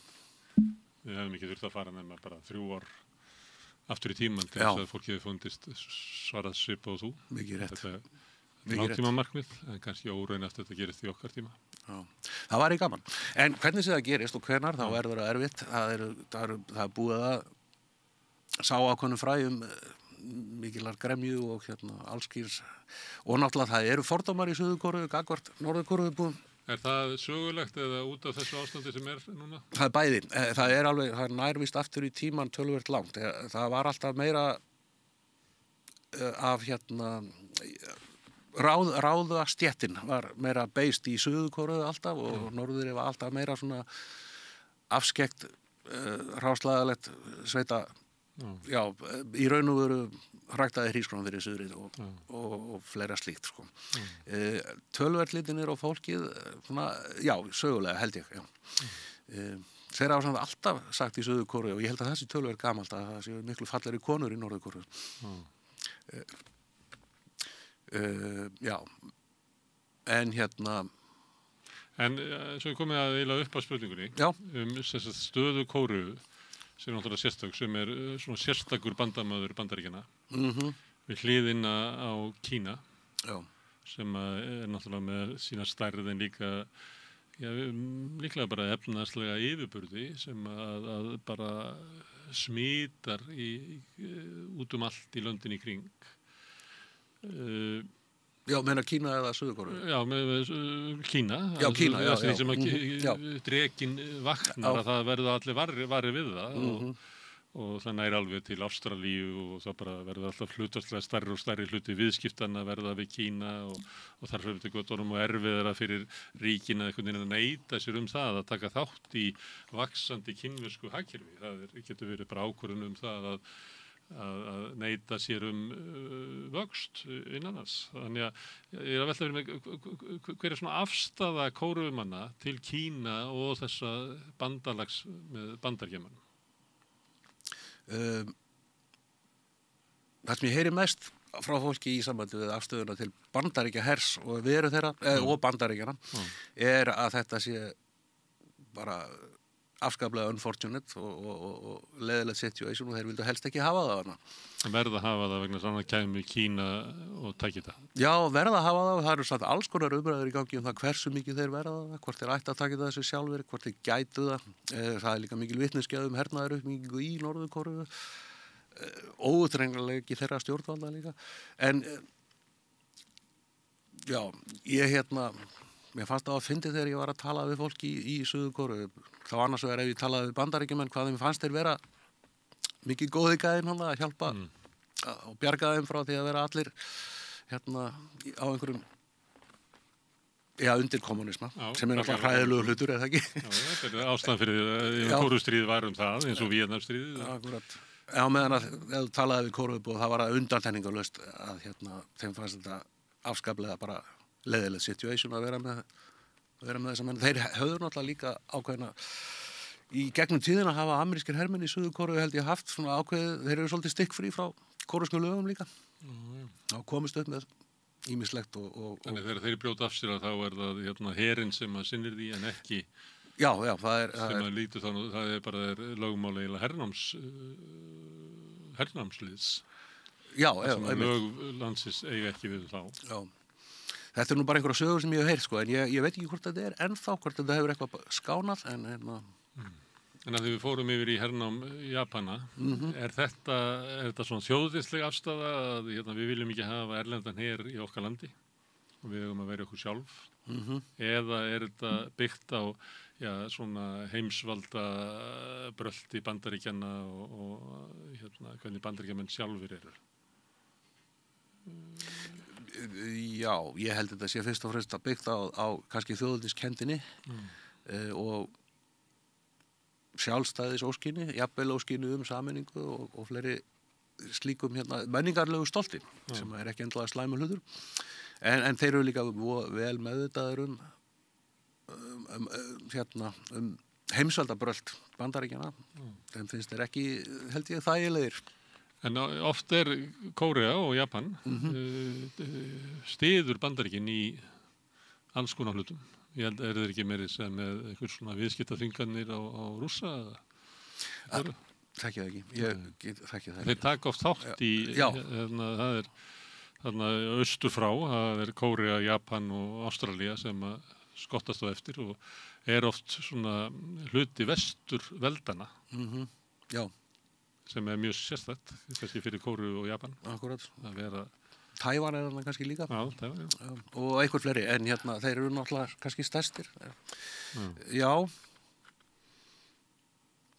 Býtu, spurningin? Já, ég bara velta fyrir mig hvernig þeim líður í þessu að vera einhver leyti fulltrúi Bandaríkjanna í Austur-Asíu. Á móti vaxandi veldi Kína. Óttast Kórumenn vöxt Kína? Já, töluvert. Já, þeir gera það. Þeir hafa miklar ágjör af Tævan og ég heyrði mikið talað seinast þegar ég var í Kóru. Það var á svipuðum tíma og það var mikið tjattað yfirvofandi innrás Rauða Kína í Tævan. Formosu og mér fannst flestum finnast það bara svolítið líklegt sem að já það náttúrulega ég ekki nógu mikil sérfræðingur í þessu kannski en það lítil það lítil traust við Kína. Hvaða máli skiptir það fyrir Kórumenn? Hvort að við getum orðað að Kína saminist, að Kína klofið, bæði í Tævan og í Kína þau algengari sjónarmiðin að það eigi að samina Kína. Já. Tævan eigi að tilheyra Kína, það bara misjafnt sjónarmið hvor stjórnvöldur eigi að vera við völd. Suður-Kórea stendur með Tævan sjálfstæðis, eða ekki sjálfstæðis, eða það er að segja óbreyttu ástandi. Og Kína maður veit aldrei þegar þú ert að tala við Kína hvort það sé ekki bara því að það the politically correct thing to say en það segjast náttúrulega alltaf auðvitað Tævan okkar og verður það einn dag og stjórnvöld í Tævan sögðu þetta, það reyndar einn flokkur sem byrjar að tala fyrir bara sjálfstæði en valdaflokkurinn þar hefur alltaf haldið þessu fram að Kína ætti að saminast bara ekki eftir kommunismannum. Akkurat, og það flokkurinn sem ég held að Peking sé sátt við þeir mega bara ekki lýsa yfir algjöru sjálfstæði, þeir mega ekki kalla sig neitt annað en þeir mega kalla sig lýðveldi Kína sem sagt, Republic of China en þeir mega ekki kalla sig neitt annað Republic of Taiwan eða eitthvað svoleiðis. Það svolítið fyndið, þeir gera tilkallir stærra landsvæðis heldur en Rauða Kína stjórnin í Taipei. En það náttúrulega bara þeirra, túlkun á Þá ekki Kóru? Ekki Kóru, nei, en allar Mongóliu en til dæmis og fleira slíkt sem var hluti af svona Qing keisaradæminu, basically það landsvæði. Já, ef við vorum að tala um þetta með hvernig Kóru líður í túngarði mest hraðvaxandi stórveldis sem að við getum bent á í hlutubræði. Já, það óttablandin bara held ég markasíkja því þetta náttúrulega bara mjög ludicrously mikil viðskiptatækifærum fyrir Suður-Kóru líka sem þeir eru mjög duglegir að elta. Á sama tíma eru þeir endalaust að tala um menguruna frá Kína sem að ég held að sé ekki lengur mikið til staðar.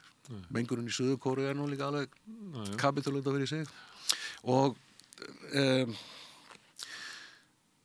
já, hvað ætlaði að segja? Sem sagt Þannig að Kóreumenn sogast raunverulega inn í vaxandi viðskiptaveldi Kína. Það væri eiginlega bara fráleitt að vera staddur þarna án þess að það hefði áhrif á bara verslun og viðskipti landsins. Akkurat, já. En þá það þessi tengsl við Bandaríkin hljóta alltaf að verða alltaf veikari og svona óljósari hvað þau eiga að ganga, sko. Því að Bandaríkin geta ekki lofað þeim viðskiptum ef þau neita segjum að Trump, hann nú reynda búin að draga tilbaka þessa tolla á Kína vegna viðskipta við Rússlands, en ef hann myndi gera það, þá myndi hann neyða Evrópu til þess að gera slíkt í sama og Japan og Kóreu. Akkurat, já, þetta mjög góð spurning, ég hef ekki gott svar. En og Trump náttúrulega búin að struka þeim vitlaust svolítið í Kóreu eins og annar staðar í heiminum og heima fyrir. Á tímabili þá komu svona þegar voru hótarinnar öll þess að háu tolla að þá heyrði maður svona eins og Kóreu og Japan væru að stilla sér saman að reyna að finna einhverja betri samskiptaleið við Kína og maður var svolítið hissað þegar maður var að horfa á þetta hversu fljótt það gerðist að þegar maður myndi halda það þyrfti að þetta sarga svolítið rækilega í öllu áður en að það kæmi. Já. En það bara var eiginlega bara komið leið, eitthvað svona vangavelta. Já, ég held að hún hafi bara verið kannski til staðar mjög lengi og bæði þessi lönd náttúrulega eru löngu byrjuð að hugsa út fyrir kassan þegar kemur að Kína og þetta sé eiginlega augljóst að þessi lönd munu verða í miklu meiri sambandu við Kína í framtíðinni hingað til. Já, og náttúrulega ennþá, og það ekki að taka mikið af því tilbaka held ég þú, það nema að skaða efnahag Japan og Kína, Nei, og Kóreu. Kína getur aflust hrist af sér allt eins og allt slíkt, það ekki vandamál. En já, þannig að ég held að þessar hugmyndir hafa alveg sveimir þá, þegar ég var bara í mínu BA-námi, þá var ég byrjaður að heyra talað um það, hvernig það var að díla við Kína og sem sagt mikið af umræðinu fjallaði um það að náttúrulega mikið af umræðinu fjallaði um það þá bjartsýni sem var þá lýðræðisvæðingu Kína og þannig að öllum fannst vera bara, mikla líkur á góðu samstarfi. Svona einkenni á einum einpóla heimi sem við vorum í að öll ríki myndu hægt og bítandi þróast í áttinni að verða Bandaríkin. Já, einmitt. Erum við ekki öll þannig að við vaknaðum upp við vondan draum fyrir 2-3 árum að þetta var tálsýn? Já, kannski var þetta, menn voru að benda á svona að þetta gæti ekki gengið. Það voru deilur meðal annars það hvort að Kína gæti risið upp friðsamlega. Það svona þekktar deilur í alþjóðapólitíkinni. Og þeir sem halda því fram að það geti ekki gerst eftir því sem að afl Kína verður meira, þá verður það meira óþolandi fyrir Bandaríkin, ógnin af Kína, að geta orðið að svona heimsveldi á sínu svæði og það var kannski eins og við vorum að tala um að það myndi bara sogast löndin inn í áhrifasvæði þess. Þannig að styrkur Kína geti orðið slíkur að þau getur byggt upp herafla eða stöðu í heiminum sem myndi ógna Bandaríkjunum á sínu svæði. Þetta svona gamla Monroe-kenningin. Það má ekki vera hérna á mínu svæði, það má heldur ekki vaksa upp annars þar til þess að geta orðið nú öflugt til þess að koma hingað. Og þetta hefur verið svona vangaveltur að skiptir í lengu máli, þú veist, hvernig Kína vex og hvernig samskipti þeir eiga við sína nágranna. Það ógnin sem að Bandaríkjamenn upplifa uppgangi Kína sem að mun leiða til hernaðar. Já. Akkurat. Já, þetta náttúrulega rosalega mikið. Það spennandi þessi staða Kóreumanna og Japana sem einhvern veginn í liði Bandaríkjanna en eru næstu því það er náttúrulega mikil vöxtur líka í Malasíu, Indonésiu og öllum þessu löndum hann í kring. Já, akkurat. Þetta náttúrulega mjög sérstakt að ég held að margar hátt sé bæði Kórea og Japan sérstaklega út af henni konfúsíusku hefðinni líka út af búddisma og fleiri menningarlegum þáttum, þá eru þeir á vissanátt miklu nær Kína heldur en Vesturlöndum. Það er ákveðin samkennd sem er ekki kannski á sama plani og þessar pólitísku átök sko. Og mér finnst mér finnst að allt getur gerst í þeim efnum náttúrulega. Og pólitíki kannski svona yfirborð og ef að það er mjög spennt og svona þá getur það haldið hinu niðri en leið og að undir kraumi svona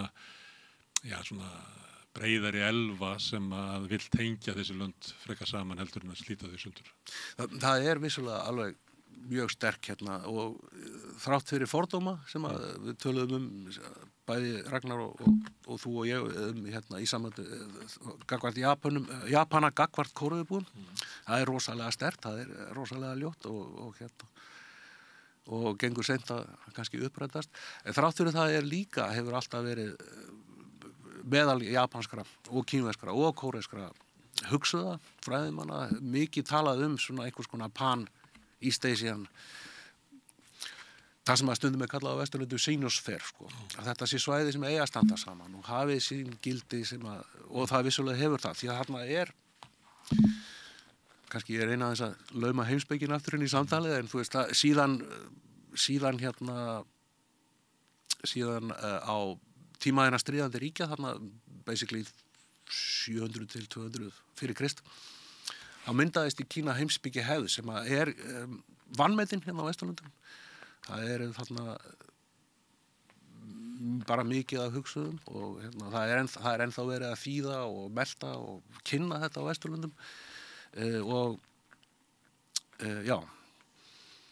þetta er kannski sterkara lím heldur en svona, átök í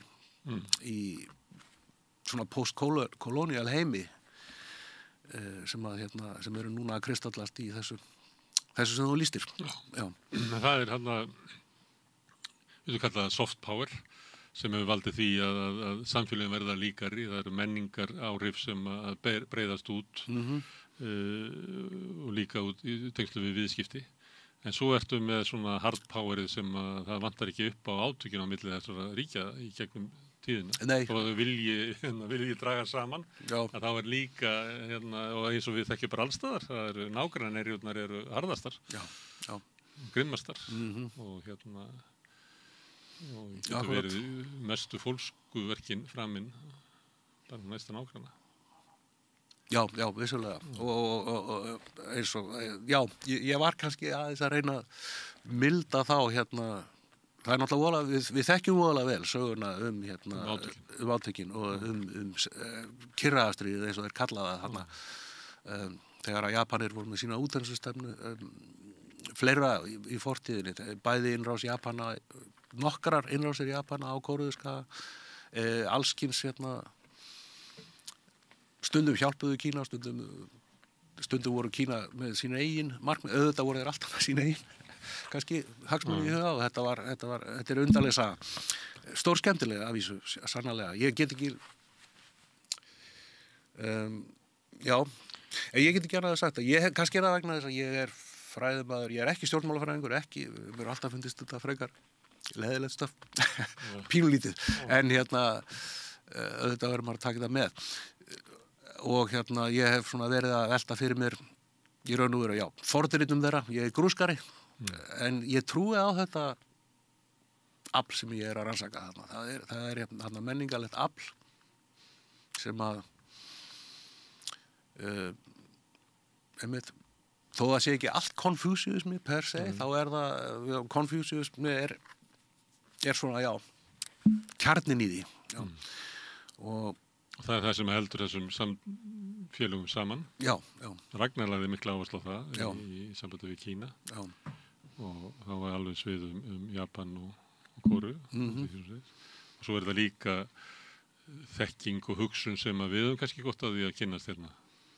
Heyrðist með þú verið að segja það? Ég man ekki hvort ég sagði það, en það endurspeglar alveg mínar hugsanir. Ég held að við höfum gott að því. Það er eitt í öll þessi lönd eru með svona, ég nefndi fæðingatíðin á hann, þess að við fallið náttúrulega er eiginlega lægst í Japan af öllu löndum.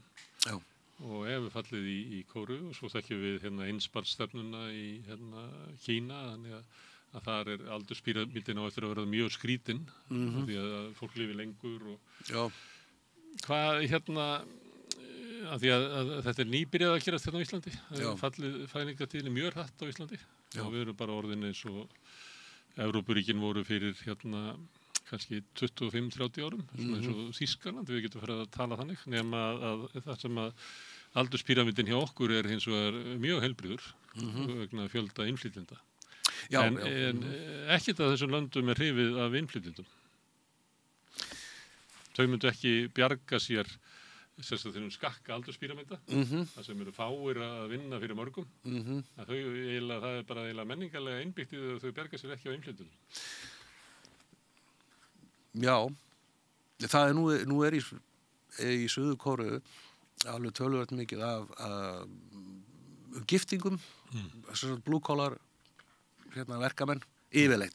Að þess að ég vilja vera ánum mikið af stereotypum í mínu máli heldur, en samt, að giftist konum frá Suðaustur-Asíu. Þetta eitthvað sem... Svipað þér? Já, mjög svipað, já. Kannski stærri skalli.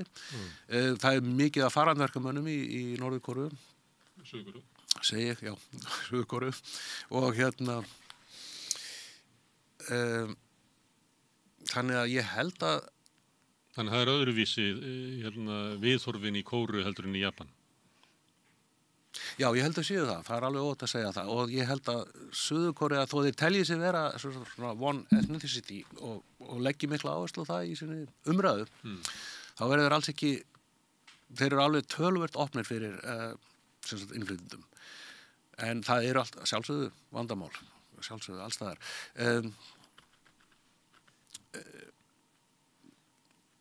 En í Japan, hvernig? Þegar ég var seinast í Japan, sem nú kannski voru svolítið langt síðan, þá fannst mér vera meira útlendingum á götum úti. Mér fannst japanski vinir mínir tala hvað þeir væru pirrandi. Ekki óvelkomnir, en meira svona bara að þeir kunninga manna sig. Og ég held að töluvert það hefur verið slakað á í innflytjendastefnu í Japan. Ég reyndar svolítið bara að segja hvað ég held. Allavega með það sem var. Svo drifin áfram náttúrulega í Japan. Ég held að ekki Japan að drífa áfram svona róbótavæðingu. Það svona einhver hugmynd það að þeir geti bjarga sér bara með því að búa til róbóta. Jú, og Kínverjar líka ekki núna. Og þetta ekki lengur vísta skálskapur. Nei, það að öregar framtíðarinnar, þau sem að vinna vinnuna fyrir okkur, að það verði meira vélar. Já. Herðu, en afstaða fólks á þessum löndum til Evrópu. Ég spurði Ragnar svolítið það hver afstaða Kínverja til Úkraínustríðsins sem að taka bara svona dæmi, eða við getum líka talað þjóðarmorðið á Gaza. Hver afstaða fólks í þessum löndum til hinnar gömlu Evrópu?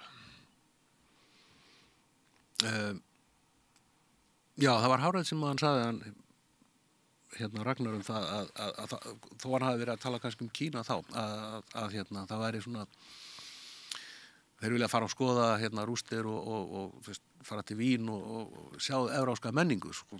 Og þeir bera virðingu fyrir henni og þeir eru náttúrulega eiga sína eigin tónlistamenn oft og listamenn sem að vinna í þessum hefðum mjög færa. Ekki síst í klassíkinni en það líka stórkostlegir listamenn í myndlist og kvikmyndum, ég nefndi það áðan. Ég held það bara... Akkurat. Þessi bara kvikmyndir í Kóru eru öflugri heldur í Bandaríkjunum í dag. Já, einmitt. Það er allavega mjög öflugar og sannarlega þeir kunna til verka. Einmitt. Þannig að þeir horfa á gömlu álfuna, horfa á gömlu menningu. Já. En hvernig horfa þið á Evrópu nútímans sem eru bræðravíg í Úkraínu og... Ég held að, nú hef ég ekki orðið var við neitt annað en svona kannski það sem að maður myndi segja þennan yfirborðskenda tjáningu á andúð á þessum harmleik sko, sem kannski svipað og hér á Íslandi hún bara ekki svo ólík, þeim finnst hún fjarlæg þeir eru aðalega hræddur við Pútin. Já, ég veit. Og já, ég þekki bara ekki nógu vel. Rússneska heimsveldið sem að hefur gert strandtök í Asíu. Jú, einmitt. Já, ég veit ekki hvort þeir eru ennþá með, náttúrulega Japanin tókst að vinna sigra á þeim í upphafi 20. aldar sem að, ég veit ekki hvort það sé ennþá gremja eða hvernig það er allt saman. Já. Nei, þegar að kemur á þessu þá þekki ekki nógu vel almennusáliti til að segja neitt að viti. Ég skal bara viðurkenna það. Nei. En þetta er svæði það sem er reynir á í svona breyttum heimi, í breyttri heimsmynd. Og eins og við vísum í að snemma þessu árið þá mátti heyra svona að það var verið að leita einhverju annari lausn heldur en að halla sér upp að Bandaríkjunum. Samt líka fyrir ákvarðan eins og ég held að NATO sé búið að opna skrifstofu í Tókíó. Já, ég frétti það bara, voru þið ekki að tala um það? Þetta gerðist held ég fyrir 1,5 ári var samþykkt á NATO-fundi og þá mætti forsætisráðherra Japan á NATO-fund. Já. Og þannig þá var hugmynd svona að NATO væri einhvern veginn, ég veit ekki hverju hugsunin að NATO verði með svona útibú sem varnarbandalag gegn vexti Kína í Austur-Asíu. Já, og aðið í NATO verði svolítið meiningarlaust. En það getur vel, þetta er svolítið eins og að vera Ramones að koma eftir Pink Floyd sko á tónleikum að vera að tala um stjórnmál eftir að Ragnar hefur verið að tjá sig mjög vel um þetta. Hann er alltaf mjög fær. Ég myndi taka Ramones frekar heldur en Pink Floyd. Ég líka. Já, en og örugglega skemmtilega að vera Ramones heldur en Pink Floyd. Já, einmitt. Það er já.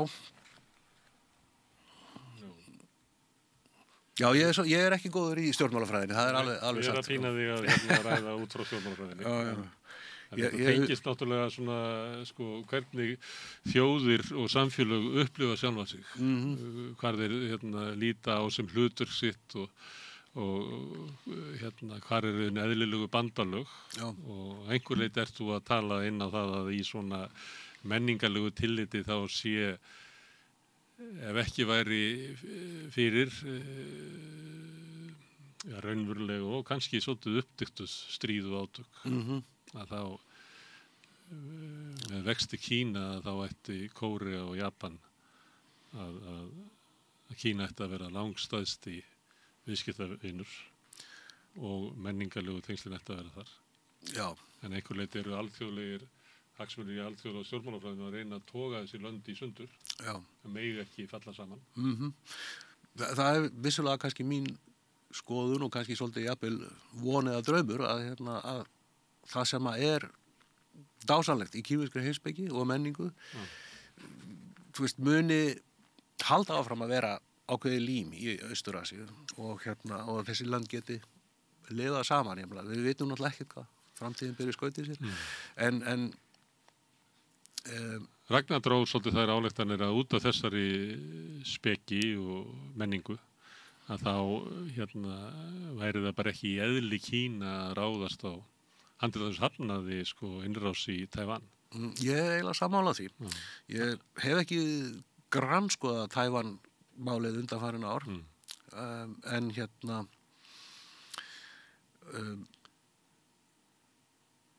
En það var að stefna sameiningu en hún verður með einhverjum hætti en hún verður að vera friðsamleg og þannig að það sé ekki stríðsástand eða hernám eða eitthvað slíkt, það veri bara aldrei til hagsbóta fyrir Kína, væri bara harmleikur og ættum ekki að stefna því. Jú og ég held að Kína fengið alveg nóga harmleikjum á 20. öldum en samt náttúrulega eru nokkra kynslóði liðnar og alveg eins og við verðumst aðeins vera að gleyma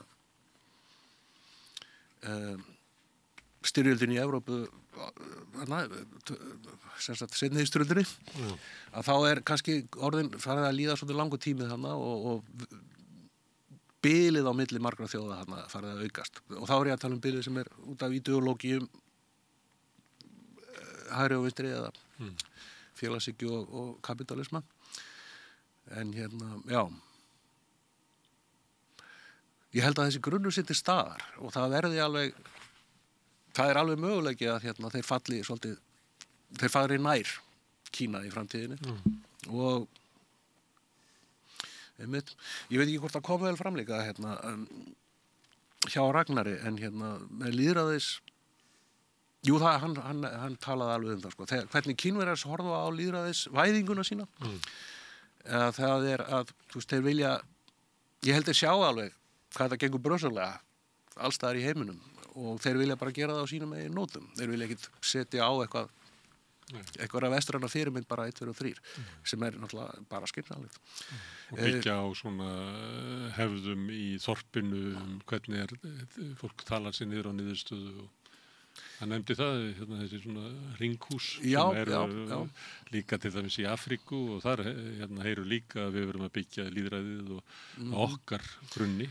Þetta sér maður endurspeglast alveg bæði í Suður-Kóreu og Japan á þann hátt að jafnvel hægri menn í þessum löndum finnst mér vera töluvert miklir félagshyggjumenn í raun og veru. Það er meiri ábyrgð gagnvart samfélaginu. Ekki eins og hér að þar bera menn bara ábyrgð gagnvart hluthafanum. Já, og meðvitund það að þeir eru jafn háðir neytandanum og hinu allir, sko. Já, kannski mest. Já. Kannski svo útgerðarmenn voru fyrir kvótakerfi þar sem voru háðir þorpinu, það sem gerði út frá. Já. Við getum tekið svona dæmi eins og Einar Guðviðsson í Bólugavík sem var því heilbrigðari sem þorpi var líklega þá betur stóð hann sig. Já. En svo þegar kvóti kemur og þetta verður svona fjármálavætur business þá svo sem á kvótan ofta ekki bara tengstur þorpinu og getur selt kvótan frá því og horfið. Já. Þannig að þessar rætur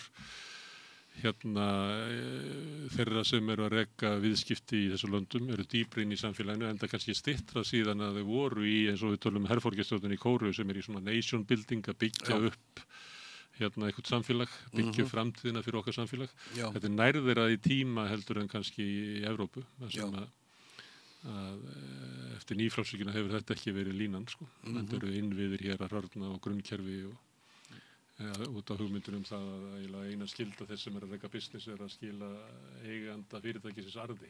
Já. Og það sé einn guðlega verkefni og það muni leiða til besta samfélagsins. Já, þessi svona blindi fjármálavæddi kapitalismi í þessum viðskiptablokkum sem eru bæði í Japan og Kóreu að hann ekki eins svona kaldranalegur eins og hann oft á Vesturlöndum. Hann undir sífelldri gagnrýni og þeir eru alltaf að gera einhver blöndur sem að almenningsálitinu líkar ekki. En þetta er furðuleg fyrirbrigði sem eru þessi stóru viðskiptablokkir.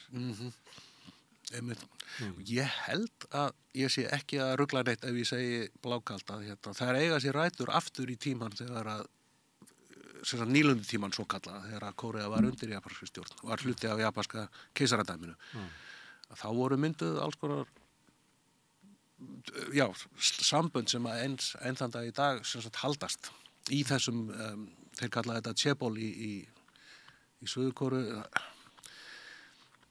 Ég veit ekki alveg hvað góða íslenska orðið vera, eitthvað svona conglomerate, megacorporation sko, þeir eru og Saibat sem kallað þeirra í Japan. Svo ríki í ríkinu.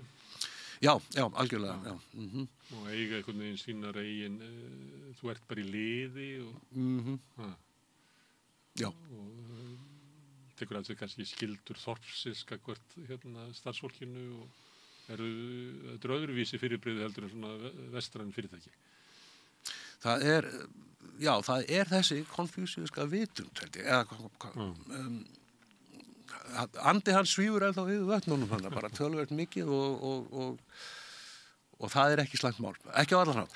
Ég er ekki með óblendnar tilfinningar gagnvart konfúsíusma, sko, hann hefur alveg staðið fyrir ljótum hlutum í gegnum söguna, sérstaklega hvað var þar stuðu konunar er alveg bara hræðilegt að lesa bækur, maður verður að minna sig á þetta var skrifað á 10. öld, það voru aðrar aðstæður en það hefur margir glæpi verið framdir í hans nafni. Já, algjörlega, já en það hendir besta fólk. Já, en líka Jesús og Má og tala nú ekki Það er kannski fæ ég bara seinna ef þú vilt að koma og þá getum við bara að tala um Konfúsíus. Já, kínverska heimspeki. Það gæti alveg verið gaman. Ég er Ég nú reyndar alltaf pínlítið að leita tækifærin til þess að tala bókina sem ég að rannsaka, I Ching, en ég veit ekki hvernig það gengur, hún voða flókin. Hver veit? Höfum það bara opið. Ég vona að það hefur verið notært. Já, takk kærlega. Takk kærlega fyrir að hafa mig. Takk fyrir að koma og við ætlum að halda þín áfram með rauðaborðið. Ég held að við séum að leiðin til Afríku. Öflugur og ódýr auglýsingamiðill 40.000 manns sjá eða heyra þætti samstöðvarinnar í hverri viku. Ef þú vilt auglýsa, sendu póst á samstöðin@samstöðin.is. Það Anna Rósa Róbertsdóttir, grasalæknir og Ingibjörg Birna Ólafsdóttir viðskiptafræðingur segja Gunnari Smára frá lífgrösum, grasalækningar, þróunarhjálp og mætti kvenna.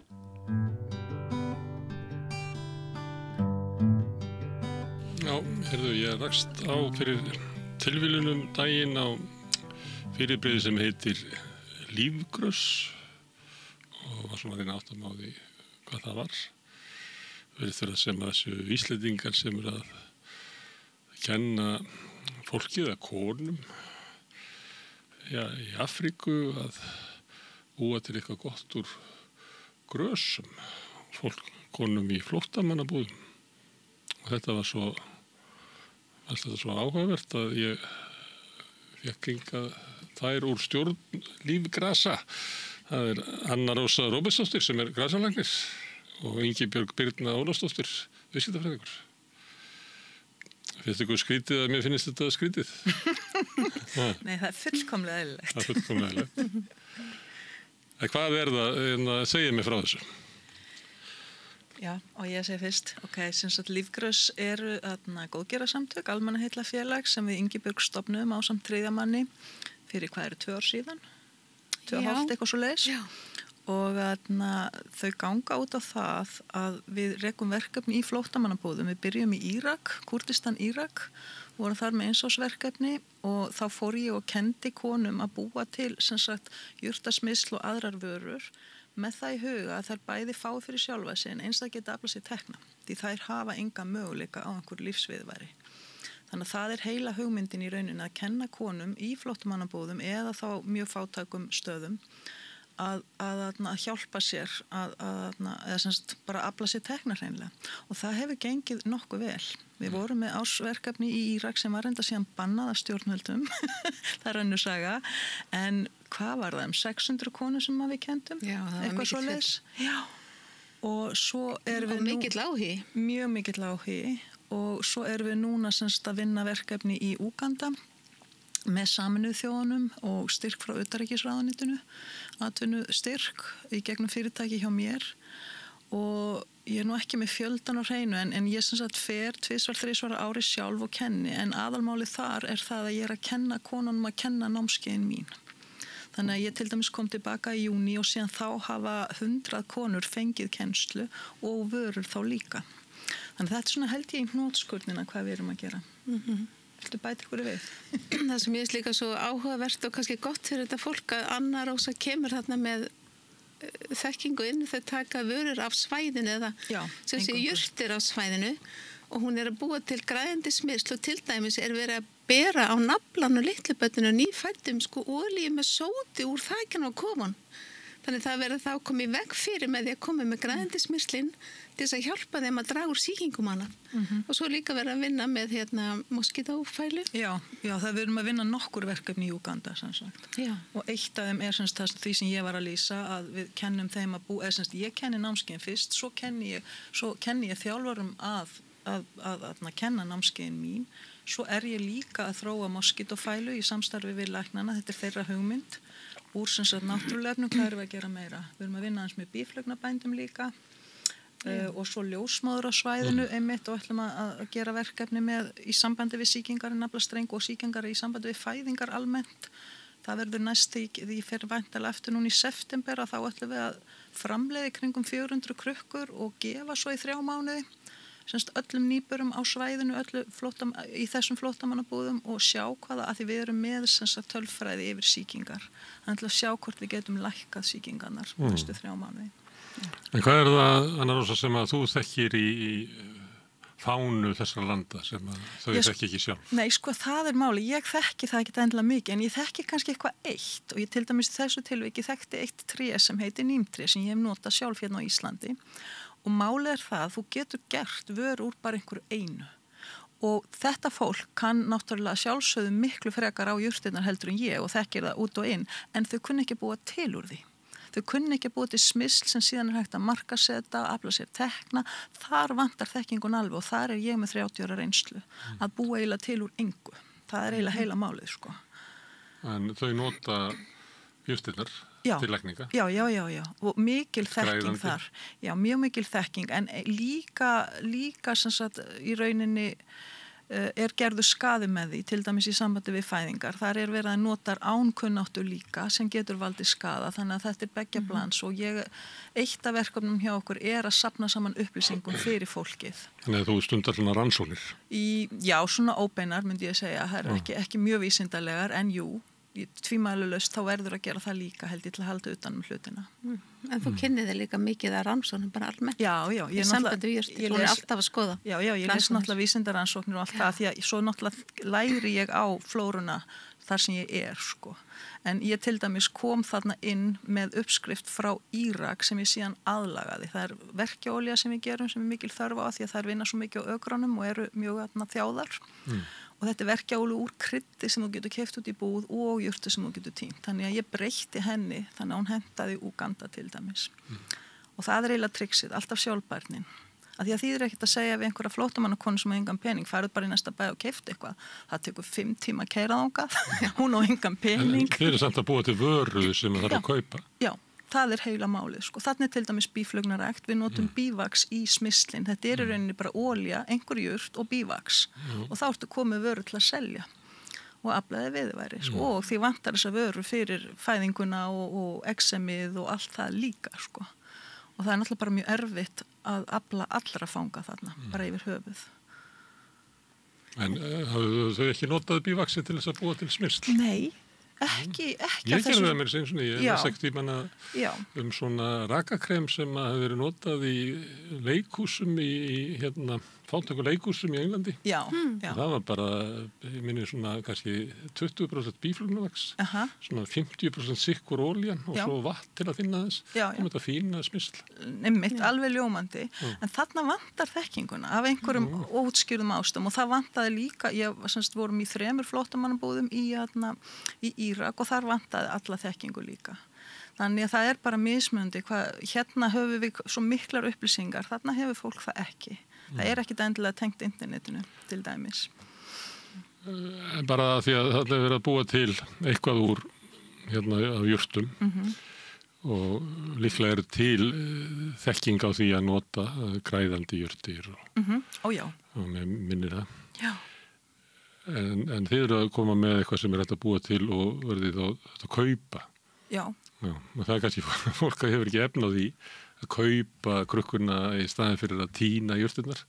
Er eitthvað svona... En það eru aðrir þá sem hafa efna því, þú veist, þetta er flóttamannakonur kannski sem eru að búa til, en það er fólkandi sem að við erum til dæmis þegar komið pöntun í næsta bæ sem er 5 tíma í burtu. Það sem er fólk sem hefur betri efni. Já, sem einmitt. Og svo er það líka, þær eru farnar að selja innbyrðis á mjög lágan pening. Þetta er mjög ódýr framleiðsla, það er annað, sko. Við erum að nota bara venjulega eldunarolíu sem kosta þær eiga hana hvort þið er, en svo líka er ég búin að... Það er endurnýta olíuna sem er notað til eldur. Nei, það mátt ekki endurnýta, nei. Það gengur ekki. En það sem ég... kannski gett sápu úr henni. Já, það er enda sápuframleiðsla. Og ratið þá bara eftir. Það er sápuframleiðsla sem ég mun koma að líka, en það sem ég gerði var það að þær sem að þjálfa, þær eru með öll tæki og tól. Ég sem sagt kaupi það í upphafi og svo búa þær til hópa af konum. Þannig að þær þurfa ekki að koma sér upp pottum eða þessu. Þannig að við látum þau fá allt sem þarf til að byrja fyrirtækið. Og það er það sem er að gerast núna. Við erum búin að fá óvænt pöntun sem við áttum ekkert vona á og vorum ekkert að reyna alveg strax. Þannig að nú er verið að setja saman hóp af konum sem vilja vinna saman, láta þær framleiða það, svo förum við með þetta, þær fá peningin og geta þá haldið áfram. Það framlega. Og sögum að fara svo að kenna öðrum. Já, það eru þjálfari sem ég þjálfa sérstaklega og siti yfir og kenni með og fylgist með að þær viti hvað þeir að gera og þetta er náttúrulega allt þýtt fram og tilbaka, við erum með 2 tungumál í gangi þannig að það er alltaf stuð sko. Hvar í Úganda eru þið? Við erum í norður Úganda, þetta er nálagt landamærum Súdan, þetta heitir Palabek-svæði, þetta er frekar lítið svæði 90.000 manns. En þetta er allt öðru sem heldur en Írak, en það er engar tjaldbúðir þarna. Þetta hefur verið gert þannig sem er mjög gott að flóttamennirnir hafa fengið efni til þess að byggja sína kofa og hafa fengið fræðla að rækta sitt grænmeti, þannig að þeir lifa með innfættum sem er oft af sama ættbálki líka. Þannig að ég til dæmis fer þarna svæð og ég veit ekkert hvort ég er að tala við innfættan eða flóttamann ef einhver segir mér það. Það er engin munur. Og það er allt annað heldur en að vinna með einhverjum í tjöldum þar sem þú kemst ekkert í burtu. Þannig að þetta er allavega miklu auðveldar að vinna þar heldur en í Írak myndi ég segja. Já, þetta er þessi fólk sem er flóttafólk. Já. En það er ekki beint flóttamannabúðir, þetta er fólk. Jú, það heitir flóttamannabúðir, það heitir í settlement en ekki búðir, ekki svona kamp. En þetta eru allt flóttamenn sem hafa bara sest að með innfættum. Já, þetta er flóttafólk. Þetta er allt flóttafólk, já. En það er ekki kannski, maður myndi ekki segja þetta væri búðir. Nei. Því að fólk blandast bara og eins og oft er að þessi landamæri voru dregið náttúrulega af einhverju sturluðu fólki. Þannig að það sker í sundur. Maður hugsar ekki þetta sem búðir þegar þú sérð engin tjöld. Þú hugsar tjaldbúðir held ég þegar þú hugsar flóttamenn. Ég ætla að gera það og þannig er það í öllum 23 búðunum til dæmis í Kúrdistan í Írak. En á hverju lifir þetta fólk? Það er náttúrulega, það fær hjálp frá hjálparsamtökunum og það er náttúrulega heilamáli. Getum við hjálpað að setja upp fyrirtæki þannig að þau þurfi ekki á þeirri hjálp að halda. Og svo hjálp er náttúrulega mjög skörnum skamti núorðið miðað við breytingar á stjórnarfari í heiminum. Það er búið að skera niður allt. Ég er nánast að verða með eina verkefni þarna.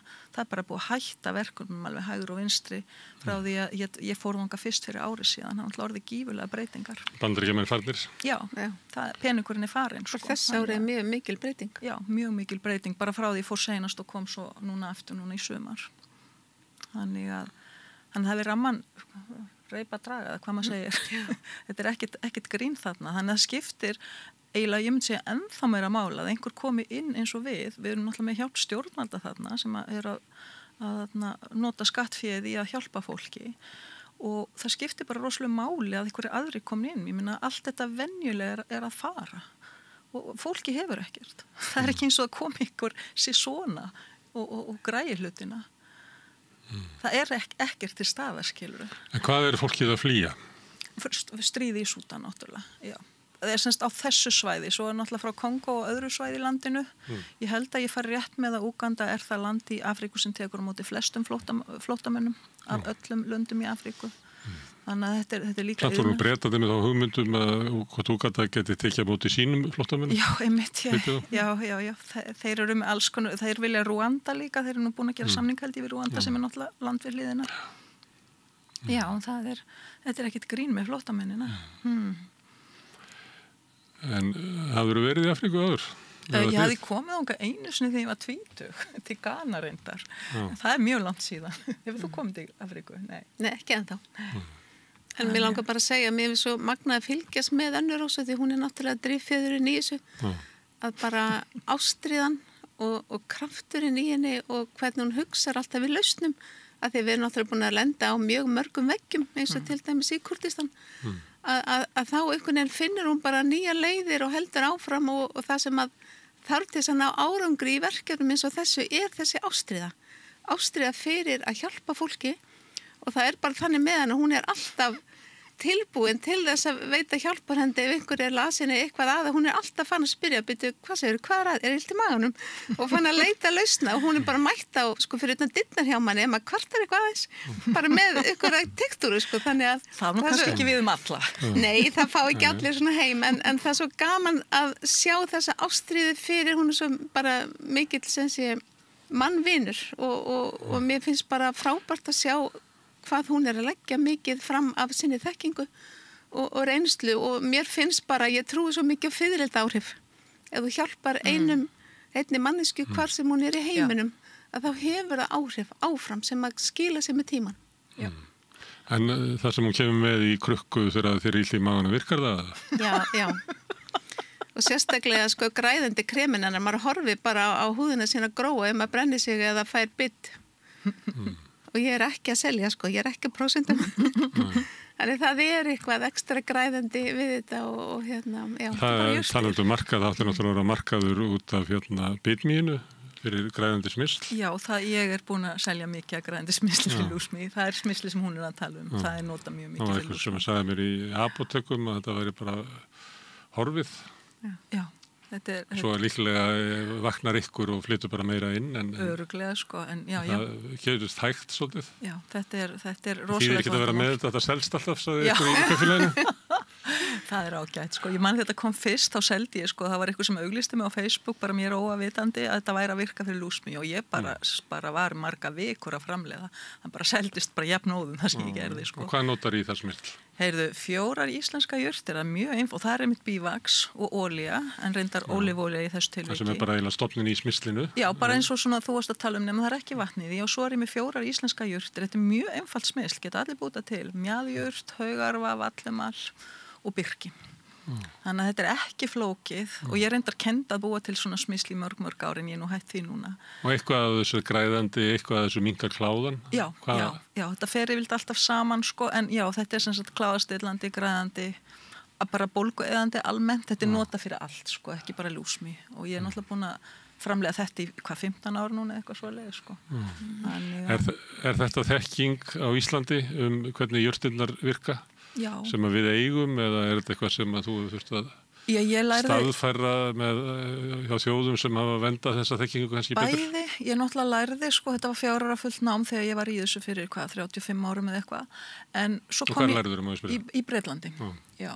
Og þetta er bara venjuleg háskólagráð í dag í Bretlandi en sko, það er nefnilega með þetta smysl, ég nota mjaðjurt í það og hún er til dæmis ekki notuð erlendis mikið, ekki lengur, en ég fann gamlar heimildir og staðfærði það af því að hún vex algjörlega út allt og það kom svona líka vel út. Þannig að það er einmitt það að staðfæra og ég myndi segja að það væri svolítið mín sérhæfing að vinna með mjög eitthvað lítið efni að því að hérna á Íslandi var einhvern veginn allt bannað og hérna er náttúrulega mjög það var bannað að flytja inn svo marga jurtir á sínu tíma og svo eru mjög fáar jurtir hérna miðað við erlendis þannig að ég þurfti alltaf að sníða stakk eftir vext og ég held að það sé þekkingi sem kemur svo vel til góða, ég fer bara til einhvers lands og ég hef engar áhyggjur af þessu, ég veit alveg ég finna allavega eina jurt sem ég þekki. Þar vexa góða jurtir eins og illgresi. Já, alls staðar. En einhvers staðar las ég hérna að við búum við það sem er minna jurtum og það er vaxastundum hægar og svona á jaðri þess að geta vaxið. Já. Það eru einmitt þær jurtir sem eru kröftugastar. Er það þannig? Sko, það er ekki hvað ég lesa þetta fyrir þetta er svona, ég myndi segja þetta væri pínu mýta en þetta var rannsókn gerð, eina eða 2 sem að staðfesta þetta einhver leiti en ég er samt svona svolítið efins eins og til dæmis vallhumall, hann er vex hérna og ég nota hann mjög mikið, vinir mínir í Bandaríkjum rækta vallhumall, hann er alveg rosalega góð líka, þannig að ég er ekkit alveg samfélag. Já, þótt hann vaxi hraðar og sé öðruvísi þá er ég komið frá teinu, af því að teið verður betra því herra sem að fer upp í hlíðina og alveg þegar komið á mörkunum með þess að sé hægt að rækta það er besta teið. Já, það er algjörlega rétt hjá og kannski er þetta bara algjörlega rétt en fyrir mér svona skiptir eiginlega ekki engu höfu máli af því að ég bara, þetta er það sem ég hef í höndunum ég er náttúrulega tína allt sjálf sko. Þetta því að Íslendingar færu að virða sig og sína náttúru meira eða heyrðu eitthvað svona. Já. Okkur hætti til þess að finnast allt betra í útlöndum. Já. Það er alveg rétt, en við erum líka svolítið hættu með að hugsa að sé allt ennþá betra í okkur. Já. Meiri segja hvað var það túle eða sem er auglýstið þannig. Já, einmitt, það passar. Herðu, en stunda hjálparstarfa þá tengist maður fólki og tengist hérna maður deilir vonum með fólki en stundum gengur það ekki upp eins og var í Kurdistan. Var það ekki erfitt að yfirgefa? Sko, já og nei. Jú, við vorum búin að vinna þetta í heilt ár og gekk rosalega vel og við erum sérst með unga konu sem kennir fyrir okkur. Ég fór í nokkur skipti en hún kendi þess á milli algjörlega og það var ansi erfitt en það var svolítið svona, já, ok, ég get ekkert gert í þessu akkurat núna þannig ég verð bara að fara að gera eitthvað annað. Ég hugsa svolítið þannig. Þannig að ég er ekki mikið að svona festa mig í fortíðin. Það þýðir voða lítið en ég gat ekki sleppt tökunum á svo heldur, þannig að ég fór beint til Úganda og fór að vinna það, en ég held áfram að tala við hana og heldum áfram að hugsa, getum við gert eitthvað til að breyta þessu og gaman að segja frá því, í fyrsta skipti opinberlega, við erum byrjað aftur. Fyrir 20 síðan þá byrjuðum við aftur að kenna, við fundum leið fram hjá yfirvöldum, fengum við til að samþykja, við mættum kenna, breyttum námsefninu alveg fram og tilbaka og við erum byrjuð með skóla aftur. Þannig að... Hvaða yfirvöld er það? Heilbrigðisyfirvöld. Í Kúrdistan. Þau sögðu við okkur, þið megið ekki kenna að búa til kamilusmysl vegna þess að konur eru ómentar og vita ekkert hvað eru að gera. Þetta var bara svona karlremba, bara next level. Þetta Kúrdarnir væru skárri en flestir aðrir? Maður hefði haldið það en það var ekki. En okkur tókst að samfæra að gefa okkur aftur sjens og við erum að vinna með öðrum samtökum. Þetta veltur allt á því hverjum og vinnur og hver hefur tengsl og allt þetta í svona löndum. Og hún semst byrjað fyrir 2 dögum að kenna og nú erum við með, semst við vorum alltaf bara að kenna svona 1 námskeið einu, nú erum við með 2 vikna námskeið sem við byggum til námsefni fyrir. Þannig við bindum ansi mikla voni með að þetta er eftir að ganga betur. Það má líka bæta við að Anna Rós er verið kennir þessari ungu konu. Já. Og kemur henni í tengsl við sem sé skóla í Bretlandi. Já, hún er búin að læra graslækningar allar. Þannig fyrir hennar önnur Rósu tilstilli, þá læri þessi unga konu graslækningar og fer að kenna. Já, og er mjög góð. Já. Og svo byggum við bara til námsefni saman, við vinnum mjög vel saman bara í gegnum Zoom. Þannig að... Ingibjörg, það er fyririldaeffektin. Þú getur, ég segi ekki bjarga heiminum með því að hjálpa einum, en það getur margt sprottið að því og kannski getur við ekki gert það í stærri skömmtum, að best fyrir okkur hafa áhrif á einn og þannig virkar mannfélagið. Já, og ég trúi því bara að hvert og eitt okkar með bara góðvilja dagstaglega, þá getum við bætt líf fólksins bara í kringum okkur og víðar. Þannig ef að við öll mannan og börn myndum taka okkur saman, þá væri þessi heimur mikið betri. En annað er augljóst að þið farið í flóttamannabúðir og reyna að styrkja sjálfstæði kvenna og það er líklega hugmynd líka besta leiðin til þess að rétta við veik samfélög eru að styrkja konurnar. Það er bara nánast eina leiðin. Ég til dæmis banna köllum að koma, þeir eru ekki mjög hressir. Þetta er rosalegt kallasamfélag. Það er bara okkar samtök kenna eingöngu konum. Og þeir vilja koma. Þeir vilja koma því þeir vilja þekkinguna og fara svo að selja og náttúrulega konuna framlega en þeir fá peningin. Það er náttúrulega gífurlegt ójafnvægi milli kvenna og karla. Bæði í Kúrdistan og Úganda. Já.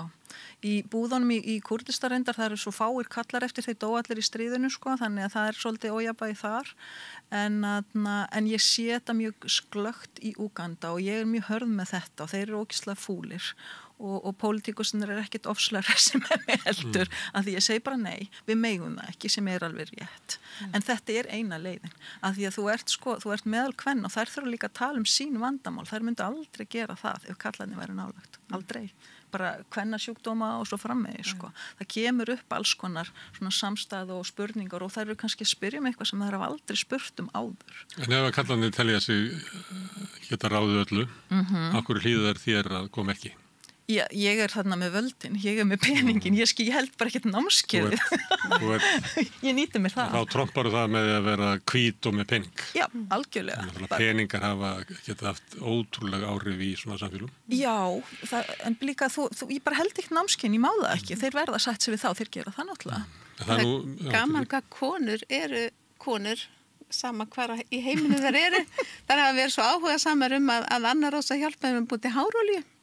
Já, og það hefur snúist bara mikið það þannig það er svona hliðar í Kúrdistan framleiðsla í Kúrdistan að fá hárolíu og skipt svo miklu máli hárið þar öðruvísi heldur en í Úganda það er ekki beðið hárolíuna þar skiptir rosalega máli í Kúrdistan. Akkur ekki í Úganda? Allavega það er ekki komið á það stig hjá mér, ég held að sé bara við erum í verkjaolíunni, við erum ekki komin í hárolíuna en bara vonandi að hann alltaf öðru sér hár, þannig ég bara þekki það ekki þannig ég þarf að spyrja út í það en það er til dæmis ein kona, ung kona sem hefur verið að framleiða síðastlegin 2 ár hárolíu í búðunum eftir að ég kennt henni og hún er að fá penning með því í Kúrdistan. Já, og ég er alltaf að fylgjast með henni á Instagram, við tölum stundum saman og ég gef henni eitthvað ráðalegu bara gerðu þetta svona og eitthvað þannig að ég er alltaf á línunni fyrir þær sem eru á netinu líka, í framhaldinu.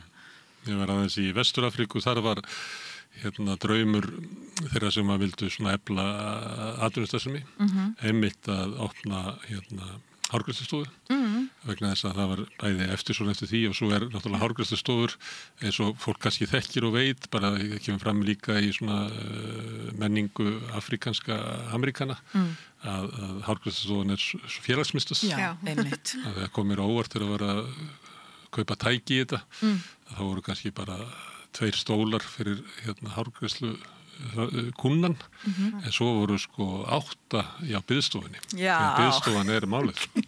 En það náttúrulega líka verk fyrir þig að vinna að þú skoðar efnið sem Afrikanar að nota í hárið á sér. Já. Það allt svakalegt.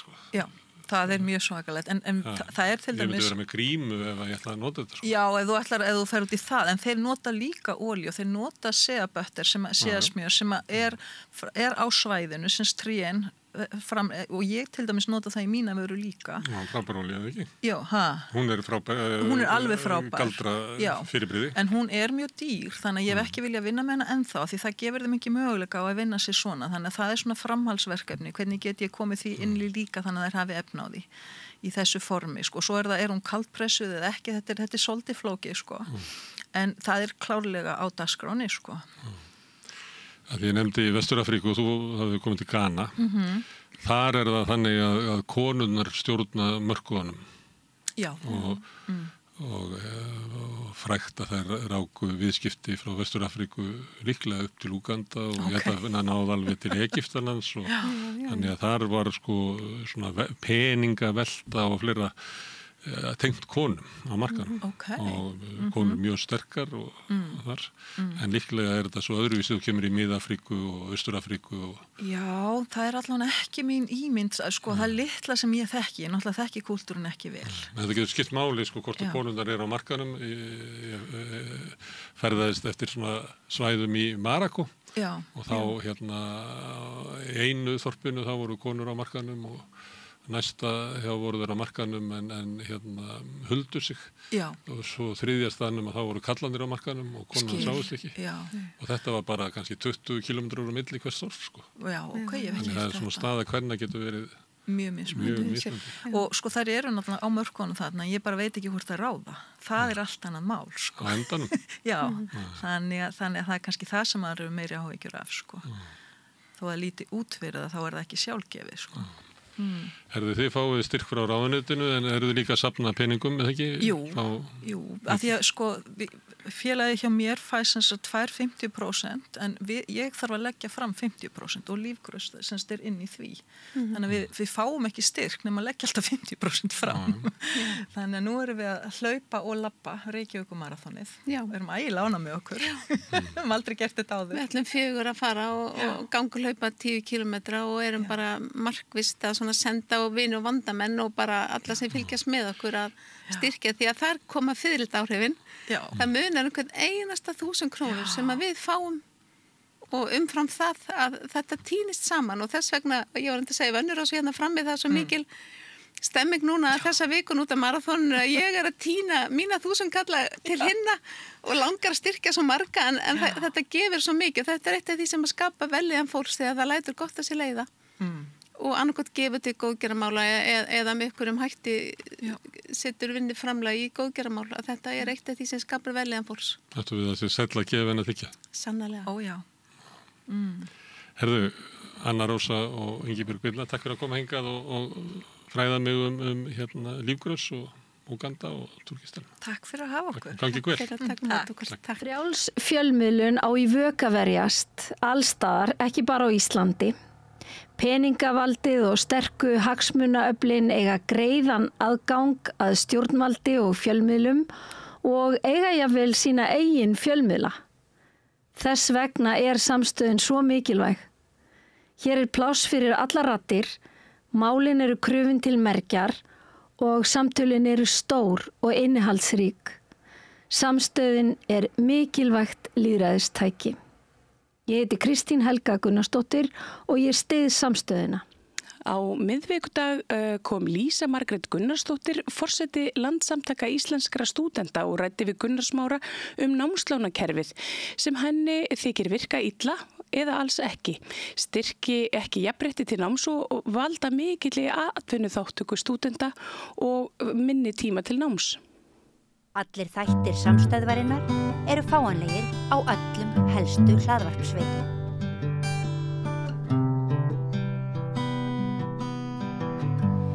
Já, námslánakerfið eitt af þessum stóðum í samfélaginu sem á að tryggja aukin jöfnu og bara láta kerfið virka, en námslánakerfið ekki alveg að virka eins og skildi, eins og kannski ráða fyrir gert í upphafi þegar að fólk var að koma því á legg svona upp úr miðri síðustu öld.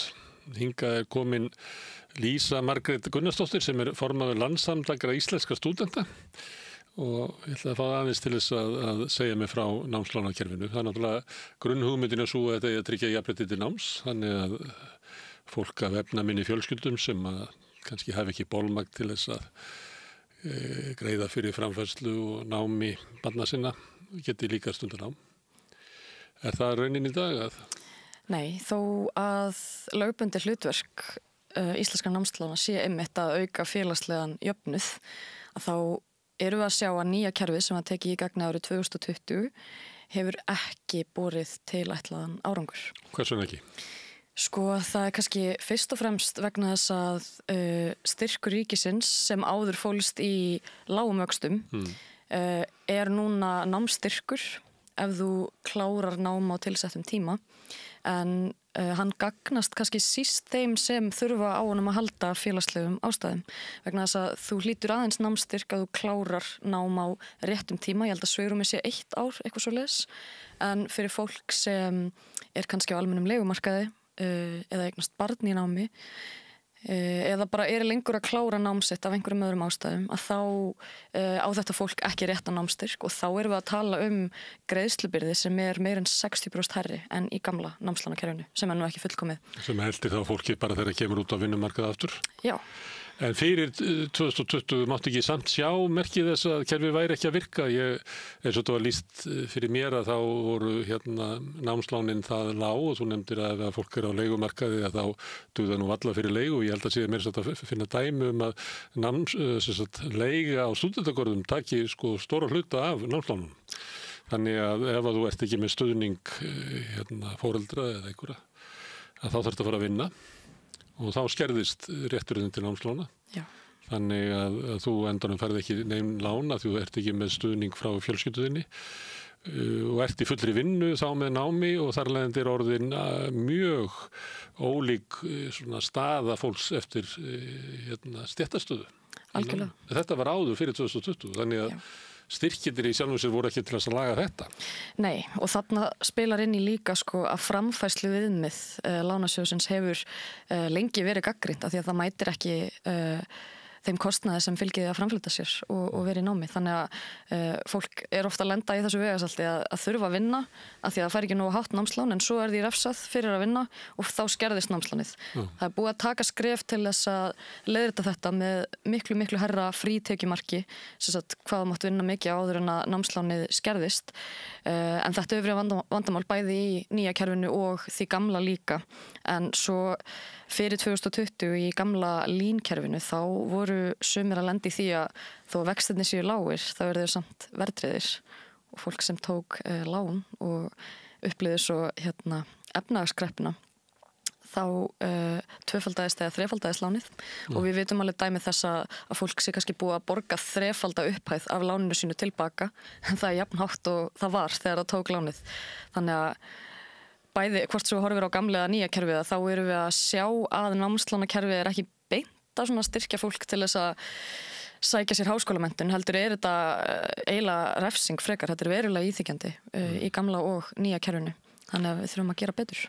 Já, kerfið var sett upp bæði til þess að jafna aðstöðu fólks, en það var líka á bakvið þetta hugmyndum það að námið sem að þú ferði í er svona sameiginleg fjárfesting þín og samfélagsins. Nákvæmlega. Að samfélagið sé að fjárfesta í þér, þess að það voru rökin fyrir að vextiðin væri lægri. En einhvers staðar týndist það, þótti óréttlátt að nemar fengju lægri vexti. Já, Einmitt. Og nú eru vextir á nýjum námslánum markaðsvæddir. Á sínum tíma þegar það var verið að móta þetta nýja námslánakerfi að þá stóð til upprunnilega að hafa ekkert vaxtaþak af því að Ísland væri lágvaxta umhverfi þannig að 2019-2020. En stúdentarhreyfingin barðist fyrir því að hafa eitthvað vaxtaþak og við sjáum það núna þegar það er komin smá reynsla á kerfið sem var innleitt árið 2020, nú er 2025 og vextirnir eru búinir að vera í þakinu bara í allavega 2,5 ár held ég. Hverjir eru vextirnir? Sem sagt, það er 4% fyrir verðtryggt lán, 9% fyrir óverðtryggt lán. Þannig að þetta eru bara mjög háir vextir og ef þú færið ekki námsstyrkin að þá er þetta bara frekar óhagstætt lán, myndi ég segja. Allavega þegar yfirskriftin á að vera félagslegur jöfnuður og að styrkja fólk til náms. Og miðað við verðbólguna í dag að þá er þetta svona álíka raunvextir á þessum lánum. Þetta er svona 4+ vextir sem eru háir vextir. Já, svo bætist líka ofan á þetta allt saman að þá með nýja kerfina þá var innleitt vaxta álag. Sem sagt, ríkissjóður ber ekki lengur þungan af afföllum sjóðsins ef einhver lendir í vanskilum eða fellur frá eða eitthvað, heldur eru það lántakar. Þannig að það bætist ofan á vaxta álag sem er 0,8% hefur verið. Sem er umverulega bara vextir, sem er þá þannig að afföllin, að það er hópurinn í heild sem að borgar afföll ef ykkur fellur frá til dæmis. Einmitt. Já. Þannig að það er þá eru vextinni farið að vera nálægt 5%. Já. Þannig þetta okkur finnst þetta graf alvarleg staða og sem betur fyrr er komin aðeins meiri samhljómur núna hjá yfirvöldum að þetta sé ekki bara gallað kerfi, heldur sé það bara handónýtt og við þurfum að ráðast í verulega breytingar til þess að létta á fólki sem er kannski nýkomið út á atvinnumarkað, er búið að sækja sér nám og þannig skerða lífeyrisréttindi sín og svo er það stór skuldugt þegar það kemur úr námi og er að fóta sig á vinnumarkaði og byrja svo að borga af nýju lánunum 1 ári eftir útskrift, ekki 2 árum eins og var. En er ekki reglan svo að þú borgar svona í takt við það tekjusúð með? Þú hefur rétt á tekjutengdum afborgunum, en við höfum svolítið gagnrýnt að þú verður að sækja það strax. Áður og tekur lánið? Nei, bara leiðu útskrifast og þá sækjur tekjutengdar afborganir og ef þú gerir það ekki innan einhverja tímamarka þá bara getur aldrei sótt það aftur og þá setur uppi með kannski mjög háa greiðslubyrði. Svo er líka það er hópur af fólki sem er bæði með námslán í gamla línkerfinu, G-lán og líka með hálán í nýja kerfinu. Og við vitum alveg dæmi þess að fólk sé að borga yfir 100.000 krónur á mánuði í afborganir af fleiri en einu láni sem er verulega íþyngjandi fyrir unga foreldra. Já.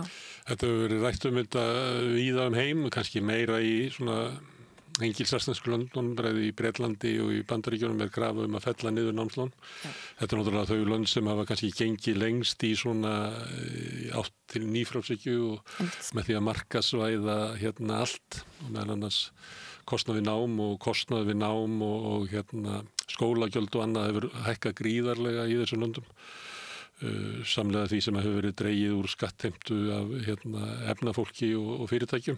Það hefur verið auknar álugur í því sem okkur finnst stundum eins og að skattanir eiga að fara í eins og nám og heilbrigðisþjónustu og slíkt að það verður mikið. Og þar er krafan að fella þetta niður og rökin eru meðal annars þau að efnaðsleg staða ungs fólks sem kemur úr námi skuldugt er á jaðri húsnæðismarkaðar í oft dýru leiguhúsnæði eða á erfiðleikum með að fá greiðsluma til þess að geta keypt sér og ef þau geta keypt sér þá er eins og flesti vita sem hafa gert það þá er mesta greiðslubyrðin snemma. Þetta er oft fólk sem er með á börn þar sem framfærslubyrðin er þá meiri heldur en fólki af öðrum kynslóðum og þetta námslánin spila orðið stóran þátt í því að efnaðsleg staða ungs fólks sem oft er líka foreldrakynslóðin er miklu lakari hlutfallslega heldur en hefur verið eiginlega svo langt sem að augað eigir aftur á bak. Algjörlega. Það má bara, mér finnst alveg með að segja það að ungt fólk hafi bara gjörsamlega setið á hakanum síðastliðin 20 ár. Ég meina kaupmáttur okkar hefur staðið í stað. Við höfum ofboðslega erfitt með að komast inn á húsnæðismarkað og mér finnst líka áhyggjuefni að fólk er ekki að sjá endilega ávinning af því að sækja sér háskólamenntun, taka óhagstætt námslán, skuldsetja sig, svo er kannski menntunin ekki metin af verðleikum þegar þú ert útskrifaður. Þannig að mér finnst staðan alvarleg þegar kemur að háskólanámi og ég vona bara að... En er það þannig að við getum séð það að þessi minni eftirspurn eftir námi núna en áður? Það er ekki alveg þannig. Er þetta bendað og við getum kannski spáði ef að framfyrir sem horfir að þá minna leiða til þess? Já, við getum ekki beint sagt það eins og er. Við vitum náttúrulega bara að skráningi í háskólanám stórjókst á COVID-árunum en við sjáum líka að kaupmáttur háskólamentara hefur staðið í 25 ár. Þannig að þú veist, nýjir stúdentar eða fólk sem er að íhuga að fara í háskólanám sem við fáum oft fyrirspurnir frá, þau sjá ekki endilega hagsin á því að leggja þetta á sig. En það er margt annað sem spilar inn í þetta eins og hérna svona samfélagsstaða og fleira og er flókið, þannig að það verður gaman að sjá. En það verður kannski sérstaklega gaman að sjá hvort það verður að sjá ásókn í hérna háskólanám eftir stéttum. En það við höfum eitthvað slíka tölur. Nei, ekki svo ég viti. Því miður er Hagstofan, hún greinir ekki eftir stéttum eins og Hagstofur víða í kringum okkur. Nei, einmitt. Og þess vegna erum við svolítið blind fyrir þessu. Já. En þó er eitt sem við getum séð að ásókn barna innflytjenda er lítil í háskólanám. Já. Og það er heimili sem oftar en ekki eru þá tilheyra lágtekju heimilum. Já, það eru líka bara alls konar hindranir sem þau mæta sem við þurfum ekki að kljást við sem erum hér fædd og uppalinn og höfum góð völd á íslensku og kannski foreldri heima sem getur hjálpað. En við erum líka með Landssamtök íslenskra stúdenta halda úti starfsemi sem heitir Student Refugees og þar veitum við fólki sem vill komast í háskólanám, ráðgjöf og beinu þeim á kannski svona réttar boðleiðir af því að það er alls konar atriði sem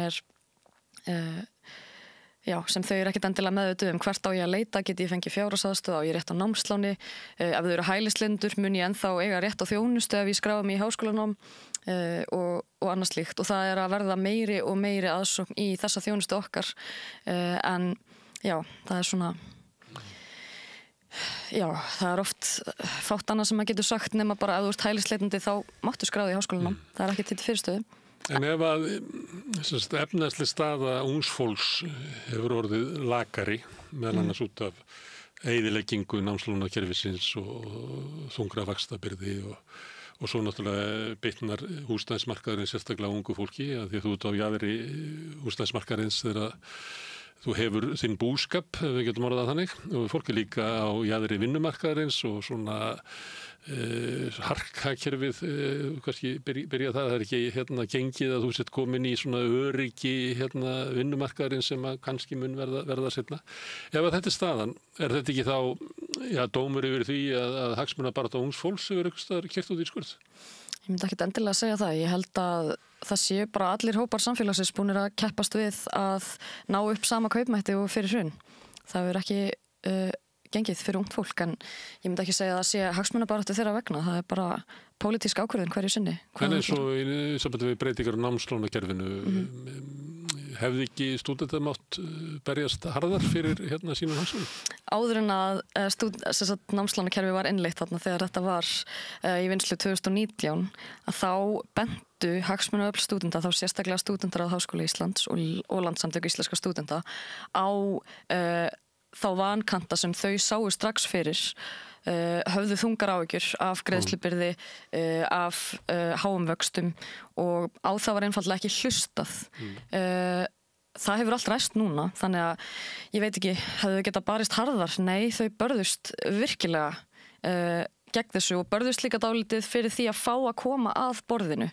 Það er eitthvað sem er oft einhvern veginn Fenguðu ekki? Nei, fengu ekki, á þau var ekki hlustað nema takmörkuðu leyti og nú er staðan eins og hún er í dag. Þannig frekar en að eitthvað hafi farið úrskeiðis í hagsmunabaráttu stúdenta þá er það meira kannski áfellisdómur á samráð við hagaðila á stigum málsins. Það er ekki hlustað á ykkur en það er hlustað á bankana og fjármálakerfið og það er bara þannig. Einmitt. Þannig þá þurfum þið að djöflast meira býst ég við? Já, og það er nú mikið sem að þarf ofta að djöflast í stúdentapólitíkinni. En við finnum það alveg núna að það er meiri samstarfsvilji en áður og við höfum verið í ágætis samskiptum við ráðuneytið, við vinnslu frumvarpsins sem nú er í þinginu. Það er dagað upp í sumar, það er eitt af þessum málum sem að ríkisstjórnin lét gossa. Já, einmitt, vegna málþófs veðigjöld. Já, það er, og ég meina það var okkar skilningur að þetta væri í forgangi, sko. Var andstaða í öðru flokkum við þessa breytingar? Ég held að hafi bara ekkert verið neitt samningsvilji þegar það var verið að reyna að semja þinglok. Þannig að frekar heldur en að einhver ákveðin flokkur hafi verið á móti þessu nákvæmlega, þá held ég að það hafi bara verið þannig stemning orðin. Og núna er þetta frumvarp ásamt mörgum öðrum sem að voru sölduð eða fleikt eða hvernig sem við viljum orða það. Þá eftir komið ljós hvort að ríkisstjórnin ætlar að reyna að ná því fyrir jól. Það er nú ekki algengt að því þetta gerist náttúrulega hverju ári. Já. Að það er pakka frumvörpum er hent og oft er það gert að þá tala með við ætlum að setja bara strax í gang næsta haust en yfirleitt reynslan segir að svo verði ekki gert. Einmitt, maður er alveg hræddur Hafið þið einhverjar leiðir til þess að þrýsta á að þetta frumvarp var í gegn fyrir jól? Já, svo sannarlega. Við erum bara búin að vera á fundum með ráðuneytinu nákvæmlega þetta og sko miða við hvað fyrsta umræða var tíðindalítil og hvaða ríkir almennt samstaða þetta frumvarp, þá sé ég ekki ástæðu þess að þetta myndi ekki fara í gegn núna í haust, en ef svo verður ekki eða ef það stefnir í það þá auðvitað er það okkar hlutverk að þrýsta á það en enn sem komið er að þá er bara mjög mikill samstagsvilji og almenn svona, já almennu vilji. En svo þannig að það getur ferið í málþófum bókun 35 eða? Já, svo er það sko. Þá getur þetta orðið fórnarnafn þess. Já. Er það eitt varðandi stöðu ungs fólks og því ég var að tala mátti ekki taka það sem of harða gagnrýni en stundum spyr maður það að þegar einhver hópur næri ekki fram sínum kröfum að þá geti hann barist harðar. Ég stundum verið að ræða þetta við fólk í háskólunum nemanna því ég verið var við að til dæmis þegar ég bara bóka í þennan þátt og svona að háskólanemar eru mjög uppteknir og ég bjó ekkert vel til þá kenningu að þetta væri lærdómi sögunar að hinn ráðandi öfl ætlu ekki lendi því að lend fá aðra 68 kynslóð sem hefði komið inn í háskólana sem hefði nægan tíma til þess að leita sjálfum sér öðru slíku og yrðu að einhverju svona sjálfstöðu pólitísku afli. Þess vegna væri svo mikið álag á nemanna að það hefðu lítinn tíma meðal annars fyrir hagsmunabaráttu. Og núna síðast þá sagði einn háskólaprófessor að það verður nú ekki endilega álag út af náminu sem væri vandamál. Heldur væri það þannig að það væri allir háskólanemandir í fullri vinnu með náminu. Einmitt. Og þar alveg hefur fólk ekki neitt tíma til neins annars. Heldur en að vera bara að vinna á Subway og vera í mannfræði. Já, þá nennir maður ekkit endilega að berjast fyrir einhverjum hagsmunum. Þú hefur bara ekki tíman. Nei. Ekki nú viljið skerða svefntíman? Já, sem flestir sem hafa tekið þátt í félagasamtökum eða hagsmunabaráttu stúdenta samhliða námi og vinnu kannast við, hugsa ég. En við erum auðvitað alveg, við erum alveg sérstök þjóð hvað þetta varðar. Við eigum Evrópumet í atvinnuþátttöku á meðan námi stendur og nýjasta Eurostudent könnunin sýnir það að 72% okkar vinna samhliða námi. Eða hvort það er 76% meira þess að. Allavega yfir 70% og flest er að vegna þess að þau hefði ekki efni á námi sínu annars. Já, og þá verður þetta fólk sem er eiginlega ekki það er náttúrulega í fullu námi, að reyna að vera í fullu námi. Það hefur eiginlega ekki aðstöðuna til þess að vera í fullu námi. Nei, ekki nema að vinna talsvert með og svo við höfum annað Evrópumet, við eignumst börn í námi meira heldur en nokkur önnur Evrópuþjóð og sko með þessar tölur á vopni að þá svona velti maður fyrir sér hvort að þetta námslánakerfi hefði geta brugðist okkur meira vegna þess að það hendar einmitt síst þeim sem eignast börn í námi eða vinna samhliða námi. Við ættum að hafa öflugasta stuðningskerfið við stúdenta í heimi. Já. Til þess að losna við það, eða allavega við ættum að bæta það til þess að losna við þessa atvinnuþátttöku. En við ættum að hafa sérstakt stuðningskerfi vegna þess að íslenski nemar eignast frekar börn í námi heldur en annars þar. Já. En við erum ekki með besta kerfið. Alls ekki. En ég vil þó segja til að vera ekki bara neikvæð hér í dag að þá er jákvætt í nýja kerfinu að láni vegna barneigna bara svona fæðingarlán, því var breytt í fæðingarstyrk, þannig nú færðu bara styrk, það er ekki mjög hár og standur til að hækka hann, en það er allavega skref í rétt átt. Sem bara sambarlegt og fæðingarorlofsstyrkur? Jú, einmitt, af því að stúdentar líka landa svo oft á milli kerfa, við erum einhvern veginn inn í námslánakerfinu og það á að vera okkar stuðningskerfi, en svo erum við þetta verkalýður líka eins og við höfum rætt, en þó að við borgum gjald í atvinnuleysis tryggingasjóða, þá eigum við ekki aðgang að sjóðunum ef við verum atvinnulaus. Við eigum bara að láta námslánin duga, en það er bara lánað í 9 af 12 mánuðum. Þannig ef að... En þú getur náttúrulega ekki verið atvinnulaus ef þú ert í námi. Nei, en hvað með sumatíman? Ja, það er þetta með þetta tvöfaldakerfi, sko. Já, þú veist. Þú ættir að vera bara í námi og vera námslánum, en námslánum duga þér ekki þannig að þú ert að vinna, en ef þú eru atvinnulaus þar þá ferði engan styrk. Þetta er svo mikið vegasalt og bara mjög mikilvægt að setja ungt fólk í háskólanámi í forgang, af því að það hefur ekki verið gert. Það hefur ekki verið svona, ég hef ekki verið varðið að svona lifandi umræða þessa stöðu, raunverulega ekki veika fjárhagslega stöðu ungs fólks. Sem að ég tók nú þátt í því að reyna að búa til einhverja greinar og fleiti svo hérna inn í umræðina fyrir svona 10 árum síðan, af því þá var ég bara endurvarpað það sem var erlendis. En maður er ekki verið varfið að þetta sé mikið á borði stjórnmálana. Það er frekar að aðstoða ungt fólk við að kaupa sér fyrstu íbúð sem er alltaf mjög vinsælt rétt fyrir kosningar. Það er mikið náhuga á því. En ég kannast ekki við mikla umræðu svona námslánakerfið eða hvort það þurfi að, eins og stundum við sagt að við erum bara að setjast niður og búa til heilbrigt kerfi í kringum þetta. Já, það er náttúrulega sko lögbundin heildarendurskoðun þessara nýju laga átti að fara fram árið 2023 og við höfum mikið verið að berjast fyrir því að hún eigi sér loksins stað. Þetta frumvarp sem er núna í þinginu er bara svona plástur á blæðandi sár, ekki frekari endurskoðun.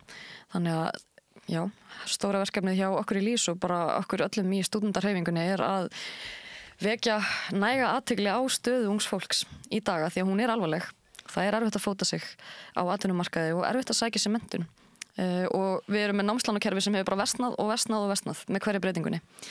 Þannig við berjumst fyrir því og vonandi næri þetta frumvarp í gegn sem fyrst að hausti. Þetta er svona menningarlegt fyrirbrigði, við vinnum meira með námi, heldur að það sé svona inngróið í menninguna, þannig eigið að vera? Já, ég held að það sé oft raunina því að það hafa flesti gert samhliða námi sínu. Við erum búin að vera með þetta Evrópumet síðan við byrjuðum að taka þátt í Eurostudent könnununum. Já, og þú veist...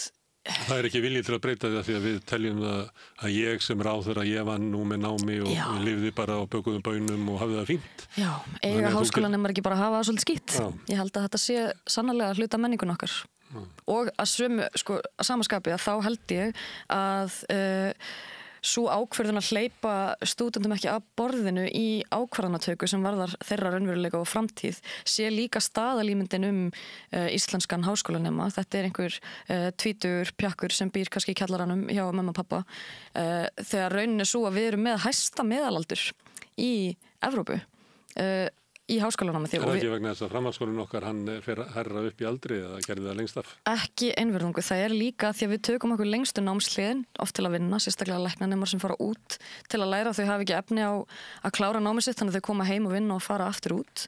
En svo erum við líka í barnegnum, við erum meira en aðra þjóðir að stunda háskólanám kannski ólínulega og mér finnst það ekkit endilega að vera galli. Mér finnst að maður ætti að geta sótt sér menntun á öðrum tímum en kannski bara leið og útskrifast menntaskóla og klárar það bara og ferð að vinna. Þannig að en það sem ég er svona kannski að reyna að segja með þessu er að staðalímyndin íslenska unga stúdentin er ekki sönn og það er mjög ánægilegt að núna upp á síðkasti að þá er verið að taka okkur alvarlega sem hagaðilum og sem sérfræðingum allavega þegar kemur á námslánum að því að þú veist, við neyðumst til að vera það. Þetta er svo óhentugt kerfi, erfiðar og illskiljanlegar útlitunarreglur þannig maður þarf einhvern veginn, maður mun brenna sig á kerfinu og svo verður maður reiður og þá fer maður að rýna ofan í sauman á þessu og þá hefur fólk í stúdendapólitík. Já, sem að best fyrir hagsmunum stúdenta, meðal annars þessu. Við heyrðum nú að það var eitthvað svona verið að kvartaði fyrir bílastæðagjöldum í HÍ. Já. Það var hlutið af stúdentapólitíkinni. Já, einmitt, þetta er alltaf mjög stórt hitamál í HÍ sem ég skil vel að því að sumir hafi ekki kostaði að komast í skólan nema nota til þess bíl og sumir hafa líka gagnrýnt sko að sé verið að auka gjaldskyldu án þess að það sé einhver annar kostur í stöðunni. Þannig ég skil þá gagnrýni vel en ég veit að Stúdentar Háskóla Íslands þetta er stórt mál hjá þeim þessa mundir. Herðu, Lísa Margrét, takk fyrir að koma hingað og ræða við mig námslánakerfið sem að þarf plástur en þarf líka uppskurð. Takk fyrir spjallið. En við ætlum að sitja hérna áfram við rauðaborðið, við erum alltaf að reyna að skilja hérna heim. Næsti kafli er eftir augnablik. Öflugur og ódýr auglýsingamiðill 40.000 manns sjá eða heyra þætti samstöðvarinnar í hverri viku. Ef þú vilt auglýsa, sendu póst á samstöðin@samstöðin.is. Ég heiti Þórhildur Þorleifsdóttir. Á Samstöðinni er fjörug, opin, skemmtileg og gagnrýnin umræða allt milli himins og jarðar. Samstöðin á erindi inn á öll heimili. Á fimmtudaginn kom Kári Gautason sjálfstætt starfandi ráðgjafi og fyrrum aðstofamaður Svandísar Svavarsdóttur og ræddi við Gunnar Smára stjættarbaráttu, vinstrið og sósíalismann á okkar tímum. Þetta er hluti af sirpunni rauða þráðinn sem Gunnar Smári ræðir stöðu vinstrisins. Ertu á leið heim úr vinnu? Stilltu á FM 89,1.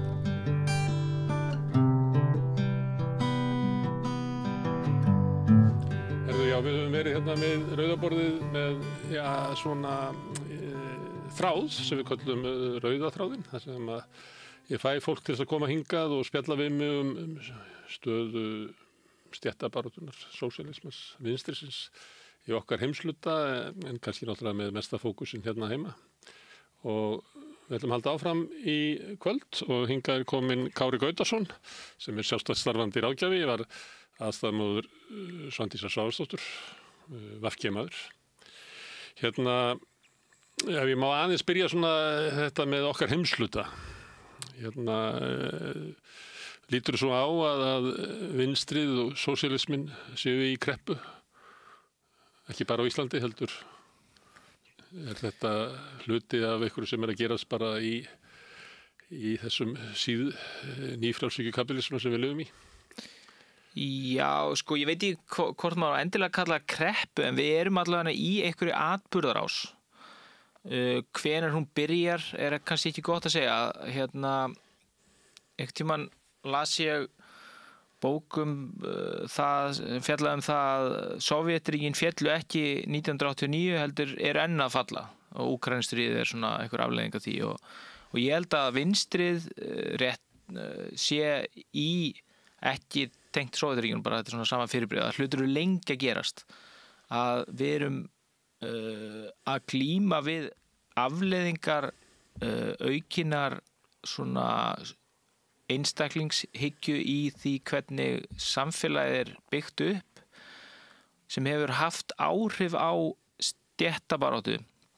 Það er að segja að vandi vinstrisins núna er að tala tungumál sem talar til fólks í meira svona atómiseruðum heimi þar sem eru einfaldlega ekki þessir svona fjöldahreyfingar sama tægi og voru í eina tíð.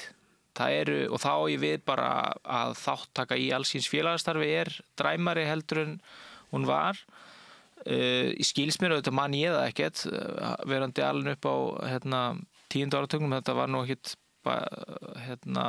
svo rosalega ólíkt því sem er í dag en þó mann maður eftir hrunárunum og því, þú veist það sem var rosalega mikið. Þú komstu vitt svára á hápunkti nýfrjálshyggjunnar. Já, akkurat. 2007 eru fyrstu alþingiskosningarnar sem ég kýsi í sko og og ég held að þetta, þú veist, það er ekki að horfa bara, sumir vilja segja að það hafi breyst síðustu 10 árum, ég held að sko rótin af þessu sé mikið lengri og stærri. Uppgangur einstaklingshyggju sem að má eiginlega rekja bara til 8. áratugarins og 9. áratugarins. En ef það er þannig að það er erfitt fyrir vinstrið að ná eyrum fólks í fragmenteruðum heimi, það eftir það eiga við alla, það er ekkert vandamál fyrir makarhreyfinguna í Bandaríkjunum eða reform í Bretlandi og þetta eru hreyfingar sem spretta upp hratt og ná fljótt mörgum eyrum. Akkur það flókið fyrir vinstrið? Það það sem ég ekki almennilega átta mig á, en maður sér það hins vegar þar. Að hægrið hefur átt auðveldara uppdráttar í þessu umhverfi, þessu fjölmiðla umhverfi og þessu miðlunar umhverfi, að allskyns YouTube-rásir, hlaðvörp, svona einhverjum reikningar á Twitter og eitthvað svona, sem eru svona hægri efni, þeim gengur betur. Það fá líka meiri stuðning og styrki. Vissulega. Það alls konar ríkt fólk sem heldur þessu ganga, þetta raunverulega, sko. Já. Þetta ekki allt saman, þetta ekki frjáls barátta hugmyndana. Nei, síðan svo. En svo sér maður líka að sko áhrif algóriðma bara þegar maður fer inn á YouTube og að skoða eitthvað efni sem mann finnst skemmtilegt. Ég bara til dæmis var að skoða fótboltavídeó og þá setur algóriðmin mig í einhvern flokk kallmanna sem áhuga fótbolta. Ég sé fullt af fótboltavídeóum en líka bara eitthvað að stæka hægri vídeó líka inn á milli, sko. Þannig að ég held að okkur sé svolítið smalað í þessar réttir af algoritmunum sem eru náttúrulega undir stjórn auðugra, það nú bara kapitalistar ekki nægilega svona lýsingu yfir þessu, þetta eiginlega eins og lénserar frekar heldur en venjulegir kapitalistar sem líka stjórna þessu og fyrirbrigði þessu samstöðin svona leið sem mikið svona presence á eins og YouTube og svoleiðis og Facebook svona leið til að berjast á móti þessum stanslausa hugmyndastraumi frá hægrinu en auðvitað það við ramman reip að draga í því, sko. En ég held að þetta sé stóru ástæðan svo að það bara einhver svona menningarslagsíða sem erfitt við að eiga og hún líka studd dyggilega fjármagn og svona. En svo þessi munur á netheimum og raunheimum sem sá að umræðan á netinu einhver tiltekið málefni á einn veginn en svo kannski hittur aldrei alvöru fólk til að tala hlutina á þeim nótum sem umræðan á netinu.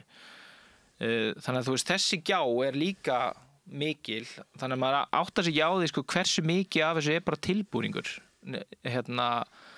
þegar miðla sem við erum að tjá okkur á að það sé svona mikil hægrislagsíða. Við sjáum það ekki í skoðanakönnunum á Íslandi. Við sjáum ekki vinstrisveiflu, en við sjáum enga hægrisveiflu. Ég meina Sjálfstæðisflokkurinn og Miðflokkurinn eru bara í og undir kjörfylgi sínu og Framsóknarflokkurinn hverfa. Já, og ógnar sterkan miðjukrata-flokk sem kannski suma hefur alla tíð talið að hafi skort á Íslandi, svona þennan kjölfestu flokk svona á miðunni eða vinstri meginn við miðju eða hægra meginn, það svona fyrir eftir það smakks. Líklega verður að bíða í 30 ár vita hvort að það verði því að kjölfestu flokkar þeir þurfa að vera til í áratugi til þess að öðlast það nafn.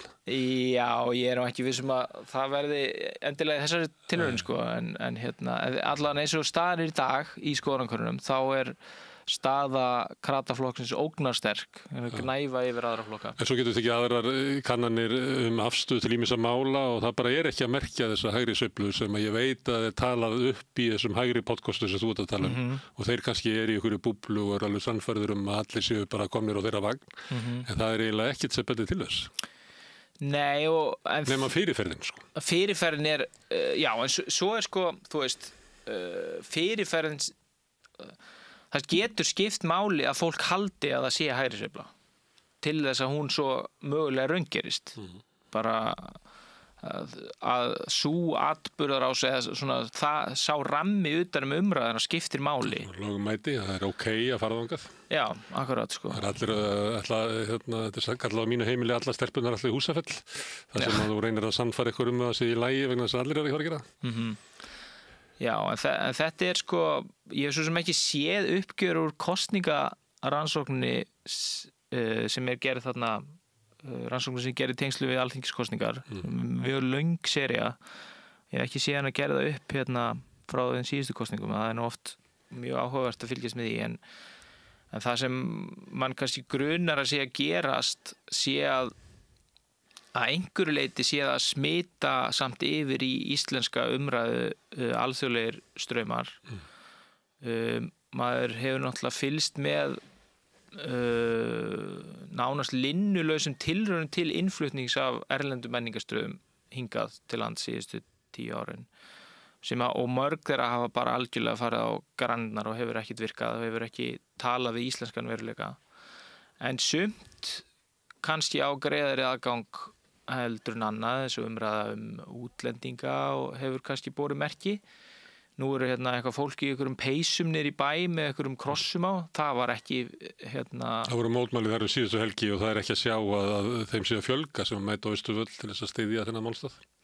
Nei, en þeir mæta á Austurvöll. Það var ekki fyrir 10 árum. 250. Já, það er breyting sko. Það yfir höfuð mæti og síðu 250. En þetta ekki, þarna væri við kannski að segja að þetta er svona subculture. Já. En það hins vegar hafa svona miðlarnir svolítið tekið mið af þessu og verið að elta þetta. Mér varst áberandi í forsetakosningunum þegar Stefáni Einari, blaðamenni Morgunblaðsins, tókst að setja þungunarof á dagskrá forsetakosningana sem er svona dæmi innflutning á amerískum hugmyndum. Já, það var ákveðin lagni að ná því. En það bara, hann segir þetta og bara RÚV skokkar á eftir. Já. Og það er mjög algengt að RÚV skokkar bara eftir svona sjónarmiði Morgunblaðsins þótt að þau séu svona afgerandi til hægri, afgerandi innflutningur á svona menningarstríðshugmyndum sem að oft er erfitt að finna stað í íslensku samfélagi. Já, það þarf allavega skapandi hugsun til að koma henni fyrir í íslenskum veruleika. Og það er þessi stað að miðla held ég að sé skipti verulegu máli í þessu samhengi og maður svona sem áttar sig ekki alveg á því maður hefur ég fylgist ekki það vel með fjölmiðlum að ég viti hverjar áhorfstölunar í þeim eru en mann grunar að áhorfið á þessa línulegu fréttatíma og það sé að detta rætt niður. Það er samt umtalsvert. Það er fjórðungur landsmanna sem horfir á kvöldfréttir Ríkissjónvarpsins. Já, það er bara ekkert fyrirbrigði sem nær þessu er ekkert í samanburði við þetta. Svo því sé haldið til haga. Þótt að það sé kannski minna heldur en þegar við upplifum það að þjóðin sæti saman í sófanum að hlusta á fréttinnar og var allir að innbyrða svona sama erindið. Þá er áhrifamáttur þessa svona sterku meginstraumsmiðla gríðarlegur ennþá. Hann er það, en hann er hins vegar, það er að draga úr honum og þá og ég held að sko það að allir siti og hlusti á sama fréttaflutningin sé gríðarlega mikilvægt til þess að svona allir séu einhvern veginn í sama staðreinda veruleika. Það mun aldrei gerast aftur. En það mun sennilega aldrei gerast og hvers og það er þá spurning sko hvað tekur plássið hvaðan ertu að fá svona upplýsingar það hvað er að gera sér raunveruleikunum, hvað mun það koma verður það af samfélagsmiðlum, verður það úr einhverju hlaðvarpi hvaðan ertu að fá svona þessa upplifun á því hvað er helst á baugi í dag það hlusta hádegisfréttirnar fyrir marga hefur verið þessi grunnur hádegis og kvöldfréttir bara svona til að og þar hafa náttúrulega fjölmiðlarnir óbærslu völd í því hvað er ég að segja frá og hver er ég að segja ekki frá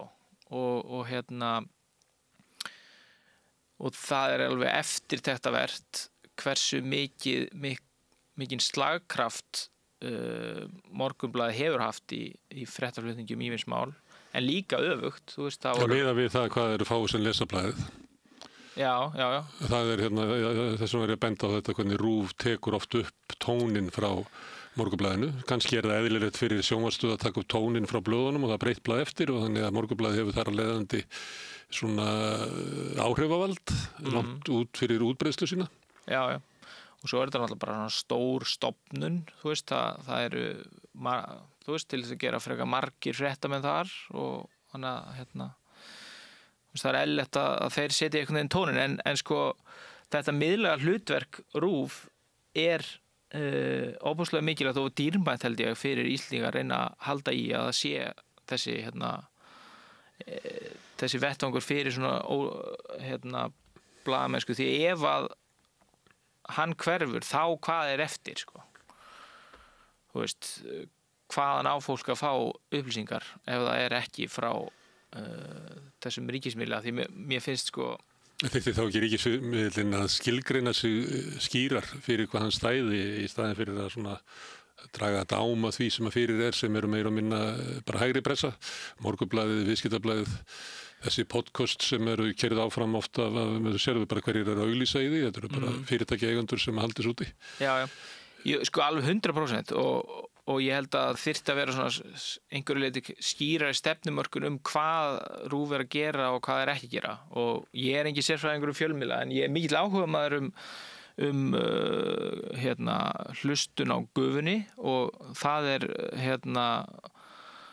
mikið að gæða efni þar sem ok, ég ætla að fara inn í þetta öðru sig. Ég held að ríkismiðlinn þurfa að reyna að passa upp á það að sé jafnvægi, þú veist, í sínum fréttaflutningi og þá augljóslega má það ekki nota Morgunblaðið sem svona til að svona preempta sinn fréttaflutninga. Ekki verið að ríkisstjórnin getur notað þess að stjórnarandstöð sem eru á þingi. Nei, akkurat sko. Þegar hún endurspeglar ekki andstöðuna eða hinn valkostin. Nei, það þessi rofi, maður finnur það alveg, það vantar þegar þingi eru stöðum, það vantar inn þar ákveðin sjónarmið, bara algjörlega. Og það skiptir óbúslega miklu máli og held ég að útskýra einhverju leyti af hverju. Ég held að sé mjög góð staða fyrir krataflokkin að vera í að sé engir flokkar á þingi vinstramegin með þá. Það náttúrulega færist til hægri við það og það ekki gott til lengri tíma. Hann getur glaðst yfir því skamman tíma en á endanum verður þetta hans dauði. Gæti maður sagt. Já, það samt alveg örugt? Ég meina, kannski bara nær samfélkingin að fóstra þessar vinstri stefnur innan sinna raða. Kjördæmakerfið vinnur gegn því, þótt að það séu ákveðna eins og 5% þröskuldurinn sem ýtir undir það, að þá held ég að kerfið hjá okkur verði ekki þannig að samfélkingi verði eins og breski verkamannaflokkurinn þar sem að fólk telur að verði að ná kompromi inn í flokknum fyrir kostingar og þar séu vel að baráttan háð, þannig að baráttan í kostingunum sé ekki og það meiri sem að bresta í Bretlandi sko. Já, bara þessa dagana. Og reynir alltaf mikið á það í Bandaríkjunum þótt að það sé bara erfiðara að leggja fram raunhafar tillögur annan valkost í flokknum en demokrataflokkurinn náttúrulega fjöldagröf hugsjóna Já, sko það sem ég á við að það ekkit augljóst í mínum huga að flokkarnir sem eru núna utan þings en eru vinstriflokkar að þeir eigi að þeir muni eiga eitthvað kosningasígur næst mögulega nær bara samfélkingin að gleypa Þessu staðan núna, við sáum það bara í könnunum að samfélkingin mælist með 10% umfram kjörfylgi sitt. Já. Að menna hinir haggast ekki og eru að missa fylgi. Já. Þannig að það, þú veist... En Kári, má ég aðeins draga þetta saman að þú ert að tala fjölmiðlana. Já. Og þú ert að tala að vinstri hafi ekki náð fótfestu í þessari stöðu. Og ef ég má reyna að draga þetta saman sem að mér finnst þú vera að benda á, þá getum við farið svona nokkra áratugi aftur og það að verða til svona sýndarveruleiki sem við lifum í, sem eru veruleikar netheima, sem að við vitundalíf okkar að svona hálfuleiti þar og hálfuleiti í raunheimum sem að við getum svo rættum kannski seinna hvernig baráttan háð þar. En þetta bara staðreynd og það þetta bara að mæla skjátíma hjá fólki að það sem áður voru fundir og bókalestur og samskipti eru mikið leiti inn á vefnum. Og þar stýrt streymi af upplýsingum til okkar. Og þá höfum við bara þá fjölmiðla sem eftir eru inn í þessum sýndarveruleika. þeim hefur fækkað og ef við tökum bara stöðu RÚV að kannski fyrir 30 árum að þá var RÚV í fjölmiðlaumhverfi þar sem að voru flokksblöðin og þar sem að svona viðurkennt að væru ólík sjónarmið sem að væru í gangi. Þau eru núna horfin og það eru eiginlega bara hægri sinnuð mjög kapitalísk blöð sem eru eftir og það náttúrulega færir sjónarhorn RÚV til fyrir utan það að við erum að koma út úr tímum sem hefur verið trú á því að það væri engin annar valkostur, svo ég veit nú í Margréti Thatcher og það hefur maður séð svolítið í umræðinni og ef við tölum aftur RÚV að þá fjallar RÚV til dæmis alltaf efnahagsmál svona út frá sjónarhóli nýfrjálshyggjunnar, það er aldrei sérstaklega gagnrýnin tónn á svona stjórnarstefnuna. Þetta er svona þróun sem allir geta bara mælt á sjálfum sér. Á bakvið hana er minnkandi félagsleg þáttaka, minnkandi þáttaka í verkalýðsfélögum og ýmsum hagsmunasamtökum almennings. Það er þær hafa bæði orðið verkalýðshreyfingin starfsmannavædd, raunverulega lítið gert ráð fyrir þáttöku almennra félagsmanna. Það er mjög fátíðir svona almennir félagsfundir í verkalýðsfélögum í dag og hefur ekki verið í áratugaskeið. Það er liggja niðri hagsmunasamtök sem höfðu mikil áhrif á Íslands samfélagi eins og félagi einstæðra foreldra, leigjendasamtökin og önnur slíkt hefur dáið út sem er kannski svæði sem að vinstrið á, sem er sko félagsleg þáttaka og vinstrið getur lifað í samfélagi þar sem er gert ráð fyrir félagslegri þáttöku og þú hvattur til hennar og þaðan fáum við okkar forystu fólk og þaðan mótum við baráttu okkar og vinnum litla sigra og öflum okkur kjark.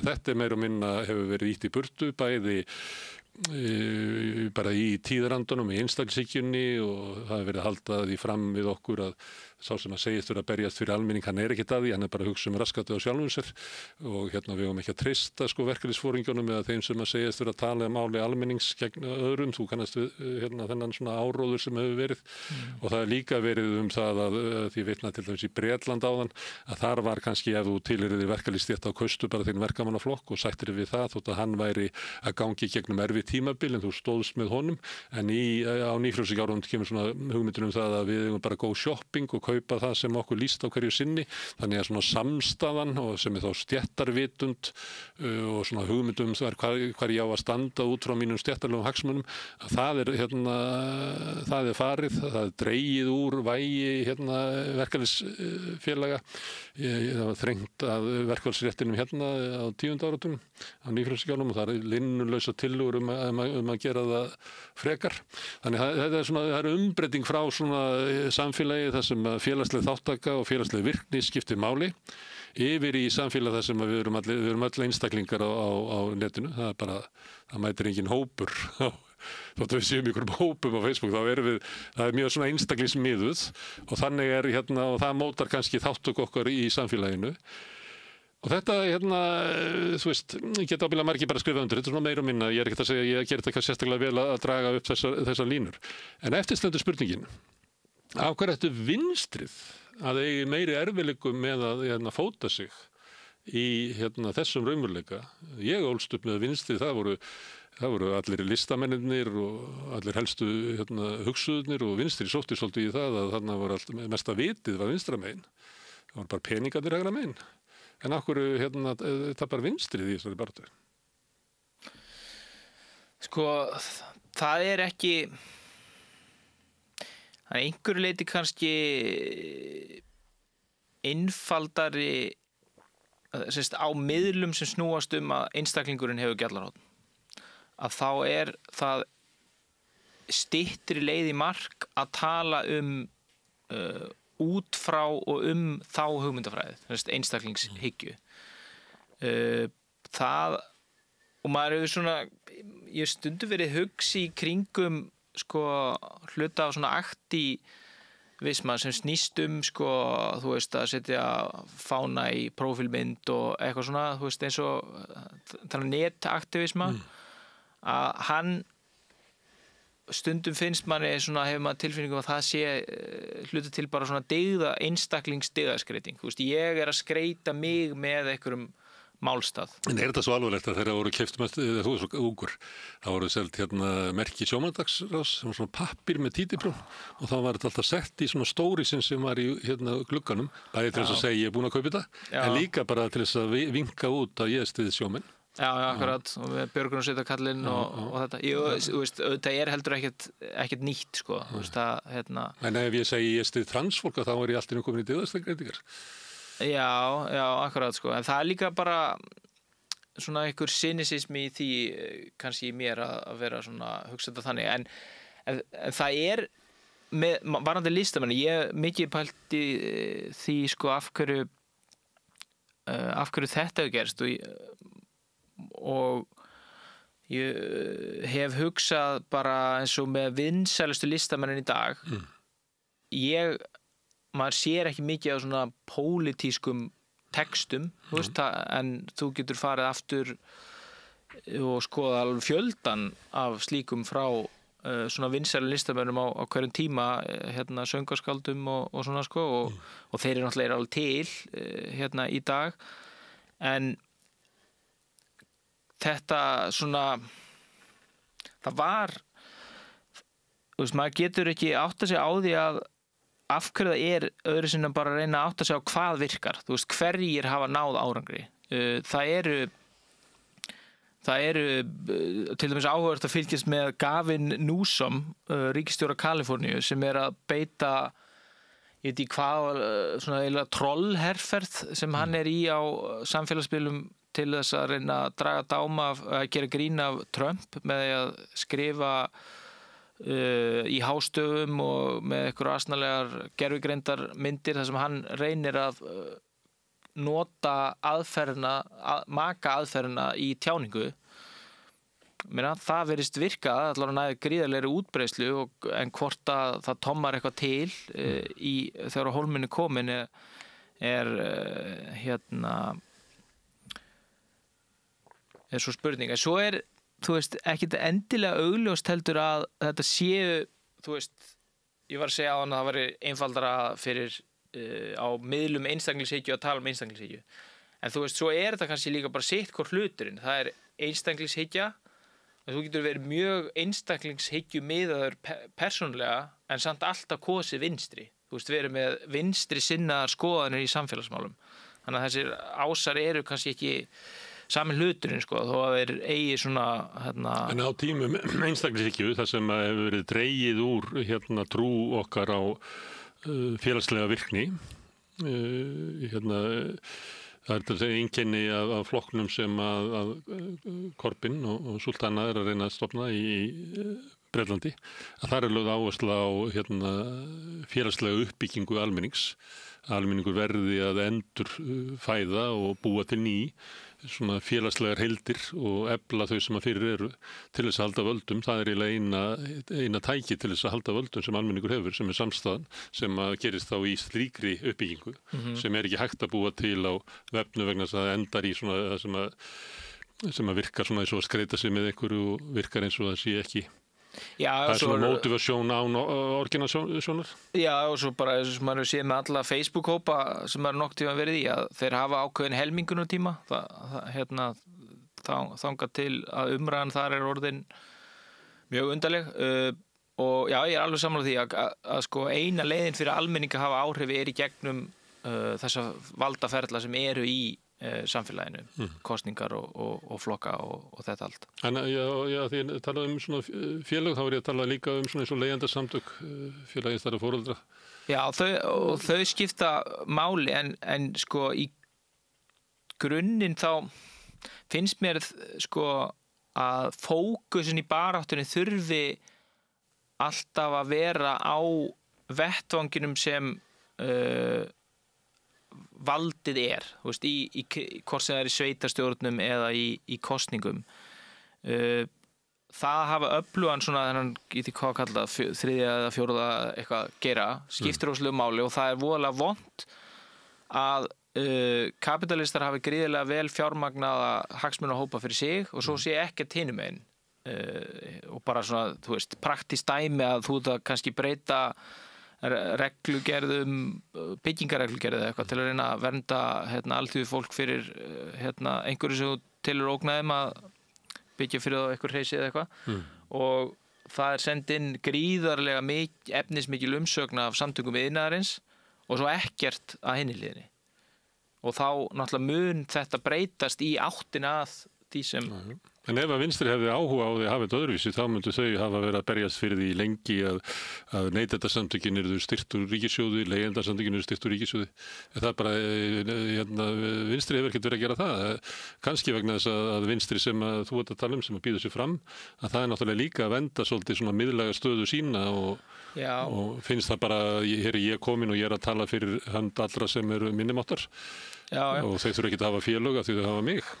Já, en sko mér svolítið deildar meiningar með þetta sko með framlögur ríkissjóði eins og ég svo sem þekkja bara aðalega starfi gegnum kringum stjórnmál.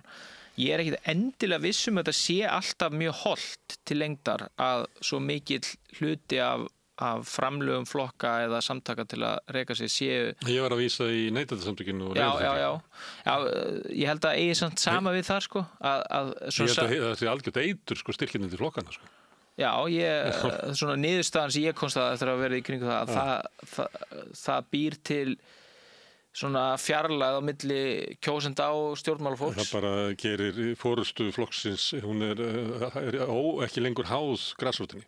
Já, það þarf að það hringi út með betlistafinn, það skiptir máli og svo og ég held að sama eigi við þriðja geirann, neytendasamtökin og hvað þau heita sko. Að ég held að það þú sért á framfæri einhverja og sért að veita getur samfært fólk að málstæðurinn sem ég er að verja fyrir þig, hann er 500 króna virði á mánuði. Ég held að skipti máli, bara rétt eins og með stjórnmálaflokka. En við höfum gert þetta til þess að síða vinnumarkaðinn þá höfum við sett að 1% af laununum þínum fer í verkefnisenguna. Við höfum gert þetta í sóknargjöldum, það fer 14 skall á ári. Annarkvort deilir þú honum út í eitthvað trúfélag eða þá að Daði Már færa það. Þannig það eru til svona dæmi félagslega uppbyggingu sem eru til hliðar við ríkið sem er talið nauðsynlegt að hafa til þess að hafa eðlilegt jafnvægi í samfélaginu. Það er spurningum ef að við verum að horfa upp á félagslega virkni fjara út og deyja og sjáum þú ert að tala það að við erum með einhverja breytingar á lögum og það er bara heilu herskararnir frá kapitalistunum, engin hinum einn. Þá er spurningum, verðum við ekki að gera eitthvað í því til þess að skapa meira jafnvægi í samfélaginu?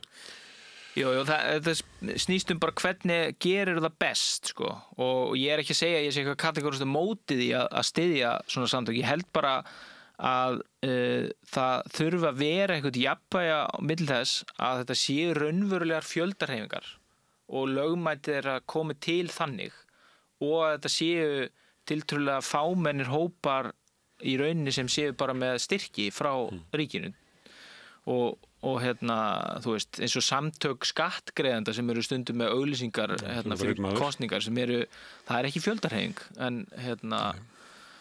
En ef það er ótti við þetta þá er þetta að nota sóknargjaldasystemið þannig að fólk ráðst á þessu sjálft. Já, og það er meira sóknargjaldasystemið. Ég held að séu á 4.000 manns í leyndarsamtökum þau aldrei fengið stuðning frá hinu opinbera. Nei. Og samt er það hópur sem við vitum bara mæta vel að er að glíma við mesta óréttlætið í samfélaginu. Já. Sem að ítir flestum ofan í fátækt og kippir fótunum undan flestum fjölskyldum til þess að það geti verið svona efnaðslega sjálfstöð. Já, það er bara, það er svo sem bara ekkit alveg galin hugmynd að vera með eitthvað svona hliðstætt fyrirkomulega við sóknargjöldin, þar sem það sé bara ég ætla að vera í samtökum leigjanda eða landvernd eða hvað það heitir og þá fer eitthvað af þínum skattfé í það sko. En þetta er bara svona vangaveltur af því að þú ert að lýsa veröldin eins og hún er. Sem að peningaaflið er eiginlega bara næstuði með alræðisvöld og að því þú byrjar að tala netheima og veikleika þeirra og þar eru svona einstaklisríkjan ræður ríkjum að þá er eiginlega hin hliðin að svona félagsleg virkni hefur fjarað út og þá er spurningum hvort að það sé forsenda fyrir bata vinstrisins og sósíalismans að þessi félagslega virkni eflist. Ég held að hún sé alveg klálega forsenda sko. Þetta mun ekki byrja að ganga betur fyrir vinstri fyrr en að það næst að virkja fólk til þáttöku og svo það bara spurning, svo það svona tæknilegt úrlausnaratriði hvernig þú gerir það. Þú veist, því að ég held að stóri áhrifaþátturinn þessi að sé draga úr virkni, þú veist, og það og hluta til þetta einhver bölvun tíma að við búum í óbúslega flóknu samfélagi, þannig að það búið að fagvæða alla mögulega hluti, þú veist, ríkið að regulera rafsegulbylgjur og tappa á flöskur og allan fjandann og það alltaf best að gera eins og fagfólkið segir og eitthvað svona. Þannig að það líka erfiðar einhvern veginn að bara að vera með skoðun á öllu því sem hægt að hafa skoðun á. Og þá svona eitt svona frekar eðlilegt viðbragð finnst manni við það að það bara kúpla sig út úr þessu. Bara ég ætla að vera með sinna mínum áhugamálum og fjölskyldunni og svona og ekkert bara vera að skipta mér að hinnu. En til lengdar þá mun vinstrið ekki út af því að eðli þess að berjast fyrir þá sem minnst völd hafa og allt það, að þá mun það ekki gerast nema með samstöðu og samstaða færðu með því að hitta raunverulegt fólk, ekki vera í einhverju svona net, í sýndarveruleikanum eins og lýstir svo ágætlega. En sýndarveruleikin hefur Hann náttúrulega hálfur heimur okkar. Já, hann hálfur heimur okkar. Þú getur ekki yfirgefið hann. Þetta gerir það enginn eða það? Sko, ég búin að vera í svona persónulegri tilraun með þetta að yfirgefa hann svona, og þú getur ekkert gert það öllu leyti. En það hægt að kúpla út mjög mikið af þessum samfélagsmiðlum og líf manns bara batnar við það. En þá ertu kannski bara svolítið að vera eins og munkur í klaustri eitthvað. Það ekki félagslega þáttaka. Nei, hún allan ekki þar, sko. Herðu, en það að ná eyrum fólks, það líka þekktur söguþráður sem það að með uppbyggingu verkalýðshreyfingarinnar á síðustu öld að þá urðu til stjórnmálaarmar þeirra hreyfingar sem náðu að hafa mjög mótandi áhrif á samfélaginu okkar heimsluta. Kannski minni hér heldur en í Skandinavíu. En síðan þegar tíminn líður að þá fjarlægjast þessi flokkar, bæði fórustan í verkalýðshreyfingunni en líka í stjórnmálaflokkunum, fjarlægjast þá kannski sem að þeir helst ætti að berjast fyrir. Það hægt að þeir sem eru fátakastir með verstu félagslegu stöðunar, valdalausastir og rallalausastir í samfélaginu, að þeir ekki þeir sem að móta stefnuna, heldur sérfræðingar sem að koma og við getum bara leikið okkur að sjá það þannig fyrir okkur að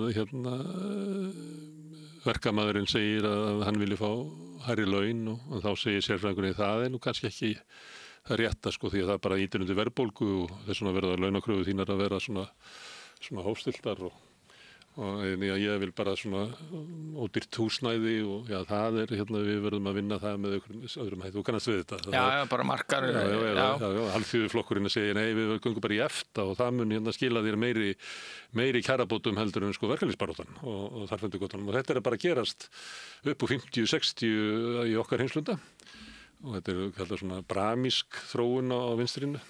Já, Piketty lýsti því ágætlega þannig. Já. Og svo mætum við inn í okkar tíma og þá þeir sem eru veikastir, sem hafa minnst völdin og minnstu röddina, upplifa það að þeir lifi ekki bara í heimi sem ekki þeirra, eins og verkafólk gerði náttúrulega á sínum tíma. Við þurfum að berjast fyrir því að heimurinn yrði fyrir okkar hæfi, en það var ekki bara að við lifum ekki í heimi borgarastættarinnar. Að okkar tímum að þá þessi sama tilfinningi á fólkinu en það horfið til vinstriflokkana og segir þetta nú bara dæmi akkurat sem heiminn sem heldur mér fyrir utan þannig ég ætla að kjósa þennan Trump eða Farage eða Le Pen eða hvað svo sem hann heitir. Og þá það vinstrið sveik sína tryggðar mei. Já, það líka, sko, ég tekið undir margt af því sem þú segja, sko, en ég held stundum sé þetta svolítið svona ofsögum sagt, sko, það voðalega þægilegt fyrir bæði óánægða vinstrimenn og hægrimenn að segja að þetta sé allt vinstrinu sjálfu að kenna. En sko vandamálið í þessu sem felst í ómikilli fagvæðingu og ómiklum sérfræðingum sem þá að kostnað pólitískra ákvarðana. Ég held að Ísland hafi sumuleyti farið ágætlega út úr þessu að því leytinu til að hér hefur verið óbúslega sterk verkalýðshreyfing sem hefur sko ef maður samþykki það að laun hafi áhrif á verðbólgu þá hefur það virkað til þess að völd almennings á Íslandi þegar kemur að því þau hafa bara verið nokkuð mikil af því að nafnlaun hafa hækkað alveg helling bara og horfur aftur í tíman og það að þú sért að stjórnmálaflokka byggi einhvern veginn út ákvarðanir sem eru bara orðnar sérfræðinga ákvarðanir og ekki lengur pólitískar. Það varasamt og held ég hvetji þú veist það sem þú út að lýsa að fólk horfur yfir svið stjórnmálan og bara þetta fólk ekki að skilur mig ekki sko og hvað ég að fást við og ég ætla bara að kjósa einhverja mulningsvél sem tætir þetta niður sko. Ekki fyrir eitthvað trúðin legara eins og var sagt með Trump og Hillary. Já, akkurat sko. Hún var svona táknum þetta sem var alltaf að koma og segja þetta var alveg að fara að koma hérna rétt handað við hotnið, þá munum við kjörðin batna en þau eru bara ekki að batna. Vera hérna í riðbeltinu í 30 ár og þetta bara versnar. Já, og þau eru, svo eru þau líka, svo það hluta til sko vitleysa þýlindurinn til að kjörin alltaf hafa batnað gríðarlega mikið. Þú veist, ég var þeirra ánægju aðnjótandi fyrir ekkert svo löngu að sjá mikið af vídeóum frá vopnafyrir á 10. áratugnum sem var þá samfélag í hraðri hnignun út af bara hinn og þessu en það bara fækkaði fólki þriðjung á 10. áratugnum. Vistu frá svo kvotan, svo kom Grandi með hann aftur? Já, svo kom Grandi með kvotan frá Akranesi og víðar og þú veist, það voru, maður sá alveg að maður þekkir öll húsin þarna og sér að þarna eru malargötur og eitthvað svona, að það hafa allir það betra í dag. Þú veist, efnislega, ekki allir, en mjög margir, svona þorri, ef þú tekur út meðaltal, þú veist, þá standardin betri. En það samt einhver tilfinning það að það sé meiri munur og ég held að sé alveg tvímælalaust þannig að á 95 þá var svona minni munur á milli þeirra sem höfðu minnst og mest allavega svona úr manns eigin upplifun og það sem ég ámið með þessu að það blandast saman það að þú heldur að hlutirnir séu ekki alveg eins og þeir eru í alvörunni og að stjórnmálakerfið búið að gera of mikið af hlutum af fagákvörðunum en ekki pólitískum ákvörðunum sem ég held að þú veist ég held að það til lengdar það sé betra að hlutir séu pólitískar ákvörðunir ekki teknar sérfræðingum þó að það kosti það að það sé ekki teknar réttar ákvörðunir alltaf þú veist að því að bara kerfið okkar virkar best. Áttu við þá að íbúarnir hafi þá tilfinningu fyrir að þeir hafi eitthvað mótandi áhrif á samfélagið? Já, algjörlega, bara og þeir hafið þá stundum takjaðar vitleysur ákvarðanir. Þetta náttúrulega, ef við tökum annar stað, því ég þekki alveg sögu Vopnafjarðar, ef við ímyndum okkur bara Húsavík, ef við færum 50 ára aftur í tíman, að þá væru atvinnutækin í Húsavík stórleiti félagslegri eign og allar ákvarðanir framtíð Húsavíkur voru teknar innan Húsavíkur. Búðirnar og fleira voru bara, ég held að verið kaupfélagar og sláturhús og það var fiskvinnsla og sláturhús átti trésmíðaverksmiðju og bílaverkstæði og allar ákvarðanir þróun þessa sveitarfélag eru teknar hérna innan Húsavíkur. Nú engin ákvörðun framtíð Húsavíkur tekin innan Húsavíkur. Það búið að selja þetta allt í burtu, kvótin farin. Þau eru háð ykkur þýskri fjölskyldu hvort það verði áfram rekstur á Bakka sem öllur getur verður ekki. Og svo það líka bara út af öðru sem að hafa verið fluttar, ég held að það sé nú ennþá sjúkrahús ekki. En það eru alls konar opinberra ákvarðanir líka hafa farið annars vegar til Akureyrar eða bara einfallega bara suður.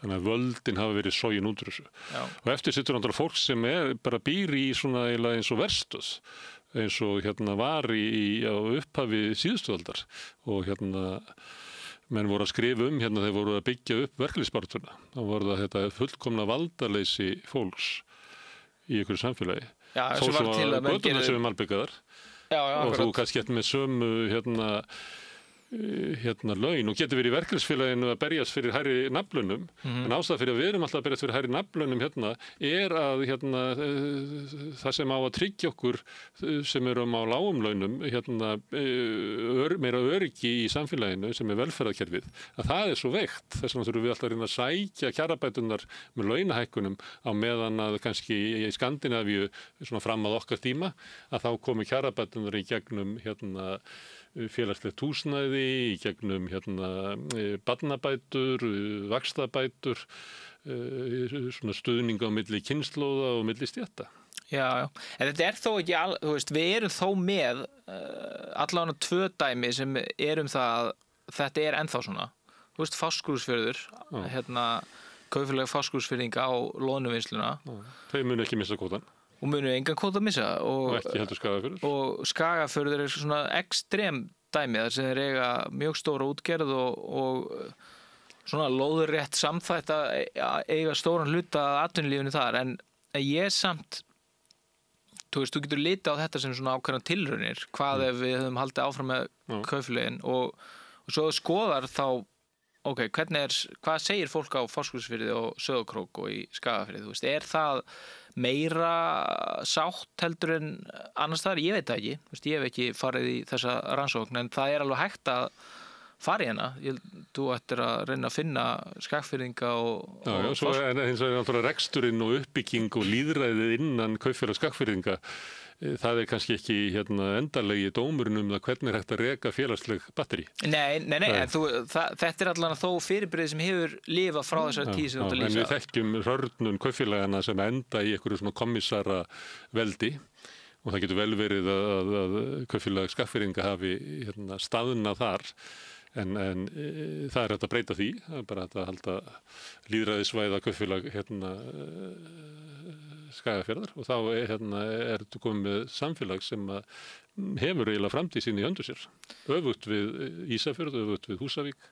Já, þetta alveg meiri segja Neskupstað sem einu sinni fólkið hafði öll völd í sínum höndum en glutruði frá sér. Já, ég kann nú ekki þá sögu en þar var einkavætt til íbúa bara held ég víða á bara mjög sem var svo keypt upp í byrjun það var selt í Samherja. Já, og endar þar einmitt, þessar tilraunir á Fáskrúðsfirði og Skagafirði eru ótrúlega merkilegar af því að þær sýna það að almenningur getur átt fyrirtæki og reykjaðu og þeim bara gengið ágætlega og svo eru náttúrulega líka bara önnur dæmi eins og ég held að Novo Nordisk sé sjálfseignarstofnun eða móður félagið af því þannig að það alveg tækifæri í þessu. Og Carlsberg reyndar, fyrst útkomin til Danmarkur. Já, ég held að þetta sé víða, ég veit ekki, kannski þetta eitthvað svona skattamál að burgeisarnir komu þessu fyrir svona. Oft það þannig, maður vara sig svolítið á því að draga of miklar álíktanir. Já, það getur verið að það sé bara það, Möller, Mersk, fjölskyldan og hvað það nú heitir allt. En allavega þá eru alveg þess dæmi, það eru dæmi nútímanum þar sem almenningur getur átt hluti saman öðru sinna það sé í hlutafélagi og í einhverju svona markastorgi þar og meina það alveg umræðan að veriði upp á það og tala hvernig geti elt Þú sagðir á hann að það var komin upp svo stað að við værum bara eins og í upphafi 2000-aldarinnar. Viðbragðið þar var að stofna pöntunarfélög sem fór að panta áburð og hitt og þetta. Kannski verður það þróunin að setja upp einhverjar svona co-op samvinnufélög tiltekna þjónustu sem fólk vill hafa og ég meina kannski eru það, ef maður lítur á verkalýðsfélögin sem svona öflugasta þó þú segir að þau séu svona eitthvað vanvirk einhverju leyti sko, að þá eru þetta samt batteri sem geta gert alls konar. Já, það hefur náttúrulega verið skilgreint svona þeirra hlutverk sé eiginlega bara að semja kaup og kjör og þau ekki að taka þátt í pólitísku starfi, þú þekkir svona andmælinn frá hægrinu og það líka það þannig að þau megi ekki fara í verkfall til þess að knýja á húsnæðisuppbyggingu þótt að það sé kannski mesta réttlætismál félagana. Þannig það búið að þrengja að þeim bæði formlega en svo líka í svona viðurkenning á þeim vettvangi sem að þau geta starfað á. Já. Þannig ef að Efling eða Hlíf í Hafnarfirði myndi stofna kaupfélag, ég held að myndi kosta sko gríðarlega pólitíska baráttu. Alveg örugglega, en ef að einhver hellingur af Eflingarfélögum ákveður bara að gera kaupfélag, ekkert undir merkjum Eflingar, þá er það... Já. En gallinn þá að það er miklu flóknara núna að búa til samvinnufélag heldur en var áður og það þekkir fólk sem ætlaði að búa til byggingarsamvinnufélag í Leigjenda í Reykjanesbæ og það hafði safnað einhverju smá peningum en það fór 3 ár í það að forma félagið þannig að fjallið að lögum og lögfræði kostnaði fleira og þá voru bara sjóðunir búnir. Þannig að þreki var ekki meira, það var svo flókið að glíma við það að almenningur ætlaði að fara að búa til félag og það passaði svo illa inn í allt í sambandi við lán og umsóknir lóð og því að það er allt smíðað af einkaverktökunum. Ég meina allt kerfið okkar sniðið að hlutafélögum sem hafa þann megin tilgang að flytja sem mestan arð til eiganda sinna. Já, ég held að sérstaklega líka snerta á bara hlutar sem er almennt til trafala er að hlutir eru oft allt of flóknir og allt of tímafrekir og það eru alls konar atriði sem af því að þeir sem tapa hlutvarslega mest á því að hlutir séu flóknir eru þeir sem hafa lítil völd og litlar bjargir. Það er oft notað sem samkeppnisvarnir stórra fyrirtækja hafa hlutina flókna. Já, bara það tæki 3 ára að fá eitthvað leyfi og eitthvað svona. Þú veist, það er bara, þá ertu búin að drepa þér mjög marga sem þannig að og þetta er eitthvað sem er held ég voðalega víða í svona flóknum samfélagum eins og í dag að það eru hlutir eru rosa flóknir þú veist, það er flókið að fá leyfi fyrir lítið sláturhús að þú vilt ekki senda í þessi 3 stóru sláturhús svona maður taki svona einfalt dæmi þú veist, og alls konar hlutir sem eru voða flóknir Við borgum sama gjald til þess að fá halda út rás og sín Já, einmitt þannig að það er svona og ég held að þetta væri svona það væri hægt að lýðræðisvæða af því að sko hægrið hefur átt algjört engalega því að einfalda regluverk og hefur farið í þá baráttu með það hagsmunum að þú veist draga úr einhverjum til auka verðmætasköpun og eitthvað svona blabla. Ég held að sé að líka ákveðin lýðræðisvæðing í því að einfalda regluverk bara fyrir fólk til þess að bara byggingarsamvinnufélag geti átt sér möguleika og það stofna kaupfélag sem minna vesen og bara alls konar hlutir í okkar samfélagi sem væri hægt að prófa sig áfram með ef að hlutinni væri einfaldari. Kári, ég veit ekki hvað þú sást þetta fyrir þér að samtöl okkar myndi fara á þessa braut. Erum við að tala um það að eina ástæðan fyrir því að vanda vinstrisins og sósíalismans og félagshyggju er að samfélag okkar er bara síður félagsvætt heldur að var áður. Það sem voru vöggur og rætur þessara hreyfingar að þær eru bara ekki til staðar. Ég meina að við förum á Íslandi 70 ára aftur í tíman að þá var náttúrulega allur opinber rekstur var félagslegur Það voru náttúrulega apótekarar ráku apótek, en það var bara á tilteknu svæði og voru gengust við ákveðnum svona samfélagslegum skildum. Það voru ekki það sem síðar varð. Atvinnulífið var að hálfu leyti félagsvett. Það voru samvinnufélög og bæjarútgerðir og orkukerfið var allt félagsvett sem núna verið að einkavæða og þannig þetta bara annar heimur að það nú eiginlega allt atvinnulífið undir einkarekstri. Þau gera innrás inn í heilbrigðiskerfið og menntakerfið og raforkukerfið og út allt og eiginlega ekki hægt að sjá neitt vöxt hinum megin frá. Þetta stríð sem að tapast. Já, sko, þetta stríð sem að tapast, já, einhverju leyti, sko, og sko, það sem ég myndi segja við þessi að það ekkert endilega vandamál að sé einkarekstur því að þú veist, það bara svona allan ég vinstum að þeirra gera að sjá svona fyrir mér einhvers konar blandakerfi, sko. Þú veist, það fínt að kapitalið leiki lausum hala í þar sem það á heima en sé hins vegar ekki að snuðra í hlutum sem það á ekki heimi og þar til dæmis hefur maður verulegar áhyggjur af menntakerfinu og umræðinu menntamál og það, því að það síðasta sem það þarf að vera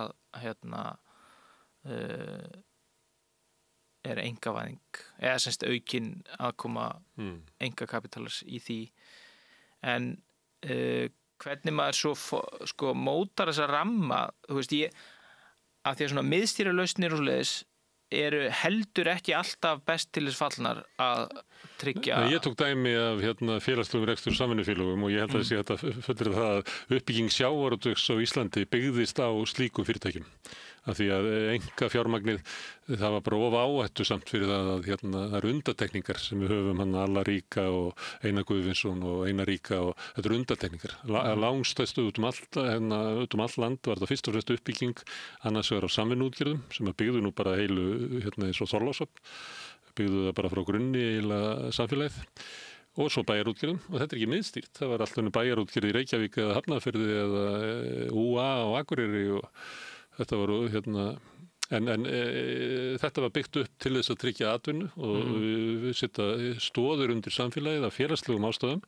Einkakapitalið hafði engan á að þessum tíma. Þau voru meira og minna að byggja upp sínar heildsölur og eitthvað fleira sem var meiri skyndigróði og var ekki sama áhættan og var í sjávarútvegi. Þannig við höfum aldrei fengið uppbyggingu sjávarútvegs nema fyrir félagslega uppbyggingu. Þó svo að Matti Jó hafi verið að reyna búa til aðra sögu athafnaskáldin sem hefðu gert þetta.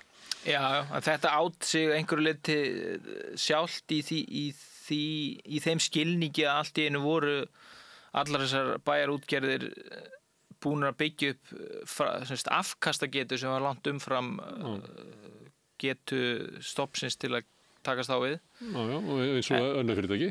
Já, en það sem ég bara á við að sko það að vera með dreifstýrða uppbyggingu, það sem að geta margir tekið þátt. Það betri vettvangur heldur en það sem núna, það sem mjög flókið regluverk í kringum alla mögulega hluti og stórir aðilar vilja drottna yfir öllu og geta í krafti stærðar sinnar haft áhrif á ramman í kringu regluverkið og svo draumur kapitalista ekki frjáls verslun heldur einokun. Það held ég að sé svona almennt séð í gegnum söguna þá vilja stórgrósserar bara eiga hlutina sjálfir og það sko lækka rána fyrir það að fleiri taki þátt sé gott og ég meina annað dæmi það sem þú ert að lýsa það sem var svona dreifstýrð uppbygging á atvinnu framhaldsskólar réðu sér meira og minna sjálfir lengst af og eru ekki og verða til á mismunandi tímum og sérhafa sig á mismunandi hlutum og ég held að rótina því að það sé eitthvað vandamál í menntakerfinu var þegar þegar ríki á 10. áratugnum fóru að skipta sér og mikið af því hvernig þið væri að gera hlutina og þannig að þú veist, ég held að það þarf að vera í jafnvægi að fólki sé leyft að vera í friði með svona bara hluti eins og hvernig þú ætlar að haga námskránni í framhaldsskóla og fá að gera tilraunir með atvinnustarfsemi af ýmsum tagi en bara passa upp á það að það sé á þeim vettvöngum þar sem það ekki tjónaði og náttúrulega augljóslega menntakerfið dæmi það sem að einkakapital á ekki heima finnst mér í allan meira mæli en það nú. En hægrið sækir nú mikið af menntakerfinu núna og eiginlega svona boða það að það sé allt í steik þar. Kennarunum sé raunverulega ekki treystandi fyrir menntakerfinu og það þurfum að veita þeim eitthvað svona aðhald og fleira því að annars sé bara sóa fé og börnunum ekki kennt og það bara gríðarlegur massa áróður frá Morgunblaðinu og Viðskiptaráði þetta. Já, það hefur verið það en það sko í þessari umræðu hefur mér stundum fundið skrítið og teka fram að ég hef ekki hundsvit á menntamálum en annað sem notandi menntakerfis á sín tíma að að það bæði finnst mér að skrítið hjá hvort sem Viðskiptaráði Morgunblaði að halda því fram að samræmd próf bjargi einhver í sjálfu sér en mér finnst líka skrítið að sé einhver hæðsla við að halda samræmd próf það bara einhver leið til að meta einhvern árangur og eitthvað svona en það sem þessi Viðskiptaráð að náttúrulega segja eða maður telur sér vita að þau vilji fara þangað að bara, heyrðu, opinbera kerfið, það virkar ekki neitt. Það sem við þurfum að peningar fylgi barni og þú getur bara valið skóla og með glundróðunum sem því myndi fylgja. Fara þessa leiðina sem Svíar fóru sem vildi að veri sjálfur hryllilega. Sem eru til rannsóknir að hafi verið afleidd leið, bara heilu bókasöfnir það. Já, en ég nú svo stundum grínast með það að Ísland gerir nú aldrei neitt fyrir að búa að sína fram á það virki ekki á Norðurlöndum. En þetta allavega sko menntakerfið held ég sé það augljóslega eitthvað í gangi ef maður á annar borð telur að þessi PISA-próf sé að mæla eitthvað að þá þau ekki að þróast í jákvæða átt og þá rétt að athuga af hverju það ég held að það geti alveg verið að það sé bæði rétt samtímis að þú getur treyst kennurum og að það sé ómikil miðstýring af því ég held að hlutirnir hafi byrjað að fara út af sporinu í menntakerfinu. Treysta kennurum náttúrulega gegn miðstýringu. Já, ég held að eigi að leyfa skólunum að ráða hlutunum meira sjálfur en auðvitað það. Gagnrýni frá Viðskiptaráði og Mogganum eiginlega að það þurfi svona einhverja miðstýra stjórn til þess að passa upp á kennarana. Það megi ekki sleppa lausum í kennslustofuna. Já, en mér hefur fundist það, svona ég skil það ekki alveg af hverju að ég, svo sem veit ekki hvort að það sé einhver opinber afstaða kennara að vera á móti þessum prófum, en allan að hefur maður heyrt mótrökin fyrir þessum prófunarumræðu oft koma úr þeim ranni. Að mér finnst það svolítið skrítið að vera kategórist á móti því. Ef að alveg eins og mér finnst skrítið að halda að það í sjálfsér muni redda hlutunum að taka það upp sko. En þetta svona það kannski þetta dæmi það hvernig hægrið getur stjórnað umræðinni að umræðinni byrja að snúast þetta atriði. Já, það algjör smáatriði þannig séð. Og það alls svona sjónarmið það að þessi samræddupróf sem að voru eru ekki að mæla sko það sem að skólanum falið að gera. Skólinn á að undirbúa fólk til þáttöku í lýðræðslegu samfélagi og fleira og það ekki mælt í þessum samrædduprófum og fleira. Þannig ekki býst við að andmælin séu þau að þetta og getur verið hættulegt, segja svona jú, sjálfst að mæla þetta en það getur verið hættulegt ef þetta eina mælingi sem við höfum að það sem mælt að það gerum við og þannig að fókusi fyrir allir yfir á þetta og smátt verður bara áherslu á að kenna hér íslensku, stærðfræði, dönsku og ensku. Já, en sko ef enginn kann að lesa alveg þá ertu líka í vandræðum með þáttöku. Já, það ekki þannig að fólk kunni ekki að lesa því voru ekki í samræddupróf, myndu kennari. Nei, og það held ég sé alveg 100% rétt hjá þeim sko að þannig að eigum þá ekki bara að ræða um lesturinn og svona og salta aðeins þetta umræðu samrædduprófin.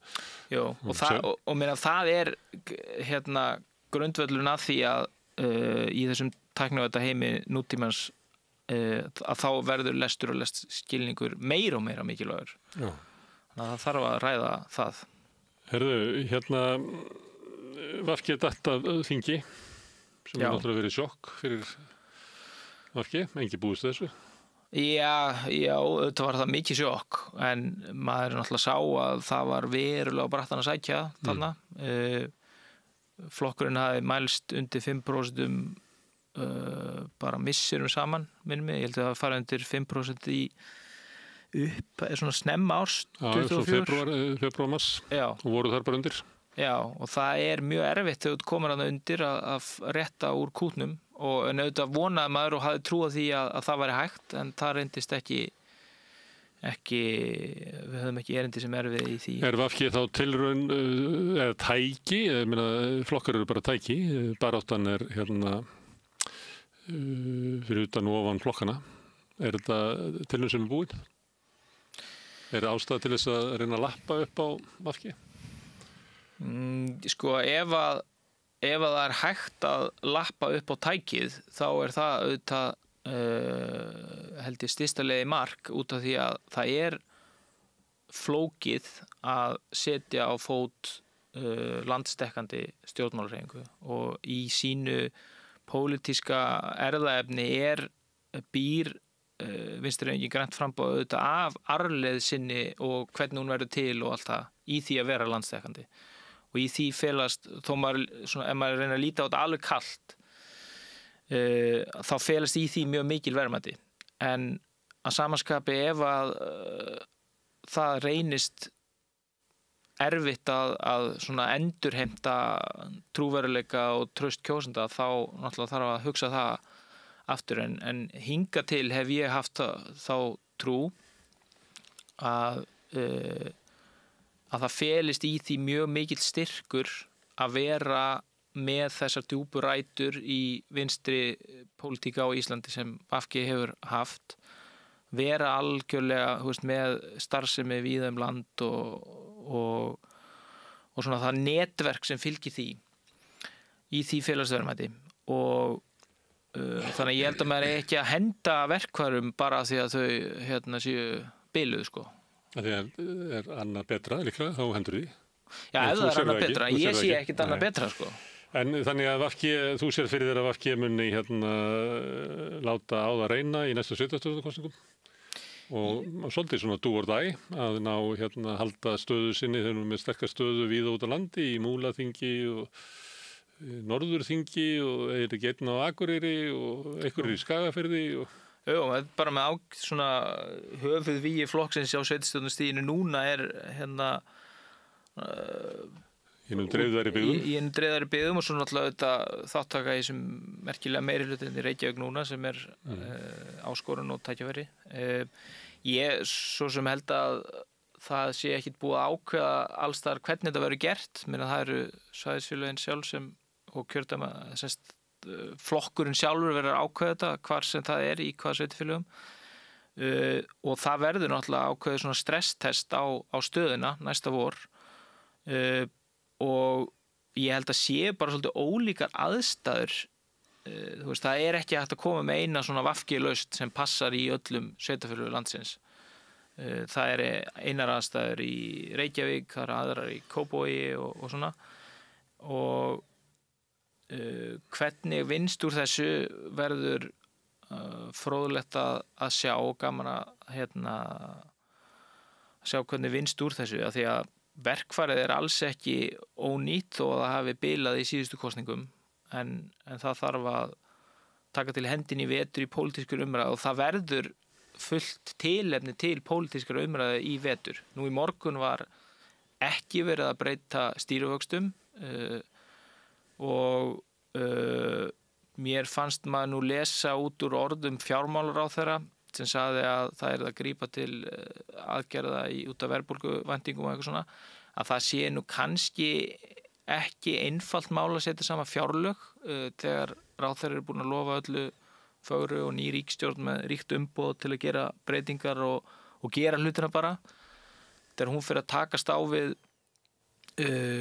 talnaleikvimuna sem fer fram við að sjóða sama fjárlög að það verður rými í pólitíska umræðu og gagnrýni frá vinstri á næstu mánuðum og það ætti að reynast fóður fyrir vinstri græn sem og aðra flokka sem eru þarna á þessu litrófi að fara að krafti inn í veturinn. Þú trúið því að VG hafi afl til þess? Já, ég vona það. Kári, takk fyrir að koma hingað og spjalla við mig svona, við kallum þetta rauðaþráðinn. Hann er náttúrulega fer út allt. Hugmyndin svo að spjalla við fólk hérna eitt í einu hérna eitthvað fram á haustið. Svo kannski seinna þá hérna fæ ég fleiri til þess að koma hérna saman og þá kannski heyri ég þér aftur sama efni. Alright, takk fyrir það. Ég heiti Kristinn Sigmundsson og styð Samstöðina. Samstöðin óháð sjónvarpsstöð sem fjallar þjóðfélagsmál á vandaðan og yfirvegaðan hátt. Ég skora á ykkur að styðja hana með því að gerast áskrifendur. Samstöðin ómissandi. Ragnheiður Davíðsdóttir ræðir við Auði Guðjónsdóttur, móður ungrar konu sem lendi í alvarlegu umferðarslisi árið 1988. Hún ræðir áhrif slissins og afleiðingar þess á fjölskylduna. Allir þættir samstæðvarinnar eru fáanlegir á öllum helstu hlaðvarpsveitum.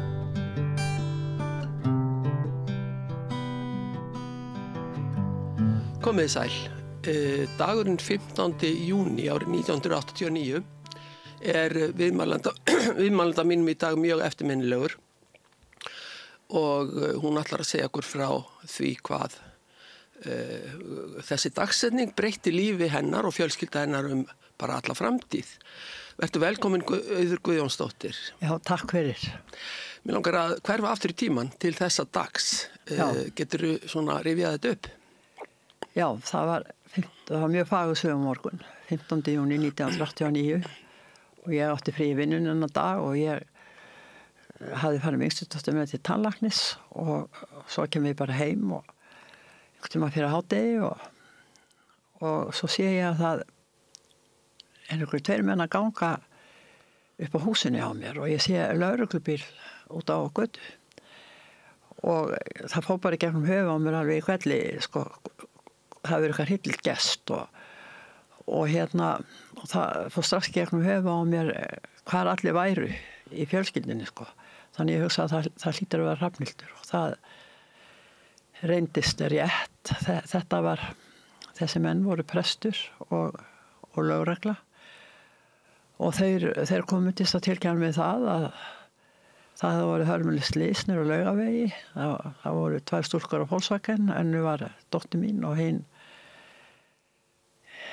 dóttir mín sem heitir og hét Hrafnhildur Thoroddsen og vinkona hennar Harpa Rut Sonjudóttir sem þar voru að fara í vinnu á smurbustofunni Bytninum og voru að keyra yfir Laugaveginn og þar keyrði veg fyrir strætó.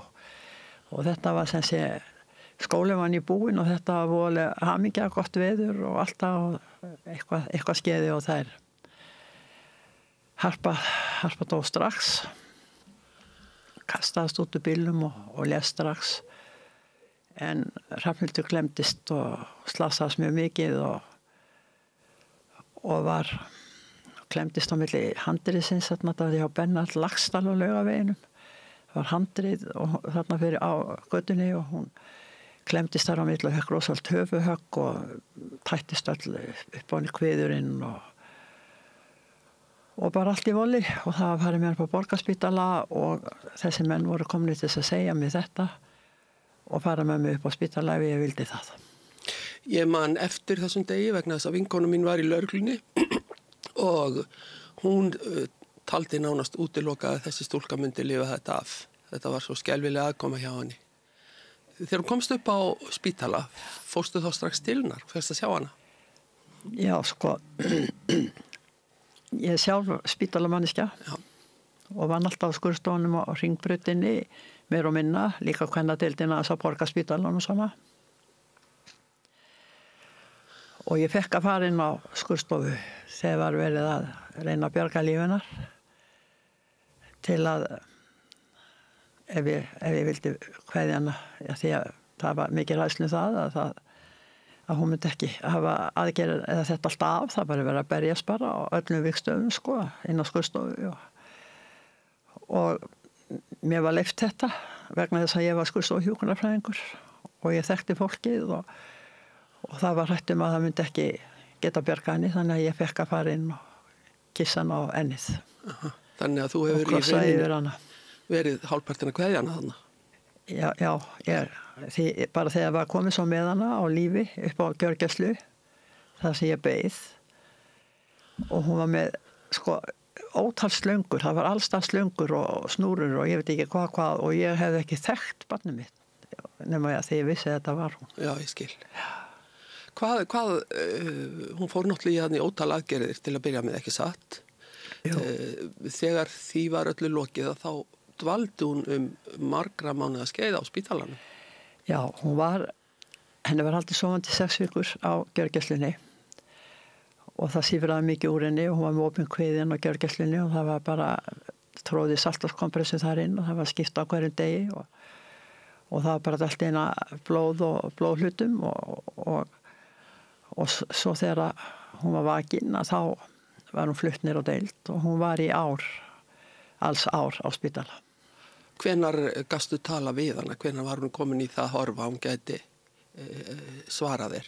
Ég áttaði mig á því þegar var búið vekjana. Ég vissi nú hún í lumð en ég vissi ekki hún væri bæði heyrnarlaus og mállaus og þannig að það var náttúrulega rosalega sjokk að komast að því og maður bara lyfti höfðið til heimis og spurði hvað var ég að biðja þig Guð því að það var svolítið hrikalegt ástand en ég var alltaf að tala við hana og var alltaf búin að reyna að tala eitthvað við hana og hún skynjaði alltaf að ég væri að tala við sig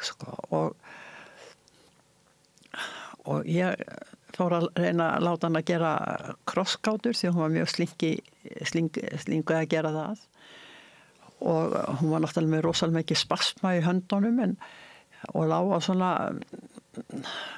hænsnapriki sem kallaði það var svona samloka sem var snúið fram og tilbaka og þegar hún lág á maganum þá var borðið undir og ég lét hann að penna og krossgátublað og það stóð blóm og hún skrifaði rós og ég var svo hamingjusöm, ég ætla ekki að lýsa ég hljópum allan spítan að segja fólkinu frá þessu þá var allavega hún hugsaði rétt. Það var einn lítill sigur þannig í upphafi. Akkurat.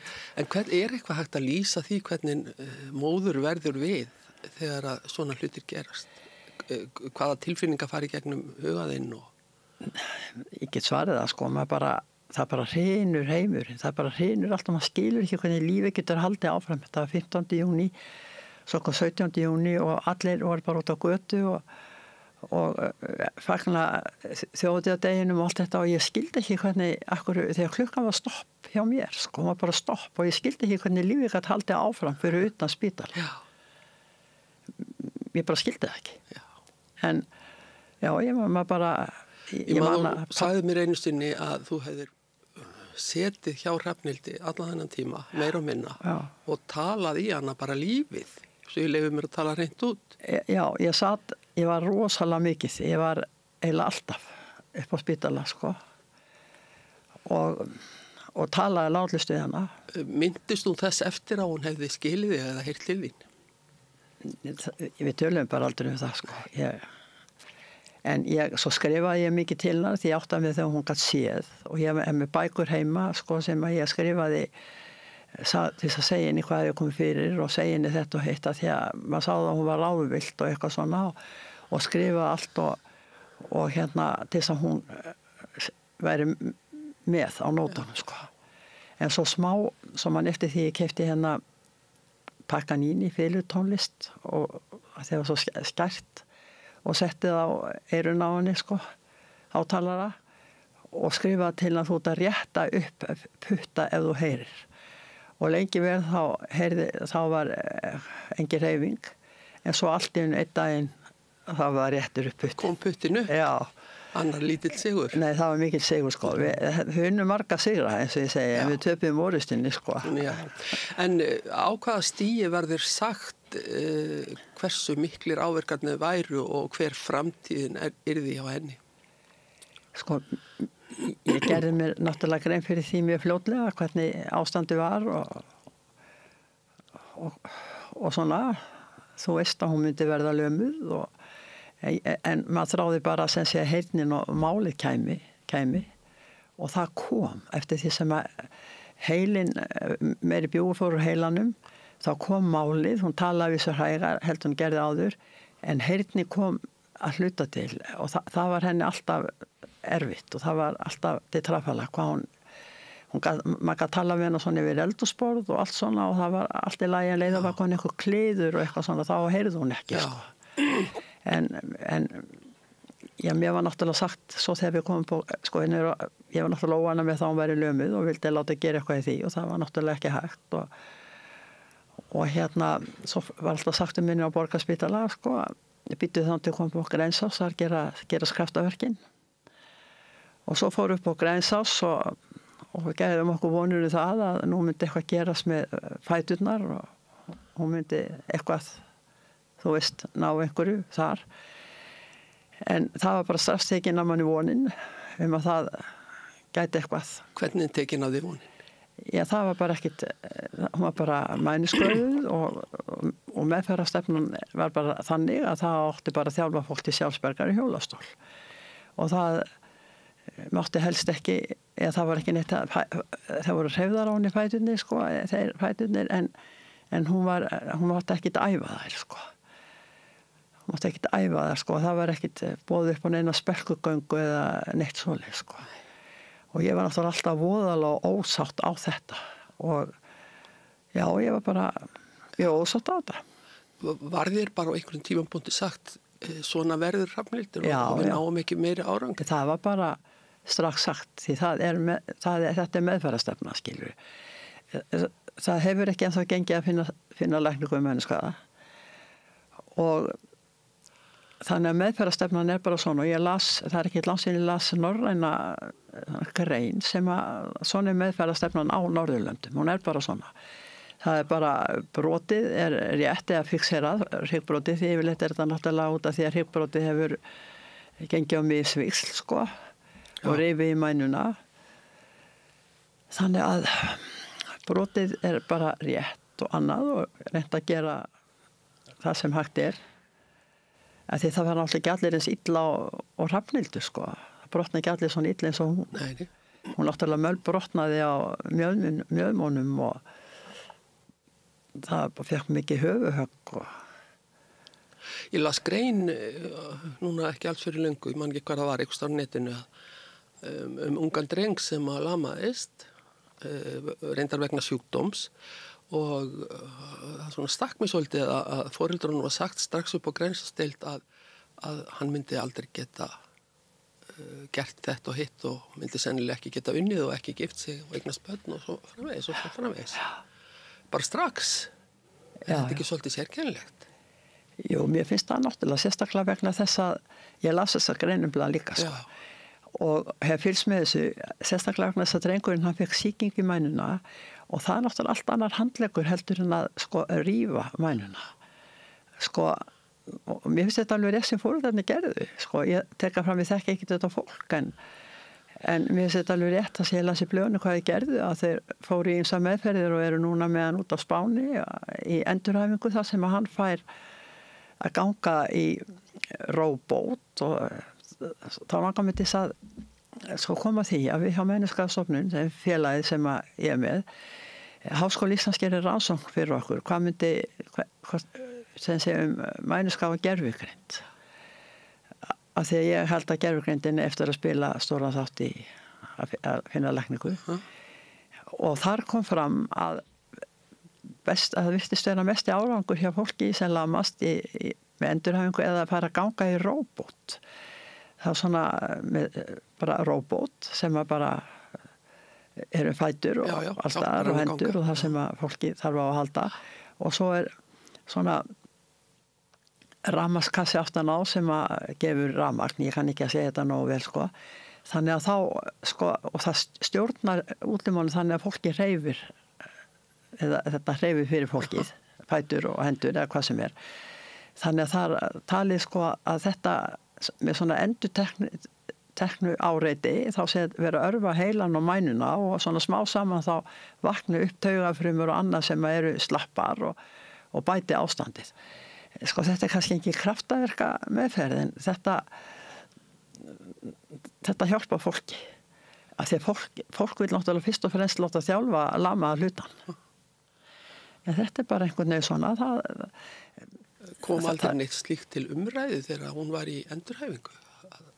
Nei, þátti bara strax að þjálfa hann til sjálfsbergar í hjólastól. Það var bara þannig skilur og ég þurfti að berjast fyrir því að fá smiðar á hana spelkur. Ég meina, sko þau okkur eins og svilt ekki að hún fengi að fara spelkur eða eitthvað en ég fekk eitt sem ég vann með baklunalæknum, skurð og þeir reyndust mér nú aldeilis vel og hafa gert allan tíman og einn hann Höskuldur Baldursson, hann skrifaði upp á spelkur fyrir hana og hún fekk spelkurnar og svo kom hún upp á Reykjalund og þar kom í ljós að hún gat sett hana fótinn fram fyrir hinn og við fórum í tilraunum með fyrir annað eins og kannski þjóðinu kunnugt en þetta var svona einhvern veginn svo skrítið, ég meina eins og Grensás þá var sagt að hún myndi náttúrulega aldrei geta gengið og það var sagt að hún myndi ekki geta lært á bíl og það var sagt að hún geti ekki farið í skóla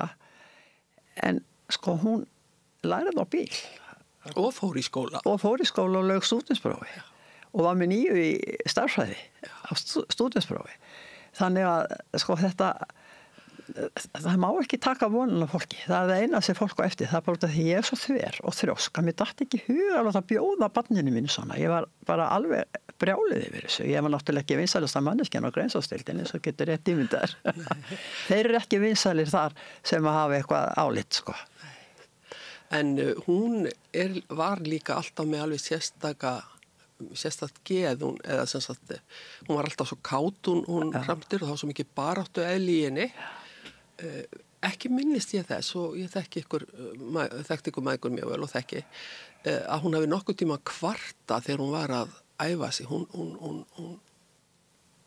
einhvern veginn var alltaf samfærið að hún myndi geta gert eitthvað sko hún náttúrulega var bara þannig karakter sko hún var mjög sterkur karakter og hún kvarta aldrei og vorkenndi aldrei sjálfur sér og hún var sko húmoristi og fyndin og svona og lá ekki á skoðunni sínum. Minnistu þess að hún hafi eitthvað tíman bara mist kjarkin og lagst í þunglindi yfir þessu öll saman? Já, sko það var náttúrulega fyrst eftir að slísið og þegar hún áttaði sig á ástandi sína að liði svona 2 ár bæði hjá henn og mér. Þangað til við áttum okkur á því að hvað svo alvarlegt þetta var, skilur maður bara vaknaði á morgnana og maður bara vonaði að þetta hefði verið vondur draumur, sko.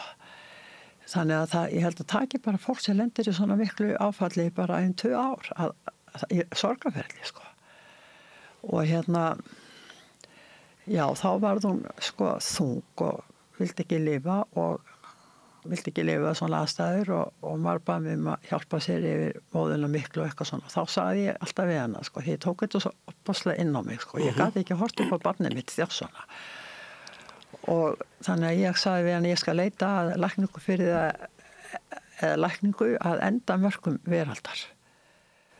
Og ég stóð við það. Að ég reyndi allt hvað ég gat og ég er ennþá að reyna sko.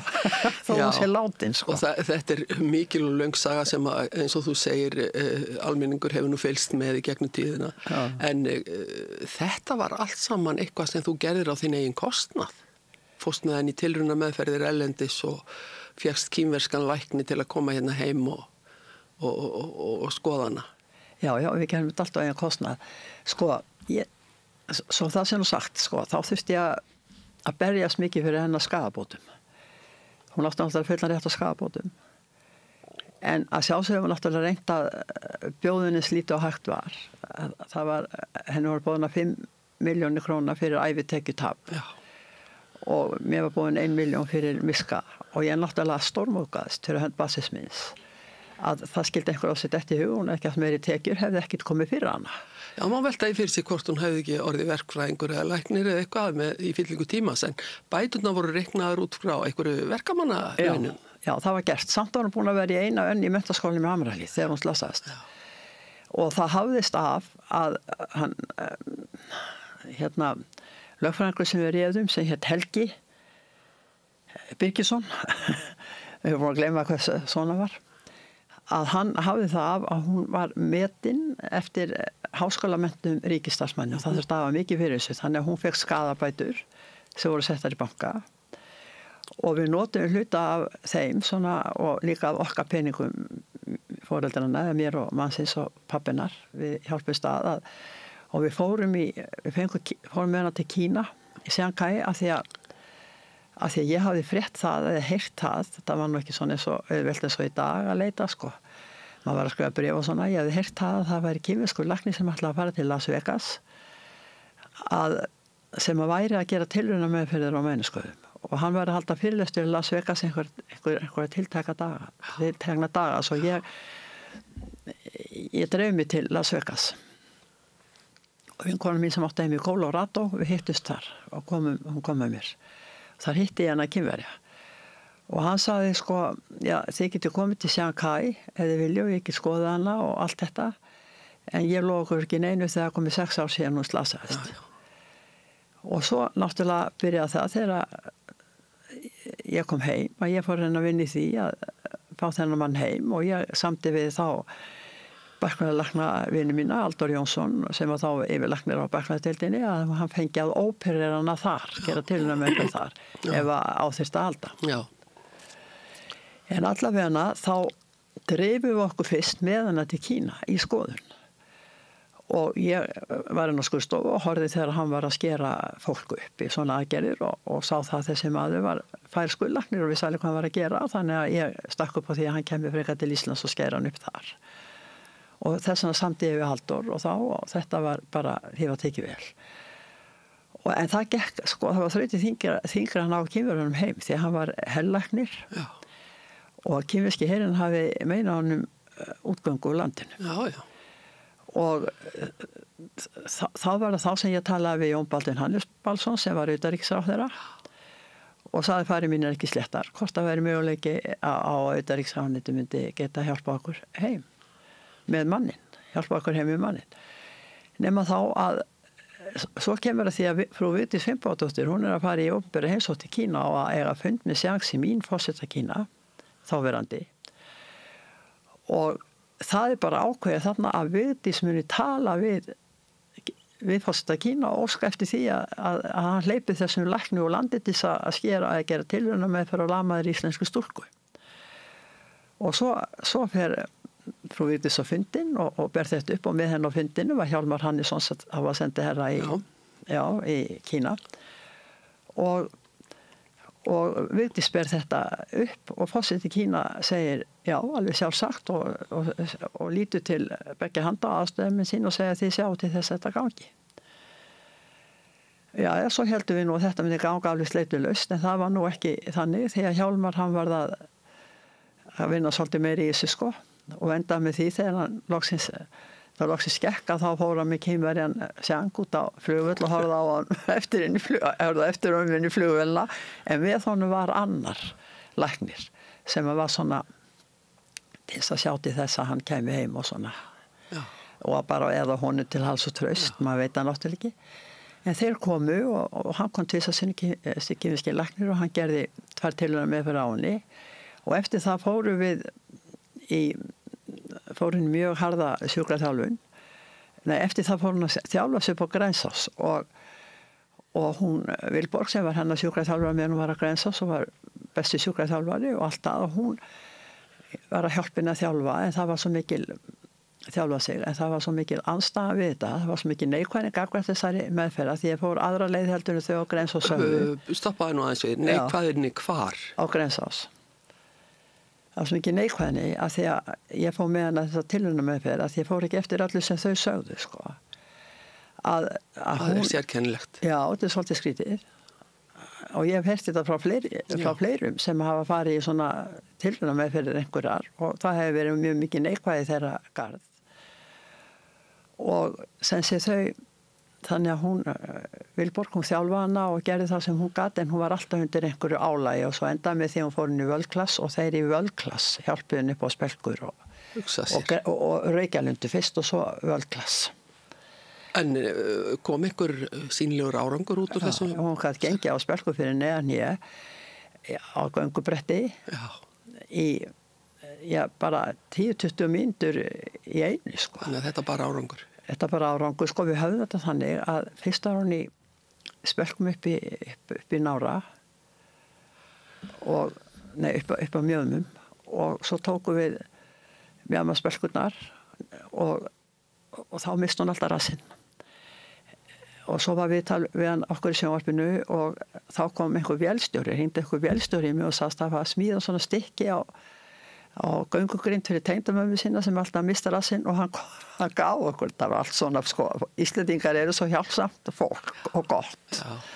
Og hann gaf okkur þetta og smá saman þá gat hún fara að halda rassinum.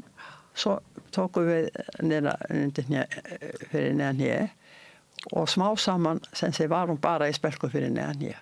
Auður, þetta hefur verið, eins og maður segir á vandi íslensku, full-time job hjá þér að vasast í kringum þetta allt saman. Algjörlega, og ég var í vinnu og vöktum og allt hvað einaskilur.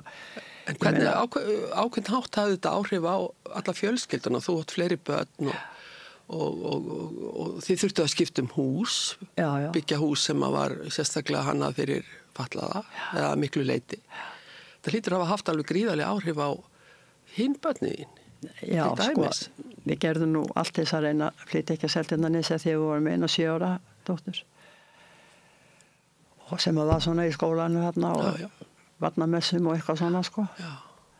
Og fólk sem að við þekktum á nesinu sem að reyndist okkur vel og svona, svo var Óla mín, eldri dóttir mín, Ólöf, hún var 19 ára og hún tók bara að sér að hugsa litlu sinna Guðrúnu Dóru, sko. Nú hafa margir reynslu af því að þegar svona tilfelli kom upp í fjölskyldum, einstaklingur er mikið veikur eða fatlaður, þá vilja stundum yngri börnin gleymast. Já, hún gleymdist, litla stúlkan og einastelpunna mína gleymdist, þetta var bara svo mikið barátta, sko. En það bara mikið varið í þar, skil, ég bara heppin að ég á bara dætur sem er mikið varið í og mann sem er mikið varið í og við bara stóðum saman, við erum bara að gangi gegnum þetta. Og pappi hennar reyndist henni nú betri en enginn. Já, hann gerði það. Minnist þess að hann satt með henni út á BSI, þar sem þau læriðu alltaf saman í stúdinsprófinu, stúdentnáminu og hann satt með henni bara eins og klettur í gegnum allt námið. Það er bara algjörlega rétt. Hún fór í gegnum stúdinspróf vegna þess að pappi hennar satt með henni. Þess að ég sagði áðan, þá var hann búin með einu önn í Hamrahliðinni og svo kom hún aftur.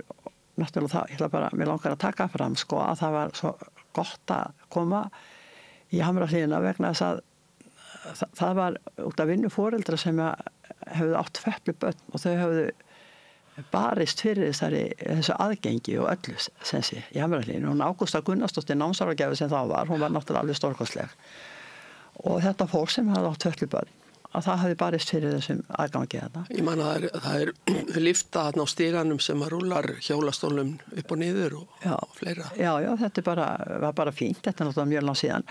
Og pappina tók það að sér að hjálpinni að heyra fyrir hana og satt með henni í tímum.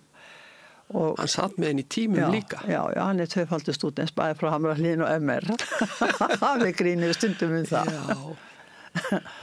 Hann var ótrúlega duglegur. Já, hann gerði þetta og hann sagði við mig einu sinni, ég hef aldrei gert neitt merkilegra ævina, samt var hann að Hæstaréttar lögmaður, skilur. Hann sagði, ég hef aldrei gert neitt merkilegra ævina. En hvernig gekk henni? Ég meina, það var alltaf svona mikill metnaður í henni, Bító. Ég kalla hann nú Bító. Já, akkurat, þú varst að þetta Bító. Já. Og svo ákveðin í því að klára það sem hún tók sig fyrir hendur. Já, hún bara gerði alltaf allt sem hún átt að gera. Og hún bara var alltaf til þannig. Hún gerði bara alltaf allt sem hún átt að gera. Ég minnist þess bara með hlýju að stundum þegar maður kom að heimsækja hana þá hún var alltaf glöð, hún var alltaf kátt og maður glemdi því stundum hún væri fötluð. Því að ég spurði, já, Bító mín, hvernig hefur það nú í dag og hvernig gengur? Það gengur allt vel hjá mér, en hvað segir þú, Ransi mín? Og svo fór hún að spyrja út í mig og mína hægi. Ótrúlega velgerð stúlka. Já, hún náttúrulega, hún var það og hún talaði til dæmis aldrei við mig öðruvísi heldur já, þakka fyrir mamma mín, eitthvað svona, skil, hún var alltaf, sko, fólk var stundum eitthvað hissa hvernig ég heldi út að hjálpin alltaf í 35 ár, skilur, því að hún var náttúrulega alltaf að lifa með hjálp, sko. en hérna Hefðirðu getað ímyndað þér það þegar þú sast hjá henni upp á gjörgæslu að hún ætti eftir að klára stúdentspróf, hún ætti eftir að læra á bíl og aka og hún ætti eftir að fara út á vinnumarkaðin? Já, ég veit ekki, ég kannski hugsa ekki svo langt á þeim tíma, en sko það bara komst aldrei neitt að annað hjá mér heldur það að hún skildi komast eins langt og hún gæti. Já. Og hérna þannig að veltir því svolítið fyrir sér sko að því þú varst að tala tregðuna á Grensásdeild og þessa uppgjöf sem þú upplýðir þar og þessa áherslu bara á að láta falla fólk bara bjarga sér eins og það var í staðin fyrir að reyna að leita lækninga. Maður velti því fyrir sér sko hvort að þetta svona allan heim? Sko þetta er lækningasefna sem á Vesturlöndu. Það í raun og veru ekkert að sakast út af fólk upp á Grensás þannig skilur. Þetta bara lækningasefna. Nei, þetta svona víðar, já, segiru. En svo náttúrulega, sko, þú getur ímyndað þegar við fórum sko 4 sinni til Moskvu í rafmagnsmeðferðir. Já. Og sko það var rafmagnir bara sett utan á, bara sett elektróður utan á skilur, nú er þetta miklu nákvæmara. Þetta var bara svona að byrja þá. Og við fórum 2 sinnum til Frakklands í leysimeðferðir og það var sett upp á hjól og hún gat hjólað. Hvað voru þetta eiginlega margar utanlandsferðir sem þú fórst með hana? Svo fórum við 2 sinnum til hérna Bretlands í svona mjög harða endurhæfingu sem að fólk að tala núna eins og foreldrarna hans Magnús Mána að tala um. Það er svona mjög hörð endurhæfing. Og Magnús Máni er drengurinn sem fjallar í greininni. Já, akkurat, sem verið að hlaupa fyrir núna og safna til þess að borga, að því foreldrarnir þurfa að borga allt sjálf. Já, við fórum að hitta ísraelskan lækni í Kaupmannahöfn einu sinni, það var ekki úr því. En já, við fórum í eina 7 læknisferðir og við borgum þetta allt sjálf og eins og ég var nú komin inn á áðana og við vorum að tala sem skaðabætundar en það var borga að hluta til með þeim. En grípa inn í núna og spyrja, hvernig fór þetta með skaðabætunar? Fekstu viðurkenndar einhverju hærri uppærð? Já, sko málið það að ég enda alltaf með því ég fór í mál. Já. Og hann Helgi, sem sagði Birgisson, sko, hann reyndi svo afskaplega vel og við unnum málið í héraði. Og síðan kom nú, þá fekk hún 21 miljón, sem var mjög mikið á þessum tíma, sko. Eða eitthvað svona, var með eitthvað svolítið sem hann ekki, hvort það var 19 eða 21 með vöxtum eða eitthvað, ég man ekki hvernig það var nákvæmlega. Nema hvað að hérna, síðan á að stilla þessu upp í Hæstarétti, því að Tryggingafélagið áfreyja til Hæstaréttar. Og það búið að stilla því upp þar. Og þá hringið það í lögfræðinginn og vill fá samninga. Já. Og þá var sagt um mig, eða okkur, ef þeir eru tilbúin að skera niður 7 milljónum með hennar skapbótum, að þá erum við tilbúin að áfreyja ekki til Hæstaréttar. Og ég náttúrulega alls ekki sagt mig það, voru að stóra upp á mig alltaf. Og ég segi bara nei, það kemur ekki til greina. Ég fór með máli fyrir dómstóla að því ég vildi ekki ákveða að sjálfa barnið mitt fengi 5 milljónir í skaðabætur. Ég vildi bara að dómstól ákveði hvað hann ætti að fá og þá myndi ég bara sætta mig við það. Heyrðu, og það kvarlaði ekki að maður að gera þetta, en þeir tóku málið úr Hæstarétti. Þeir vildi ekki fara með það. Þannig hún fekk að og urðu að þínum kröfum? Já. Því þá hefði þetta orðið svo mikið fórnæmismál, sko. Fleiri hefði geta fengið svona meiri, sko. Já. En Auður, nú hefur þú barist alveg eins og ljón fyrir því að finna lækningu mænuskaða og barist fyrir dóttur þína alveg endalaust og þú hefur í rauninni haft samband við hvern einasta liggur við stjórnmálamann og forseta sem hafa verið hér við völd á Íslandi síðan þetta gerðist og ég gleymi ekki þegar ég var einu sinni á ráðstefnu út í London og þetta var held ég eitthvað akstursíþrótta ráðstefna, ég man nú ekki hvað hún var einu sinni en þá fer ég á klósettið og þar er kona sem er að púðra á sig nefið og ég sé að þetta er Gro Harlem Brundtland og hún segir við mig, já sæl, þú ert frá Íslandi og ég segi já, Já, ég kannast nú svolítið við Ísland og þekki 2 konur þar og það eru þær Vigdís Finnbogadóttir og Auður Guðjónsdóttir. Já, sáum það bleið. Já, mér fannst þetta alveg stórkostlegt, sko. Því að þetta var náttúrulega, sko, ef ég þekki þið rétt, þá ertu búin að sitja við tölvuna og skrifa bréf út allan heim. Og ég þóri ekki einu svona hugsa það hvað þetta mörg bréf sem þú ert búin að skrifa. Og kannski stærsta málið þegar þú fékkst þetta viðurkennt sem eitt af markmiðum heilbrigðisstofnunar eða Sameinuðu þjóðanna, eða ekki? Að berjast fyrir lækningu mennska? Já, sko, við höfðum það í gegn við Þjóðmennskastofnun og sem sé utanríkisráðuneytið sendir á því genn på þetta. Við höfðum það í gegn að koma því á það átt að, sko, fyrir ekki, sko, árið 2014 þá var ég að reyna mikið að fá taugakerfi sem þróunarmarkmið, af því það vill engi taka mænuskap bara. Já. Af því það of lítið finnst þeim og þá vera mismuna. Þannig að ég var að reyna að fá hérna taugakerfið samþykkt sem þróunarmarkmið hjá Sameinuðu þjóðanna. Og þá voru 25.000 Íslendingar sem skrifuðu undir. Já, og undirskrift á söfnu. Já, sem startum við taugakerfið og við sendum þetta allt til til Sameinuðu þjóðanna. Og við fengum þetta nú ekki, en hérna föstu fulltrúarnir í New York, Íslands, þeir unnu náttúrulega mjög vel og komu orðunum hérna neurological disorders eða meini taugakerfinu inn í eitthvað hjá Sameinuðu þjóðanna sem átti að taka á næstu 15 árin. Og svo bara fylgdu við þessu eftir, alltaf fylgst með, og hún María Mjöll Jónsdóttir, hún var þá, sem núna sendi herra í París, nýkomið þangað, eiginlega fín kona og góð, að hún var þá fasta fulltrú út í New York og fylgdi þessu svona vel eftir, svo fylgdi hún þessu bara alltaf eftir með mér. Og hérna, og svo kom tækifærið, þegar þetta var komið til 7 árum setna skilur var sett átak að stað, það átti bara að vera flóaveiki. Það átti að taka, það átti bara að prófa ekki. En þá var bara ákveðið að vaða í það, að reyna að koma öll taugakerfinu inn og það var gert. Og Amerikanar studdu þetta. Ameríska sendiráðið í Genf, þeir studdu þetta sem að skipti miklu máli þegar skipti alltaf miklu máli ef Amerikanar styðja. En ég ætla nú að spyrja svolítið svona kveikindislegar spurningar. Hvernig tóku allt þetta fínu fólk út allan heim því þegar venjuleg móðir og hjúkrunarfræðingur upp á Íslandi var að biðja það þetta og hitt? Já, því var náttúrulega tekið vel, sko.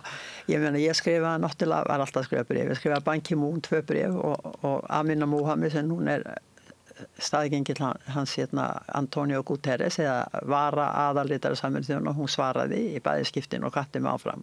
Svo komum nú hingað fyrir 1,5 ári og ég hitt hann og mér fannst það voða skemmtilegt. Svo hitti ég líka Ban Ki-moon og við Hrafnhildur. Þegar hann kom hingað að halda fyrirlestu þá hittum við hann. Það var á vegum Lilju Alfreðsdóttur sem var þá utanríkisráðherra og hefur alltaf lagt okkur lið. Hafði lagt okkur alltaf lið á meðan hún gat. Og hérna þá hittum við Ban Ki-moon og við tölum að við ekkert við hann bara tók í hendunar á okkur og við alveg hverja við voru því Lilja var búin að tala við henni í hálftíma þetta mannskaverkefni. Já, þannig að það eru nokkuð margir sem þú hefur skrifað. Hefur farið í bandaríska þinghúsi og að tala bandaríska þingmenn því að með hópi sem kalla sig Warrior Moms og það eru konur frá Bandaríkjunum og Ástralíu. Og við fórum að hitta þær og fórum í kröfugöngu í Washington. Já, þú sagðir einhvern tíma við mig þegar ég var að spyrja, akkur svona lítil áhersla á mænuskaða í veröldinni? Því að nú eru alveg fjöldin allar fólki sem að skaddast á mænu. Ég tala nú ekki allir hermennir sem að taka þátt í stríði. Margir sem koma lamaðir heim úr því. Eru þetta ekki nógu margir til að það þyki svona spennandi að leggja peninga og orku í að rannsaka þetta? Sko það alltaf verið að rannsaka þetta. Þetta bara taugakerfi, það alltaf verið að rannsaka út allan heim. Taugakerfi náttúrulega bara opbóðslega erfitt og illskiljanlegt.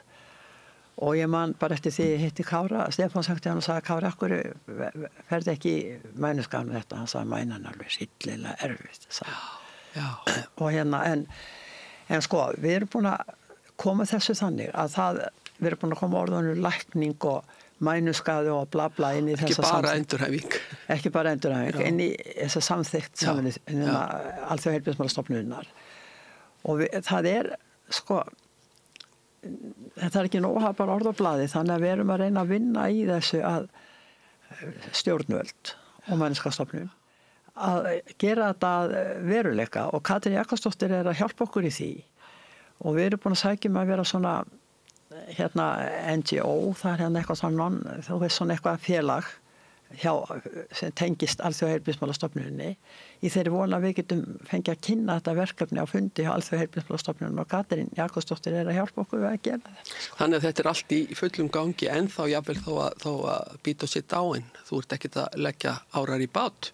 Nei sko, það verður að klára þetta. Það búið að hafa svo mikið fyrir því að koma sem orðum og blað og það verður bara að gera þetta sko aktíft og ég man eftir því Auður og þú náttúrulega örugglega líka þegar að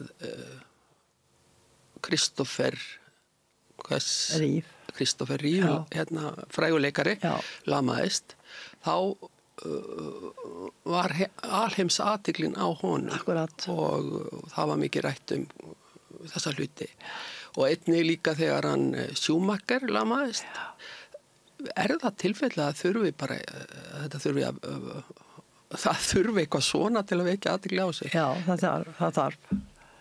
Svo dó Kristoffer Reeve og þá var ekki talað meira þetta.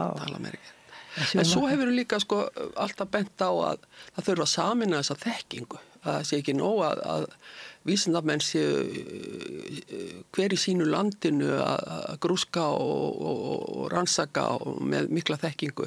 Þetta þarf að koma saman í einn allsherjar gagnabanka. Já, það er það sem mér finnst og það er það sem við verðum að vinna að og það sem við erum að hugsa í sambandi við að HÚ gerir. Við erum búin að biðja það hjá HÚ. Það er að safna sko ég er búin að fá ábyggilega sent í 20 ár frá Google Alert á hverjum einasta degi tilkynningar það hvað er verið að gera á þessu rannsóknarsviði í taugakerfinu og mænuskaði og allt þetta og það er bara til fullt af þekkingu alveg vissi og ég hugsa með mér hvert fyrir öll þessi þekking því mér skilst bara til þess að sem er taugakerfið það hefur ekkit orðið einhverjir í stjúrdómum einhverjir stórkostlegur árangur mér skilst það sé helst í MS sem hefur orðið einhver árangur sem er eftir tekið eitthvað svona eftir þetta verð. Eru fleiri sjúklingar á alheimsvísu með MS heldur en þeir sem hafa lamast? Já, það held ég. Annars er ég ekkert inn í því sko. En sko það þarf að safna allar þessari þekkingu. Sko það þarf að Alþjóðaheilbrigðismálastofnunin þarf að setja á laggirnar nefnd sem skoðar hvernig má ná í alla þessa þekkingu sem er til staðar í taugakerfinu og skoða og finna út þessa vannýttu þekkingu og skoða hvernig má nýta hana. Af því ef það verður gert, ég er alveg sem að til svo mikið af vannýttri þekkingu í taugakerfinu að það myndi bara gerast kraftaverk ef þetta yrði gert. Já. En það verður einhver alþjóðstofnun að gera þetta svo að þetta sé margtakt. Sko. Aftur að Hrafnhildi, henni fór dálítið aftur síðustu árin ekki satt. Jú. Og hvað voru það þá aðalega bara lungun og hjartað eða hvað var það? Já, það var bara svona, sko þegar fólk er búið að slassa svona illa þá bara kemur að því einn daginn að líffærin gefa sig sko. Já. Búið að vera mikið að taka lyf, alla æfina skilur og lyf hafa áhrif á allt saman sko. Það er ekki bara áhrif á það sem þau hafa áhrif á heldur allt annað sko. Eða oft er það þannig. Og þannig að það enda með því að hún var lungnaveik og gerður þið þá grein fyrir að hverju stemdi? Já, maður vissi náttúrulega að þetta myndi gerast smá saman sko. Svo fekk hún súrefni og svona en hún var svo dugleg sko, hún vildi ekki vera með súrefni en hún varð að vera með súrefni og hún fór í vinnun og allt með súrefnið tækið alltaf framan á sér í hjólastónu hélt á tækinu hérna. Fór á sínum bíl? Já, fór á sínum bíl alveg þangað bara eitt ára eitthvað áður hún dó þá fór ég bara að keyra hann alltaf í vinnuna og svona því að hún var erfitt fyrir hann að fara inn og út af bílinu sínum það var bara of erfitt. En auðvitað núna þegar að Hrafnhildur er farin hefur ekkert minkað baráttu andinn í þér? Nei, hann öðruvísi, sko. Ég meina, ég náttúrulega mjög miklu tíma í að hugsa hana, hjálpa henni að lifa, sko. Og... Þú ert ákveðin að halda áfram, að hamast í þessu? Já, ég vil bara reyna að klára þetta, koma þessi í þann farveg sem að ég stemdi að. Ég sagði henni það í byrjunni, ég skildi leita lækningu víða veröld og ég bara ennþá að gera það og ég bara reyna að vinna þannig í því, skilur að það færist alltaf skrefinu nær. Mér finnst eitthvað svo mikið metnaðleysa á sviði, skilur að taka utan það er eins og þetta sé alltaf aukaðrið, það tekja öllu öðru, skilur. Mér finnst þetta alltaf vera aukaðrið og ég leta fara að Ég minnist þess þegar HIV komu, að þá voru þeir ekki mjög lengi að finna upp lyf sem að hjálpuðu því fólki og eins þegar COVID var að það var nú fljótt farið að finna bóluefni gegn því. En það er eins og þetta, eins og þú segir réttilega, þetta einhvern veginn þykir bara ekki nógu spennandi til þess að hvað eru margir á heimsvísu sem eru lama, veistu það? Ég veit ekki hvað eru margir á heimsvísu en ég veit að það eru 4 miljardar manna sem að þjást af tauga í taugakerfinu út af einhverju taugaskaða, sko. Ég veit að það er þannig, sko. Nei, sko, þetta er alveg réttið, sko. Ef það er áhugi fyrir hendi, sko, og ef það er hægt að græða nóg á því, að þá er rokið til. Sko, það var náttúrulega að gera eitthvað út af þessum faröldurum, sko. Alþjóðaheilbrigðismálastofnunin er fyrst og fremst stofnuð til Þetta er kannski ekki alveg sambarilegt, en þetta er svona spurningum bara áhuga á áherslu. Já, sko, Alþjóðaheilbrigðismálastofnunin er fyrst og fremst stofnuð til þess að koma í veg fyrir heimsfaröldara, eða það gangi faröldarar yfir heimi, sko. En, sko, ef það er áhugi fyrir hendi, þá er hægt að gera þetta. Það sýndi sig hvað tók stutt á stund að finna lyf fyrir, þú veist, COVID og HIV. Þannig að það er alveg hægt að gera þetta líka. Það er bara einhvern veginn, fólk heldur alltaf, sko, já, læknavísindin eru bara læknavísindi sem finna lækningu í sjúkdómum. En, sko, það átt að sig því við gerum þetta öll saman. Sko, það er allir, sko, almenningur hjálpar læknavísindunum, safna peningum, býður sér fram í tilraunameðferðir og hitt og annað skil og bakkar undir kaupi tæki og annað með peningu sem eru safna og annað og fólk er tilbúið að hjálpa læknavísindunum. Þannig að það eru allir sem gera þetta saman. Það er ekki bara, þetta eru þeir vísindamennirnir náttúrulega ganga í brotti fylkingar en svo eru allir hinn halarónu eftir sem hjálpar þeim. Auður, hvernig líður þér í dag? Nú dó Bító hvað í voru, er það ekki satt? Dó í 16. janúar. 16. janúar, já. Hvernig náttúrulega stór hluti af þínu daglega lífi er orðin allt öðruvísi heldur en hann var? Já, það er alveg rétt. Það lítur að vera svolítið tómarum sem skapast. Já, það er það, volið mikið viðbrigði, sko. En maður lítur að komast yfir það eins og allt annað. Já, og það lítur náttúrulega líka að vera svolítið hugun að geta barist í þessum málaflokki áfram, eða réttar sagt. Mér finnst nú, ég verð að segja það, mér finnst nú þessi áratugabarátta ekki hafa skilað eins miklu og hún hefði átt að skila. Ertu aldrei að gefast upp? Mann og sagðir einu sinni við mig, ég stíg 1 skref, 2 skref fram og ég fer alltaf 1 afturbak. Já, sko, nú skal ég segja það reitt. Sko, ein aðal ástæðan fyrir því hvað hefur svona gengið erfiðlega hjá mér, sko, það er náttúrulega alltaf að koma nýja ríkisstjórnir og það er alltaf að byrja upp á nýtt af því að Alþjóðaheilbrigðismálastofnunin vinnur ekki með almenningi, hún vinnur bara með stjórnvöldum í löndum. Þannig að þú þarft að fara í gegnum stjórnmálunum. Já, ég þarf að gera það. Sko, í byrjun þegar ég ætlaði að stofna gagnabanku með henni skaða, þá, veistu það, ég verð bara að segja alveg eins og að ég hef bara aldrei á ævinni staðið hanspannis öðrum eins geysilegum ómerkileitum eins og þeirra út af þessu verkefni mínu. Því það var allstað að tala niður í byrjun eins og hægt var að tala það niður og það allir bara leiður mér að segja að það voru yfirmenn grensásteildarina sem gerðu það og mér var bara sagt að manneski sem vann á grensásteildinni, það verið bara hryllilegt að horfa eða hlusta á það hvernig þetta fólk talaði bæði mig, yfirmenn, sko þáverandi yfirmenn og þetta verkefni og maður skildi halda sko að þetta fólk ætti einmitt að standa með og það náttúrulega talaði mjög illa þetta verkefni í heilbrigðisráðuneytinu sem hefur gert það verkum að heilbrigðisráðuneytið hefur alltaf svona hálf haldið af sér höndunum. Það eru utanríkisþjónustan sem hefur hjálpað mér. Og já, það eru utanríkisþjónustan. En hefur þetta ekkit dregið úr þér kjarkin að mæta svona veggjum hér og þar? Sko, jú, það hefur náttúrulega gert það, en sko bara þetta, hvernig alltaf var hægt að koma fram við mann, hvernig alltaf var hægt að líta niður á mann, hvernig alltaf var hægt að einhvern veginn, já, kemur hún eina ferðin enn og eitthvað svona, skilurðu. Auðvitað, ef ég var að gera þetta fyrir mig, ég meina, ég fæ ekkert fyrir þetta. Þetta búið að kosta mig fullt af peningum, skilurðu. Og hérna, ég skil bara ekki, út af hverju ekki hægt að allir allt þetta opinbera bara hoppi á lestina með mér. Ég skil það bara ekki. En það ég veit ekki, það kannski ekki sama hvort það Jón eða Sigurjón sem er að berjast. Nei, kannski ekki, en sko svo kemur nýtt fólk í heilbrigðisráðuneytið og það eins og þetta mál erfist bara, það á ekki að gera neitt stort í þessu máli. Eins og við getum gert rosalega stóra hluti fyrir mannkynið með því að gangast í þetta.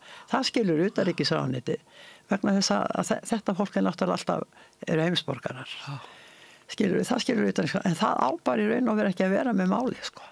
Ég hefði helst vilja að forsætisráðuneyti tæki þetta mál upp á sína arma og sendi nú bréf til óskættu fundi með forsætisráðherra og skrifa hvað ég ætla að tala um.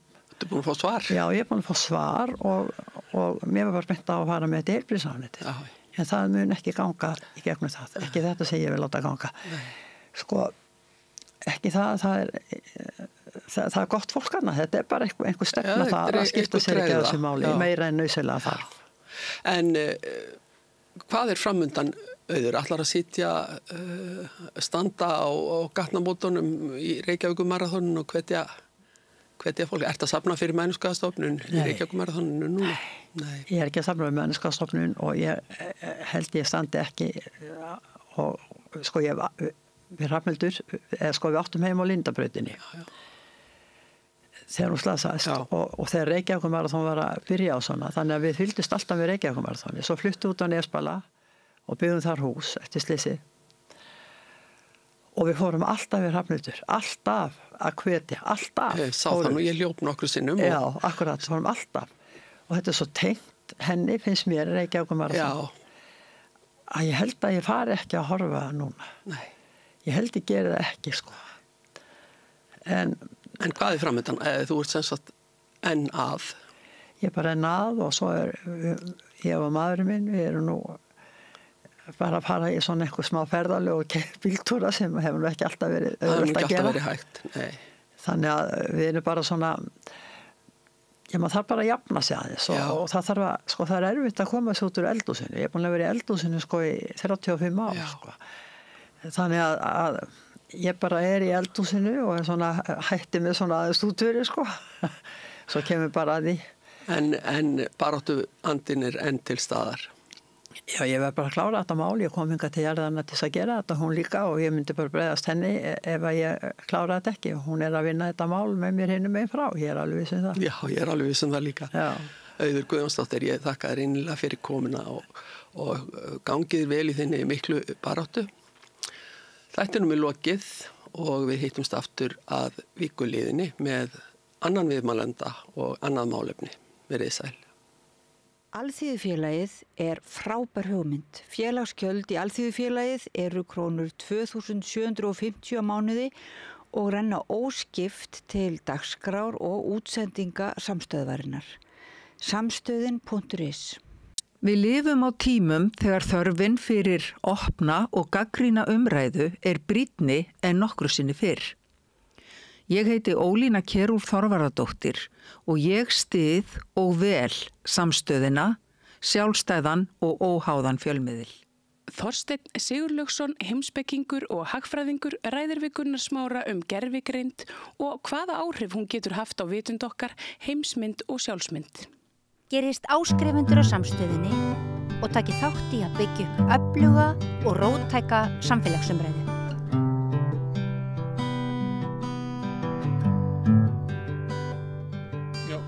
Við ætlum að tala hérna gervigreind sem er eina af þessum stóru breytingum sem er að ganga yfir heiminn og sumir segja muni umbylta heiminum, hann hefði verið nær óþekkilegur á eftir. Hingað kominn Þorsteinn Sigurðsson. Þetta ekki heimspekingur? Heimspekingur og hagfræðingur, jú. Heyrðu, það margt hefur verið skrifað gervigrindina og fólk að reyna svona átt að sjá því hvað þetta og hvernig þetta muni þróast. Þú varst að skrifa inn á Vísi og varst að vitna þar í Mustafa Soliman sem yfirmaður gervigrindar hjá Microsoft. Akkurat. Það sem hann var að svona vara við því hættu á því að fólk upplifði að gervigrindin hefði vitund. Sem nú uppáhaldshugtak ykkar heimspekingana. Jú, nákvæmlega. Og engi veit hvað er. Þannig ég geti spurt þess að 12 ára, ég meina, hverjum ekki sama hvort að gervigrindin hafi vitund eða ekki? Já, nákvæmlega. Og það akkurat kannski svolítið kjarninn í því sem að Suleiman er að segja, sko. Ef að við höldum að hann hefur vitund, að þá hefur það mjög víðtækar afleiðingar. Alveg sama hvort hún raunverulega hefur vitund eða ekki. Það er nú ekki gott að ætla einhverjum hafa vitund sem hefur það ekki. Sem að hefur það ekki, sko. Það er nú svipað að tala við sjónvarpið. Já, það er svona svipað að tala við sjónvarpið, sko. En þetta snýst í rauninu það að, sko, það eins og Suleiman talar það í dag orðið eða nánast orðið mögulegt að búa til gervigrindalíkan sem að virðist hafa vitund, sem að hegðar sér eins og ef það hefur vitund, sem að bregst við eins og ef það hefur vitund. Leikur vel. Já, sem leikur vel, leikur í rauninu óaðfinnanlega vel. Þannig að í samskiptum við það, þá upplifum við það eins og að það hafi vitund. Og hvað gerist þá? Og það sem gerist þá það að við förum að treysta, við förum að líta á það eins og mannesku. Sko, punkturinn er kannski þessi. Við treystum ekki mannesku, menntilega? Nei, en við treystum þeim með öðrum hætti heldur en við treystum vélum, sko. Og sko, punkturinn í þessu er sá að við vitum í rauninni ekki hvað gerir það verkum að við höfum meðvitund. Það er eitthvað ég get sagt, ok, ég veit að ég hef meðvitund. En það getur engin annar, það getur engin annar vita það nema ég. Það getur engin annar vita það. Þannig með sama hætti eins og ég veit það. En ég ætla að þú sért með það. Já, þú ætlar vegna þess að við líkjumst. Vegna þess að við hefðum okkur svipaðan hátt, við líkjumst. Og sko, það sem að Suleiman er að tala hérna er það að í rauninni spurningin það. Fólk hefur verið að ætla gervigreindvitund og fólk hefur verið að ætla henni tilfinningar og svo framvegis. En spurningin það hvort hún hafi það raunverulega, hún skiptir sér sjálfsög ekki máli. Þetta sko, hugsunin í rauninni, þetta sko svona þessi atferlisfræðilega hugsun. Að við drögum ályktanir innri ferla, þar sé eitthvað sem á sér stað í huga okkar eða heilanum. Við drögum ályktanir það út frá því sem við sjáum og heyrum. Það í rauninni það eina sem við höfum. Og þá skiptir í sjálfu sér ekkert máli lengur og þetta er nákvæmlega það sama sem að til dæmis er talað bara í upphafi gervigreindarinnar, sko, þegar verið er svona að þróa eins og Turing-prófið, sko. Alan Turing talar þetta í imitation greininni sem hann gaf út þarna á sín tíma að sko spurningin hugsun, hún skiptir rauninni ekki máli. Það skiptir máli er það hvort að eitthvað eða einhver virðist hugsa. Og það við gefum gervigrindinni vitund með því að við ætlum henni vitund. Og það er marklaust að veltaði fyrir sig hvort hún hafið. Það er rauninni sjálfur sem marklaust, sko. En hvert er vandamálið? Gervigrindin, hún safnar saman með mjög mikið minni og dregur síðan út úr því svona einhverja miðlungsniðurstöðu eins og oftast er. En þannig er nú fólk oft, það er ekki svo að fólk sé alltaf mjög ígrundað í sínu og þú getur spurt fólk að ráðum og það bara segir eitthvað. Það er svona, sko. Það er svolítið það. Já, og það náttúrulega segir eitthvað út frá sinni eigin reynslu og svo. Og við vitum að sko ráður eru frekar billeg þannig við tökum þeim bara eins og þau eru. Já. Það er ekki alveg að ég fara að hlýða því sem að þú sagðir og svo fari ég bara og skammi því fyrir að það reyndist mér ekki vel. Nei, akkurat, sko. Þú getur alveg svo sem gert það líka, sko. Kannski getur það alveg gerst, við gerum það alveg oft, sko. Við gerum það oft, en það sem að Suleiman tala þarna er það að, sko, ef að við förum almennt, ef að við þróum svona gervigreind sem að í rauninni við getum ekki aðgreind frá manneskjum, að þá erum við komið með við erum komið til dæmis spurningar bara þá réttindi. Réttindi þessara gervigreindarlíkana. Ef að þau hafa vitund eins og við, eða virðast hafa vitund eins og við, þá gæti verið farið að þrýsta á það að þau til dæmis njóti mannréttinda eins og við. Það með til dæmis ekki slökkva þeim og svo framvegis. Og það er nú nokkuð þekkt saga frá En í mannréttinda baráttu sögunni, þá engin dæmi þess að eitthvað fái mannréttindi nema að viðkomandi hópur krefjist þess. Og það þarf þá þarf gervigreindin að krefjast þess og hún gæti krefjast þess, hún gæti gert það. Þú hafa það gerað það fyrir hún hafi vitund? Já, hún öðlast vitund af því ég held hún hafi vitund? Nei, hún gæti krafist þess og krafan grundvallast á þessari eftirlíkingu vitund. Það er til þess að hún geti líkt alveg eftir vitund, þá fylgir því meðal annars hún þarf að geta krafist einhverju réttinda fyrir sjálfa sig. Það er svo nokkuð En ef að það komið, þá ekki bara komið með vitund? Já, það er spurningin, við vitum það ekki, hún virðist vera með hana, en við vitum ekkert ennþá í rauninni hvað sjálfsvitund við vitum ekkert á hverju hún grundvallast. Við höfum bara það sem við sjáum og heyrum utanfrá. Það er það eina sem við höfum til þess að draga ályktun. Þannig að þetta er svona þessi flækja í rauninni sem að Súleiman er að tala og síðan er hann að tala það hvernig er hægt síðan að fara að misnota slík líkön á mjög alvarlegan hátt bara á samfélagslegum vettvangi, til dæmis í stjórnmálum og svo framvegis. Meinar með eitthvað svona búa til eitthvað róbóta sem eru alltaf í að kjafta á netinu? Já, einmitt og búa til eitthvað. Og uppi og grafa alltaf undir og segja alltaf nota þetta til þess að sannfæra fólk. Við sem að þekki vitum nú margt um hann og nákvæmlega, já.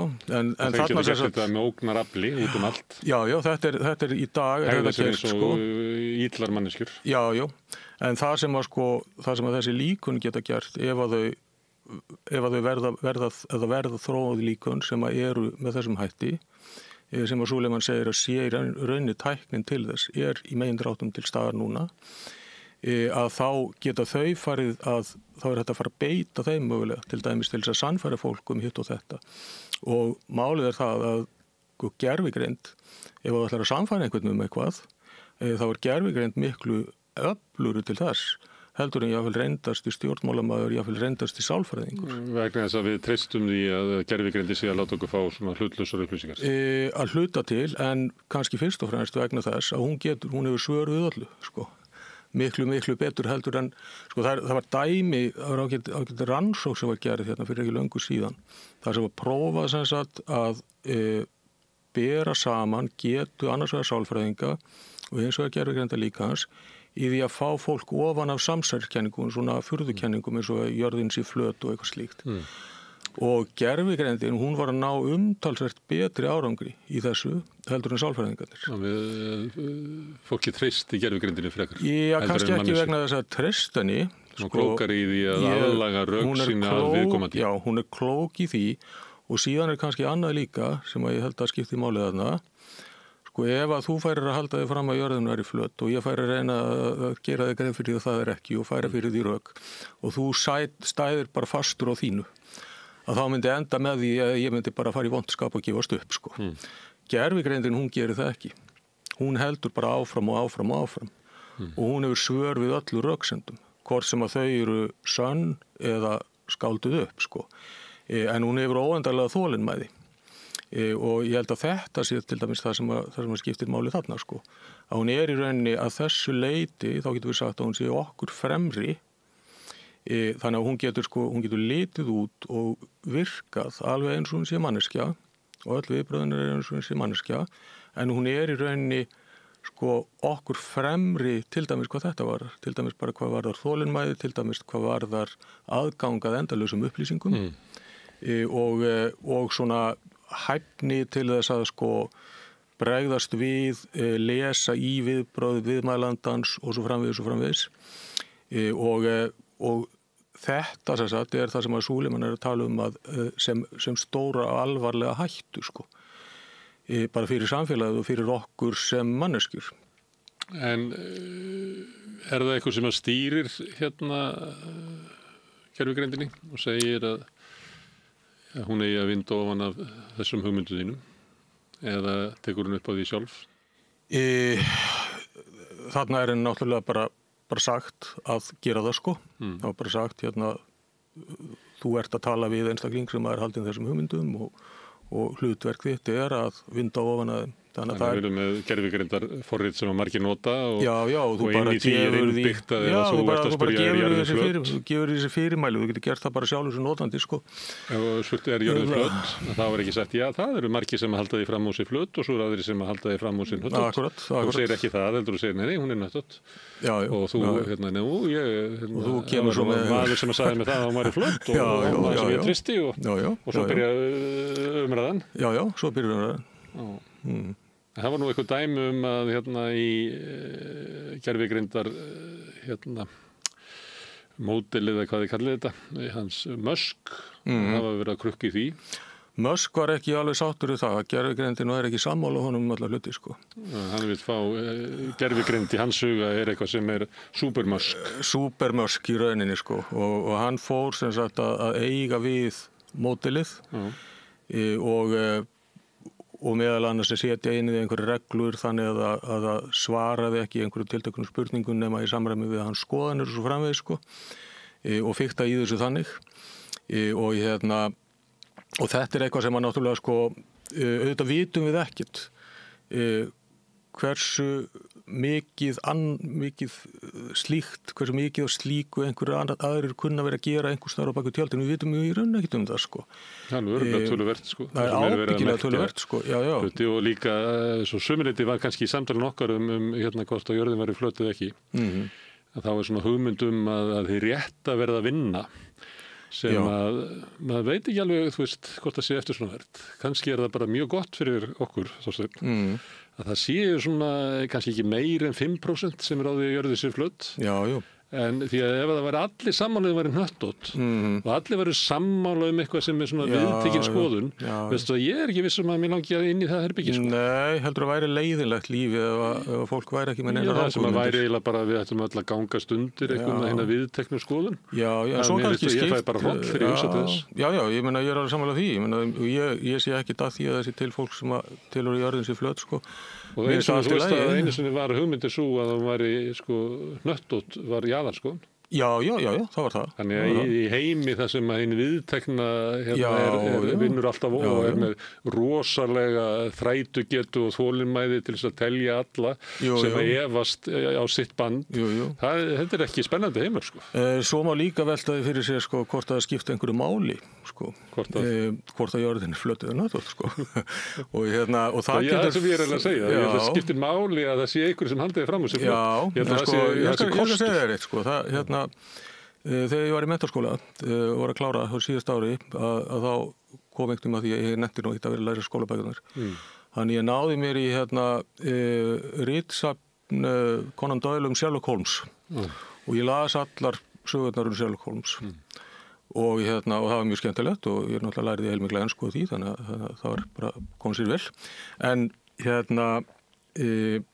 í einni sögunni sko, man ekki hvað það sagði það var, að þá eru þeir að tala saman Sherlock Holmes og Dr. Watson og það umræðan kemur eitthvað inn á þetta sem sagt með sko hvernig jörðin í laginu og Holmes eitthvað svona býtu hvað er það að segja jörðin sé hnöttótt já, það vita nú allir veistu það ekki og þá segir Holmes sko ég tók mér fyrir hendur fyrir einhverjum árum síðan að gleyma kerfisbundu öllu sem að skiptir mikið máli. Og ég hef eflust bara gleymt þessu þá.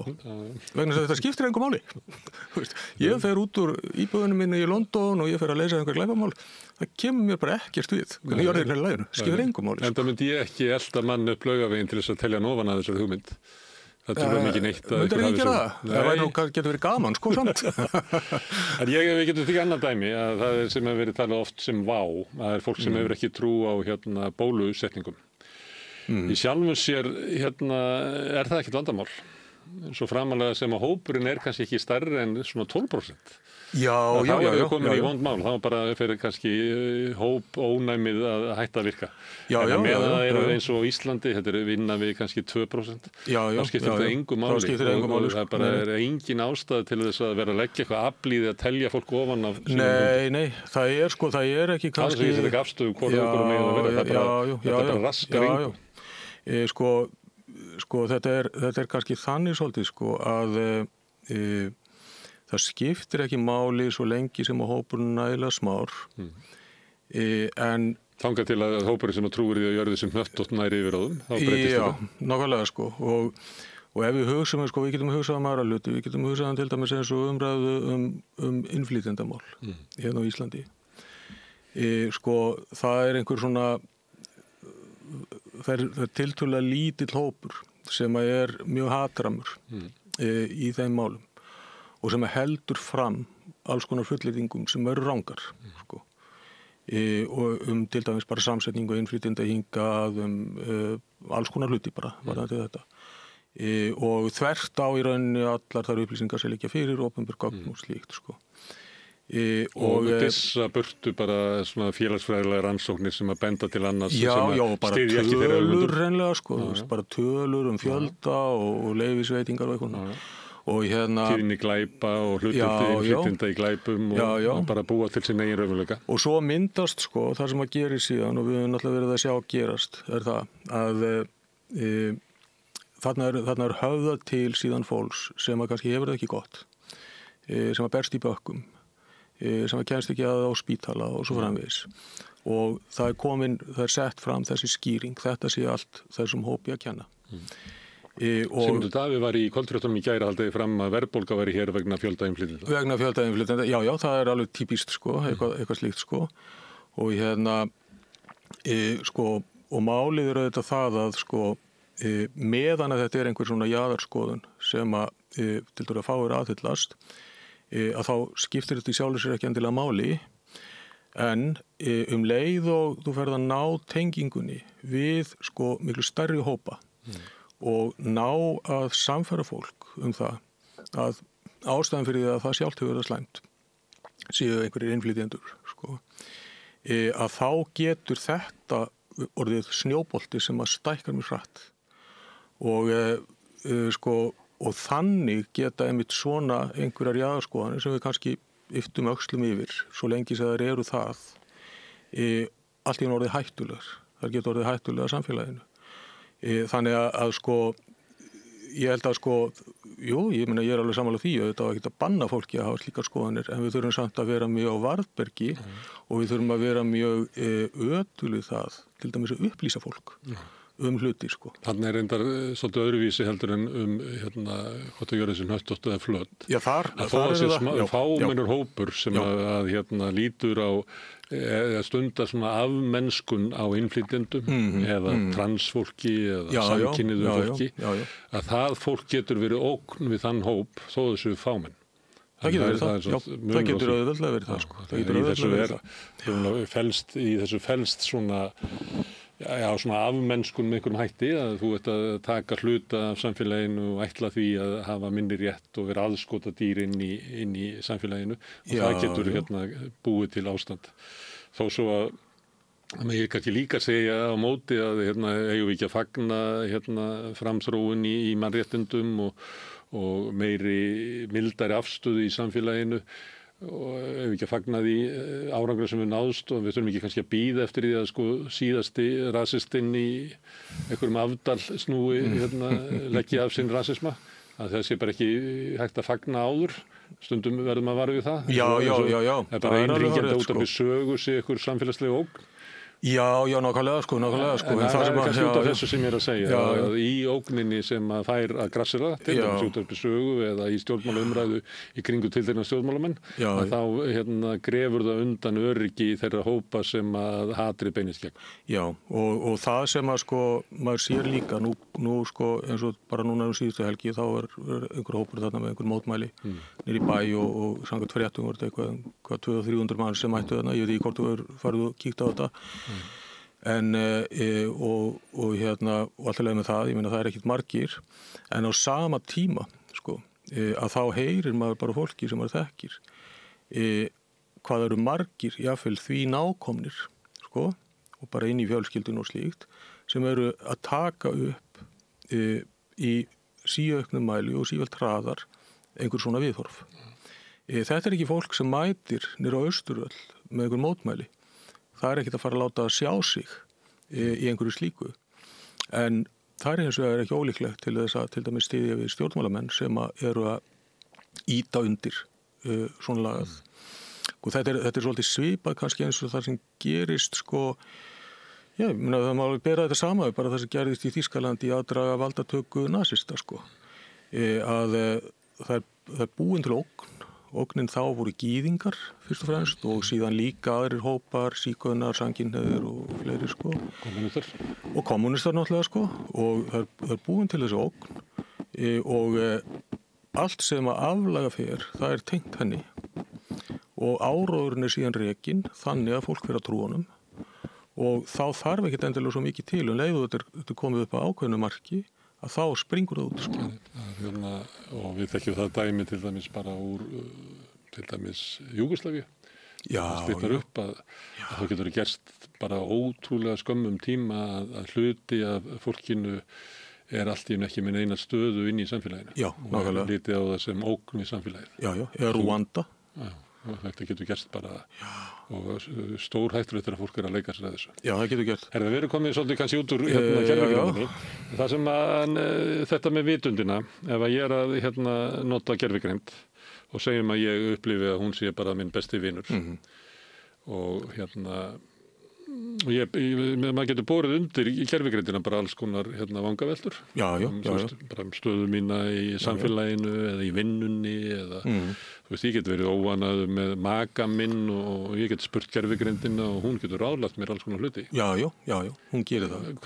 Hver hættan þarna?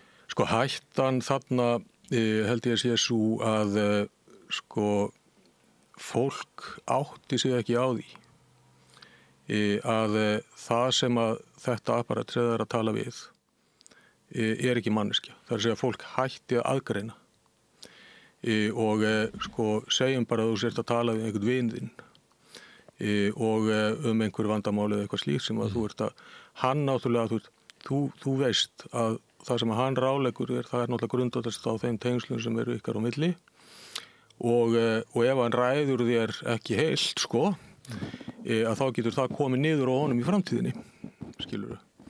Þú veist, ef hann ráleggur þér eitthvað út frá bara sínu agenda sem að svo bara ekkit heppilegt fyrir þig eða eitthvað þannig. Eins og fólki hættir til að gera. Eins og fólki hættir til að gera, sko. En fólk reynir kannski að forðast vegna þess að það hugsar aðeins lengra fram í tímann, sko.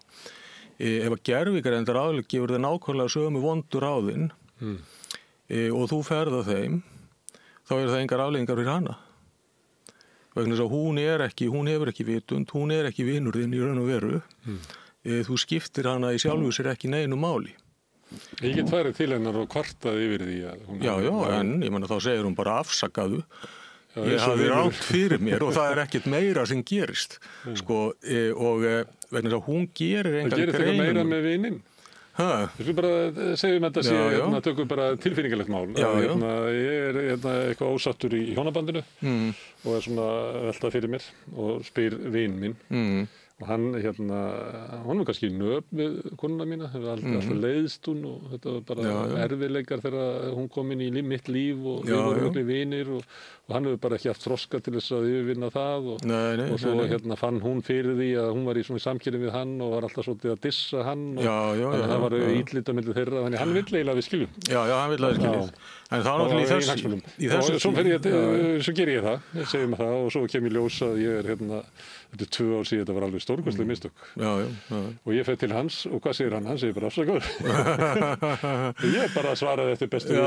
Já, það er kannski sko þetta dæmi. Það er sama á gervigreindi myndu segja. Jú, þetta dæmi kannski svolítið þannig sko að þarna náttúrulega umræðið eitthvað sem þú ættir að vita sko. Þú ættir að vita það alveg ef það svona illiti á milli hans og konar Líklega spurði ég hann til þess að fá svarið sem hann myndi gefa mér. Sem að þú vildir fá sko. en setur svo eins og að hann sé með eitthvað dulið agenda sem þú þekkir ekki. Hann sé til dæmis alveg yfir sig ástfangin á konunni þinni. Og þú veist ekkert það, þú er ekki hugmynd, sko. Og þegar þú fyrir að tala að skilja við hana, þá er hann alveg fyrir flammi. Já, það er mjög sniðugt fyrir það að gera. Og svo eftir mánuð þá er hann búin að taka saman við hana, sko. Sem er engin hætta á með gervigrindina. Sem er engin hætta á með gervigrindina. Þess vegna kem ég að því sem ég ætla að segja. Er þá ekki svolítið freisting fyrir þennan mann að treysta gervigrindinni meira heldur mannin? Jú, það er það. Það er freisting fyrir hann að gera það. Vegna þess að hann veit að hún hefur ekki þetta agenda. Og þetta er það sem maður sér að fólk er að gera. Fólk er að treysta gervigrindinni, sko, ég til dæmis bara eins sem sálfræðingi, sko. Og hún getur alveg virkað ágætlega sem sálfræðingur upp að einhver ákveðnu marki. En til þess þarftu þetta í rauninni helst að kunna sálfræði vegna þess að þú þarft að geta áttaði á því hvernig hún er aðleggja þér eitthvað sem að meikar eitthvað sens, eitthvað sálfræði og hvernig ekki. Og læknisfræði til dæmis, sko það er algengara sem er sko að fólk er að fara til lækna og það er bara að fá einhverjar ráðleggingar sem eru bara út í loftið og það er ekki jafnvel gerðar þær rannsóknir sem það er að gera. Ég var nú bara að lesa fréttum í gær, sko. Áhugaverða frétt þar sem megin punktur var sá að gögn málsins sýndu að það var einhver mistök læknis að það væri líklegt til sakfellingar en leið að það sakfelling væri ólíkleg sem að er svona Var þetta ekki einhver mistök í fréttaflutningi? Nei, ég held ekki. Nei, það var það ekki, sko. Það virtist, það var einhver sem að vera stinga upp á því út af frá fyrirsögnin en svo las maður fréttin í gegn, sko, og það var það bara svona. Og það sem ég hugsaði strax, sko, var þetta sko samanborið við Kurt Schrödinger, sko, sem var bæði lifandi og dauður á sama tíma, sko, þá var þetta málskóks Schrödingers, sem bæði leiða til sakfellingar og ekki á sama tíma, sko. En en þarna sem sagt, sko, nú er ég búin að missa þráðan í því sem ég ætlaði að segja, það var þetta gervigrindina, sko. En það er hvort að maður það að hún sé ekki með hagsmuni inn í hagsmuni, já, hvort að hún sé ekki betri ráðgjafi og þú varst að fara að fólk er að spyrja hann um svona læknisfræði og slíkt, sko, og þá færðu oft bara betri ráð, sko, frá gervigrindinni, sko, og maður er bara á tali við fólk, sko, þá fær maður, ég menna, þú veist, eins og einhver fer til læknis og er með flensu og bakteríusýkingu og læknirinn bara segir, já, þetta er bara flensu, þú verður bara að bíða en svo er þetta kannski einhver hættuleg bakteríusýking og hann nennir ekkit að vera að greina þetta og þá fyrir viðkomandi gervigrindina og spyr og kafar honni í þetta og fær þá réttari svör, þannig að sko fólk fer og þetta treysta þessu, sko, þannig og en þú þarft að vita hverju þetta spyrjum og þú ert að vita og þetta er einhverja þekking á efninu, sko. En treysti fólk þá ekki gervigrindinni vegna þess að annars vegar er það með sögur lækna sem voru með rangagreiningu og svo er það bara prófað líka, sko. En síðan eftir með sögur megin gervigrindina sem var með lausnina. Já. Þú getur alveg snúið svo við.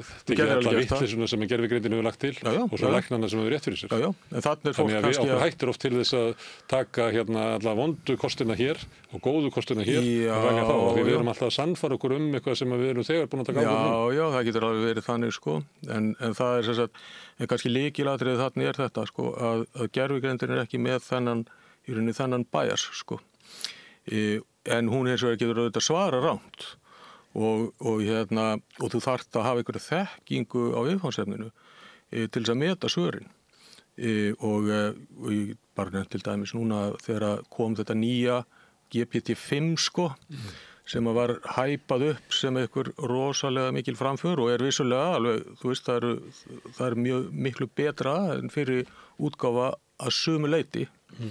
Ég notaði þetta mikið til dæmis til að skrifa svona, sko, forrit og kóða og þannig lagað, sko. Og ég sá strax þegar ég fór að nota þetta var miklu öflugra í því, sko. En síðan hef ég prófað þetta líka og ég prófaði þetta ofta og ég taka svona einhverja, eins og svona bara lögfræðileg efni. Vegna þess að þar eru við með eitthvað svið þar sem er til óbúslega mikið af gögnum og þau eru öll aðgengilega á netinu og dómar og löggjöf og úrskurðir og svo framvegis, sko. Oft verið sagt að gervigrindin muni fyrst þurrka út lögfræðinga. Já, og það eru komin nú þegar, sko, fyrirtæki bara hér sem eru að nota gervigrind til að segja fólkið þetta. Ég fór að prófa þetta nýja líkan á þessu og það var mjög áhugavert vegna þess að ég sagði, leitaði í þessum lögum þarna, einhver lög sem ég tók, ég man ekki hvað var, og fyndu fyrir mig hvort að þarna þetta orðalag hér. Og hún fer og stað og svo kemur hún, já, í fyrstu grein stendur og kemur með eitthvað og ég hef með lögin opin fyrir fram mig sko og ég segi bara, nei, það stendur ekki í fyrstu grein. Þetta getur ekki passað.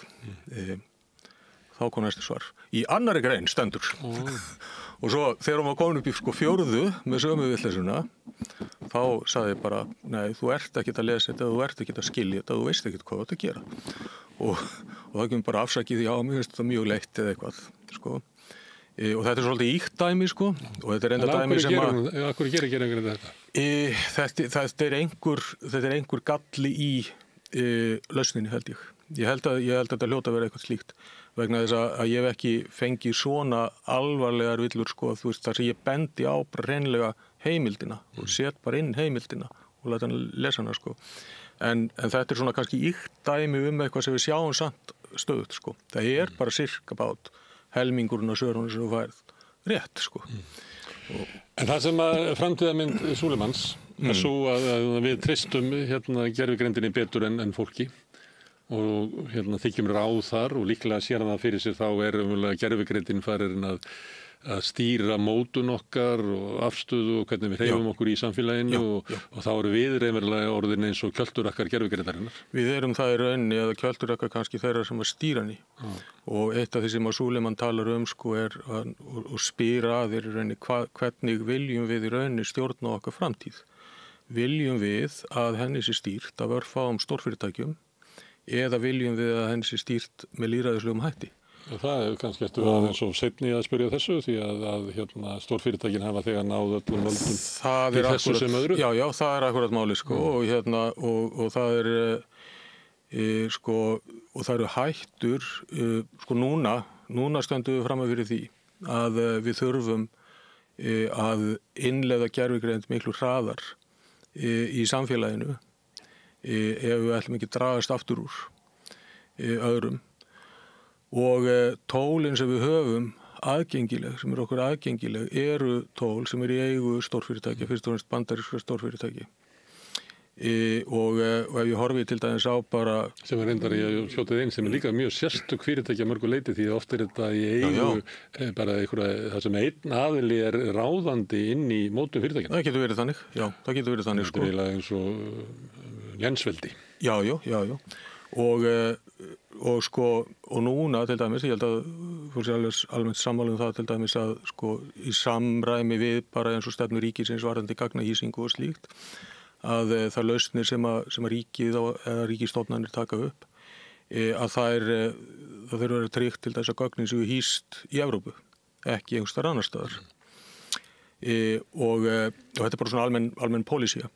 En síðan hins vegar, það var einhver að benda á þetta daginn, ég man ekki hver það var einhver sem var að benda á það sem sagt að reglur í Bandaríkjunum sem voru settar aldrei í fyrri forsetatíð Donald Trump að það er kveða á það að bandarísk fyrirtæki séu ef að þessi krafist í nafni þjóðaröryggis skuldbundin til þess að afhenda stjórnvöldum hvaða gögn sem er. Þannig ef við erum til dæmis, og þetta á líka við þetta bara sko ekki endilega bara gervigreind, heldur bara það til dæmis að við erum að hýsa hjá Microsoft í Evrópu, mikið af gögnum. Það er það sem er opinbert en líka það sem er í einkaskilabóðum og öll samskipti sem við eigum. Allavega sko, já, allavega og það getur verið bara viðkvæm gögn til dæmis sem eru utanumhaldið á forræði sko ríkisins, sem sjúkraskrár, sakaskrár, alls konar svona viðkvæmar upplýsingar sem eru hýstar einhverstaðar og sem að í rauninni ef sem sagt bandarísk stjórnvöld krefist þess að þá er Microsoft tilneytt til þess að afhenda þessar upplýsingar. Þannig að sko að þetta er einn nángin af hættunni þannig. Það er skýr sem að það sem er til dæmis mikið ríkisbókhaldinu geymt að það er í eigu fyrirtæki sem var allavega í eigu Goldman Sachs. Já. Þannig að við erum ótrúlega kærlaus á þessu liði. Við erum það sko og kannski sko, já, kannski, ég veit ekki, kannski ekki endilega kærlaus heldur svona ekki nógu snögg að sko, við erum ekki að fylgjast nógu grannt með kannski. Það er kannski það sem er sko. Við þurfum að vera þetta bara breyttur veruleiki, sko. Og við þurfum að vera miklu meira vakandi fyrir allir þessu. Og núna til dæmis, núna vakna þetta spurningar eins og varðandi gervigreindina og varðandi samfélagið og varðandi opinbera til dæmis. Það vakna þetta spurningar það, sko, hver á stefnu okkar að vera. Sko, við notum kannski í dag, og þá eru náttúrulega stofnanir og fleiri aðilar byrjar að nota, sko, gervigreind bara einhver svona líkun eins og til dæmis OpenAI líkunin eða eitthvað slíkt. Og allt í lagi með það til að byrja með, sko, en til lengri tíma að þá þurfum við að hugsa þetta í raunni út frá, sko, bara þessu bara öryggi samfélagsins reynilega, sko, bara gagnvart öðrum og gagnvart jáfnvel, sko, stjórnvöldum í heimi þar sem að virðing ráðandi afla fyrir lögum og rétti virðist vera mjög víkjandi. Hefur kannski alltaf verið það, sko. Hefur kannski alltaf verið það, en það er kannski íktara og alvarlegra núna, sko. Já, það er það. Ég meina, það hefur ekki gerst síðan, sko. Það eru, sko, það er ekkert langt í að verið 1000 ár frá því að, sko, habeas corpus reglan. Reglan það að sakaður maður verði að eiga rétt á því að koma fyrir dómara, var lögfest í Bretlandi, Magna Carta, 1100 og eitthvað, sko. Nú verið að tala í Bandaríkjunum að afnema þessa reglu. Og þá verið að tala að afnema hana... Gagnvart tilteknum hópum. Já, það byrjar þar, sko. Afnema hana gagnvart innflytjendum, en hvað svo? Hvað svo með gagnrýnendur stjórnvalda og svo framvegis, sko. Þannig að sko, einhver grundvallarprinsip sem að ekki hefur verið einu sinni spurt spurninga alveg frá því bara lýðræðis samfélaginu tóku að þróast, að nú farið að spyrja spurninga þau. Herðu, ég ætla að segja þér að við erum að tala svona hversu langt gervigreind getur selst og hún náttúrulega ekki að fara inn í svona samskipti mín á Messenger eða tölvupósta og sækja í það núna. En einhvern tíma daginn þá var ég eitthvað að skrifa á Facebook og það rifjaðist upp fyrir mér að ég hefði gefið út bók fyrir svona, ég man ekki hvaða mörgum árum. Bara næstu 30 árum. Það sem var svona skáldæfisaga byggði einhver leiti á eigin lífi og ég var ekki að segja, já, ég ætlum kannski að gera framhald eða svona full snemmt að skrifa æfi svona 34 ára. Og þá fekk ég kvöldið skeyti frá manni sem hafði spurt gervigreindina hvernig ætti ævisaga Gunnars Smára lít út. Já. Og hann dregur upp augljóslega alls konar viðtöl sem ég hef farið í gervigreindina. Og ekkert svona neitt langt frá því og hann með æskuna mína svona svolítið á hreinu og svo hann svona með einhverja auðla bókmenntafræði hugmyndir svona hvað selur eitthvað svona að það væri sniðugt að hafa spennuna þarna á milli mín og föðum míns og svo rekur hann svona ævi mína og hvar ég hafi verið og þetta voru eitthvað heldur 7 blaðsíður, sko. Ég gafst nú eitthvað upp á 3. blaðsíðu og svona ég þekkti nú svona uppbrunnan að þessu flestu en maðurinn sem sendi mér þetta, hann var alveg gáttur á því hvað gervigreindin gat sótt mikið og hún var einmitt með svona hálfgerða svona sálgreiningar og var að reyna að átta sig á því hvað raunverulega drífur mig áfram og hvernig ég uppbyggður sem karakter og þannig hún gerði það og þessi maður, hann var svo gáttur, hann ákvað að senda mér þetta, fannst þetta eiginlega vofegilegt hvað hún væri, hvað færi nærri manni, en ég veit hins vegar að því að ég þá sé ég að hún náttúrulega bara að geta sér til og hún að setja mig í svona þekkt mót af hinn og þessu eins og kannski við gerum svolítið við annað fólk. Já. Og þetta er kannski, sko, þarna kemur einmitt að mjög mikilvægum punkti, held ég, sko, sem að það að við erum í dag, við vitum, þú veist að hún að bulla eitthvað þig, sko, þarna. Og við vitum almennt ég vissi það meira heldur maður sem sendi mér þú vissi það meira, já, hann var meira sjokkeraður yfir hvað hann vissi mikið ég sá að sumt af því sem hann taldi að hún vissi var bara getsagnir út í lofti, sko. Jú, akkurat, sko. En þarna sem sagt, sko, þarna veist þú þetta og þegar við erum að spyrja gervigreindina og við fáum reglubundið einhver röngsvör og einhverja vitleysu þetta er ákaflega mikilvægt. Sko, sko, og ég held að ég var einmitt að hugsa þetta í tengslu við grein sem að kom á Vísi núna síðustu helgi eftir mann sem heitir Brynjólfur Þorvarðarsson ef maður rétt, hann er búin að sérfræðingur og hann var að tala sko það að þetta væri bara verið svona voða vitlaus. Já, þetta væri bara allt einhver bóla og eitthvað þannig sko og svo framvegis sko og einmitt að nefna þetta sko að í kannski helmingi tilfella á sumum sviðum í helmingi tilfella oft kannski miklu minna en það að þá svarar hún vitlaust og þannig og hugsum okkur nú sko, hugsum okkur ef hún gerði þetta ekki ef að þú geti bara verið viss um það að allt það sem hún segði við þig væri bara hárrétt sko, þá kannski getur horta á þetta eins þannig sko, að í rauninni það á hún sko, kannski ein helsta hindrun í vegi þess að hún taki yfir jáfnvel á þess að hún ætli það sko, veist, það bara gerist við gefum eftir okkar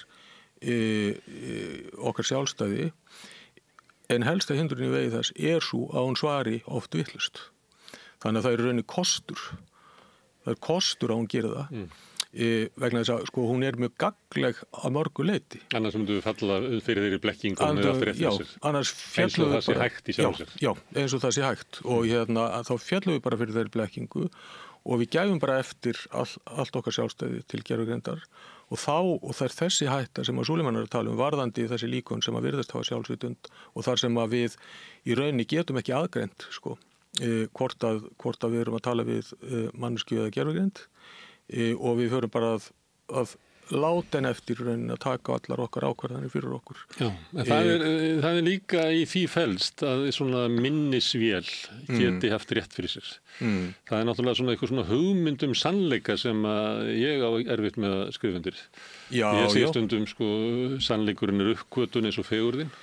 Og þá heimurinn þá síkvikur og það sem var satt í hitti fyrir að gær verður ekki að vera satt í dag. Nei, það þarf ekki að vera það sko. En minnisvélin, hún getur ekki lifað í slíkum heimi. Nei. Hún verður að trúa því að fyrsta sem ég man eftir þegar gervigreind var að koma fyrir alltaf ekki 30 ár síðan, þá var einn vinur minn sem að sagði, skarpgreindur, sem sagði að gervigreindin þegar komin. Hún í huga þeirra sem að trúa á því að þessi hægt að búa til gervigreind og það tengir svolítið þessari hugsun að gervigreindin var alltaf rétt fyrir sér ef að við göngum inn í hennar heim ef við göngum inn í hennar heim og það það sem að Súleiman er að tala að það sé hættan á því að við bara við bara sofumst inn í þennan heim velrænan, dauðan, kaldan heim vélarinnar og að við í rauninni sko hættum að láta veruleikann skipta okkur máli og það er kannski þessi einkenni sko, þetta er ákveðin hlutur sem maður sér í tölum aftur eins og bara þessi samsæriskenningar og slíkt sko, að þegar að fólk komið orðið heldtekið og slíku, þá hættir veruleikin að skipta máli. Hinn ytri veruleiki hættir að skipta máli. Sannleikurinn hann er bara innan með þér sko, og þú ert með hann og þú ert með hlutin algjörlega á hreinu og það skiptir engu máli. Það er nú til heimspekingar sem voru með þessar kenningar áður þegar gervigreind var til. Við erum bara vitund okkar. Já, við værum ekkert annað sko. Og að sko í rauninni þá sko sé engin munurinn sé blekking sko. Þú veist. Það er kannski ástæðan fyrir því að hinn svo kallaði sýndarveruleiki eða hvað við höfum að kalla þetta þessi veruleiki sem við lifum í meira mæli inn í sem fyrir utan svona holdlega heim að það er ástæðan fyrir þetta svo öflugt að vegna þess að vitund okkar svona. Vitund okkar nefnilega svona sko. Já, hún svona sko. Annars myndi þetta ekki virka sko. Nei, nákvæmlega. Ef við værum bara bundnir eins og við getum trúað í að kýrin væri við sitt hold og sitt sína vitund að þá myndi kýrin hefur engan áhuga á gervigreind eða internetu. Nei, og þetta er náttúrulega sko og við getum kannski vísað aðeins í sko eins og bara postmodernisman sko og Foucault og Derrida og þessa hugmynd að það sé í rauninni ekkert kannski svolítið mistúlkun en samt alveg gagnleg sko að sé ekkert til utan textans og þannig að sko að í rauninni það sem hægt að lýsa með tungumálinu það sé hinn eini veruleiki að ekkert sé til utan það sem hægt að lýsa með tungumálinu og ég gerði það ganni mínu fyrir einhverjum mánuðum síðan að ég let gervigreindina skrifa fyrir mig samtal akkurat þetta efni, sko. Ég hef kannski sagt þér frá því áður, sko, en það var mjög áhugavert og hún gerði það mjög vel. Það var í rauninni þessi deila það, hvort að það væri einhver munur á veruleikanum og sjálfsvitund og ímyndun okkar veruleika og sjálfsvitund, sko. Og í rauninni var, sko, það var engin niðurstaða beint úr þessari... Hún bar fram rök í báðar áttir. Og rökræði þetta við sjálfa sig, sko. Og það var skemmtilegur rökræði, svo hún var mjög kurteis við sjálfa sig, sko. Þannig að hún fer ekkert að rífast og fer ekkert í fílu, sko, við sjálfa sig. En þú, við heyrum, það mikið lótt ykkar hvert börnin okkar sé að sogast þarna inn. Já, það það. En það líka tengt samfélagsmiðlum, sem kannski eru samfélagsmiðlar eitthvað svona eins og gervigreind, það sem svona uppsóp af almennum viðhorfum eitthvað sem að hefur svona mótandi áhrif á fólk og reynir að lifa innan. Og það náttúrulega, sko, hvað börnin varðar, þá þetta náttúrulega, sko...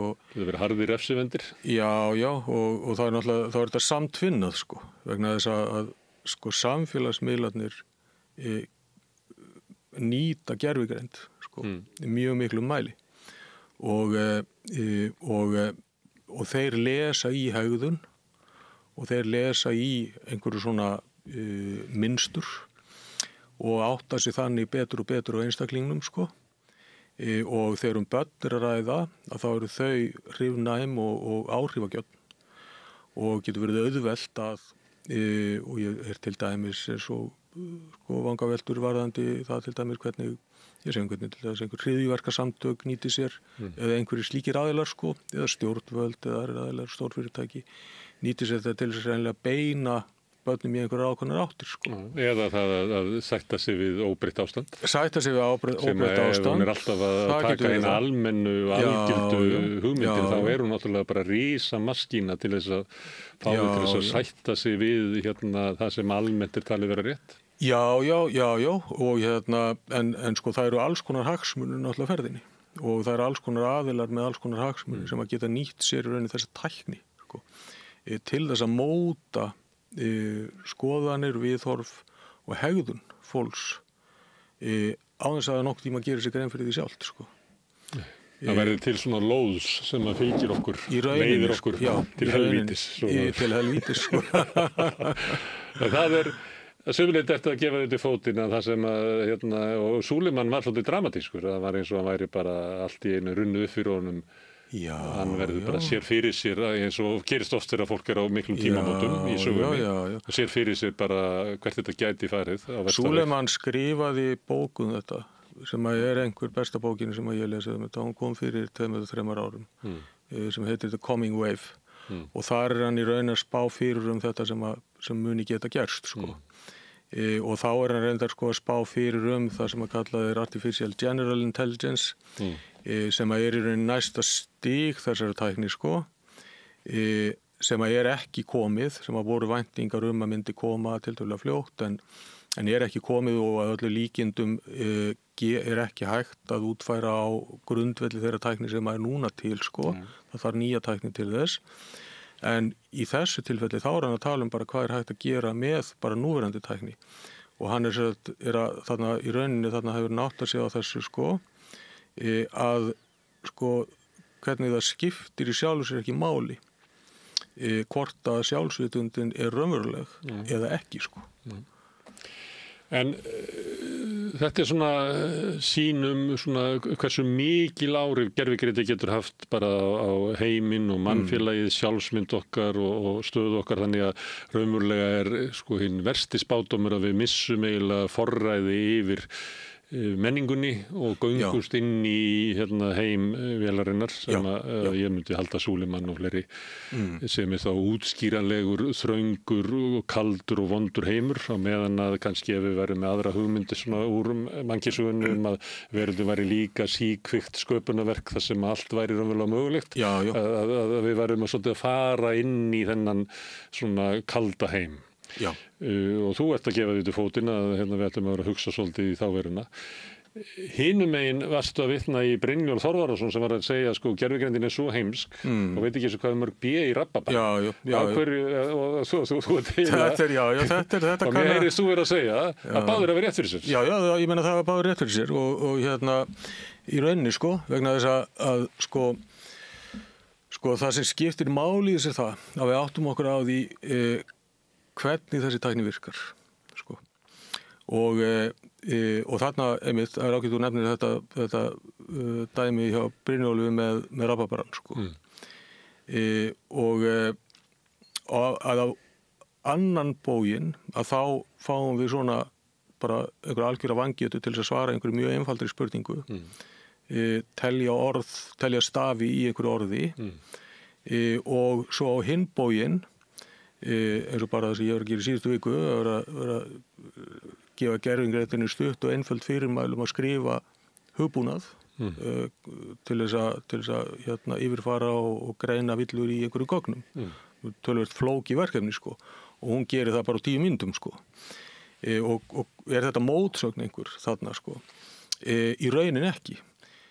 Vegna þess að sko hvers vegna er það sem að gervigreindin getur skrifað flókin hugbúnað á stuttum tíma? Það er vegna þess að hún hefur alveg gríðarlega mikið af gögnum hugbúnað. Hún hefur gríðarlega mikið af gögnum sem að tengjast í verkefni. Hún býr miklu vitneskju það og hún er í rauninni, það sem hún er að gera, hún er að sækja í þessar upplýsingar sem hún hefur. Þannig að líkunin virka alltaf þannig. Í rauninni, í grunninn mjög einfalt. Það sem að gervigreindarlíkanið gerir er bara það að það spáir fyrir út frá tölfræðilegu líkum næsta orð í setningu. Það er bara það sem það gerir. Og þessi virkni sem sagt, hún gerir þeim mögulegt að gera svona hluti. Þessi virkni hins vegar, hún gerir þeim ekki mögulegt að leggja mat á það hvort að það sem þau segja er rétt eða rangt og hún gerir þeim ekki mögulegt að hugsa rökrétt. Hún gerir þeim ekki mögulegt að hugsa stærðfræðilega heldur. Gerir þeim í rauninni ekki mögulegt að telja. Ef að hún með nógu mörg dæmi nógu mikið af dæmum þar sem að framkoma upplýsingunum það hvað er mörg B í orðinu rababari, þá mun hún svara rétt. En ef hún hefur engin svoleiðis dæmi, þá getur hún ekkert svara rétt. Þá reynir hún bara að svara út frá einhverju öðru sem hún hefur og það er ofurlega mikilvægt að átta sig á þessum mun. Sko. Hún ræður ekki við nýja spurningu. Hún ræður henni ekki við. Þannig hún getur ekki þroskast. Nei, hún getur ekki. Þessi menning, ef við myndum ganga inn í hennar menningu, já. Þá er það bara dauð menning. Já, það er nefnilega það og það er með það áhugaverða í þessu sko að öll þau gögn sem að gervigreindin grundvallar getur sín og þekkingu á að það eru gögn sem að við höfum sett inn í hana. Það eru gögn sem að það eru upplýsingar og textar og svo framvegis sem að fólk hefur búið til. Og ef að gervigreindin er orðin það öflug að við förum að treysta henni til þess að í rauninni að hugsa fyrir okkur. Hvernig endar það? Það endar fyrir utan sko allar vitleysundnar sem að geta verið þetta til staður og komið upp og svo framvegis að þá endar það með því að við glötum getunni til þess að hugsa vegna þess að til þess að viðhalda henni þá verður það að beita henni. Heilin bara virkar þannig. Ef við viðhaldum ekki tiltekinni hæfni. Það er ekki fólk sem hefur mundið eins og öll símanúmer en er núna með símanúmer í minni. Já. Og þetta er bara sama eins og bara með líkamann. Ef þú þjálfar ekki líkamann, reynir ekki á hann, að þá verður hann gagnsminni og gagnsminni. Sko. Sama með hugan. Þannig að það sem að við gætum lent í, ef að þetta gerist svona, og ég er ekki að segja að muni gerast, sko, ég er bara að velta fyrir mér möguleikunum, að þá endum við í því í rauninni að við sköpum ekki neina nýja þekkingu. Eina þekkingin sem gervigreindin skapar er bara grundvöldlega þeirri þekkingu sem við höfum sett inn í hana. Þannig að við endum á því að staðna. Og þá bara... Svo gerir líka ráð fyrir að við verðum þá mjög vansæl. Já, kannski, ekki endilega. Kannski verður það rosa ánægður, sko. Þú mennir það, það sé hægt að vera sæll í stöðnun? Já, akkur ekki. Svona leysibói með bara... TV-dinner. Já, fullt af fólki sem bara sér það bara sem himnaríki, sko. Það er þú eða hvað? Það er að fólk sé sælla því að í svona einhverju fjölbreytilegri heimi sem maður lifir í, myndur nú vilja halda það? Já, þetta er auðvitað bara misjænt, sko. Það er þetta að vera vitlaus og líða vel, sko, og bara allt í leið með það, sko.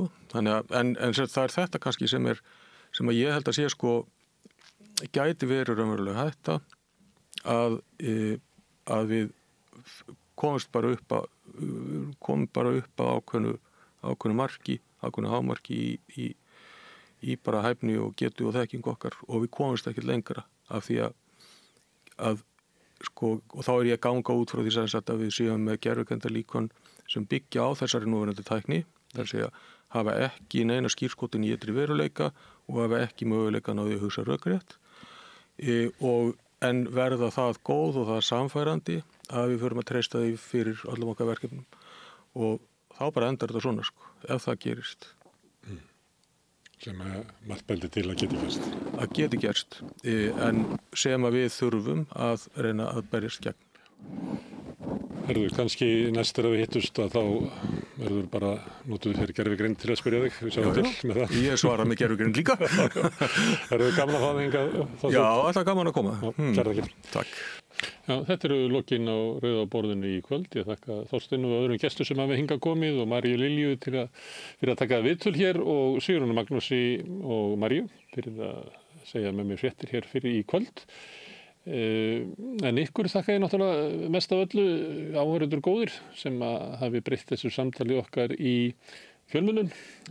Minni á, eins og ég gerir stundum, að því að við byggt upp dreifikerfi bara með því að segja vinum á vandamunum frá samstöðinni og efni sem ykkur líkar hér og þá leitar fólk okkur uppi, finnir okkur á Facebook, á YouTube, í öllum hlaðvarpsveitum, í útvarpinu 89,1 á Stórhöfuðborgarsvæðinu. Það má líka segja þær útasendingar á spilaran, spilarin.is er á netinu og svo er spilarin líka app sem á maður hlaða niður í síma sinn og hlusta á samstöðinu og allar íslenskar útastöður hvað sem er í heiminum. Við erum komin í sjónvarpið til þeirra sem er svo heppin að skipta við fjarskiptafyrirtæki Síman, þar eru númer 5 á fjarstýringunni, kannski ell, ég veit ekki, menn önnur fjarskiptafyrirtæki bjóða sínu viðskiptunni líka upp á efni frá samstöðinni sem er 24 tíma sólarhring, 7 daga vikunar, allan ársins hring, samfélagsumræða við þetta rauða borð og í öðrum þáttum samstöðinnar. Það sem að drífur samstöðin áfram er sá hópur hluti áhorfenda og áheyrenda sem hafa gerst áskrifendur. Það er fólk sem leggur okkur lið með áskriftargjöldum sem er 2.750 krónur er grunn áskriftin, sumir borga meira og þeir sem kjósa láta áskriftina renna sem félagsgjöldin í Alþýðufélagið en það er einmitt Alþýðufélagið sem á og rekur samstöðina. Ef þú vilt slást í þennan hóp bakhjarla sem í raun býður upp á efnið frá samstöðinni en þá getur þú farið inn á samstöðu.is, það er hnappur sem ástendur áskrift og það getur þú skráð þig. Framhald þetta liggja í augum uppi. En þetta er komið nóg í kvöld, ég bara segi góða nótt, en minni á að rauðaborðið verður hér næst í eftirmiddaginn á morgun, klukkan 4 í eftirmiddaginn, að þá höfum við það sem við köllum vikuskamt. Þá kemur hingað góður hópur af fólki og fer yfir fréttir vikunnar og ræður samfélagið á líflegan hátt. En takk fyrir bili og góða nótt. Segðu það á Samstöðinni. Samstöðin er í eigu hlustenda, áhorfenda og lesenda. Sláist í hópinn og gerist áskrifendur.